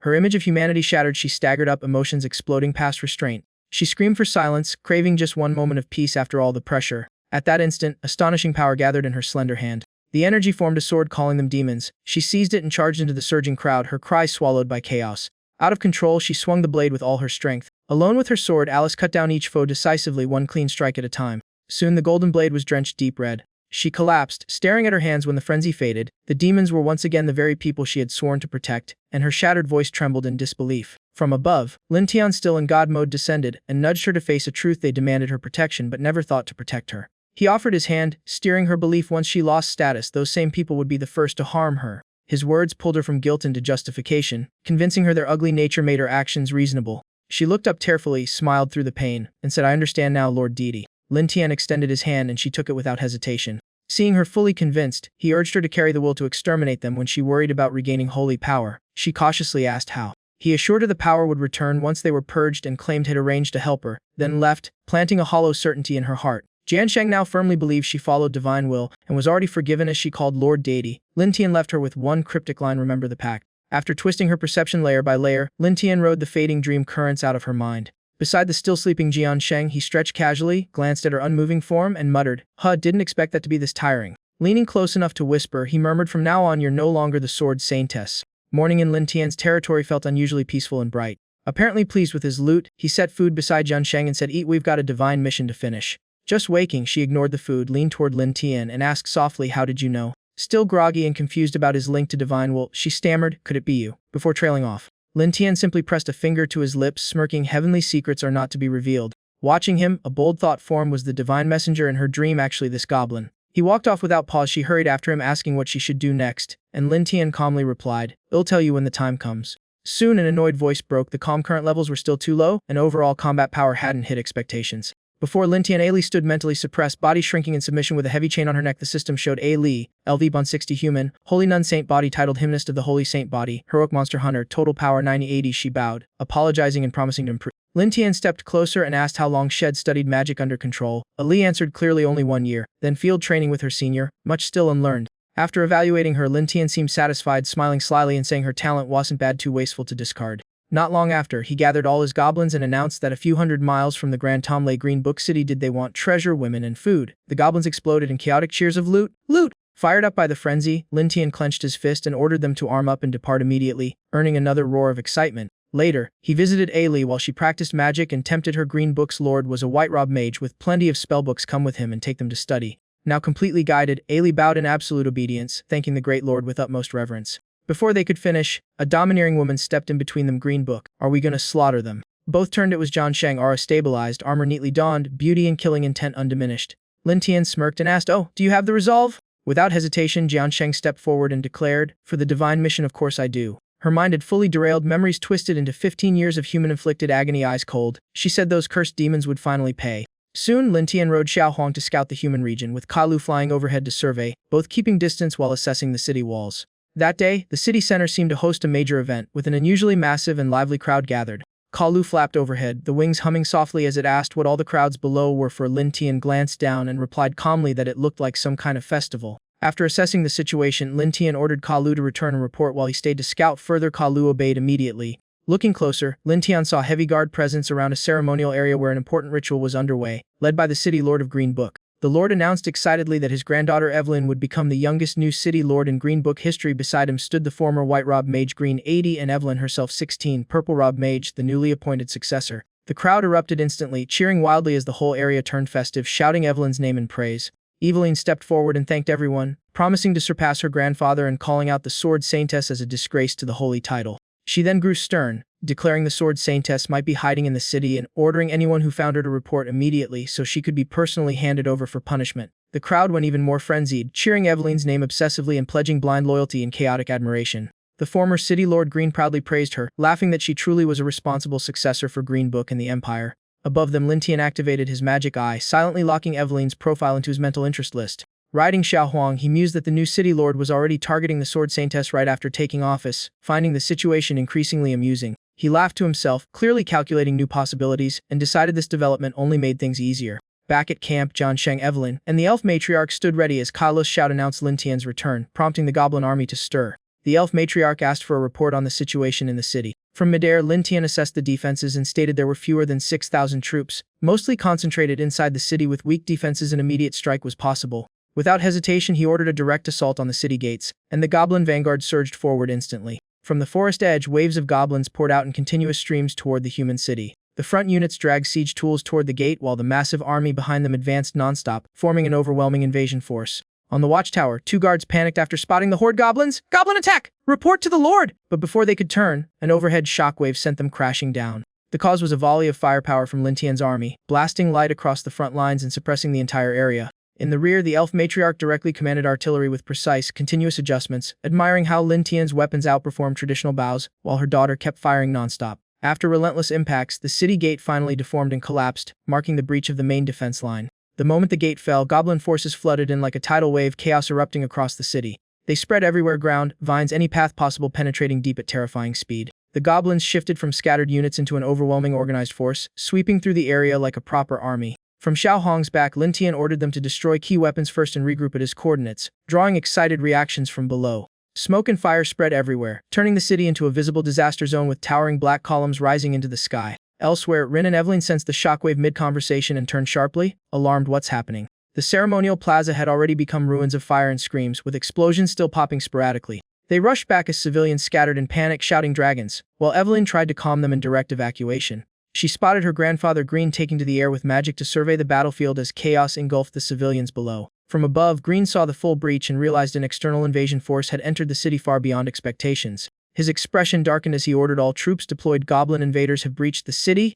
Evelyn froze for a moment, repeating goblins. Barely half an hour into her rule, she was already facing a crisis. The chaos dulled her patience, her gaze turning cold and visibly irritated. She turned to her army and gave a sharp order to eliminate the low-level monsters quickly, and the soldiers responded in unison. She then addressed the civilians, announcing a festival reward distribution to boost morale, which quickly shifted their panic into eager movement. Elsewhere, the goblin vanguard surged forward like a breaking dam, unleashing abilities and overwhelming weaker targets with sheer force. The mutated lead goblin roared, releasing shockwaves that knocked nearby soldiers off their feet and shattered enemy formations into chaos.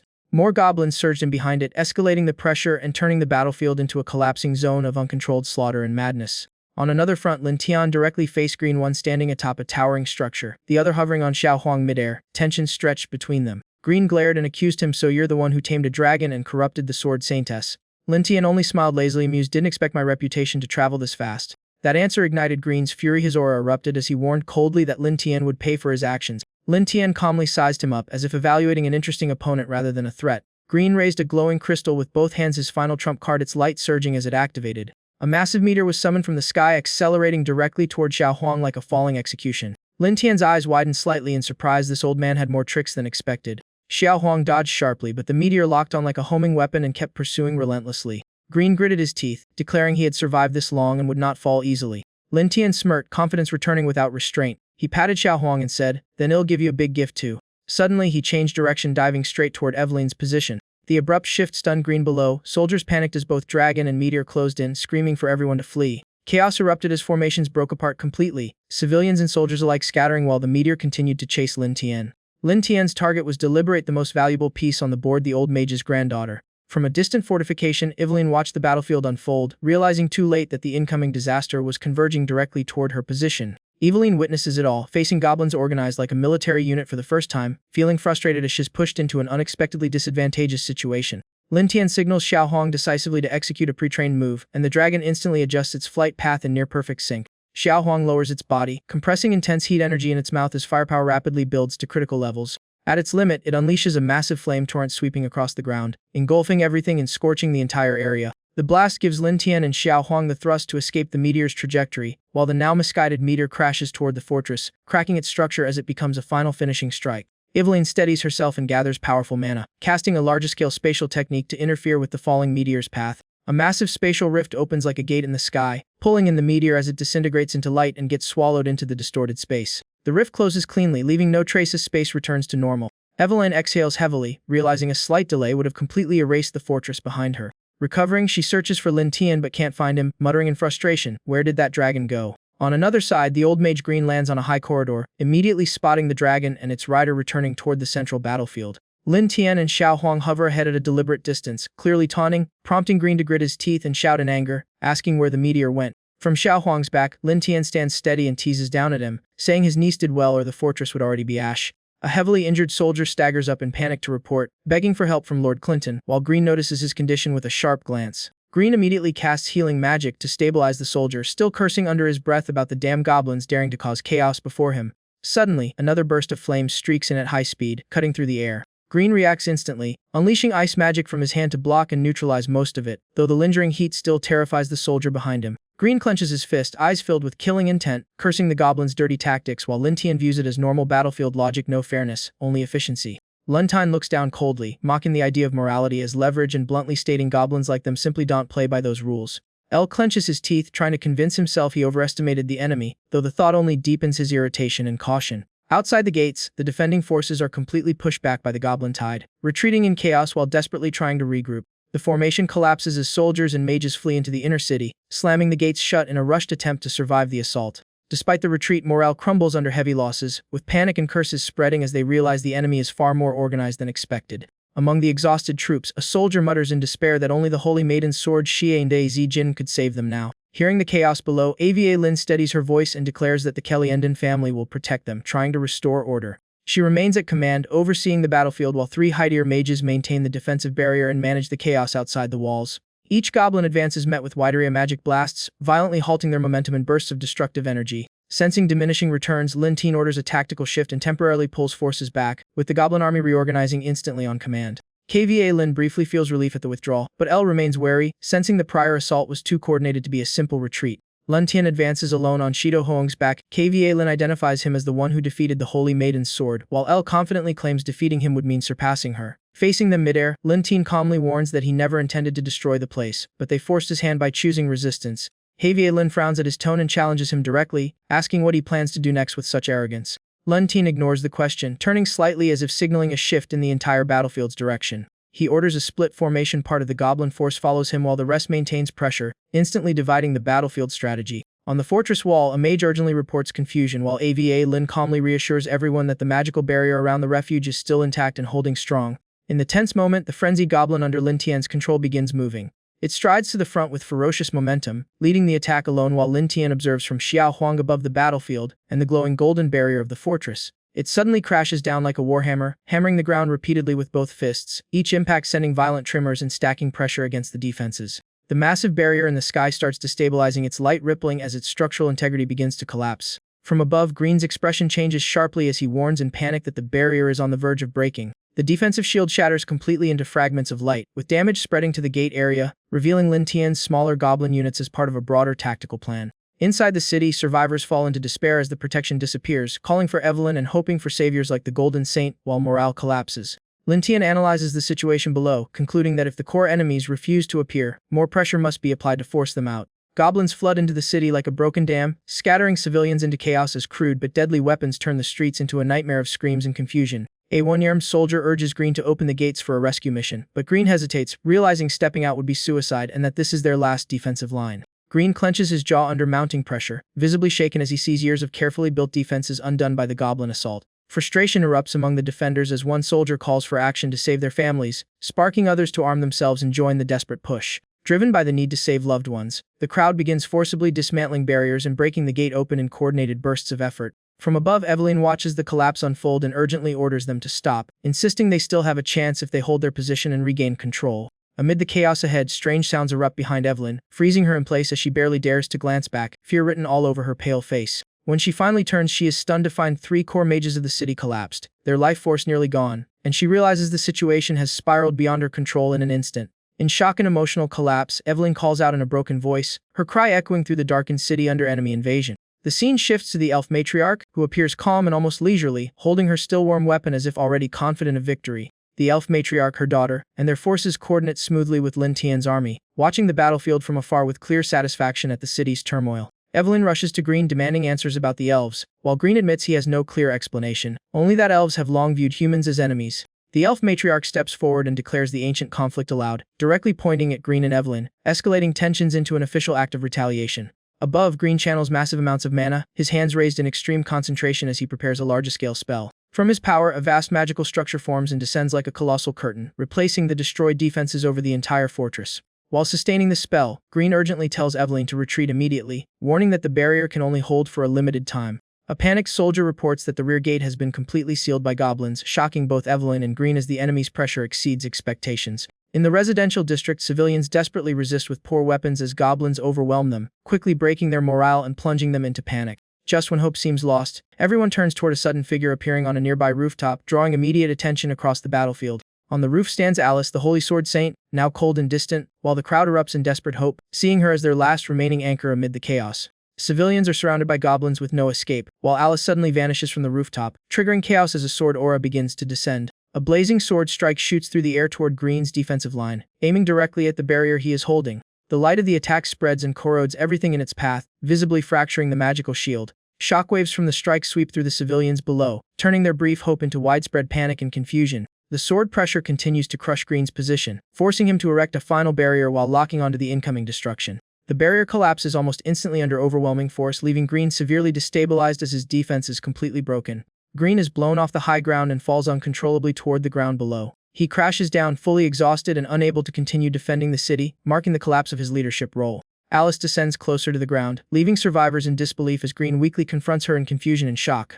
Alice appears emotionally distant and cold, standing amid the chaos without responding like her former self. Green warns Evelyn to retreat into the remaining defenses, sensing something abnormal about Alice's condition. Green and Evelyn are forced to withdraw, abandoning the outer defenses and leaving civilians to despair as hope collapses. Lin Tian watches from Xiao Huang with Alice beside him, deliberately provoking her with past conflicts to destabilize her emotions further. Alice briefly collapses under surging internal energy, her aura shifting violently as her power begins to mutate. She rises again, sword in hand, advancing toward the remaining crowd while fear and desperation break out as people scramble to deflect blame and panic. Amid the chaos, a soldier tries to step forward to explain and calm the situation, but the crowd only grows more unstable and panicked. Before he can finish, Alice unleashes a cold sword strike, instantly cutting him down and plunging the area into stunned silence and renewed chaos. Standing among the crowd, Alice speaks with suppressed frustration and emotional distance, declaring a merciless stance toward everyone present. The moment the man falls, panic erupts as civilians and soldiers scatter in terror, while Alice calmly advances through their desperate cries. As the screams fade, only bodies and silence remain around Alice, who stands still as if confronting the consequences of her own actions.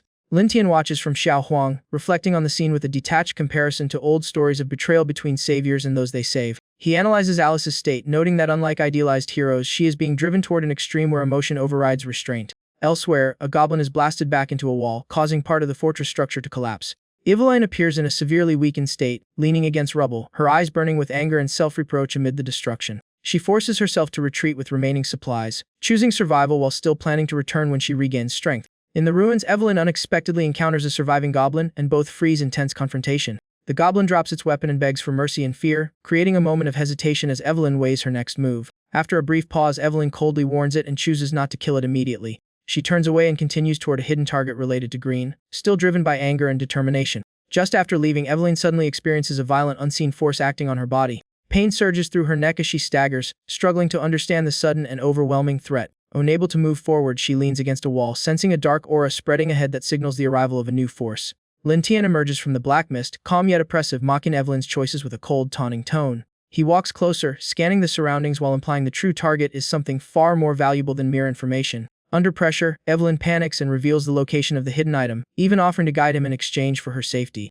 Lin Tian leans in, scrutinizing and mocking her hypocrisy by contrasting her earlier bold claims with her current fear-driven collapse, forcing Evelyn into desperate denial. Lin Tian narrows his eyes, growing colder and increasingly distrustful of her sudden change in attitude. Evelyn breaks down under pressure, trembling and struggling to form coherent explanations.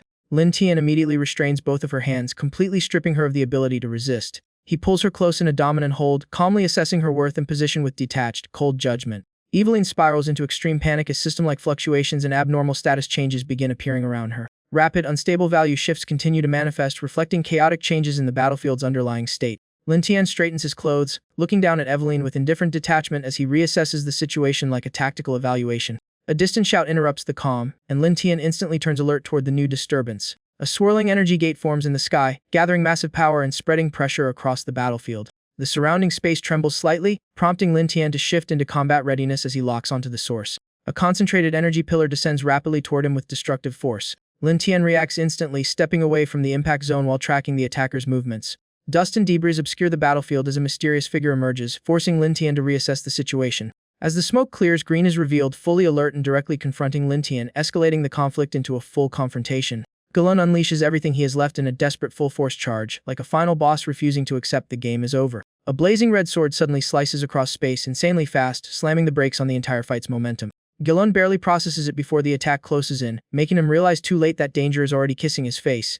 The impact hits like a truck is blasted out of position and sent tumbling off the high ground. Falling through the air, he struggles to stay conscious and trace the origin of the attack, searching for the unseen culprit. Another flash of light appears ahead midair, signaling yet another incoming strike queued up like a combo chain. In a few flickers of space, the sword's trajectory ends Rin's fall prematurely, his body pierced cleanly, leaving no delay, a perfectly timed finishing blow in the middle of battle. The attacker is the female sword wielder. She has completely ended the life of the old man Lin. From above, Alici stands amidst the chaos, emotion sealed off, her gaze cold and distant as she looks at the fallen ruler of the city.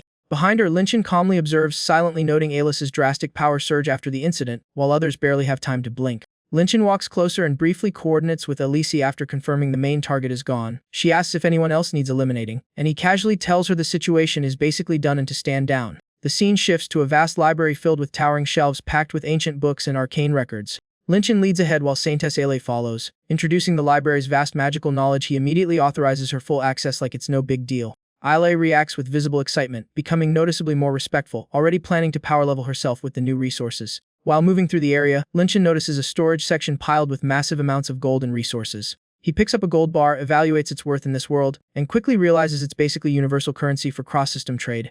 A wine glass suddenly drops and shatters, sharply breaking the otherwise quiet atmosphere. In the royal palace, the king hears news about Alice and the Green Fortress incident, immediately ordering full verification while threatening accountability for false reports. Soldiers kneel nervously and re-explain everything, confirming the severe collapse of the defensive line. Another urgent report arrives: the Green Fortress has completely fallen. The messenger recounts the final moments of battle, leaving the throne room heavy with shock as the king struggles to process the cascade of catastrophic losses. After a tense pause, the king stands and demands full accountability for everyone involved, especially military forces and key figures tied to the disaster. He declares the incident will not be buried in silence, vowing a forceful response to the expanding threat. The king orders all high-ranking officials to assemble, prepares large-scale countermeasures, and instructs contact with religious powers for further coordination. In the throne hall, he formally declares a national war crisis, calling for a full-scale counteroffensive to retake lost territory and restore order. The court erupts after his speech. Officials respond with fervor, chanting and reaffirming their intent to fight and rebuild what was lost. Beside them, the Pope speaks calmly but with heavy authority, seeking confirmation of the decisions just made.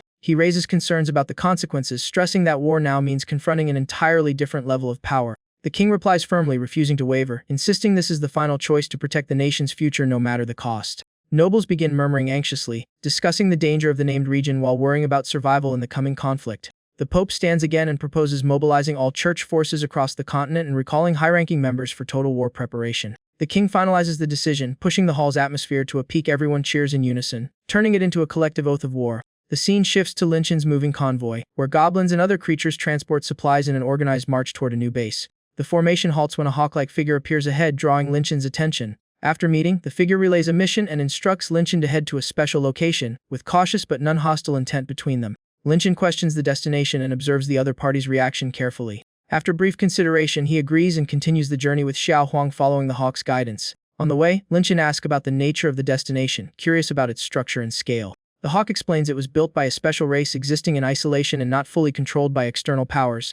Linchen grows more attentive, shifting into analytical mode as new information hints at complex regional power structures. He continues deducing during the journey, suspecting multiple factions and layered races interacting within the same territory. After a long journey past sunset, the hawk leads Linchen to a central base-like zone confirmed as the final destination. Upon arrival, Linchen immediately feels the environment shift: cold mist, limited visibility, and an eerie stillness as he proceeds inside alone, leaving Xiao Huang outside. Xiao Huang stays on guard against the strange aura outside while Linchen advances deeper. With the hawk inside lies a vast but grim scene scattered with battle scars and corpses. They reach a glowing magic formation, and the hawk states the one behind everything is waiting below, signaling the next stage. The seal activates, glowing brightly before descending like a hidden elevator. Linchen studies the intricate mechanism with quiet amazement. Both are smoothly transported downward with almost no vibration. Linchen keeps scanning everything, trying to stay composed while clearly intrigued. Soon they enter deep underground, where darkness thickens and the transport device speeds up. Linchen looks forward and stiffens slightly as the scene ahead catches him off guard. The mechanism stops at the final point and powers down.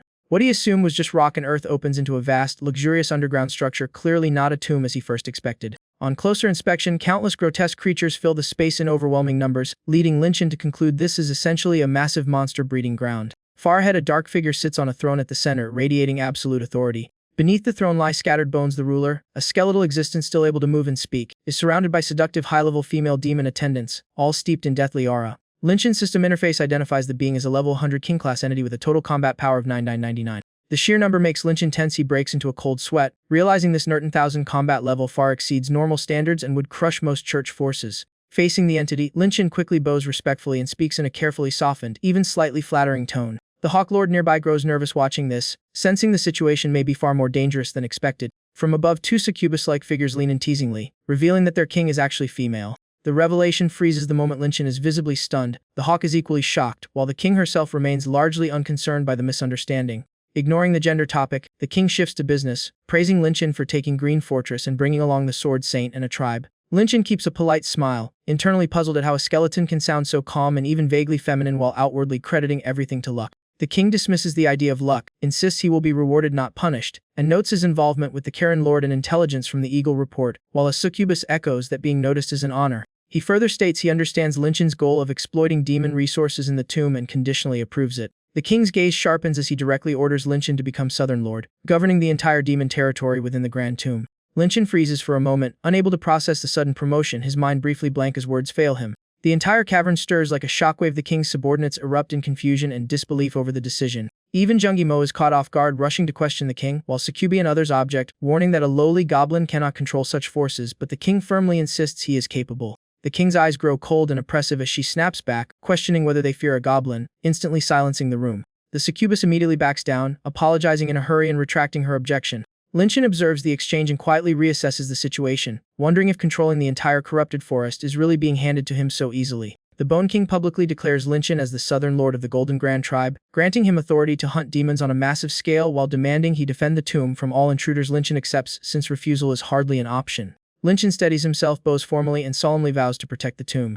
Xiao Yu, hearing the news of Linchin's promotion, excitedly cheers like a loyal puppy, openly admiring his cool boss energy and jokingly expressing jealousy. At that moment, Goblin Slayer taps Xiao Yu on the head and scolds her for being jealous when they're about to become cannon fodder. Sitting on the throne, Linchin analyzes the situation coldly, realizing the Bone King is using his wanted status to pit him against the church and reap the benefits, trapping him in a strategic deadlock. Goblin Slayer becomes wary after hearing this. Xiao Yu panics, and Linchin confirms it's the church that suppressed the undead faction for 15 years, making their odds uncertain. Despite inner turmoil, Linchin stays firm and declares he already has a plan, insisting he will be the last one standing. The system reveals a simulated future where Linchin's goblin force grows but is ultimately crushed by the Empire's church army within 6 months, ending in total failure with 0 rewards. Back in reality, Linchin reflects that goblins alone cannot withstand the church or other dangers in the tomb, and begins reassessing the bigger threat landscape. He closes his eyes briefly, weighed down by heavy thoughts as he exhales slowly. While lost in thought, Alice notices his state and asks what's wrong. He admits his considering how to massively boost his strength. Alice calmly suggests it's simple, just use artifacts like the ring he's wearing. Linchin stares at his demon ring, its faint glow sparking deeper contemplation. He concludes goblins can only produce crude gear, but mass-producing superior artifacts could potentially overturn the entire power balance. Excited, Linchin grabs Alice and urgently asks if there's any way to obtain large quantities of artifacts to build an elite army. Alice bluntly replies there isn't, instantly crushing his hopes and freezing his excitement. She explains that artifacts are extremely rare, and since the creators have vanished, their remaining supply has become even scarcer. Hearing this, Linchin's thoughts shift. He asks again if they truly disappeared, and Alice confirms they've been gone for about 15 years, with only the Grand Tom possibly knowing more. The clues make Linchin rethink his plan. If the tomb's scheming king learns his tracking the dwarves, everything could collapse, forcing him to consider alternative targets.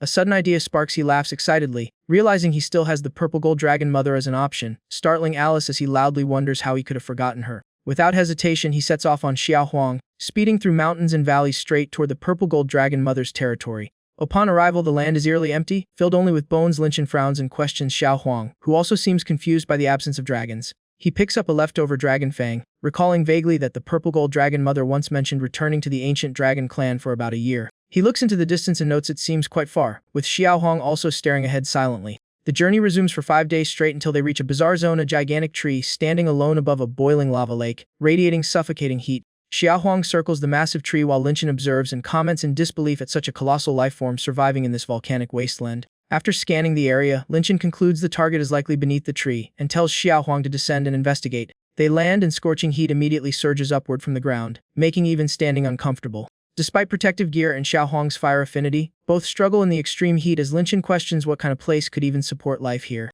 While they are distracted, the lava lake behind them begins to ripple unnaturally, signaling something is emerging. Sensing the movement, Lin Chen turns sharply, his expression darkening as he enters full alert mode. A massive creature rises from the lava, dwarfing Xiaohuang, and warns them in a deep voice to leave or face the consequences. The sudden pressure terrifies Xiaohuang into trembling uncontrollably, while Lin Chen tightens his jaw, his eyes turning cold as he prepares for confrontation. More massive dragons appear in the sky above the lava lake. Forming a siege, they insult Lin Chen as an intruder in the ancient dragon territory and threaten to throw him into the magma. As the dragons prepare to strike, Lin Chen calmly raises a hand and states he means no hostility and is a friend of the purple gold dragon mother. The mention of her name halts the dragons in shock, one repeating it in disbelief as if hearing a forbidden legend. Another voice escalates the confusion, asking if he is the father of Zhuang, sending the situation into complete mental chaos. The green dragon immediately retracts its aura and dives back into the lava, while the others remain fixed on Lin Chen in wary silence. Lin Chen frowns and questions who Zhuang and Finbass are, noting how every dragon here reacts with unusual fear. A gray dragon steps forward cautiously and explains Finbass is the title of the purple gold dragon mother, and Zhuang is her hybrid offspring with a goblin named Nihawk.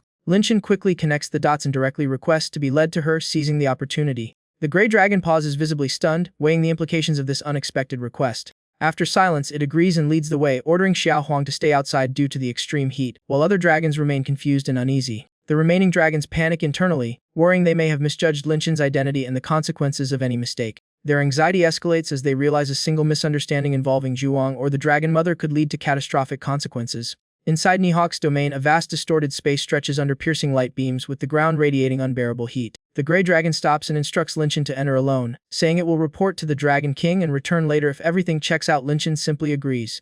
Lin Chen proceeds alone into the oppressive silence, each step echoing through the scorched environment. As he advances, he sees dragon corpses scattered across the ground, the air thick with death, making him question the true strength of the enemy here. The deeper he goes, the more cautious he becomes, realizing this is absolutely not a place one can casually step into. Lin Tian casually steps past a massive shape, only to realize too late it's a colossal dragon eye staring at him point blank, freezing him in place. A dragon even other dragons fear fully reveals itself. Niho presses in, hot breath and crushing aura making the air feel like it's burning. The being is Niho, a notoriously feared existence among dragons with a rough face and an unmistakably savage presence. Niho narrows its eyes at Lin Tian and growls suspiciously, questioning what he is and why he's trespassing in its territory.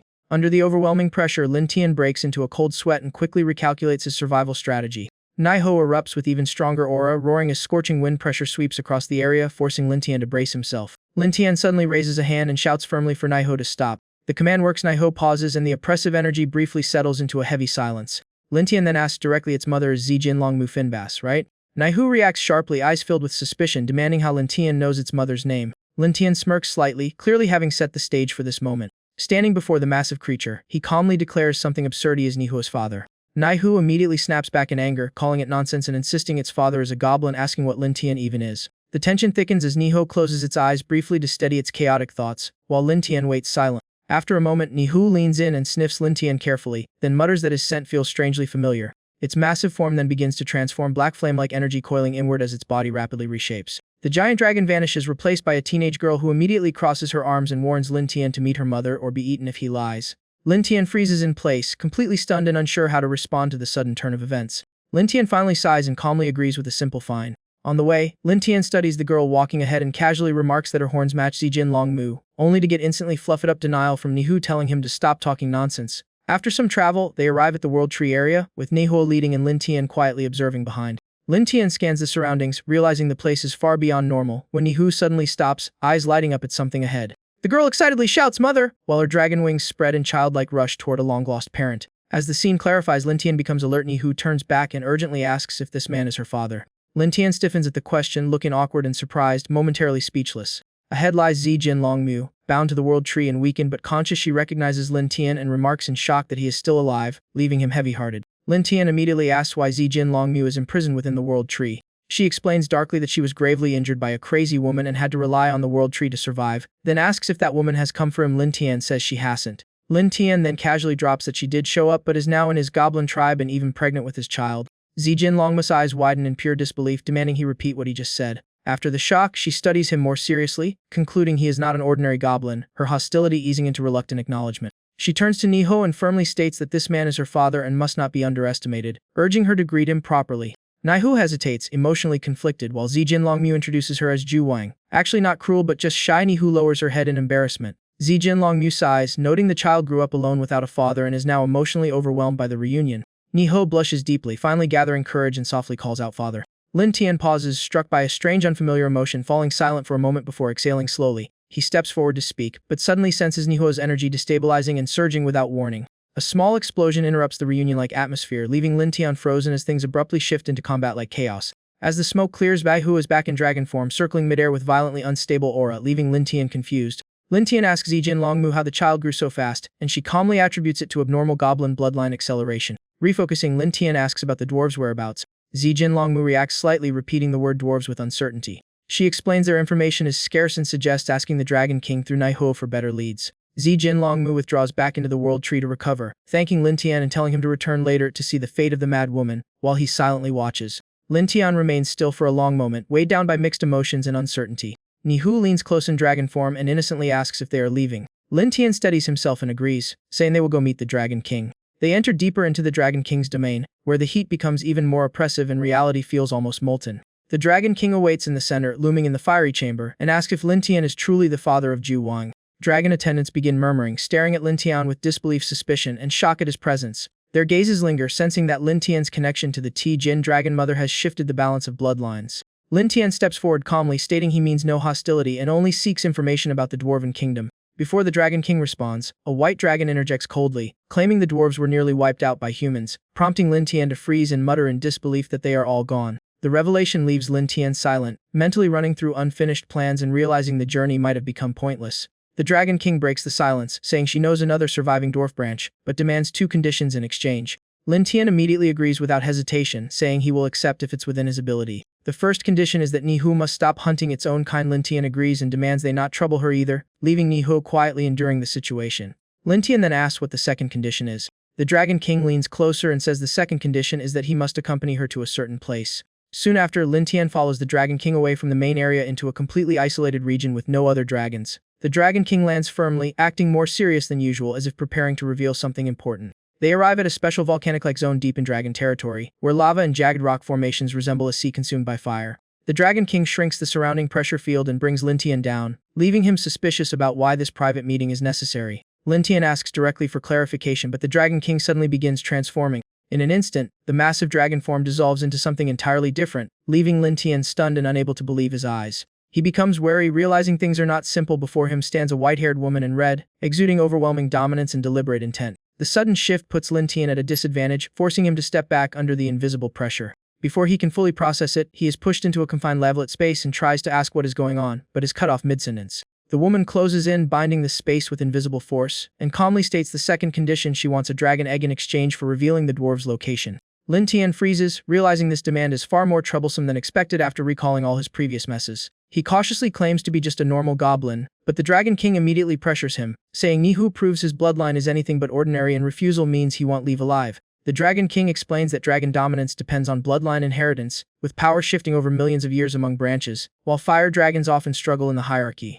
The tension peaks as Lin Tian weighs risks versus rewards, then slowly decides that accepting may open a new path, a faint smirk forming as he makes up his mind. He pretends to deliberate seriously, mentally calculating future leverage from his children's mixed bloodlines, already imagining long-term influence over the dragon race. After acting like he reluctantly accepts, Lin Tian agrees to the condition, keeping a calm front while quietly anticipating benefits. The Dragon King immediately shows visible excitement, as if long-suppressed emotions have finally been unlocked. Overcome with impulse, the Dragon King suddenly closes in and forces Lin Tian down with overwhelming strength, taking control of the situation in a highly intense and private encounter. What follows is a prolonged and exhausting exchange of closeness and energy, leaving the Dragon King breathless yet strangely satisfied with their compatibility. Lin Tian, still barely composed, uses a brief pause to demand the dwarves' location, though the atmosphere tightens again instantly. Over an hour later, Lin Tian finally gets up, adjusting his clothes and recovering from the draining encounter. The Dragon King rests briefly before revealing that over a century ago, dwarves built a hidden underground zone near the Rocky Mountains, likely their last refuge, leaving Lin Tian ready to act on the new lead.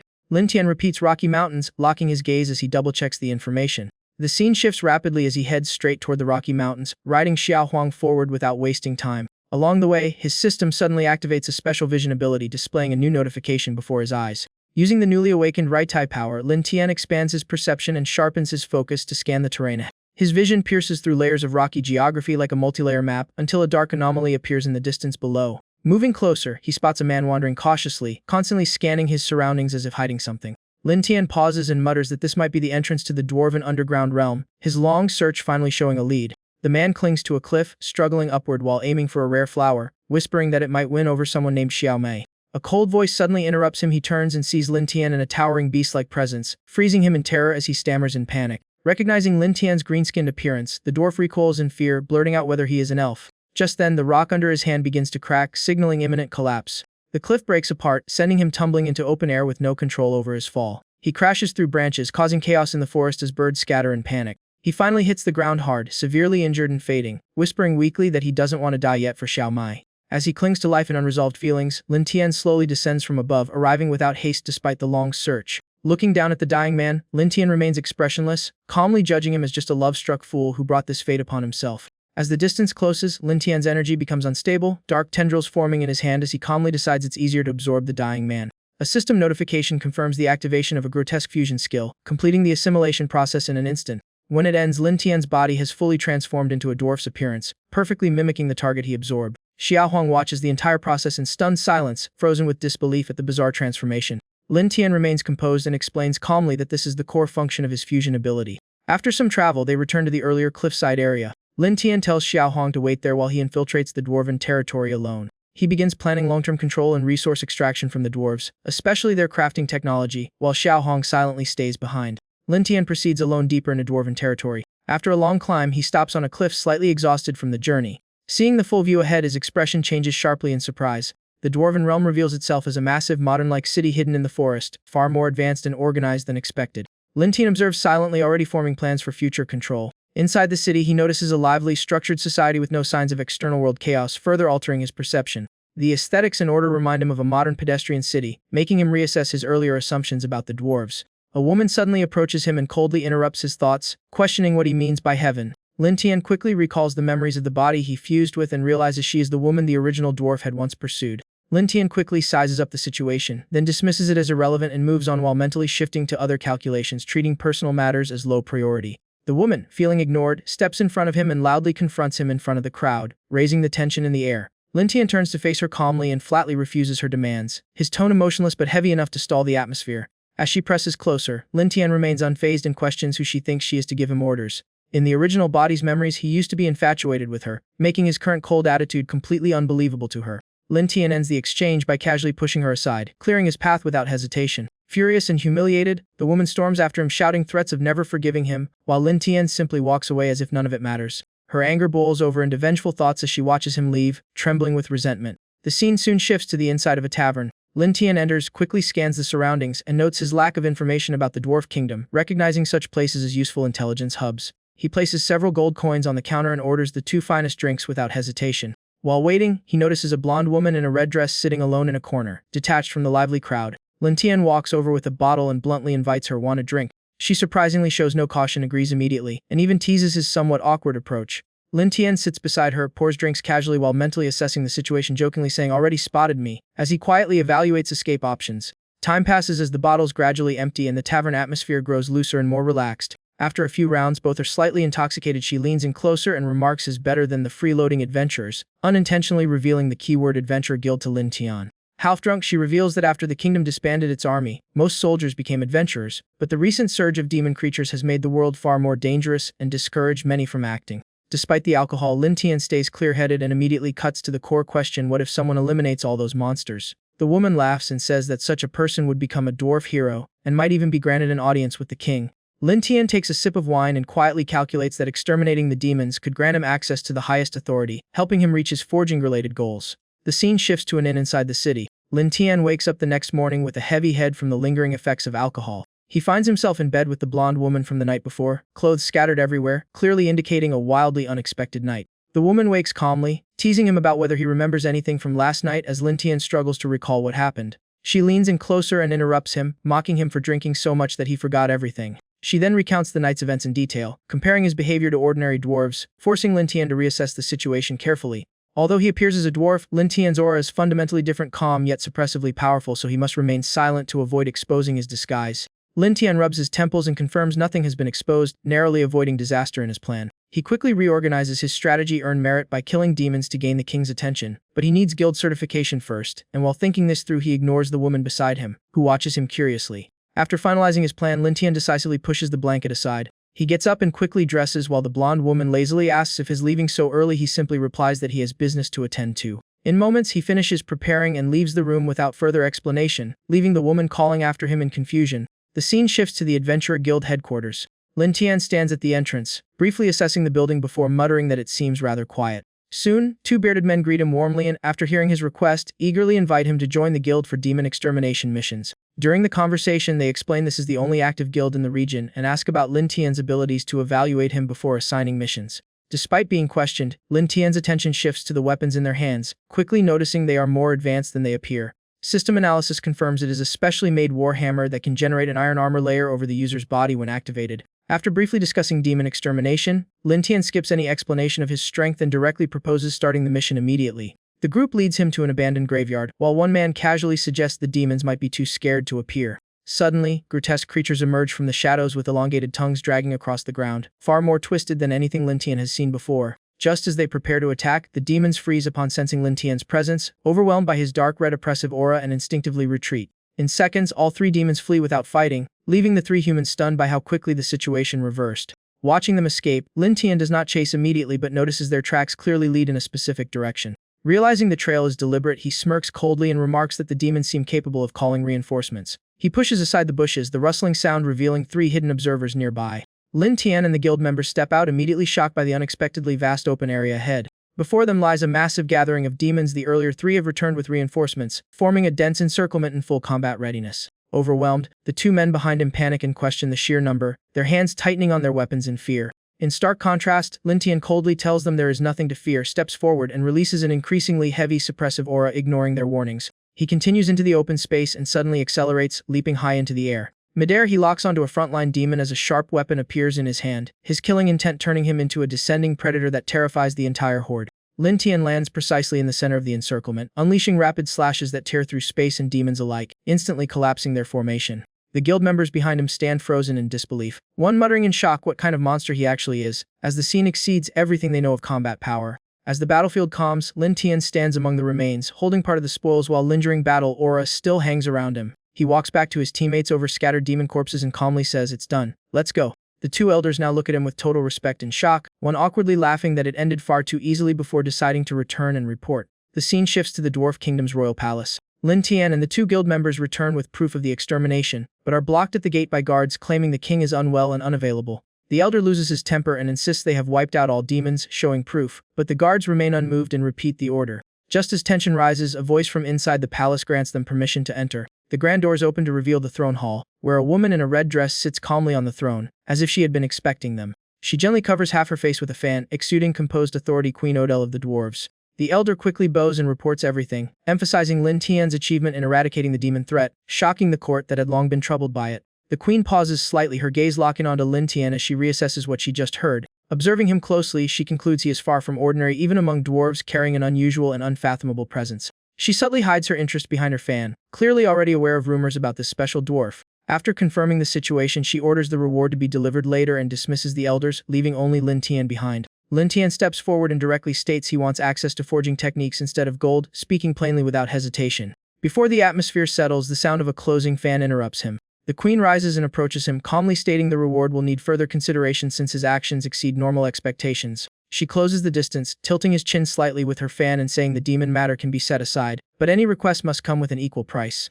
Lin Tian frowns slightly, sensing the situation is shifting in an unexpected and somewhat inconvenient direction. Noticing his reaction, the queen softens her tone and explains that this involves her younger sister, who had interacted with him before, so she is reconsidering things as a negotiation rather than punishment. Lin Tian freezes for a moment, quickly connecting the blonde girl from last night with the queen and asking for confirmation. The memory of the previous night resurfaces, and he gradually realizes the link between the two women. After processing the information, Lin Tian steps forward and calmly explains that last night was an accident, not what it seemed, trying to clarify his position before the queen. The queen does not react seriously, instead she studies him with playful curiosity, leaning closer and breaking normal boundaries, making the atmosphere tense and unstable. The distance closes further until their breaths nearly overlap. Lin Tian hesitates and asks if she is being serious, while the queen firmly replies that he already knows the answer in his conscience, leaving him internally stunned by her boldness. Lin Tian keeps his composure and asks again whether the queen is setting him up, insisting he will not act without clarity. The queen's emotions flare up and she snaps back angrily, accusing him of already crossing the line and questioning whether he is disrespecting her authority.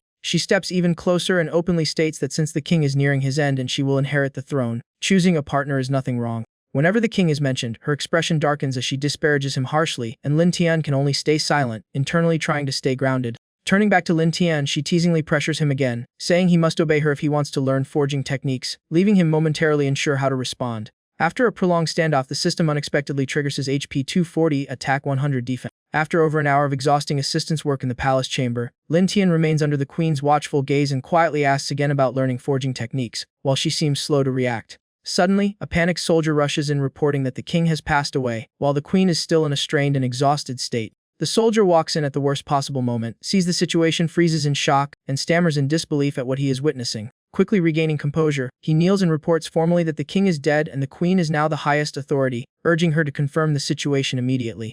The news arrives exactly as the queen had been waiting for, and she shows clear satisfaction, laughing without any grief for the deceased king.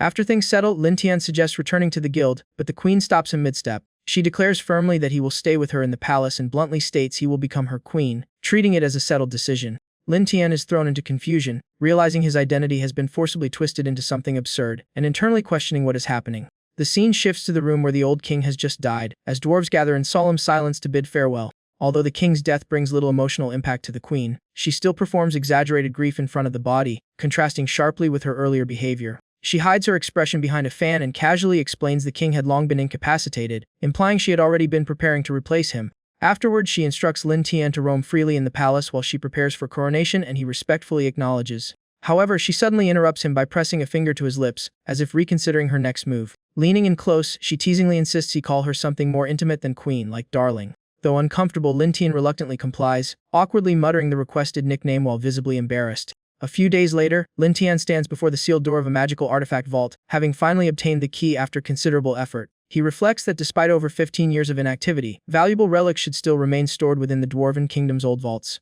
Following the queen's instructions, he inserts the key and turns it in a precise sequence, carefully repeating the unusual rotation pattern to unlock the door. While operating the lock, Lin Tian unconsciously follows the strange secondary instructions, creating a scene that is both serious and slightly absurd, yet the mechanism surprisingly begins to respond. After the final step, a deep sound echoes from within the door, and a red light suddenly appears on the metal surface as confirmation of activation. Realizing the mechanism has worked, Lin Tian gently pushes the door open and steps into the storage area. Expecting something impressive, his expression instantly shifts in shock, his body freezing as his eyes widen. Inside is a vast but eerily empty space. Rows of shelves remain, yet not a single item is left, and the silence feels almost oppressive. Lin Tian walks deeper, checking abandoned chests and gradually concluding that the kingdom's decline likely stripped the vault completely bare, leaving only an empty shell. As he continues forward, his gaze suddenly locks onto a small remaining detail in the ruins. In a dusty, web-covered corner, 3 objects lie forgotten. Lin Tian pauses and mutters in surprise, "These are..." The system immediately scans them, identifying the first as a living life armor that behaves like a symbiotic organism capable of self-adaptation and autonomous defense. The second is a volatile weapon forged from ancient dragon material whose power grows stronger with the user's obsession and willpower. The third is a strange eyeball crafted from an unknown creature's remains, capable of seeing through the essence of things, but carrying severe risk of backlash and mental control. Lin Tian's attention is drawn to the living armor as he touches it, sensing a faint pulse of life responding to him. He is both impressed and unsettled, wondering whether this is true forging or the creation of an entirely new form of life. He studies all 3 items further and questions what kind of system would require blood to sustain itself, and where such a mechanism ultimately leads. Without hesitation, Lin Tian cuts his fingertip and lets blood drip onto the armor as a test trigger. The moment the blood touches it, the dormant structure reacts violently, reshaping into flexible tendrils that rush toward his arm. Before he can react, the tendrils engulf his body completely, binding and merging with him as a strange energy floods his system, initiating full symbiosis with the living armor. Once stabilized, Lin Tian immediately noticed the suit's many modes of bulky strength-boosting giant form, a sleek speed-focused form, and a stylish localized armor that hits both looks and combat power. After showcasing its variants, the entire structure rapidly retracted off his body as if it had never existed, briefly throwing Lin Tian off balance before he recovered from the sudden pressure drop. It then fully reformed into a small wearable piece and further compressed into a glowing crystal that quietly settled in place like it was taking a nap. The crystal pulsed with steady energy waves, catching Lin Tian's attention as he turned it in his hand, satisfied yet aware its defensive reliability still needed real-world testing. He then shifted his focus to a second item in the corner, a dusty, rough-looking old weapon forgotten by time, with a strange eye nearby lying motionless and eerily quiet. Lin Tian reached straight for the weapon without hesitation. His fingers closed firmly around the hilt, a decisive grip as if the choice had already been made long ago. A faint resistance tried to push him away, but it shattered instantly. Energy surged into his body from the blade, awakening every nerve. After a brief thrill, Lin Tian calmly decided to keep it aside. Perhaps Alice would make better use of it. The next morning, the kingdom erupted in celebration as fireworks roared and the coronation began, with a grand carriage carrying the new king and queen slowly rolling through cheering crowds. Along the streets, groups of young women buzzed with excitement, gossiping about the future queen and the famed man beside her, rumored to have broken all limits of the dwarf race, turning the whole scene into a lively festival of rumors. In stark contrast, the men wore grim faces, muttering in displeasure and jealousy, unable to accept an outsider standing at the center of attention.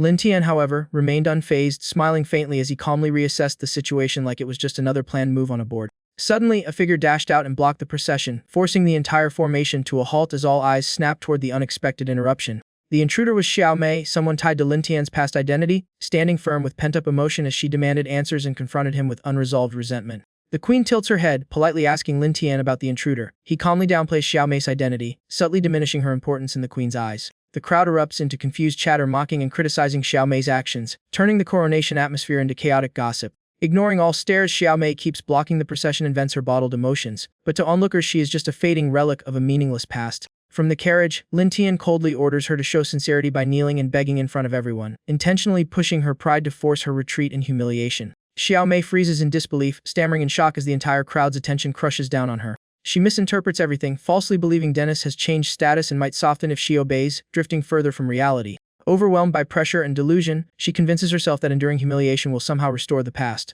Shockingly, she kneels and pleads loudly for forgiveness, instantly becoming the target of ridicule and turning the street into a public spectacle. Beneath her submission, rage and humiliation boil as she grits her teeth, enduring it only by clinging to a future payoff in her mind. Lin Tian realizes things went too far, signals the guards to remove her, while the queen watches with feigned amusement. Guards drag her away as she struggles desperately, still demanding answers in confusion, met only with indifference. Her emotions collapse into chaos, and she begins speaking recklessly as if trying to salvage a final thread of hope. Lin Tian glances at her once with icy impatience, dismissing the entire incident as a meaningless disturbance. His words completely shatter Xiao Mei's illusion, leaving her stunned, hollow, and spiraling into panic. As the procession moves on, she is dragged away and collapses in despair, realizing everything she clung to has fallen apart amid a dispersing crowd. After the new king's parade ends, the entire city stays in non-stop celebration, with joy and noise spilling through every street. Back at the royal palace, the grand hall is packed with nobles from all regions, where court festivities continue just as wildly as the public celebrations outside. Lin Tian enters arm in arm with the new queen, politely greeting three prominent noblewomen and introducing himself as Dennis, expressing formal admiration for their presence.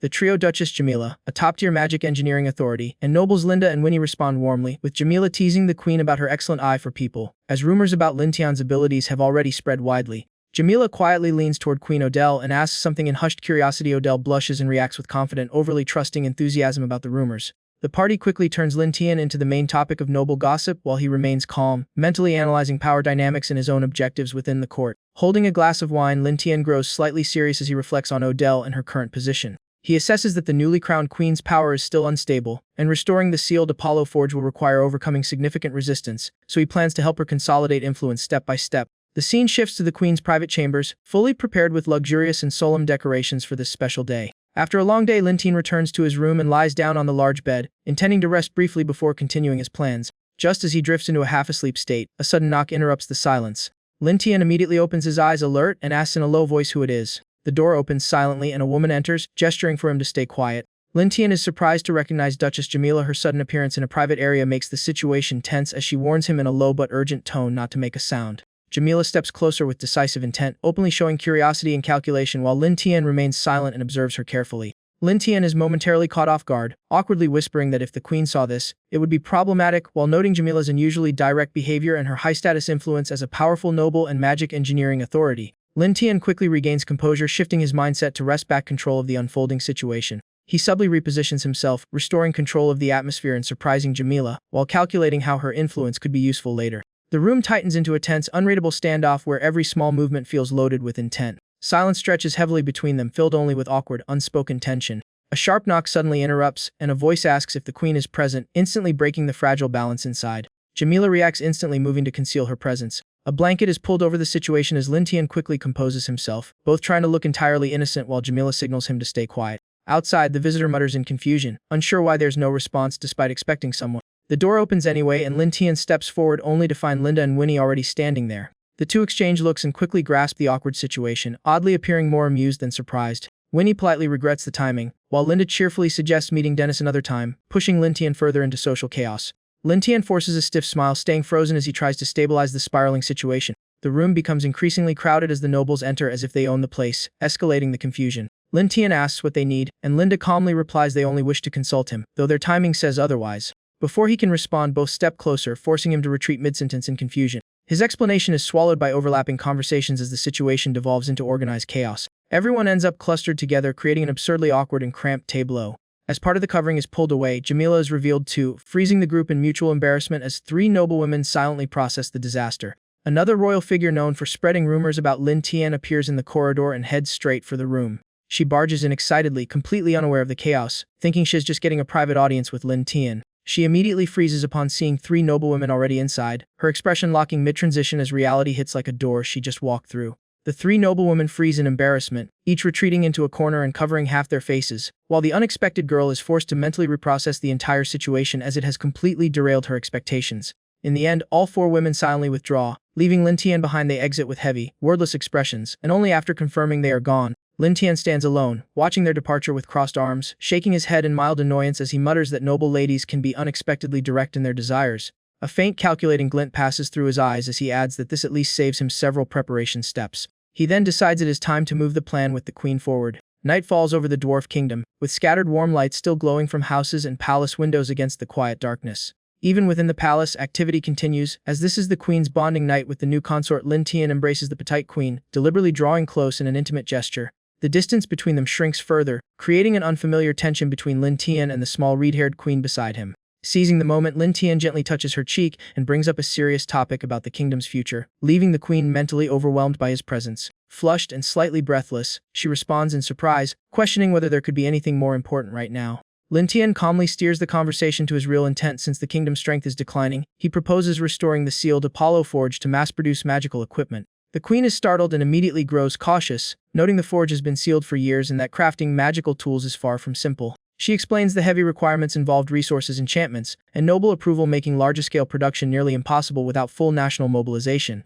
Standing by the window, she worries about the kingdom's complacent nobles and citizens, realizing such a drastic reform would face strong resistance. Lin Tian, however, seems prepared. He calmly steps closer and reveals he already has a method to persuade the people. He proposes leveraging dwarf culture itself. Since they are fond of alcohol, they can offer free high-quality drinks as an incentive for anyone who participates in daily forging work. Lin Tian continues shaping the narrative, subtly adjusting his tone to persuade the queen that offering rewards like alcohol will naturally drive participation and strengthen her public image. Leaning in close, he whispers that the nobles should be handed over to him, presenting it as a pre-planned solution while carefully expanding his influence behind the scenes. Contrary to expectations, the queen trusts him completely and even feels reassured, believing his actions are driven by genuine concern for her well-being. The night drifts on in a quiet, intimate atmosphere filled with soft exchanges and lingering tension inside the sealed room.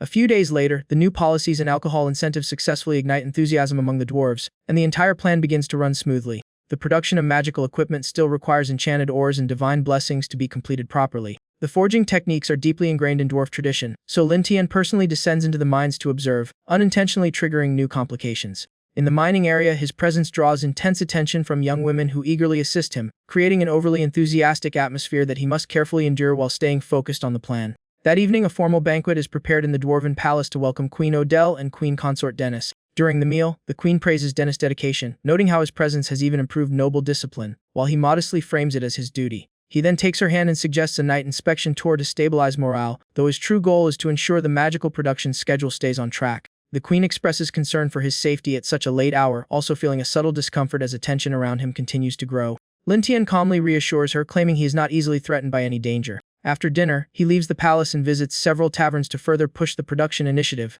After sharing drinks with dwarf elders, he departs with words of encouragement, urging them to maintain momentum and work toward a stable future. The dwarves respond positively, pledging greater effort thanks to the improved conditions and alcohol incentives. On the way back, Lin Tian reflects that using alcohol as motivation has exceeded expectations and everything is progressing as planned. He stops in front of an old, dimly lit tavern and decides it will be his final stop for the night. After a long day, he exhales lightly, thinking that stepping inside to rest briefly would not be a bad idea. Thinking it over, Lin Tian pushes the door open and walks inside. A waitress immediately approaches, placing a beer in front of him and warmly inviting him to choose a drink. After taking a few steps in, Lin Tian senses something is off. Female patrons all turn to stare at him, and his name seems to be the hot topic here, making him feel uncomfortably targeted. He scans the room and realizes the pattern: earlier taverns were mostly male, but dwarves of both genders clearly gather here, meaning this is the main hub, and he has walked straight into it. Avoiding eye contact, he feels increasingly uneasy, judging that staying longer will only complicate things. Just as he turns to leave, he notices the door has already been locked, and the pressure of dozens of gazes behind him intensifies.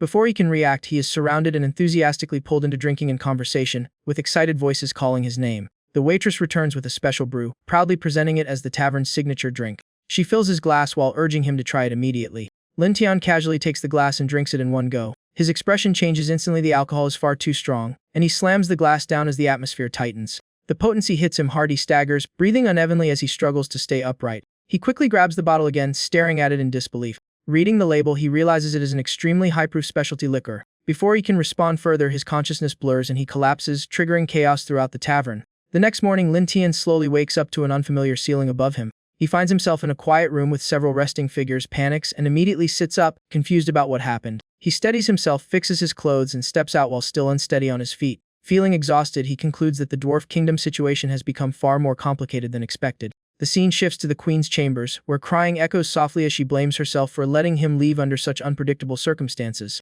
Lin Tian, visibly drained, tries to reassure her but can barely speak. The Queen clutches his hand, desperately urging him to stay conscious. Soon after, he loses consciousness again from exhaustion, causing the Queen to panic as he shows no response. This tale later became a legendary comedy errors told across the Dwarf Kingdom for generations. After resting, Lin Tian finally recovered, climbed out of bed, sighed heavily, and complained about lying down far too long. He rubbed his forehead, reflecting that this was the closest he'd come to death since arriving in this world, his toughest scrape yet. He turned to the system interface, quickly planning to use life simulation to speed things up. The system promptly kicked into action. He suddenly paused, clapped his hands as if remembering something crucial, and muttered a brief, wary remark. He was now in the Dwarven Forge district, observing the surrounding forging process in full swing. A blacksmith was hammering a metal blank with full force, each heavy strike echoing like a drum of war. The middle-aged, bearded master Smith Beer, head of the Dwarf Kingdom's forging guild, greeted Lin Tian and asked about his purpose and condition. Lin Tian remained respectful and straightforward, requesting a specially crafted magical device. Beer grew curious and asked for its intended use.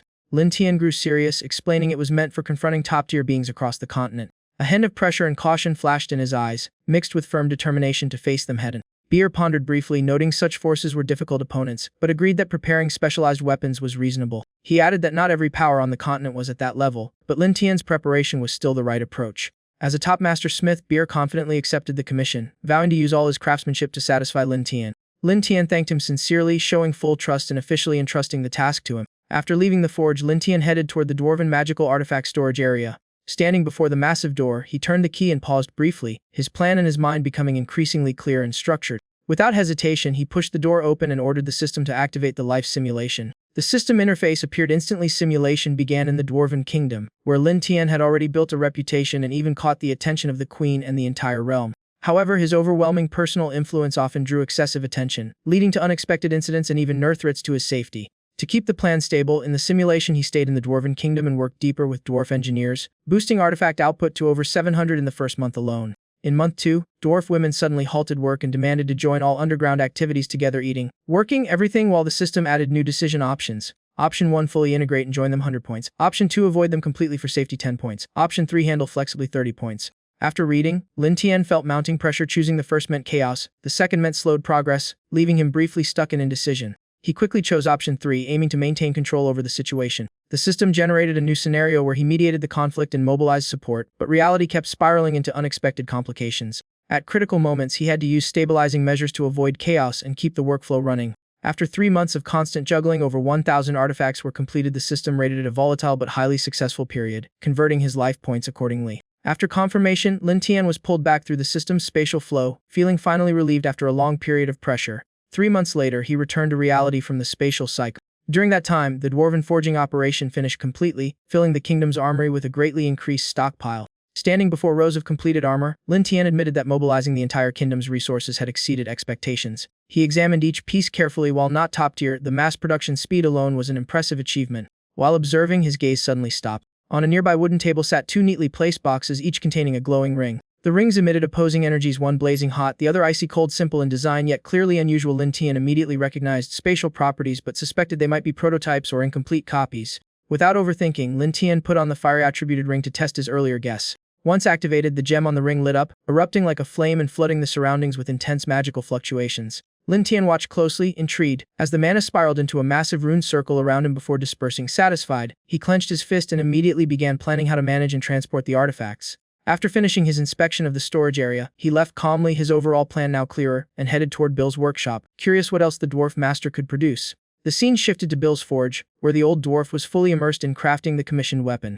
Heavy hammer strikes echoed as flames roared and mana intertwined with heat, signaling the forging was nearly complete, with only the final shaping remaining. Upon arriving, Lin Tian was immediately drawn to the intense energy surge and silently acknowledged Bill's exceptional skill. The entire workshop watched in awe as Bill pushed a half-finished design to near peak level, now requiring a rare and dangerous medium for the final tempering step. Bill soon pulled a fully formed spear from the furnace, its polished surface gleaming, ready for the final tempering in boiling magma. The moment the spear touched the magma, the entire space changed abruptly. A bolt of lightning tore through the sky, striking the forge and triggering a massive storm vortex that darkened the entire dwarf kingdom. After magma forging and lightning infusion, the spear reached its final evolution. Bill raised it high, its presence alone forcing everyone nearby to step back. Watching from the side, Lin Tian showed clear satisfaction, instantly assessing the weapon's immense value.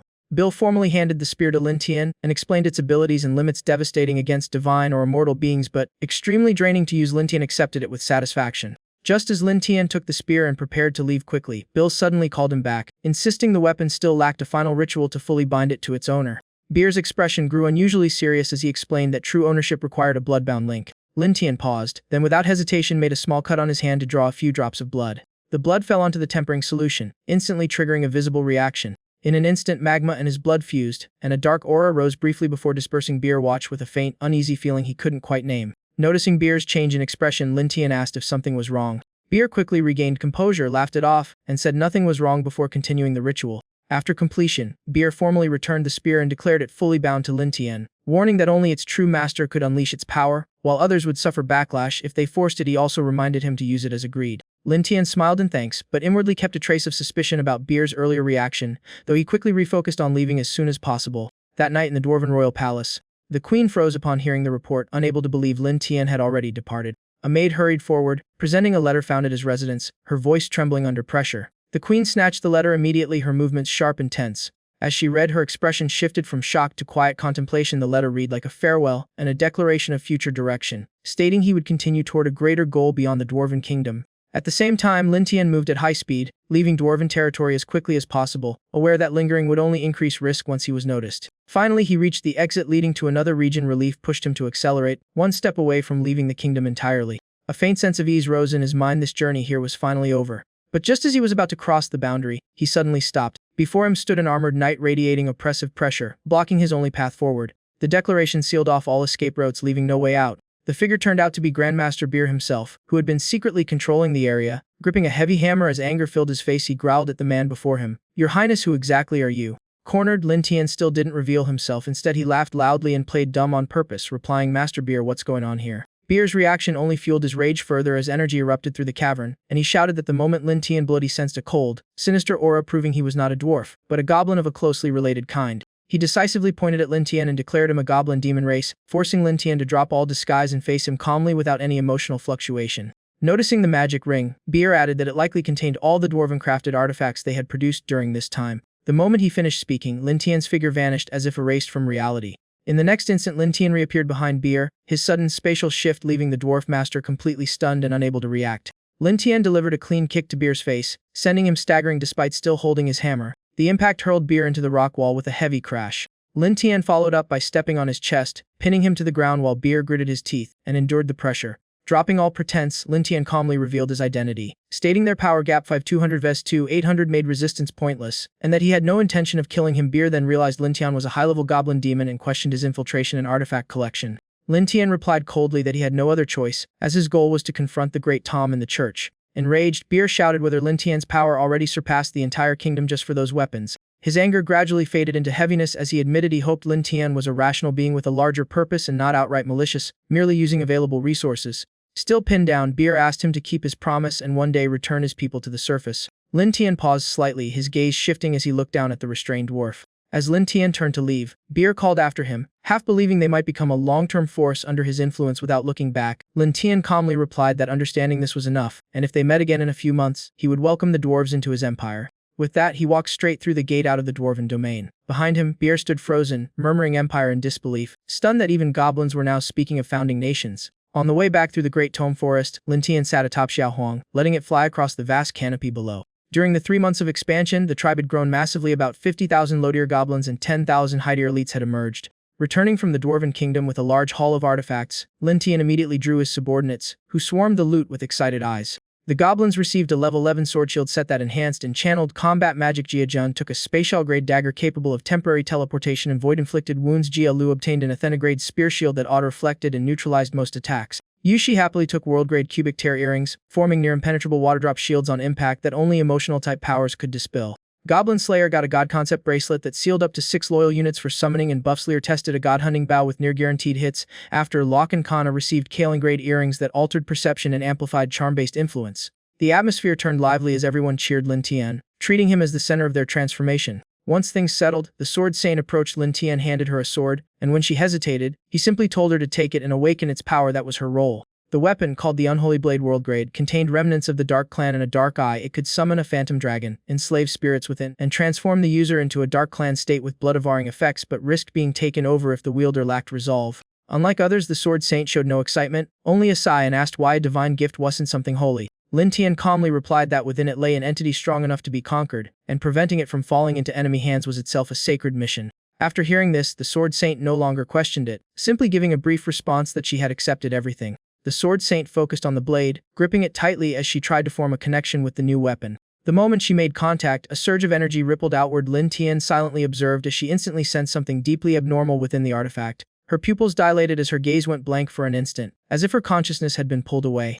Before her eyes, reality shifted into a dark sealed cavern where the sword's aura spread thick and suffocating. Within the darkness, a distorted entity appeared, whispering from the abyss, trying to tempt and dominate her will with promises of power. Even in reality, Kim Sheng was affected through the mental link. She instinctively reached toward the illusion while her energy destabilized. Lin Tian simply watched calmly, waiting for the outcome. Everyone around was shocked by her sudden eruption of power, instantly going on high alert. In contrast, Lin Tian remained unmoved, observing coldly as if evaluating a test result. Inside her mind, the struggle intensified as she clutched her head, resisting overwhelming pressure from both sides. The voice continued to invade her thoughts, pulling at her will while the sword's power resonated violently. At her limit, she cried out unconsciously, searching for something to anchor her collapsing consciousness. Her energy suddenly exploded outward, shaking the ground and distorting space with magical shockwaves. The entity inside the blade was pushed back, its consciousness eroding as it continued to resist. When it ended, she collapsed to one knee, exhausted, barely holding herself up with the sword, breathing heavily. After fully suppressing the entity, she looked up at Lin Tian, admitting her choice was correct and she would see it through to the end.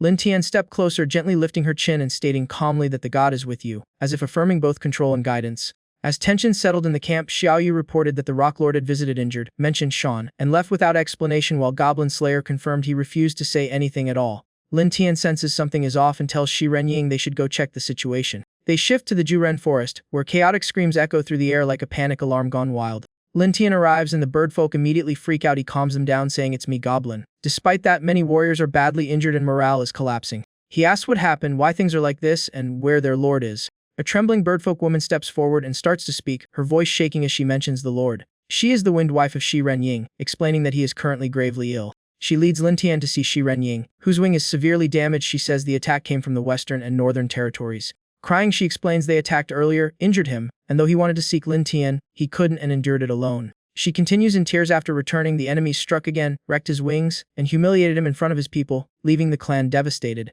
Lin Tian asks if the root cause is the Great Tom. She says it's because they once recommended him there and his rise as Great Lord made others hold grudges.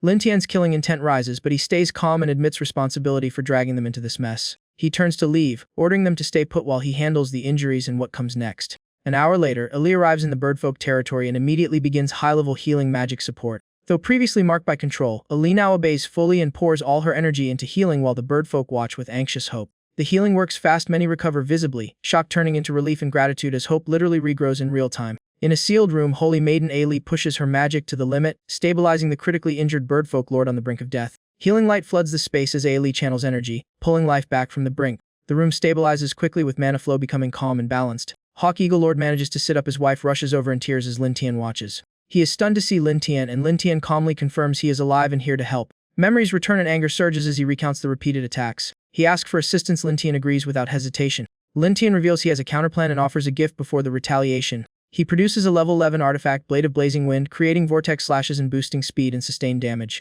The Eagle Lord is shocked by its value and rarity. Lin Tian says wings matter more now and revenge is closed. The Lord accepts it. After assessing the damage, Lin Tian insists on fully fixing the remaining wing before installation. The Lord agrees. A painful roar shakes the area, terrifying nearby creatures into panic. Later, a nearby forest becomes a quiet testing ground. A single wing sweep slices through massive trees with clean, devastating cuts. Lin Tian, the Saintess, and the Lord's wife observe, all stunned by the weapon's power. The fusion completes. The Lord becomes stronger and expresses deep gratitude. Lin Tian smiles faintly with a calculating look, already planning a larger-scale monster deployment operation. Their eyes meet briefly, and the Hawk Eagle Lord shows a sharp, decisive intent, saying he has long waited for this moment. The scene shifts to a calm, mirror-like water region scattered with large rocks. Small creatures cling quietly to drifting wood, forming an eerily peaceful picture. The calm breaks when a brown-armed creature suddenly grabs a dragonfly from the water surface. It devours the prey hungrily. Its rough brown skin and sharp claws reveal a non-human, predatory swamp-like being. Lin Tian and the Hawk Eagle Lord arrive, and he explains this is dragonfly spawning season, when aquatic predators hunt eggs under deceptive calm waters. They are joined by elite fighters. Goblin berserkers hesitate about water, and Lin Tian suggests adapting them into aquatic-capable forces.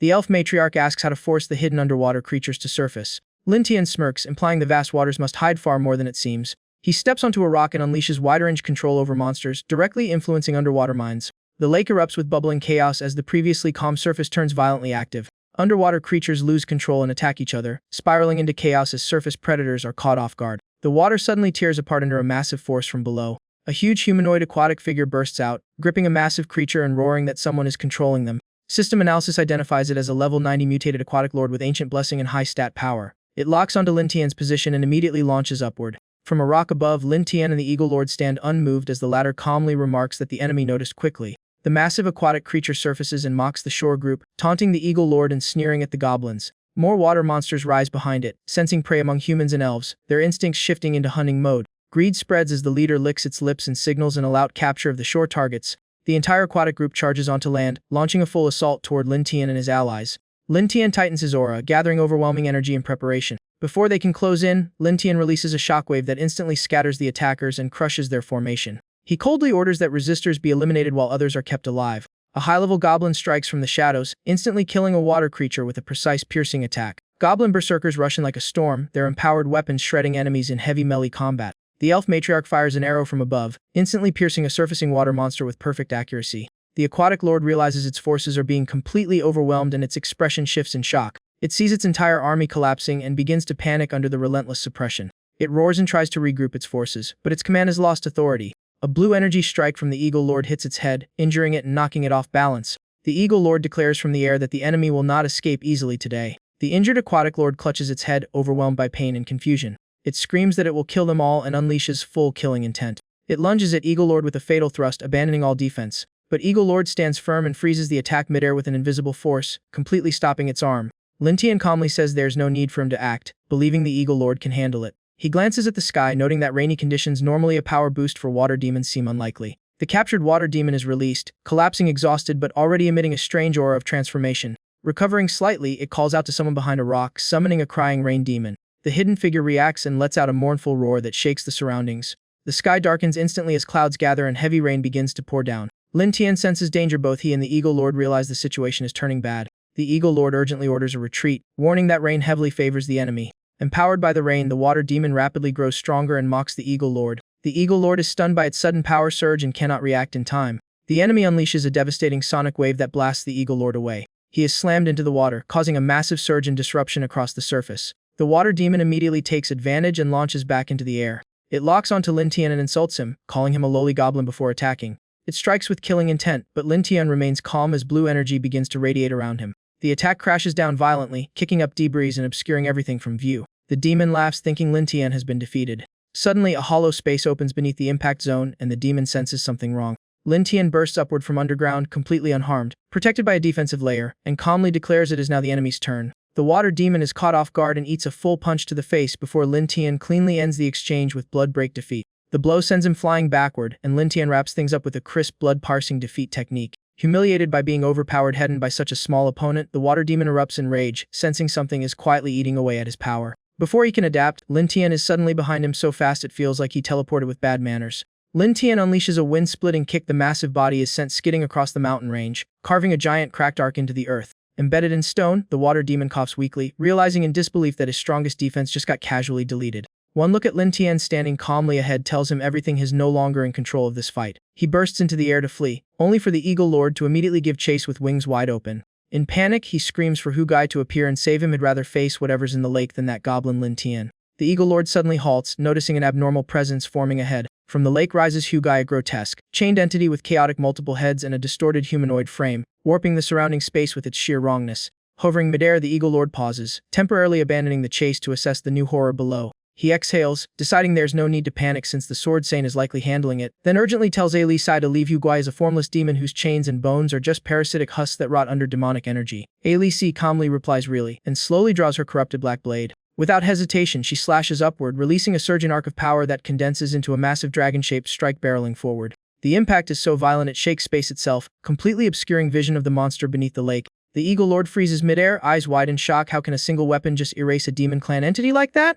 Lin Tian grips his spear tightly, veins bulging as his aura thickens the air despite the pressure. He walks across the water like it's just another casual hallway. He smirks coldly and says, planning to dive and hide then sink properly. Lin Tian releases his spear, turning it into a streak of light that splits the calm lake and dives straight into its deepest layer. A golden explosion erupts underwater, blasting a massive pillar of light straight up into the sky. Li Senya stares in disbelief, realizing this is no world-class magic tool anymore. It has long surpassed that limit. Hidden water demons are instantly crushed by the force, their scorched bodies tossed onto the surface like lifeless debris.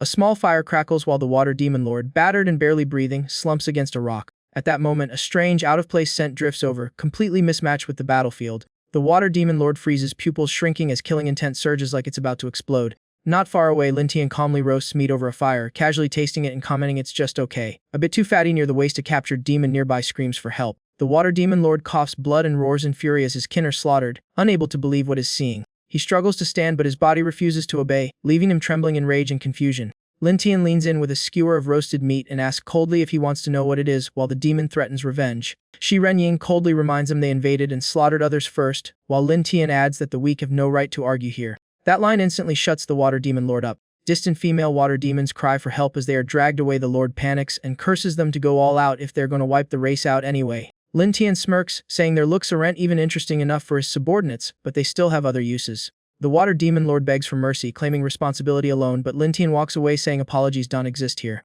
His words ignite the water demon lord's fury, who swears to kill them all. Lin Tian stops and looks back like he's observing something absurd, asking who gave him the illusion he's still alive to speak. The water demon lord snarls that he is the Western Lord and newly appointed demon master, not someone they can compare against. Shi Renying warns Lin Tian that lords in ancient tomb realms can't fight freely without rules, and breaking them may provoke the Bone King Guang, who once executed violators instantly. Lin Tian casually brushed off the warnings, fixing his gaze on the water demon lord with a thin, chilling smile that froze the room, saying he knew his limits, just planning to break the enemy's spirit a little more before ending it. His eyes narrowed as a clear plan formed in his mind, not just solving the immediate problem, but wiping out all northern threats so no one could stab him in the back later. In the icy northern domain, Lin Tian's group moved through endless white wasteland where the wind couldn't even touch them, and Gugu Ling muttered in shock that the cold itself seemed to be swallowed by Lin Tian's presence. Alenia glanced around curiously and asked how many magical tools he brought, and Lin Tian simply replied enough, casually revealing he was holding the heart of Apollo like it was just another trinket. He explained it was a miniature world core that could unleash star-like heat within a controlled 10-meter radius, erasing everything outside while sparing the user basically a pocket sun with manners. Leah frowned at the endless snowy expanse and asked how they could find the northern domain lord here, and Lin Tian just shrugged, saying he had his own way of tracking prey. He stopped in the open snowfield as his aura subtly shifted, activating a special summoning ritual designed to lure hidden targets out. Soon, demonized creatures crawled out of the snow and forest cracks, drawing surprise from Leah, while Sharon Ying dryly noted that Lin Tian could attract monsters just by standing still. A small wounded spirit staggered in and collapsed before Lin Tian, desperately revealing the location of the Hongmao Shiguai before running out of strength. Leah quickly caught the falling creature as its body trembled violently, barely holding on to life. Despite its injuries, the spirit insisted it could still guide them to the enemy's hidden lair. Lin Tian looked down with a brief softened gaze and said this was exactly the moment he had been waiting for. Guided by the spirit, the group entered an even denser frozen zone where sound vanished and the world felt completely cut off. Leah held the spirit carefully and frowned, asking how it ended up so badly injured. The spirit lifted its head, still stubbornly strong-willed, and spoke in broken breaths about the oppression it had endured. It explained its race was born in endless blizzards and could crystallize mana into rare power stones. Those stones could rapidly strengthen others, but its people had been forced into brutal labor and reproduction under a tyrant's control for years. After hearing this, Lin Tian's eyes turned cold as he silently judged the value of the crystals and decided the mastermind had no reason to keep existing. Far away, the Hongmao Shiguai grabbed the small spirit roughly, raging with murderous intent as it swore to crush its enemies no matter how many times they returned. Just as it was about to strike again, an arrow tore through the air at terrifying speed, piercing its wrist and stopping its attack mid-motion in agony. The sudden hit forced it to release its grip, dropping the spirit, and it spun around roaring in rage, searching for the attacker. Space behind it rippled as Lin Tian's group calmly stepped out, while the shooter Leah still held her stance as if nothing had happened. The Hongmao Shiguai narrowed its eyes and mocked them heavily, as if watching fools who had wandered into its territory. Lin Tian ignored it, glancing at the trembling snow spirit hiding by Leah, and asked calmly if this was the one who abused it, then added whether it would follow him if he dealt with the enemy. The snow spirit nodded frantically in panic, willing to accept anything just to escape its current nightmare. The Hongmao Shiguai flew into a rage, pointing at the spirit and shouting furiously, unable to accept its possession, rebelling against it. After venting on the snow spirit, its gaze slowly shifted toward Lin Tian's group. When its eyes landed on the devouring eagle, it sneered and mocked it, bringing up how it had once torn its wings apart, deliberately reopening old wounds with cruel amusement. The insult instantly ignited the devouring eagle's fury, its aura exploding until Lin Tian raised a hand and stopped him from rushing in. The Hongmao Shiguai laughed loudly, its voice echoing across the frozen plains like it was thoroughly entertained. It pointed at Lin Tian and mocked him for bringing weak subordinates, enraging one of Lin Tian's followers who immediately released killing intent. Without hesitation, that follower shot forward and struck cleanly, obliterating the upper half of the Hongmao Shiguai in a single blow. Its ruined body collapsed into the snow, leaving only a twisted lower half behind. But before anyone could react, the destroyed flesh was quickly buried by snow and began regenerating at absurd speed, as the Hongmao Shiguai laughed again, taunting them for being useless. In moments, its body fully restored itself, standing arrogantly once more and declaring it could not be killed in this place. It then unleashed a spiraling snowstorm toward Lin Tian's group, tearing through the frozen space with overwhelming cold force. Alicia simply drew her sword, eyes locked without hesitation. She shot forward like a beam of light, slicing through the blizzard and striking straight at the enemy. Yet in an instant, its severed parts reconnected, regenerating far beyond normal logic. The Hongmao Shiguai stared in disbelief, completely stunned. Alicia's pressure made it hesitate for a brief moment, a chill running down its spine. Its gaze then shifted toward Lin Tian and the item in his hand, sensing something was wrong. Before it could react further, another of Lin Tian's subordinates moved, lunging forward at extreme speed with a weapon aimed straight at it. The Hongmao Shiguai tried to dodge, but the strike pierced directly through its chest. A massive hole appeared, yet its flesh instantly began sealing itself again, leaving it stunned and utterly confused by what was happening in its own territory. The devouring eagle flapped its wings and shot into the sky like a piercing spear, while Lin Tian simply stood watching calmly, as if waiting to see how the show would end. A deafening explosion followed, tearing apart the ground where the Hongmao Shiguai stood and leaving behind a deep crater filled with smoke, rubble, and shattered ice. Lin Tian didn't move, casually brushing his hand as if finishing a trivial task, while from the pit came continuous agonized screams and a strange glitch-like loop of kill one, revive one repeating endlessly. Seeing the enemy reduced to a broken, unstable state, Lin Tian sighed briefly and muttered that it was still not over and was getting annoying. "Let's finish this cleanly," he said flatly. He raised the object in his hand, and scorching light spread out, distorting the air as if it were melting. The flame condensed into a destructive ring and shot forward at unavoidable speed. The Hongmao Shiguai was swallowed entirely by the sea of fire, its screams choked by extreme heat. When the flames faded, only a charred black mass remained, barely recognizable as a body. The surrounding ice collapsed in chunks as it crawled backward, trembling and begging in broken voice not to be approached or killed. Lin Tian stepped forward, his gaze so cold it seemed to freeze all sound, asking if it really thought he came here to talk. Panicking, the Hongmao Shiguai tried to threaten them, claiming it was a northern lord, and they would pay the price for killing it over a minor conflict. Before it could finish, Lin Tian lost all patience. Flames erupted again in his hand and crushed its last defenses, cutting off its screams in the chaos. Lin Tian walked up to the melting remains and observed them calmly. He crouched and touched the mixture of ice and ash curiously. Without hesitation, he tasted it and muttered that it tasted like strawberry ice cream. As if enjoying a snack, he kept eating the remains while the dying Hongmao Shiguai screamed in disbelief, asking if he was actually eating it. At that moment, a system notification sounded. Lin Tian paused, reading the floating message with a slightly deepened, puzzled gaze. After a brief silence, he resumed as if testing something, murmuring that it could still increase, while the enemy's screams grew increasingly distorted and meaningless. Not far away, Leah and the snow spirit stood frozen in shock, unable to speak as the cold air pressed heavily around them.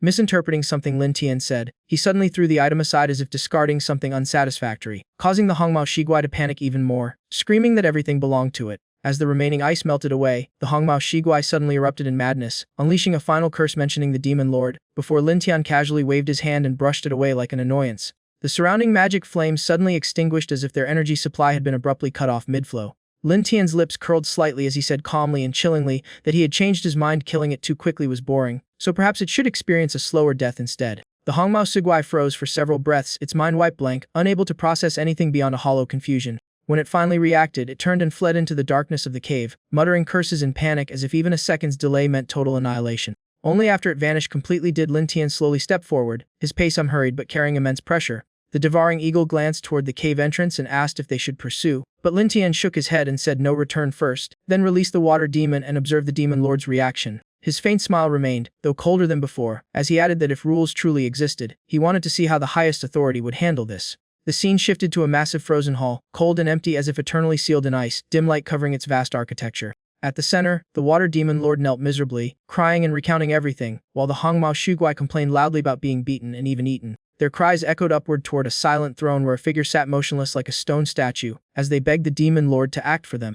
Rebecca glanced down at them with mockery, remarking that for so-called lords, their state was pitifully embarrassing. The demon lord gave no response. Instead, his body dissolved into black mist and vanished, leaving only a cold order for Rebecca to bring them to the goblin tribe before disappearing. The two kneeling figures quickly agreed in panic and reverence. Meanwhile, the goblin camp was thrown into extreme tension, the atmosphere tightening as if compressed layer by layer. A massive purple pillar of light suddenly erupted from the center, piercing straight into the sky. Gu Beiyu immediately explained to Lin Tian that it was a large tomb teleportation array activated ahead of time, too late for them to stop. Lin Tian raised his hand calmly, saying he would handle it himself, and told the others to focus on their tasks, then walked directly toward the light pillar. From the purple glow, three figures emerged: Rebecca, the water demon lord, and the Hongmao Shugui, while Lin Tian greeted them coolly, saying he expected the demon lord, but only saw them as the Hongmao Shugui roared that this would be his reckoning. Rebecca ignored the threat and scanned the rows of cages behind, frowning slightly as she realized the goblins were being bred here in absurd numbers like a controlled production site. She commented coldly that even a low-tier species like goblins being scaled to this level showed the mastermind was far from ordinary, explaining how they easily controlled an important stronghold. Lin Tian's patience thinned as he cut in, asking what exactly they were trying to say. At that moment, Rebecca suddenly froze, her pupils widening as her usual composure collapsed because a figure stepped out from the tent. Alicenia. Rebecca's expression changed instantly as she blurted out in disbelief that it couldn't be wasn't that the saintess. Her calm demeanor was replaced by visible tension. Old memories surfaced in her mind. She had once met the sword saintess before, yet the presence before her now felt completely different, as if something fundamental had shifted.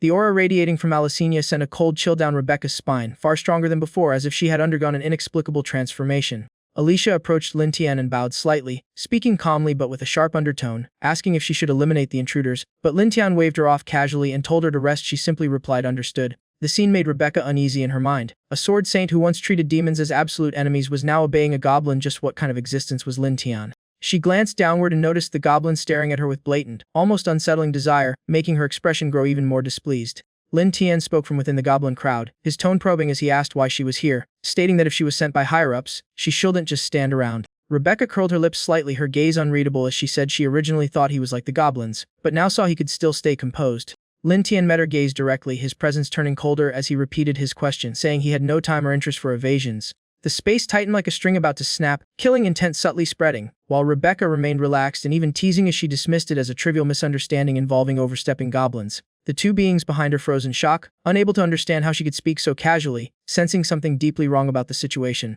Lin Tian remained expressionless and cold, pressing further and demanding she clarify what trivial meant in her eyes. The Water Demon King suddenly panicked and shouted that Lin Tian intended to kill them, insisting under the Great Lang Tom law he must be executed immediately. Rebecca turned back with clear annoyance, her voice dropping cold as she ordered the two to kneel before Lin Tian instead. A surge of crimson energy erupted from Nukma's body, pressing down like a crushing tide that instantly broke their resistance and forced the two beings flat to the ground. Lin Tian stepped forward slowly, stating one tried to burn him while the other tried to devour his people, then calmly asked how it should be handled. Nukma chuckled lightly, and replied casually that one should be burned and the other made to suffer the same fate through his subordinate. Clean and simple. Lin Tian fell silent for a moment, a mix of disbelief and helplessness rising in his mind, as if the opponent's casual cruelty had exceeded even his expectations. The two beings in front were trapped in fear and despair, struggling in vain under the pressure while screaming toward Rebecca as their last hope for salvation. Facing their chaotic cries, Nukma slowly raised her hand, and the surrounding aura grew heavy like lead, veiling everything in an illusory haze as her voice turned soft yet dangerously hypnotic, telling them to look at her and obey.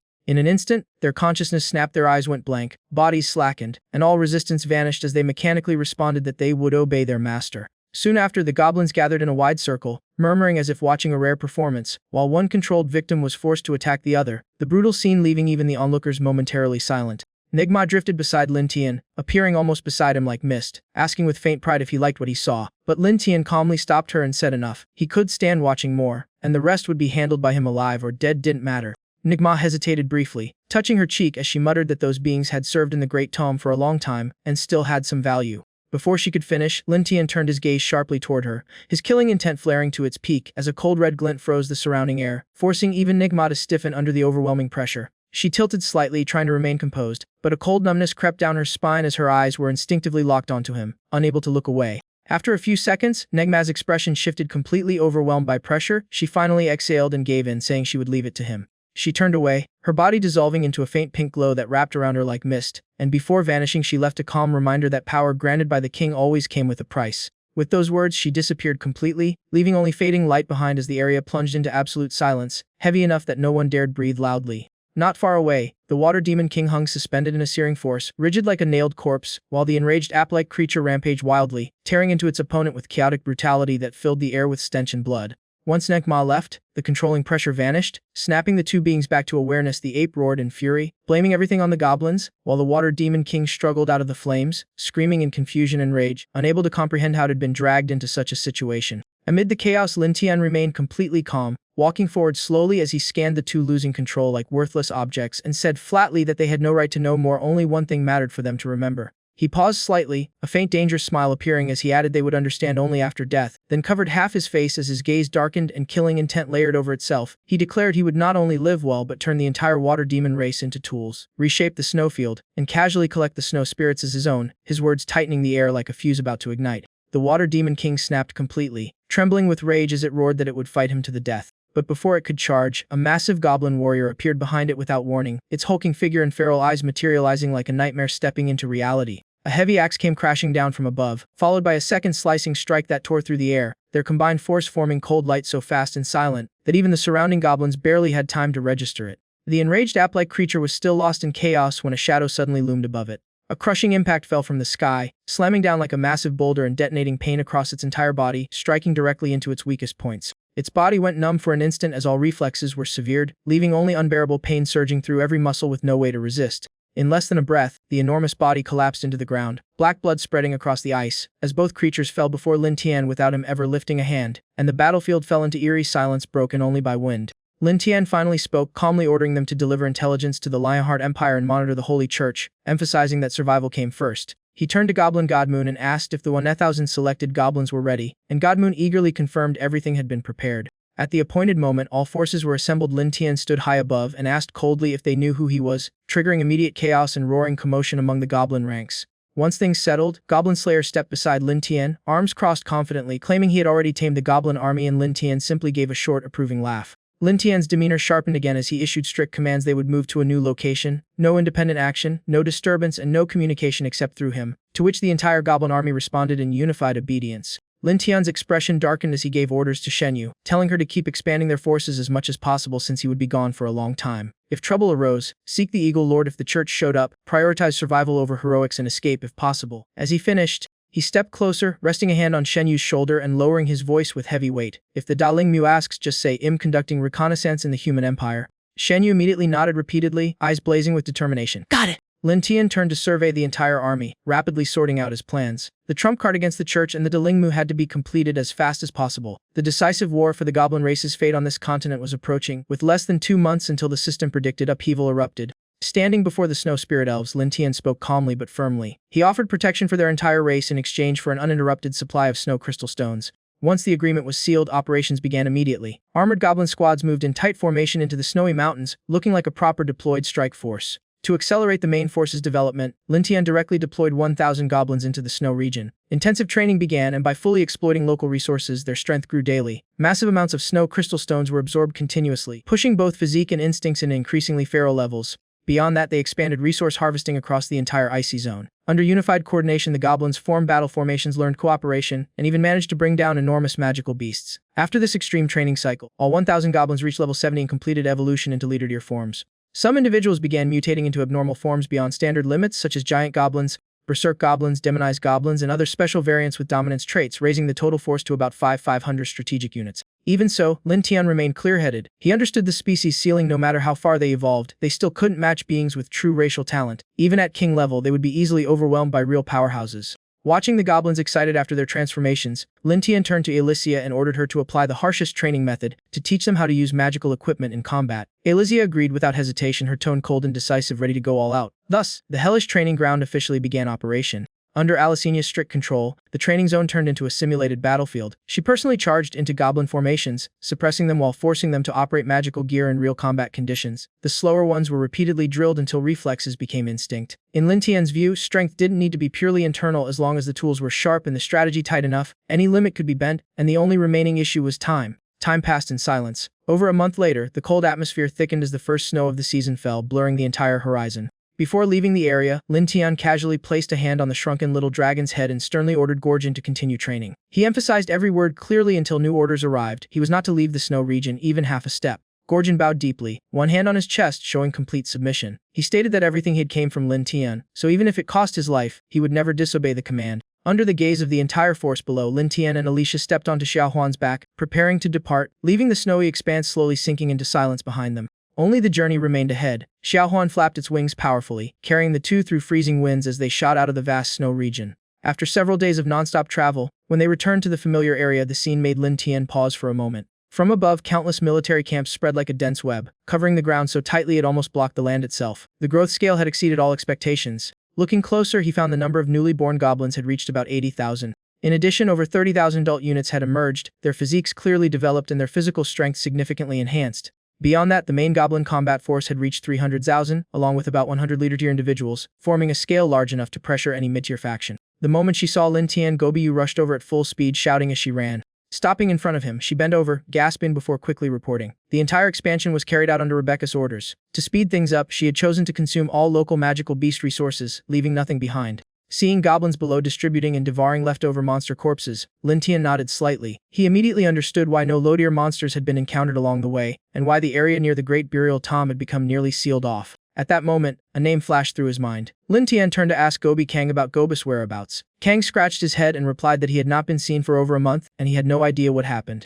Lin Tian narrowed his eyes. A sense of inconsistency arose from the report, but he quickly set the thought aside, judging that it was not the right time for a deeper investigation. He shifted his attention to Jaisa, directly asking about the progress of weapon preparations for the upcoming campaign. Jaisa immediately opened his ledger and reported in detail 50,000 short swords, 20,000 long swords, 20,000 sets of armor, and about 5,000 additional support weapons had all been completed in the shortest time possible. After hearing the report, Jaisa handed over the inventory sheet and explained that due to extreme time constraints, this was all the available resources. Lin Tian skimmed through it, his expression softening slightly before nodding in approval at the current progress. Just as the situation had not yet stabilized, a small figure rushed into the camp at frantic speed, shouting for Lin Tian as it ran. Its body was covered in overlapping old and new wounds, breathing ragged, hands clutching a bleeding abdomen. Its voice cracked in panic as it urged retreat, saying the battlefield situation had spiraled beyond expectations and the front line was barely holding. Before it could finish, its body staggered and collapsed. Lin Tian immediately stepped forward, signaling to stabilize its condition and demanding a full report of what had happened. The injured goblin forced its eyes open and weakly reported, in a rushed voice, that the Lionheart Empire had deployed 100,000 fully armored elite troops.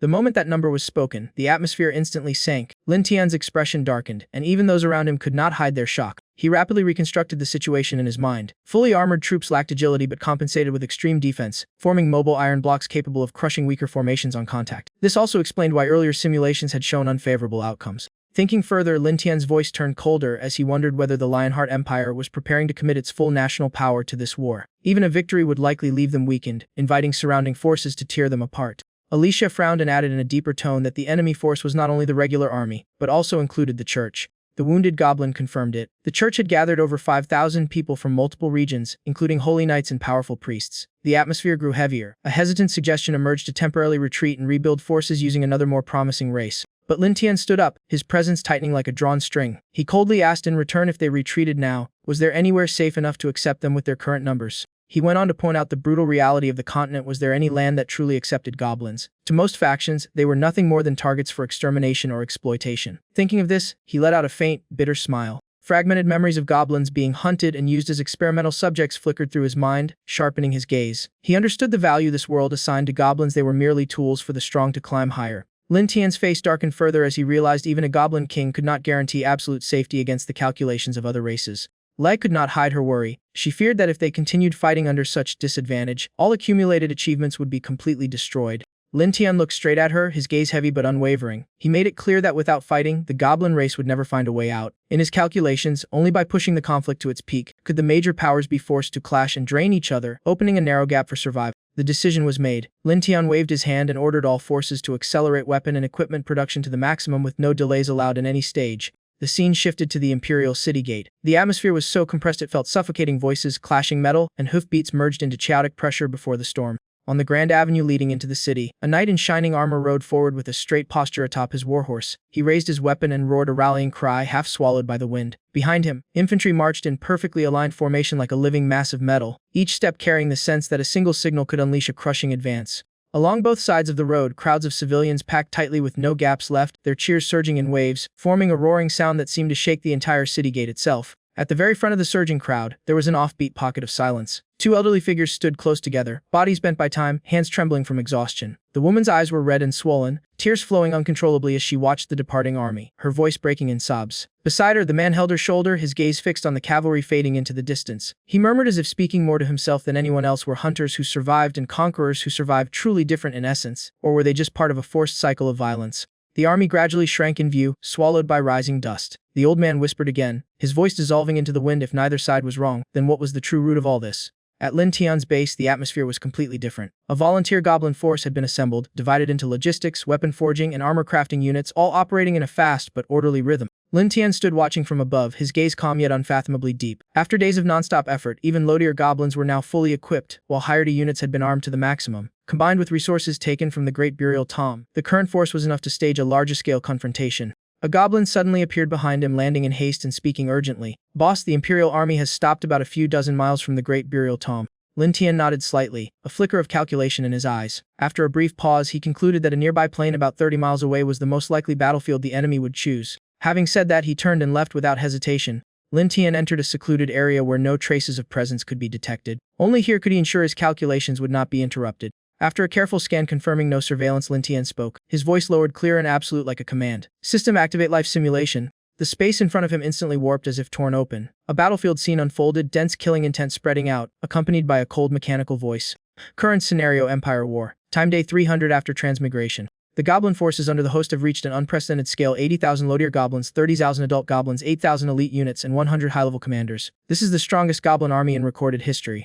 The host directly commands the entire army, also deploying 20,000 low-intelligence magical beasts from the Great Burial Tomb as auxiliary forces. However, when facing 100,000 fully armored infantry and 30,000 heavy armored cavalry of the Lionheart Empire, the situation quickly turns unfavorable. Casualties surge with a loss ratio exceeding 10 to 1, enough to shock any strategist. At the brink of life and death, Veronica arrives just in time, triggering high-level magic. The black solar flame is restored, its manifestation reshaping the battlefield in an instant and turning the tide. But the momentum does not last. Once the Church's elite forces officially intervene, the balance collapses again. With coordinated pressure from both the Empire and the Church, Lin Tian is forced into a tight encirclement, wave after wave of assaults sealing off every possible escape route. The goblins who had reached the heroic madness stage charged forward wildly, using their own bodies as shields to protect their master, and ultimately all of them fell. Alice was severely injured and taken away. As for Lin Tian, he still could not escape the prearranged outcome. He was reduced to nothing more than a pawn of the Great Burial Tomb. After the battle, both sides suffered heavy losses, with neither achieving true victory. The simulation concluded that in a world filled with powerful beings, exposing oneself too early is no different from walking into an abyss. Score 4100, reward 40 life points. Simulation ended. Time elapsed 1 day.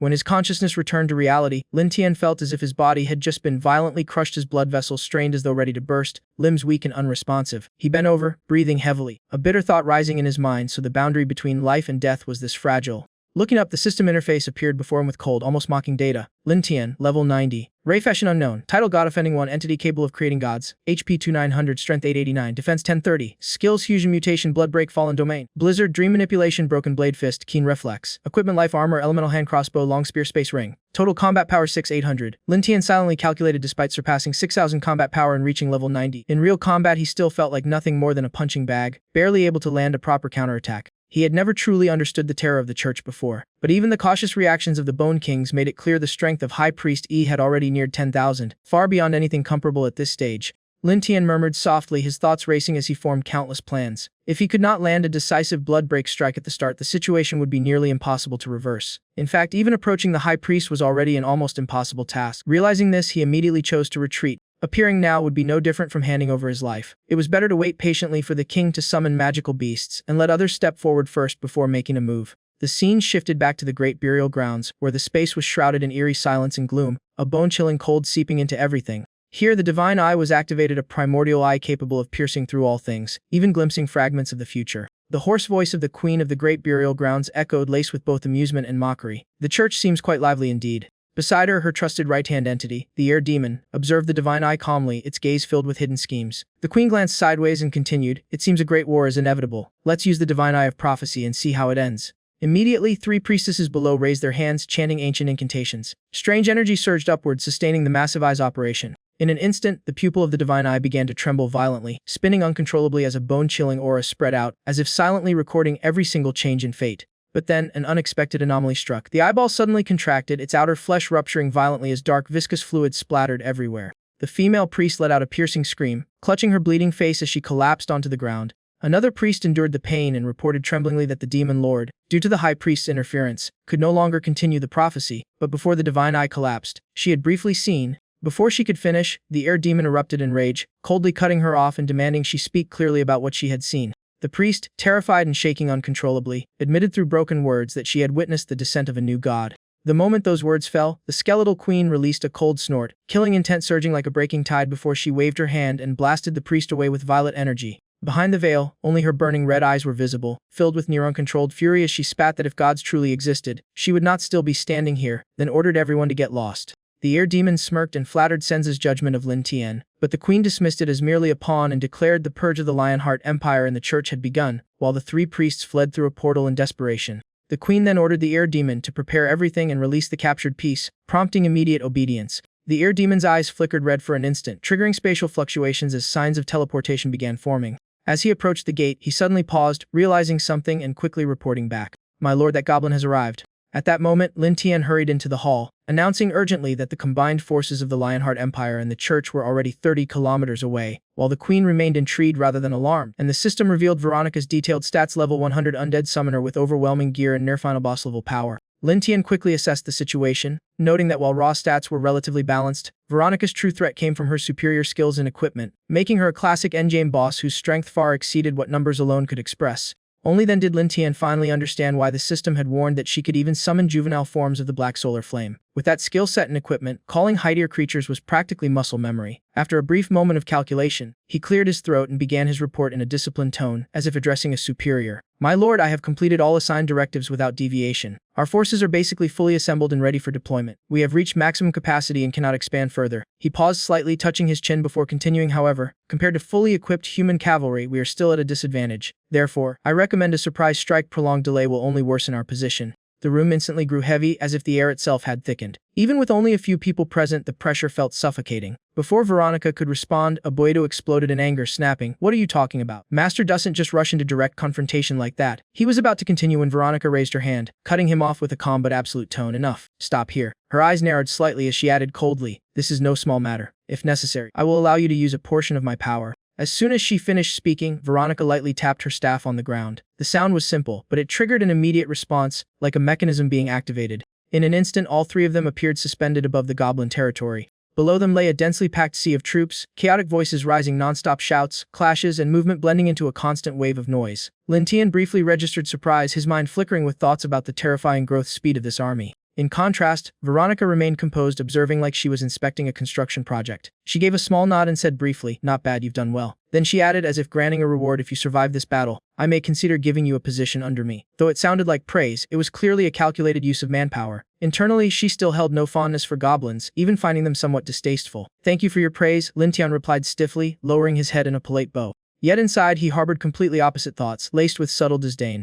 Ignoring that, Veronica raised her voice, her tone echoing like a proclamation over a vast crowd. "This is what you are worthy of receiving. It is time to upgrade this force." Her words ended with a decisive command. Following her chant, an invisible surge of power erupted. Supreme magic heretical summoning, a forbidden art far beyond normal summoning techniques, was activated. Almost instantly, the sky above was swallowed by a massive structure. A layered formation expanded outward, overlapping bands of light forming a brilliant yet oppressive spectacle, its hidden mana pressure sending chills down one's spine. The surrounding air began to churn violently, sweeping across the ground like an unseen storm. Whistling sounds echoed faintly through the sky like distorted whispers. From the center of the formation, strange and twisted sounds emerged, sharp, warped, and unsettling, sending a chill down anyone who heard them. From within the radiant void, a distorted existence began to emerge, not walking, but sliding out of space itself. Over 10 meters tall, its body was a swollen mass of chaos covered in writhing tentacles moving in incomprehensible patterns. It bore no recognizable features of any known creature, only 3 goat-like claws supporting its form, and 2 enormous mouths gaping open like gateways to another dimension. A bizarre evil god named Hyangzi appears level 100 aberrant race, no fixed class, a laundry list of dark titles with stats absurdly skewed, HP 5000, STR 100, def 1000, no skills or gear, total combat power 6000. After reading the status screen, Lin Tian instantly grasped Veronica's overwhelming power source. Summoning a level 100 entity is basically carrying a living trump card. His thoughts spiral between disbelief and helplessness, and despite its terrifying form and massive HP, it shows no special traits beyond raw numbers. Before he can finish thinking, Lin Tian's body reacts strangely. An icy chill spreads inside, dizziness hits, vision tilts, and he nearly collapses. Veronica warns seriously not to stare at it too long, as it drains mental energy the more you focus, then adds matter-of-factly that having it on their side means they haven't been crushed instantly. She assigns tasks bluntly: the Empire is yours to handle, the Church is mine. Veronica then turns and leaves with her subordinates, as if everything is already under control. Lin Tian checks his status again. His combat power exceeding 6,000 is impressive, yet the gap with a casually summoned level 100 monster still feels suffocating. At that moment, 2 goblin scouts rush in urgently, reporting that Imperial forces are approaching. Almost at the same time, another goblin drags in a captured man and throws him down. The prisoner shouts for release. The goblin reports this man is a royal scout requesting an audience, while his team hiding on the mountain is already fully surrounded. Lin Tian's expression darkens as he looks down at the captive, pressure radiating from his voice. Bold of you to come here. The scout forces himself steady despite rising fear, declaring he represents the Empire and has come to declare war. We will fight to the death at this tomb gate. He presents the declaration in a stiff ritual-like motion. Lin Tian accepts coldly, agreeing to the fight to the end if that's what they want. The scout freezes, unease surging, his knees almost buckle as he tries to maintain dignity, then stammers that his mission is complete and requests to withdraw. Before he finishes, everything ends in an instant like a light snuffed out. A thin sword flash cuts through the air. The attacker is Aelisi. With a single clean strike, the man's head is severed from his body. The head rolls on the ground, eyes still wide open, frozen in shock and pain, never getting the chance to understand what happened. Aelisi looks down calmly, emotionless, and says coldly, in the end, you've been freed. Then she lowers her voice as if speaking to herself, both you and I were once deceived. Lin Tian walks up and asks bluntly, arms crossed, ready. Aelisi nods firmly, eyes steady, everything is set, just waiting for his command. In the distance, Lianqian advances through endless goblin ranks like a tide, followed by elite commanders and a massive army of mutated beasts, all waiting for the signal to move. At the center, a black goat evil god egg-like entity charges forward like a rolling apocalypse, crushing everything in its path and even making goblins feel instinctive dread. Go swallows nervously and quietly asks the goblin beside him what it is. No answer comes. The other goblin is just as clueless, and the face Go is staring at isn't even who he thinks it is. Lin Tian then steps in disguise as an unremarkable high-level goblin, sighing with mild resignation, it's just a decoy. He explains plainly it's the black goat evil god's egg. Scary name, simple truth, just an egg with no awareness or intelligence. Gu scratches his head, trying to process it. Seconds later, Gus's eyes light up as a new idea hits him, but the mood around Lin Tian instantly tightens at what's coming next. Guilin suddenly smacks Gu Guang on the head, yelling to focus on the coming battle. Gu fires back, accusing him of being just as curious earlier. The goblins bicker nonstop while Lianqian drifts into thought, as if something long buried is finally surfacing. He starts suspecting his identity may not be simple. If this world allows such entities to breed, then ancient myths may not be myths at all. Records speak of 7 top evil gods, including a black sun goddess figure once dismissed as legend. Now it feels disturbingly real to Lianqian. A bold idea forms: if he can tap into the egg's latent power, he could forge a new status and official link to the black sun existence. The moment the thought solidifies, he slips away from formation so fast no one notices. He approaches the towering entity, its presence warping space and crushing minds. Even Lianqian feels his heartbeat spike under the pressure. He closes his eyes, clenches his fist, and forces himself to proceed as if stepping onto an irreversible path. With full resolve, he bursts forward toward the target at the critical moment. In the distance, the goblin army keeps advancing like a dense black tide, shaking the ground with overwhelming numbers and pressuring the entire forest battlefield. The argument behind them continues until Anne's Gou suddenly pauses, looking around suspiciously and complaining about not recognizing the leader among identical faces, irritating others who tell him to shut up. The scene shifts to the Empire Church encampment, where tightly packed tents, defensive structures, and watchtowers form a fortified, intense military zone with constant patrols. Inside the command tent, King Shatli II vents his anger, demanding answers about the missing scout team and fearing they may never return. He continues, calling the goblins' refusal to return envoys an open provocation. Glenn calmly intervenes, suggesting goblin behavior is simply unpredictable by nature, as tension threatens to spiral out of control. At that moment, a scout rushes in from the front lines. Breathing heavily, he reports, Your Majesty, the goblin forces are approaching. Hearing this, Shatli gives a cold, mocking smile. Clenching his fist, he murmurs to himself, Alice, I will bring you back. The king and generals immediately mobilize, but strange tremors shake the ground, causing unease to spread as everyone senses something massive drawing near. Rumors spread that the enemy force numbers in the hundreds of thousands with additional creatures, and fear rises as no one understands how goblins could evolve so rapidly. Shatli too forces himself to stay composed, reminding the troops of their heavily armed elite strength, but a nearby official nervously questions 2 dark masses in the distance that feel deeply ominous. The atmosphere grows heavier until a cardinal steps forward, opening an ancient, weathered scripture. He explains slowly that they are eggs born from an ancient black sun-like evil entity, warning that such objects appear in cycles and must not be looked at directly.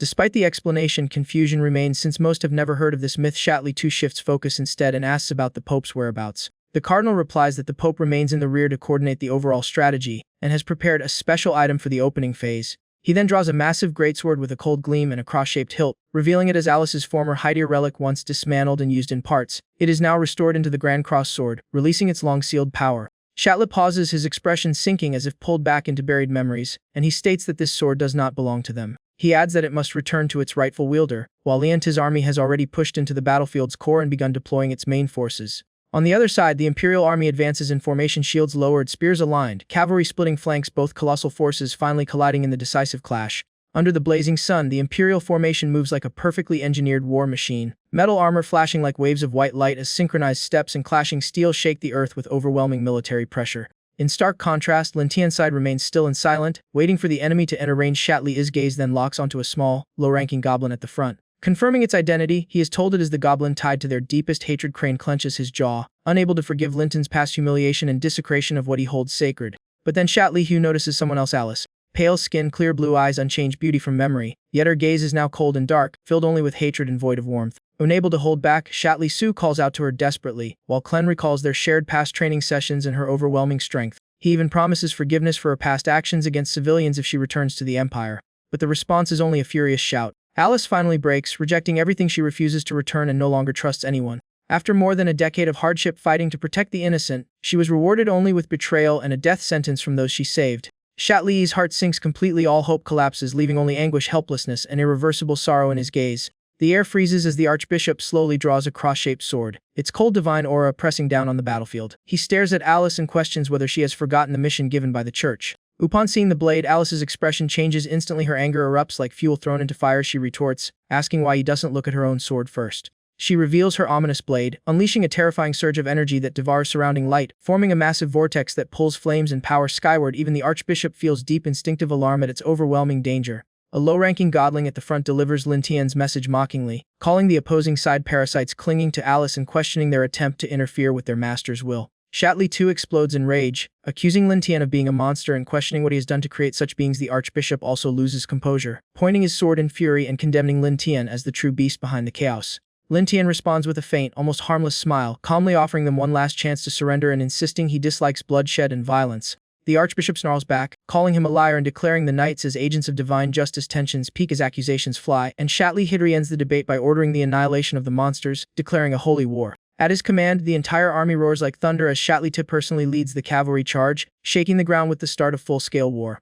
Lintian immediately orders his giant creatures to surge forward, aiming to break the enemy formation before it stabilizes and avoid a disadvantage in close combat. The beasts roar with bloodred eyes and crash directly into the Imperial shield wall without hesitation. The collision detonates like a thunderclap, shaking the battlefield as a knight cries out in panic, while waves of monstrous creatures keep pressing forward and the soldiers, though terrified, hold their ground behind their shields. Human willpower proves no match for 4 to 5 tall monsters, and the Imperial frontline shatters instantly like glass, prompting Lintian to recognize the timing for action. He signals immediately, sending waves of goblins pouring into the broken gap, turning the battlefield into chaotic close quarters slaughter. Despite their crude armor and numbers, they are still suppressed by superior Imperial equipment, locking both sides into a bloody stalemate. Realizing the disadvantage, Shatley adjusts tactics, ordering spear cavalry and sword riders to focus on giants while infantry rebuilds the shield line. Twin cavalry wings then crash in from both flanks like blades closing, crushing everything between them as goblins are trampled before they can react and the battlefield shakes under the charge. Knights cut down a massive boar-like beast with ease, killing it almost instantly before seamlessly shifting formation to hunt the next target like an unrelenting war machine. Standing on the front line, Shatley exudes confidence and roars for total destruction of the enemy, commanding his forces to crush and obliterate everything in their path. Lintian observes calmly but grows increasingly aware that the Imperial cavalry was responsible for previous simulation failures. Despite their strength, he remains unshaken and even considers replicating such a force later. Suddenly, black tentacles erupt from the ground across the battlefield, binding knights and horses before dragging them upward. The captured soldiers are thrown into a giant maw as horrific grinding echoes. Massive black entities emerge, each sprouting countless tentacles that drag victims into horrifying consumption, plunging the battlefield into panic and despair. At that moment, blazing sword lights slash across the sky, piercing the aberrant creatures and tearing open massive wounds in their bodies. The Archbishop appears, cutting through tentacles and rescuing soldiers, declaring coldly that he will handle the 2 monsters while others clean up the goblins. He then launches himself into the air, gripping his cross-shaped sword tightly. Sword light erupts like a meteor storm, locking down the massive black entities as relentless strikes rain down, leaving them on the brink of total destruction. At the moment the Archbishop's blade is about to fall, Alice suddenly appears, hovering midair and blocking the attack with her raised demon sword. With a single brutal clean slash she erases the entire holy strike as if it had never existed. Alice's face turns eerily emotionless as hellish flames erupt around her, transforming the battlefield into a chaotic sea of fire while she advances toward Cardinal Abyssa with crushing pressure. She draws her cold blade in silence, eyes filled with condensed hatred, as soldiers desperately beg her to stop, calling her sword saint and pleading for her to turn back. But Alice ignores all pleas and responds only with merciless sword strikes, cutting down everyone around her in an instant as their hope for her return collapses. Seeing this, the redrobed Archbishop expresses deep disappointment, blaming himself and declaring he will end everything here. He shouts in fury, accusing Alice of becoming a monster who kills those she once vowed to protect, questioning her worth to the Empire and to his teachings. Flashbacks reveal Alice was forced into the church as a child, personally trained by this same Archbishop under rigid doctrine. She was taught that being chosen by the god is both honor and burden, and obedience to divine will is the only path for the Empire. Pain, fear, and weakness were to be discarded entirely, or she would never qualify as the Empire's perfect sword saint.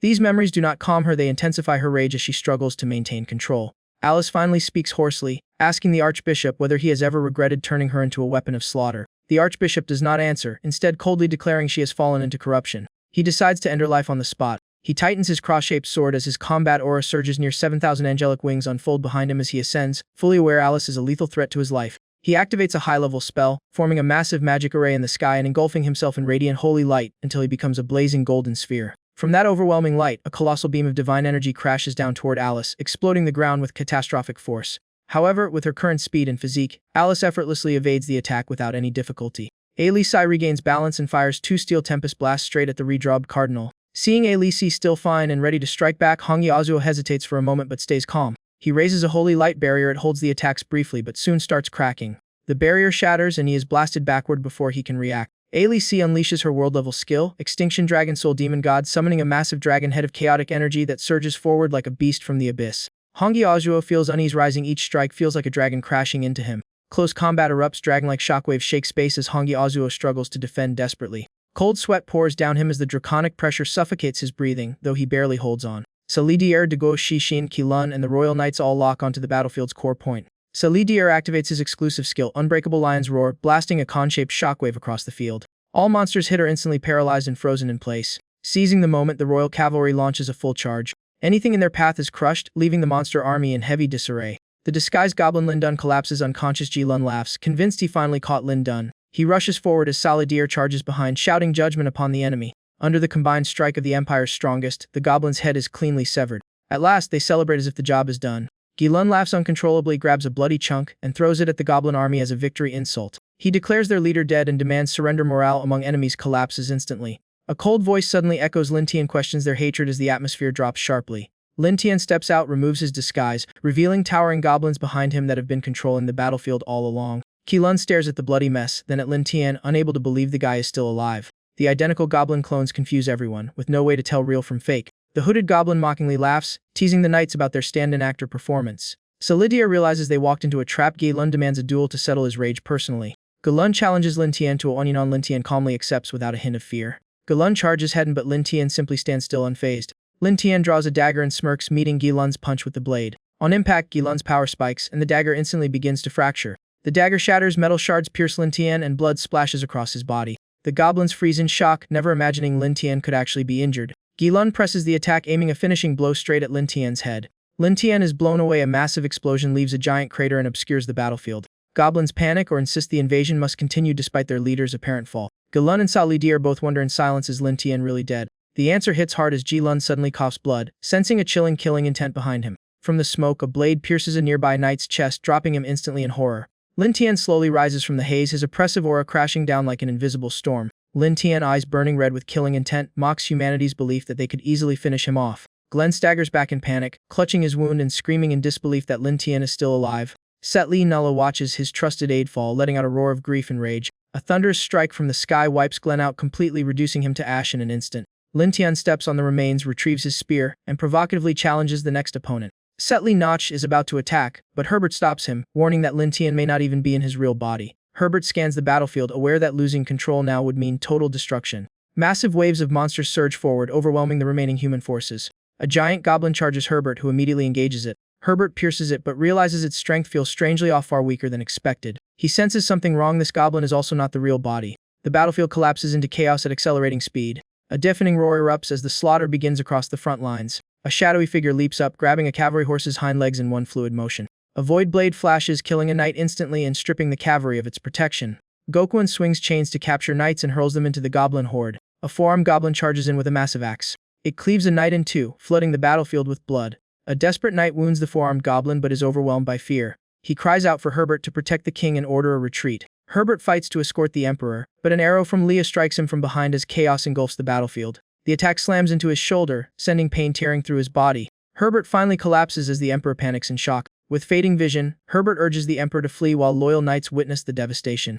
Lin Tian approaches calmly, mocking humanity's arrogance and their doomed obsession with exterminating goblins. Herbert, pushed to the brink, roars defiance and swears to fight to his last breath, putting the goblins on high alert. The decoy Lin Tian coldly declares it's over and channels crimson lightning into his spear. The attack pierces Herbert clean through, and he realizes too late that it went straight through him. Losing balance, he collapses heavily onto the ground. Bleeding and near death, he mutters a final apology, then forcibly triggers a high-level technique to stand again and unleash a last burst of power. Even with depleted strength, he clings to his final will to keep fighting. The mad goblin senses something is wrong, and the decoy Lin Tian orders everyone to retreat, treating Herbert as a dying vessel whose technique will soon end. The mad goblin praises the leader, impressed by how quickly the cleanup was done. Herbert, now a mindless berserk body, attacks everything indiscriminately, terrifying the king. The king drops his sword, shaking uncontrollably as his spirit breaks. He falls into despair, screaming in confusion over how everything turned into this nightmare. Meanwhile, the Sword Saint continues her fierce battle with the priest, unleashing overwhelming sword pressure like a demon lord. The priest struggles desperately just to survive her relentless assault.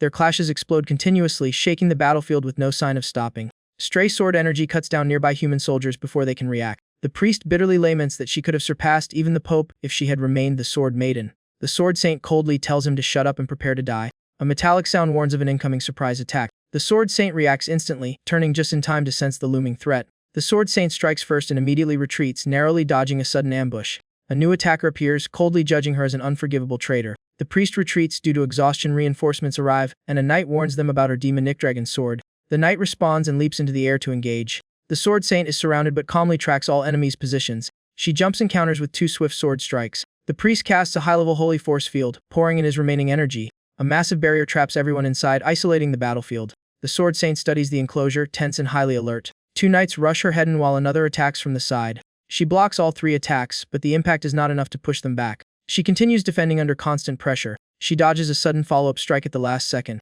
Her hair briefly touches the glowing barrier. She realizes she must not be pushed to the edge or she will be cornered. The priest launches a surprise overhead strike from behind. The blade closes in on her fatal blind spot with no easy escape. The king desperately intervenes, begging them to stop and spare Alice, insisting she can still be saved. The priest lands a heavy blow, declaring the Sword Saint beyond redemption. The priest raises his sword and resolves to end it once and for all. He charges forward and says a final farewell before striking. The king screams in despair, powerless to stop what is about to happen. Alice lies still despite her already torn back, refusing to dodge the incoming fatal strike. Her consciousness shifts into a strange luminous space, as reality around her dissolves.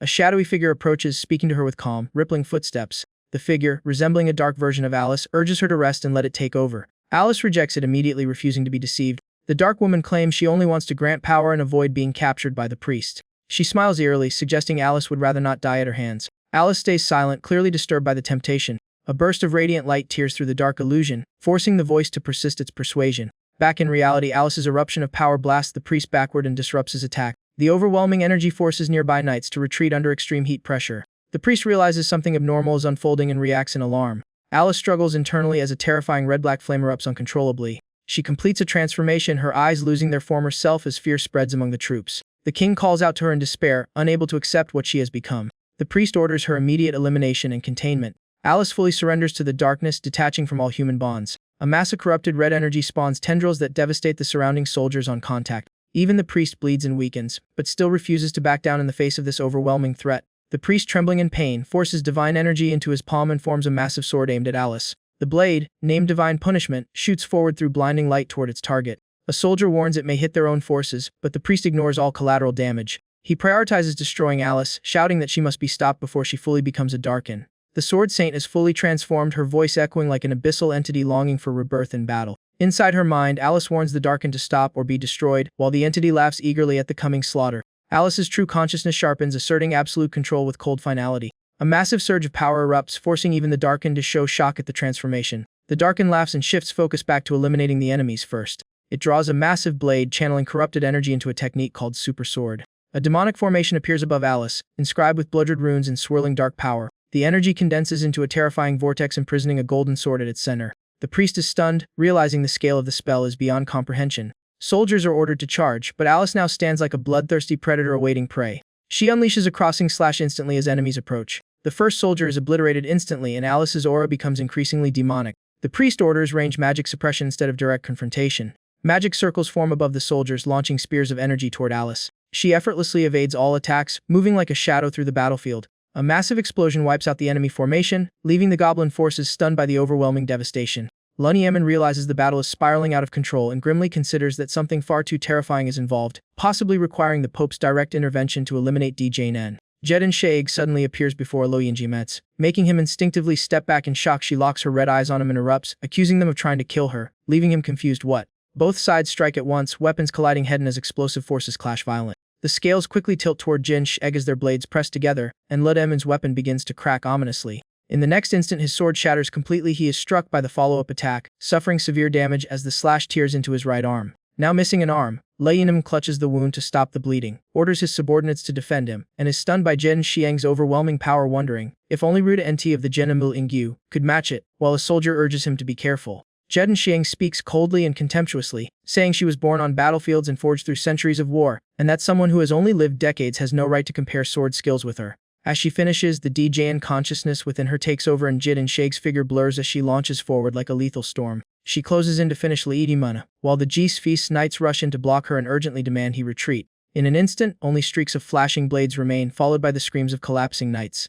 On the ground, beneath one of them, drops of blood fall and quickly spread into a wide red stain. Lunyemen cannot believe his eyes as the supposedly elite force collapses. Faths is exhausted and weakly urges him to report to the Holy Father, while he grits his teeth in rage at Djinn inside Jin Xiang's body. He mutters a curse and turns his hatred-filled gaze toward the invading Djinn. He retreats heavily toward the cavalry, stumbling, while Jin Xiang pauses behind him and watches silently. Inside, Jin Xiang briefly hesitates, sensing something wrong as Djinn warns that the Pope is beyond their current ability to handle. Luntin appears with GPCN, and a bound woman. He tells Zeos to stop chasing and asks if she can still control it, warning her body is exhausted and needs healing. Djinn replies casually that he will disappear after the war ends and there are still enemies to deal with, while Jedin Xiang's consciousness wavers, uncertain, especially since the Pope has not yet acted and remains an unknown variable. Lunten solemnly states that the Holy Pope is not on the same level as them. Zoale raises her hand and initiates purification. A golden light erupts as Djinn panics and screams for it to stop, accusing them of lacking morality since he had helped and saved them, right before everything escalates further.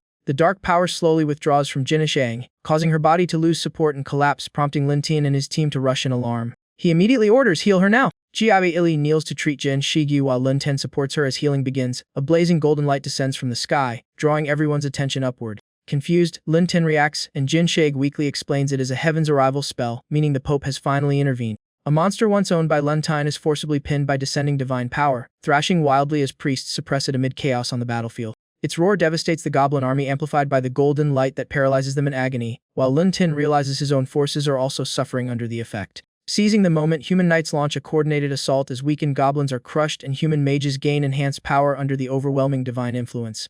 Lunten calmly notes the old man has finally acted, but Veronica and the others are still nowhere to be seen. His gaze falls on a nearby corpse as a new plan forms in his mind. He immediately activates his ability to absorb the body. In a short moment, Lin Tian takes over the corpse of a knight and departs, telling Jin Xianji and Ziwieli to guard the area while he goes after the old man. At the Pope's location, space connects to the heavens as divine energy continuously flows down onto the battlefield. He floats above a massive stone platform surrounded by other floating rocks and guarded figures. The Pope focuses fully, channeling power to suppress the goblin army across a vast area. System scan reveals Dagula is level 100 human class Holy Pope with overwhelming stats, divine titles, and high-tier holy abilities and equipment. Disguised as a low-ranking knight, Lin Ten advances into an overwhelming pressure zone, realizing retreat is impossible and that he must test his luck against the Pope. He bitterly thinks of dealing with Veronica and the vampire later, promising brutal revenge once this is over. Maintaining his disguise, Lin Ten approaches the Holy Pope, acting like a loyal human believer. He kneels and respectfully reports, claiming he has urgent information. A nearby saintly woman gently tells him to calm down and speak slowly, her voice soft and pure. Just one glance at her is enough to slightly disrupt Lin Ten's focus. As her purity triggers distracting and inappropriate thoughts he quickly recognizes as unusual. Lin Ten snaps back to reality and plans to seize the moment by using a divine spear and a cursed artifact ring, which begins emitting unstable energy fluctuations. Detecting the impure power, the Holy Pope immediately lowers his gaze and scrutinizes Lin Ten with razor-sharp attention. In less than a breath, an immense pressure like a piercing spear slams into Lin Tin, blasting him away as if struck by devastating artillery. He is violently thrown into the ground, causing a massive shockwave, scattering debris and dust, revealing the terrifying scale of the Pope's strike. As the dust settles, Lin Tin struggles to stand, coughing blood and revealing his true form beneath the disguise. Barely alive and feeling his organs burning from the impact, barely steadying himself, he looks toward the Pope and admits in shock how terrifying he is, finally understanding Veronica's earlier warning. Suddenly, the sky darkens as a massive magic circle forms overhead, summoning violent lightning that strikes down toward Lin Tin. From the center of the phenomenon, a gigantic ape-like hand descends, shaking the ground with catastrophic force. Its rough, monstrous skin collides with defenses capable of shattering protective barriers. Overwhelmed, Lin Tin realizes the level of beings fighting here is far beyond his understanding or comparison. At that moment, a figure approaches and casually thanks him, calling him little boy. Recognizing the voice, Lin Tin turns to see WNK Lu, the Lich Lord arriving with her forces and massive monsters behind her. She explains that only this chaos allowed them to reclaim the cursed hand of disaster, then orders Lin Tin to lead his goblin army while her forces advance. Weak and injured, Lin Tin sarcastically asks if he can leave, but she coldly dismisses him, saying his role is complete and he will be rescued after everything ends. He realizes he has been used as a disposable pawn, with both sides exploiting him while keeping him under control. He silently takes out a small vial. Without hesitation, he drinks it, vowing to return and claim everything he has planted in this war. The army led by the Lich Lord closes in on the Pope, and both sides enter a tense standoff, their oppressive auras suffocating the battlefield without a single word exchanged. The Pope narrows his gaze and asks Veronica what she truly wants, questioning why she has escalated the killings. Veronica immediately counters that he is the real cause of the deaths, saying she only wanted her former life back but he kept obstructing her. Her words ignite the Pope's rage as he shouts that she is already dead and should not speak of life. While a nun tries to restrain him, he declares her fate is to remain in an eternal grave. Behind Veronica stands the body of a former pope, his expression twisted with frustration and resentment. The Lich Lord coldly suggests the current pope will not live long and should serve him like his son did, at least to avoid dying of old age. Enraged, the pope stiffens and points at the Lich Lord, barely holding back his fury without yet striking. Veronica raises her staff toward the Pope's faction, forcing them to instinctively retreat as she declares the battlefield is not the place for old grudges and orders the conflict to be settled now. She summons factions including heretics and the Shadow Kingdom, and in an instant both the Lich Lord and the Pope vanish, transported to another space to fight on Yunnan.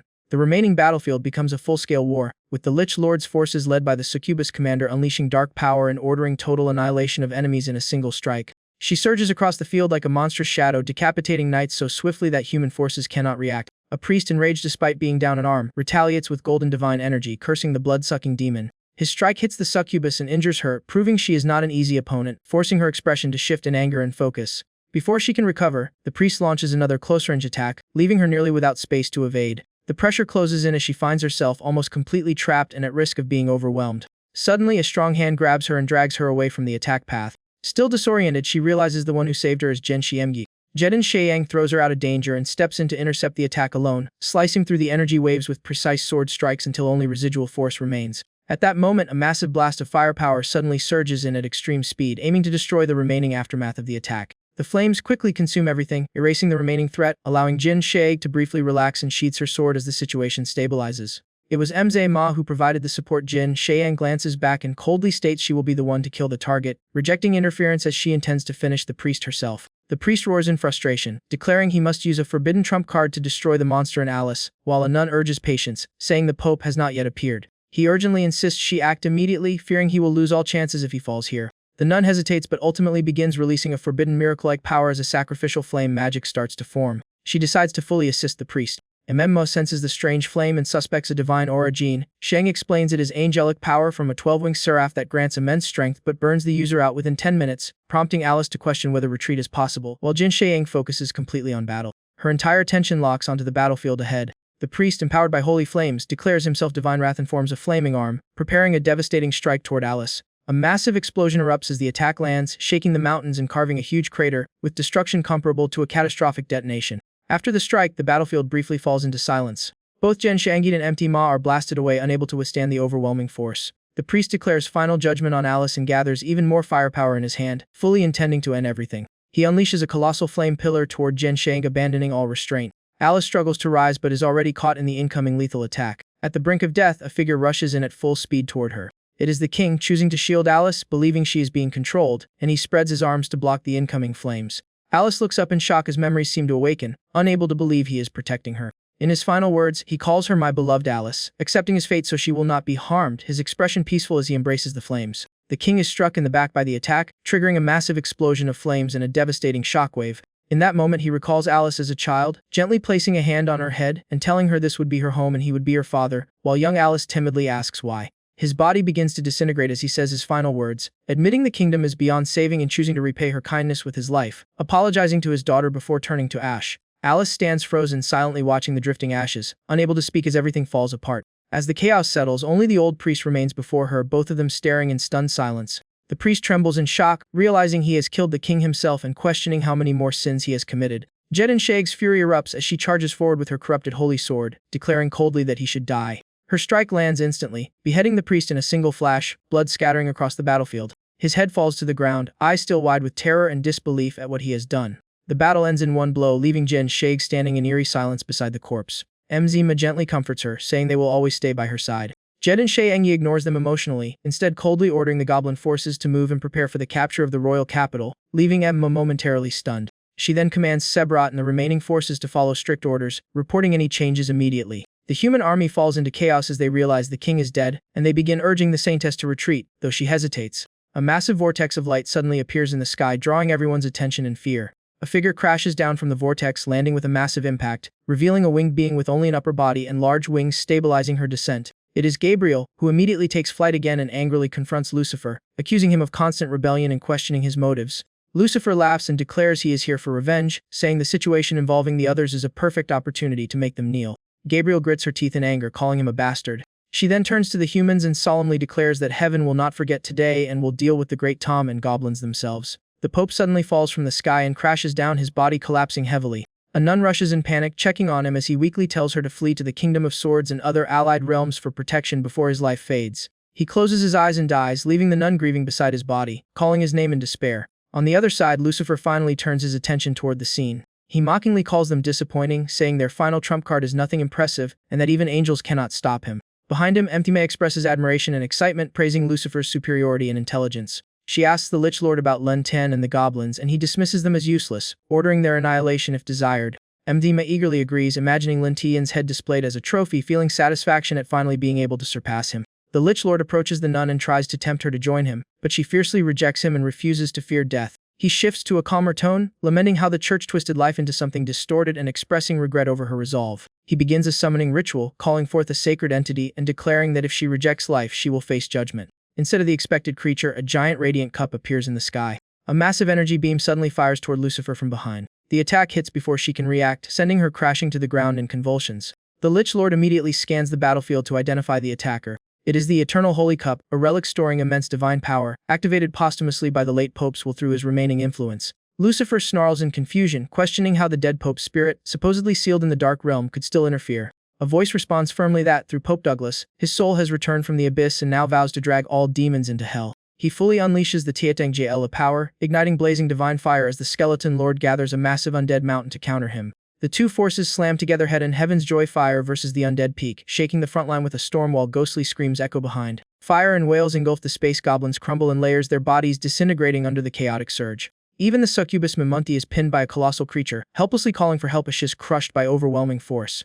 Bishop Shijito Hoang raises the cup higher, pressing down fiercely, vowing they'll be crushed before he fades. The Skeleton Lord Ardengzing realizes the fight has gone south. Dueling the bishop alone is no longer viable as the battlefield turns hopeless. Forced to act, she declares it's their fault and triggers a heretical transformation ritual, bringing out her strongest trump card. A gigantic figure emerges in the sky with raised arms, floating orbs, and thick smoke, its red eyes scanning like a divine nightmare. The giant arms slam into the ground, unleashing a massive shockwave that ripples across the battlefield. That single strike flattens waves of goblins, piling them into chaotic heaps of destruction. As the dust settles, only haze and golden fragments remain. Radianenxian curses the madness, warns of world ruin, and realizes heretical ancient gods are now watching this world. The colossal being retracts into a spatial rift after its final devastating blow. The rift slowly seals, leaving behind a heavy, oppressive sky. The Skeleton Lord Radengzi staggers in exhaustion, leaning on her staff as she curses the terrifying power. Rebecca comforts her, claiming they've won and can return to live peacefully with Alice.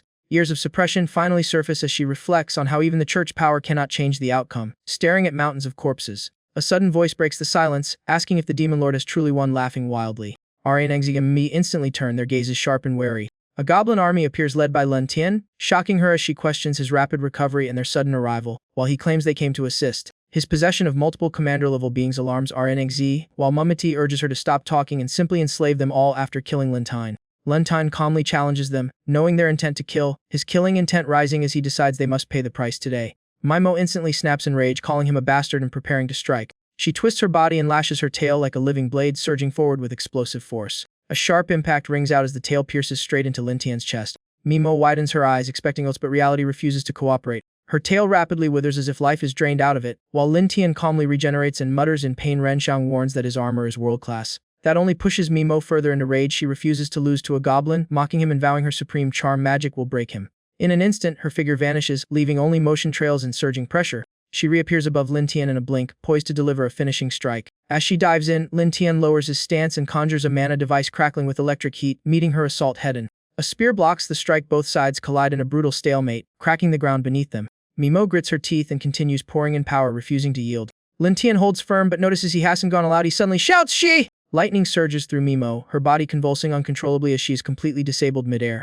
She collapses limp to the ground while Lin Tian watches coldly like discarded trash. He sighs and remarks he has no interest in that kind of thing anymore. He reflects that he restrained himself due to past succubus encounters, or he might been controlled already. Seeing Maimo defeated, Ren Xiaoying's fury rises, though she keeps a calm tone and reassesses Lin Tian. Her voice darkens as she declares he chose the wrong enemy and activates a glowing forbidden ritual circle. She summons an undead heretic knight legion. Lin Tian analyzes them as level 95 death knights. They are shadowbound knights with heavy stats and relentless killing intent, totaling around 5,000 combat power each, an overwhelming force.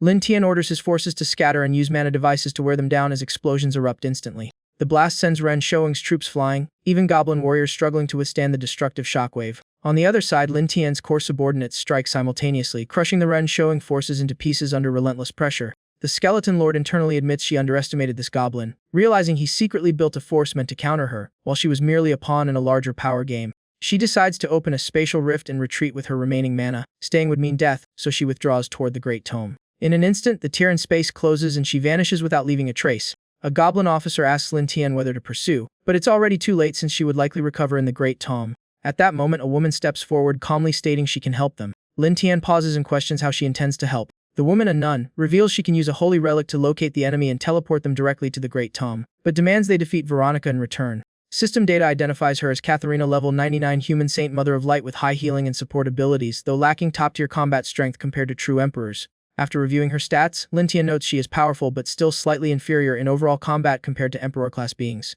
He smirks and agrees, already intending to eliminate the target anyway. The nun warns she only has enough mana for one teleport. Lin Tian replies firmly to proceed without hesitation. The scene shifts to the Great Tome as two dark auras rush toward it at extreme speed. A spatial rift opens and Maimo and the skeleton lord fall out, both severely weakened with Maimo barely able to stand. They stagger to a table of potions. Maimo curses Lin Tian viciously while the skeleton lord vows revenge after recovery, convinced he won't survive the night. Suddenly, a massive explosion tears open the mountain wall, shattering their plans. They turn in shock as Lin Tian arrives with his goblin army and Katharina, leaving them no escape. Maimo snarls in disbelief at the goblins and Katharina joining forces. The skeleton lord frowns coldly, questioning how a member of the church could side with goblins. Maimo immediately shields her master, shifting into combat stance and insisting he retreat while she holds the enemy back. Lin Tian remains calm, treating both foes as mere obstacles, and casually orders Kabujian to move. Kabujian obeys instantly, its massive frame exploding forward at lightning speed like a blur of steel. Sensing Maimo can't block it, Ren Xiaoyin pushes her aside and steps in herself, shocking Maimo, who cries out in alarm. The two monsters face Kabujian head-on, their auras colliding and chilling everyone nearby before impact.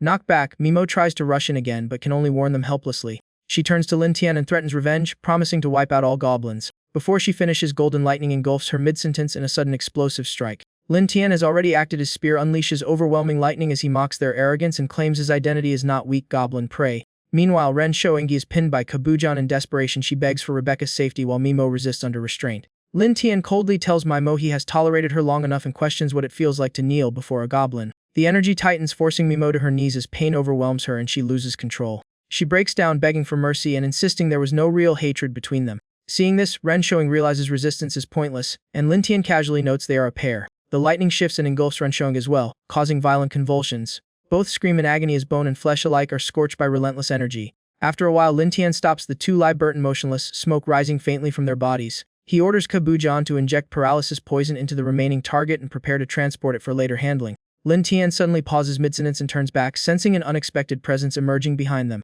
The skeleton lord slowly rises, emitting a suffocating fall aura as a glowing skull forms above her, and she laughs, claiming immortality and mocking their attempts to kill her. The nun quietly admits immortal beings are normally unkillable and defy natural laws, leaving Lin Tian questioning how to deal with them, though she herself has no answer. Lin Tian questions her competence as a church member. She falls silent, and he immediately orders Kai Buzhen to take control of the skeleton lord and Mimo, assigning strict containment duties. Kai Buzhen obeys, taking the captive and being ordered to regularly drain its mana using cursed blade techniques. Lin Tian steps aside with the nun, relaxing as the battle concludes and victory falls into his hands. He turns and calmly asks how she should be handled next. The nun, burdened by despair, says the church is gone and she has no reason to live, only begging him not to massacre the city's civilians. Lin Tian agrees but asks what she offers in return. She hesitates, embarrassed and conflicted, ultimately leaving the decision to him. Lin Tian demands full national submission to the goblins' annual tribute of grain, and forced reproduction quotas for humans, leaving her stunned. He justifies it as a controlled system that prevents mass slaughter while maximizing long-term benefit under goblin rule. The nun immediately objects, refusing to believe such demands could ever be reasonable or achievable. She insists she is compassionate but not naive, rejecting the proposal outright. Lin Tian calmly replies that nothing is impossible, and that submission can be engineered until it becomes voluntary. Outside the city, the battlefield is a graveyard of corpses and destruction, soaked in blood and death. Bodies of humans and goblins alike are scattered beneath the walls in a scene of complete devastation. A massive goblin army stands in formation before the fortress, led by Lin Tian and his corps commanders. The nun looks on in shock, asking if the capital has truly fallen. Lin Tian confirms it has been cleaned up without his personal intervention. The Sword Saint reports mission completion and Lin Tian acknowledges the success. The goblin forces erupt in noisy celebration, swarming their leader with excitement and boasting about their massive spoils of war. As the three goblins try to approach, Lin Tian casually knocks each of them on the head, instantly silencing them. He then addresses Ron, showing Veronica, and asks if her subordinates can still rescue her. She coldly replies that with Alice present, they have no chance.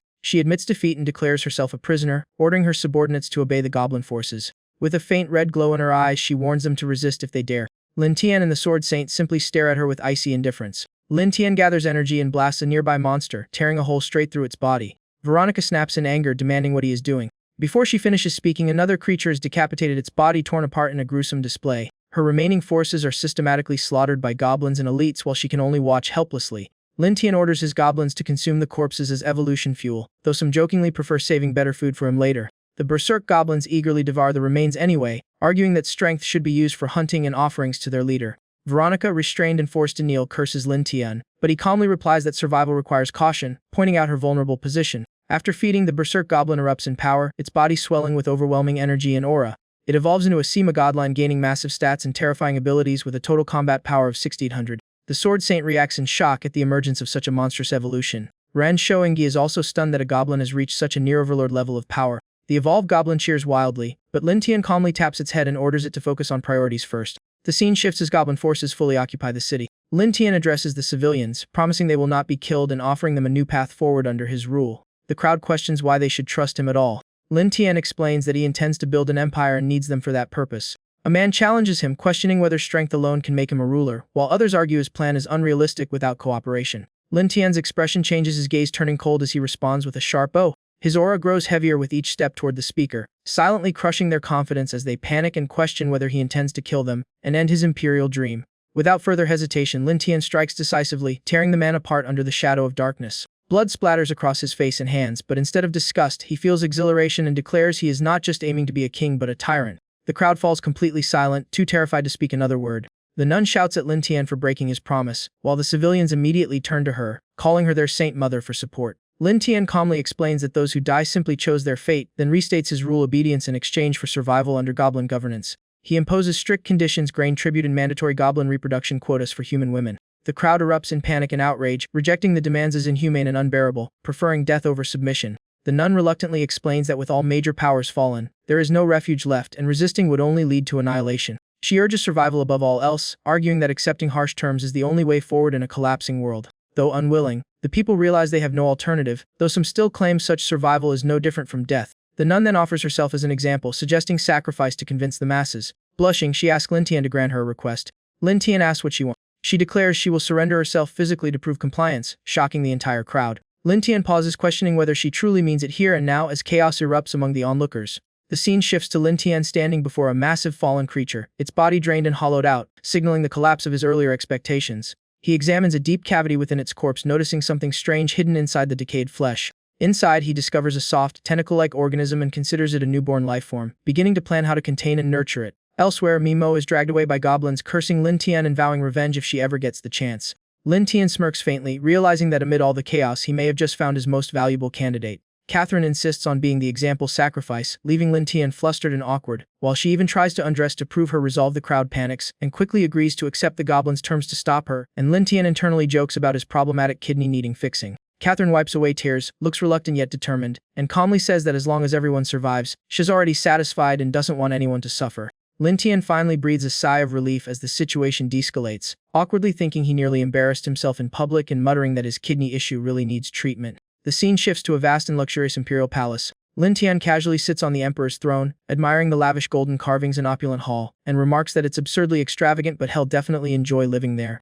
Gudian kneels and reports that when Nilika Veronica is securely imprisoned, Rebecca is locked in a dungeon awaiting childbirth. Goblins are rotating shifts using a demon-sealing sword to delay when Milik has mana absorption, and the guards over Rebecca have all been castrated as ordered. Satisfied, Lin Tian nods and enthusiastically orders a massive celebratory feast as a reward. The goblins erupt in excitement, loudly thanking bosses. Night falls and a huge bonfire lights up the palace courtyard. Lionheart Square quickly fills with goblins gathering around the blazing fire, forming noisy circles as chaos and laughter spread everywhere. Ji Bukwang holds a woman and jokes about how Ji Bukwang's past evolution was hilarious, but now he's not laughing anymore, while Ji Bu-san mockingly adds that he might even be crying, both bursting into crude laughter. Huge Gob Kwang sits sobbing beside Lin Tian, whining about his monstrous evolved body and meaninglessness, while Lin Tian casually eats roasted meat and jokes back. Geisha suggests he might shrink if he evolves into a king species closer to human form. Gob Kwang instantly gets excited and begs Lin Tian for a way to evolve faster, but Lin Tian bluntly says there's no prey left and they must wait for future wars or a spirit farm upgrade, telling him to be patient. Catherine quietly approaches and politely asks Lin Tian for help again, showing both hesitation and firm determination.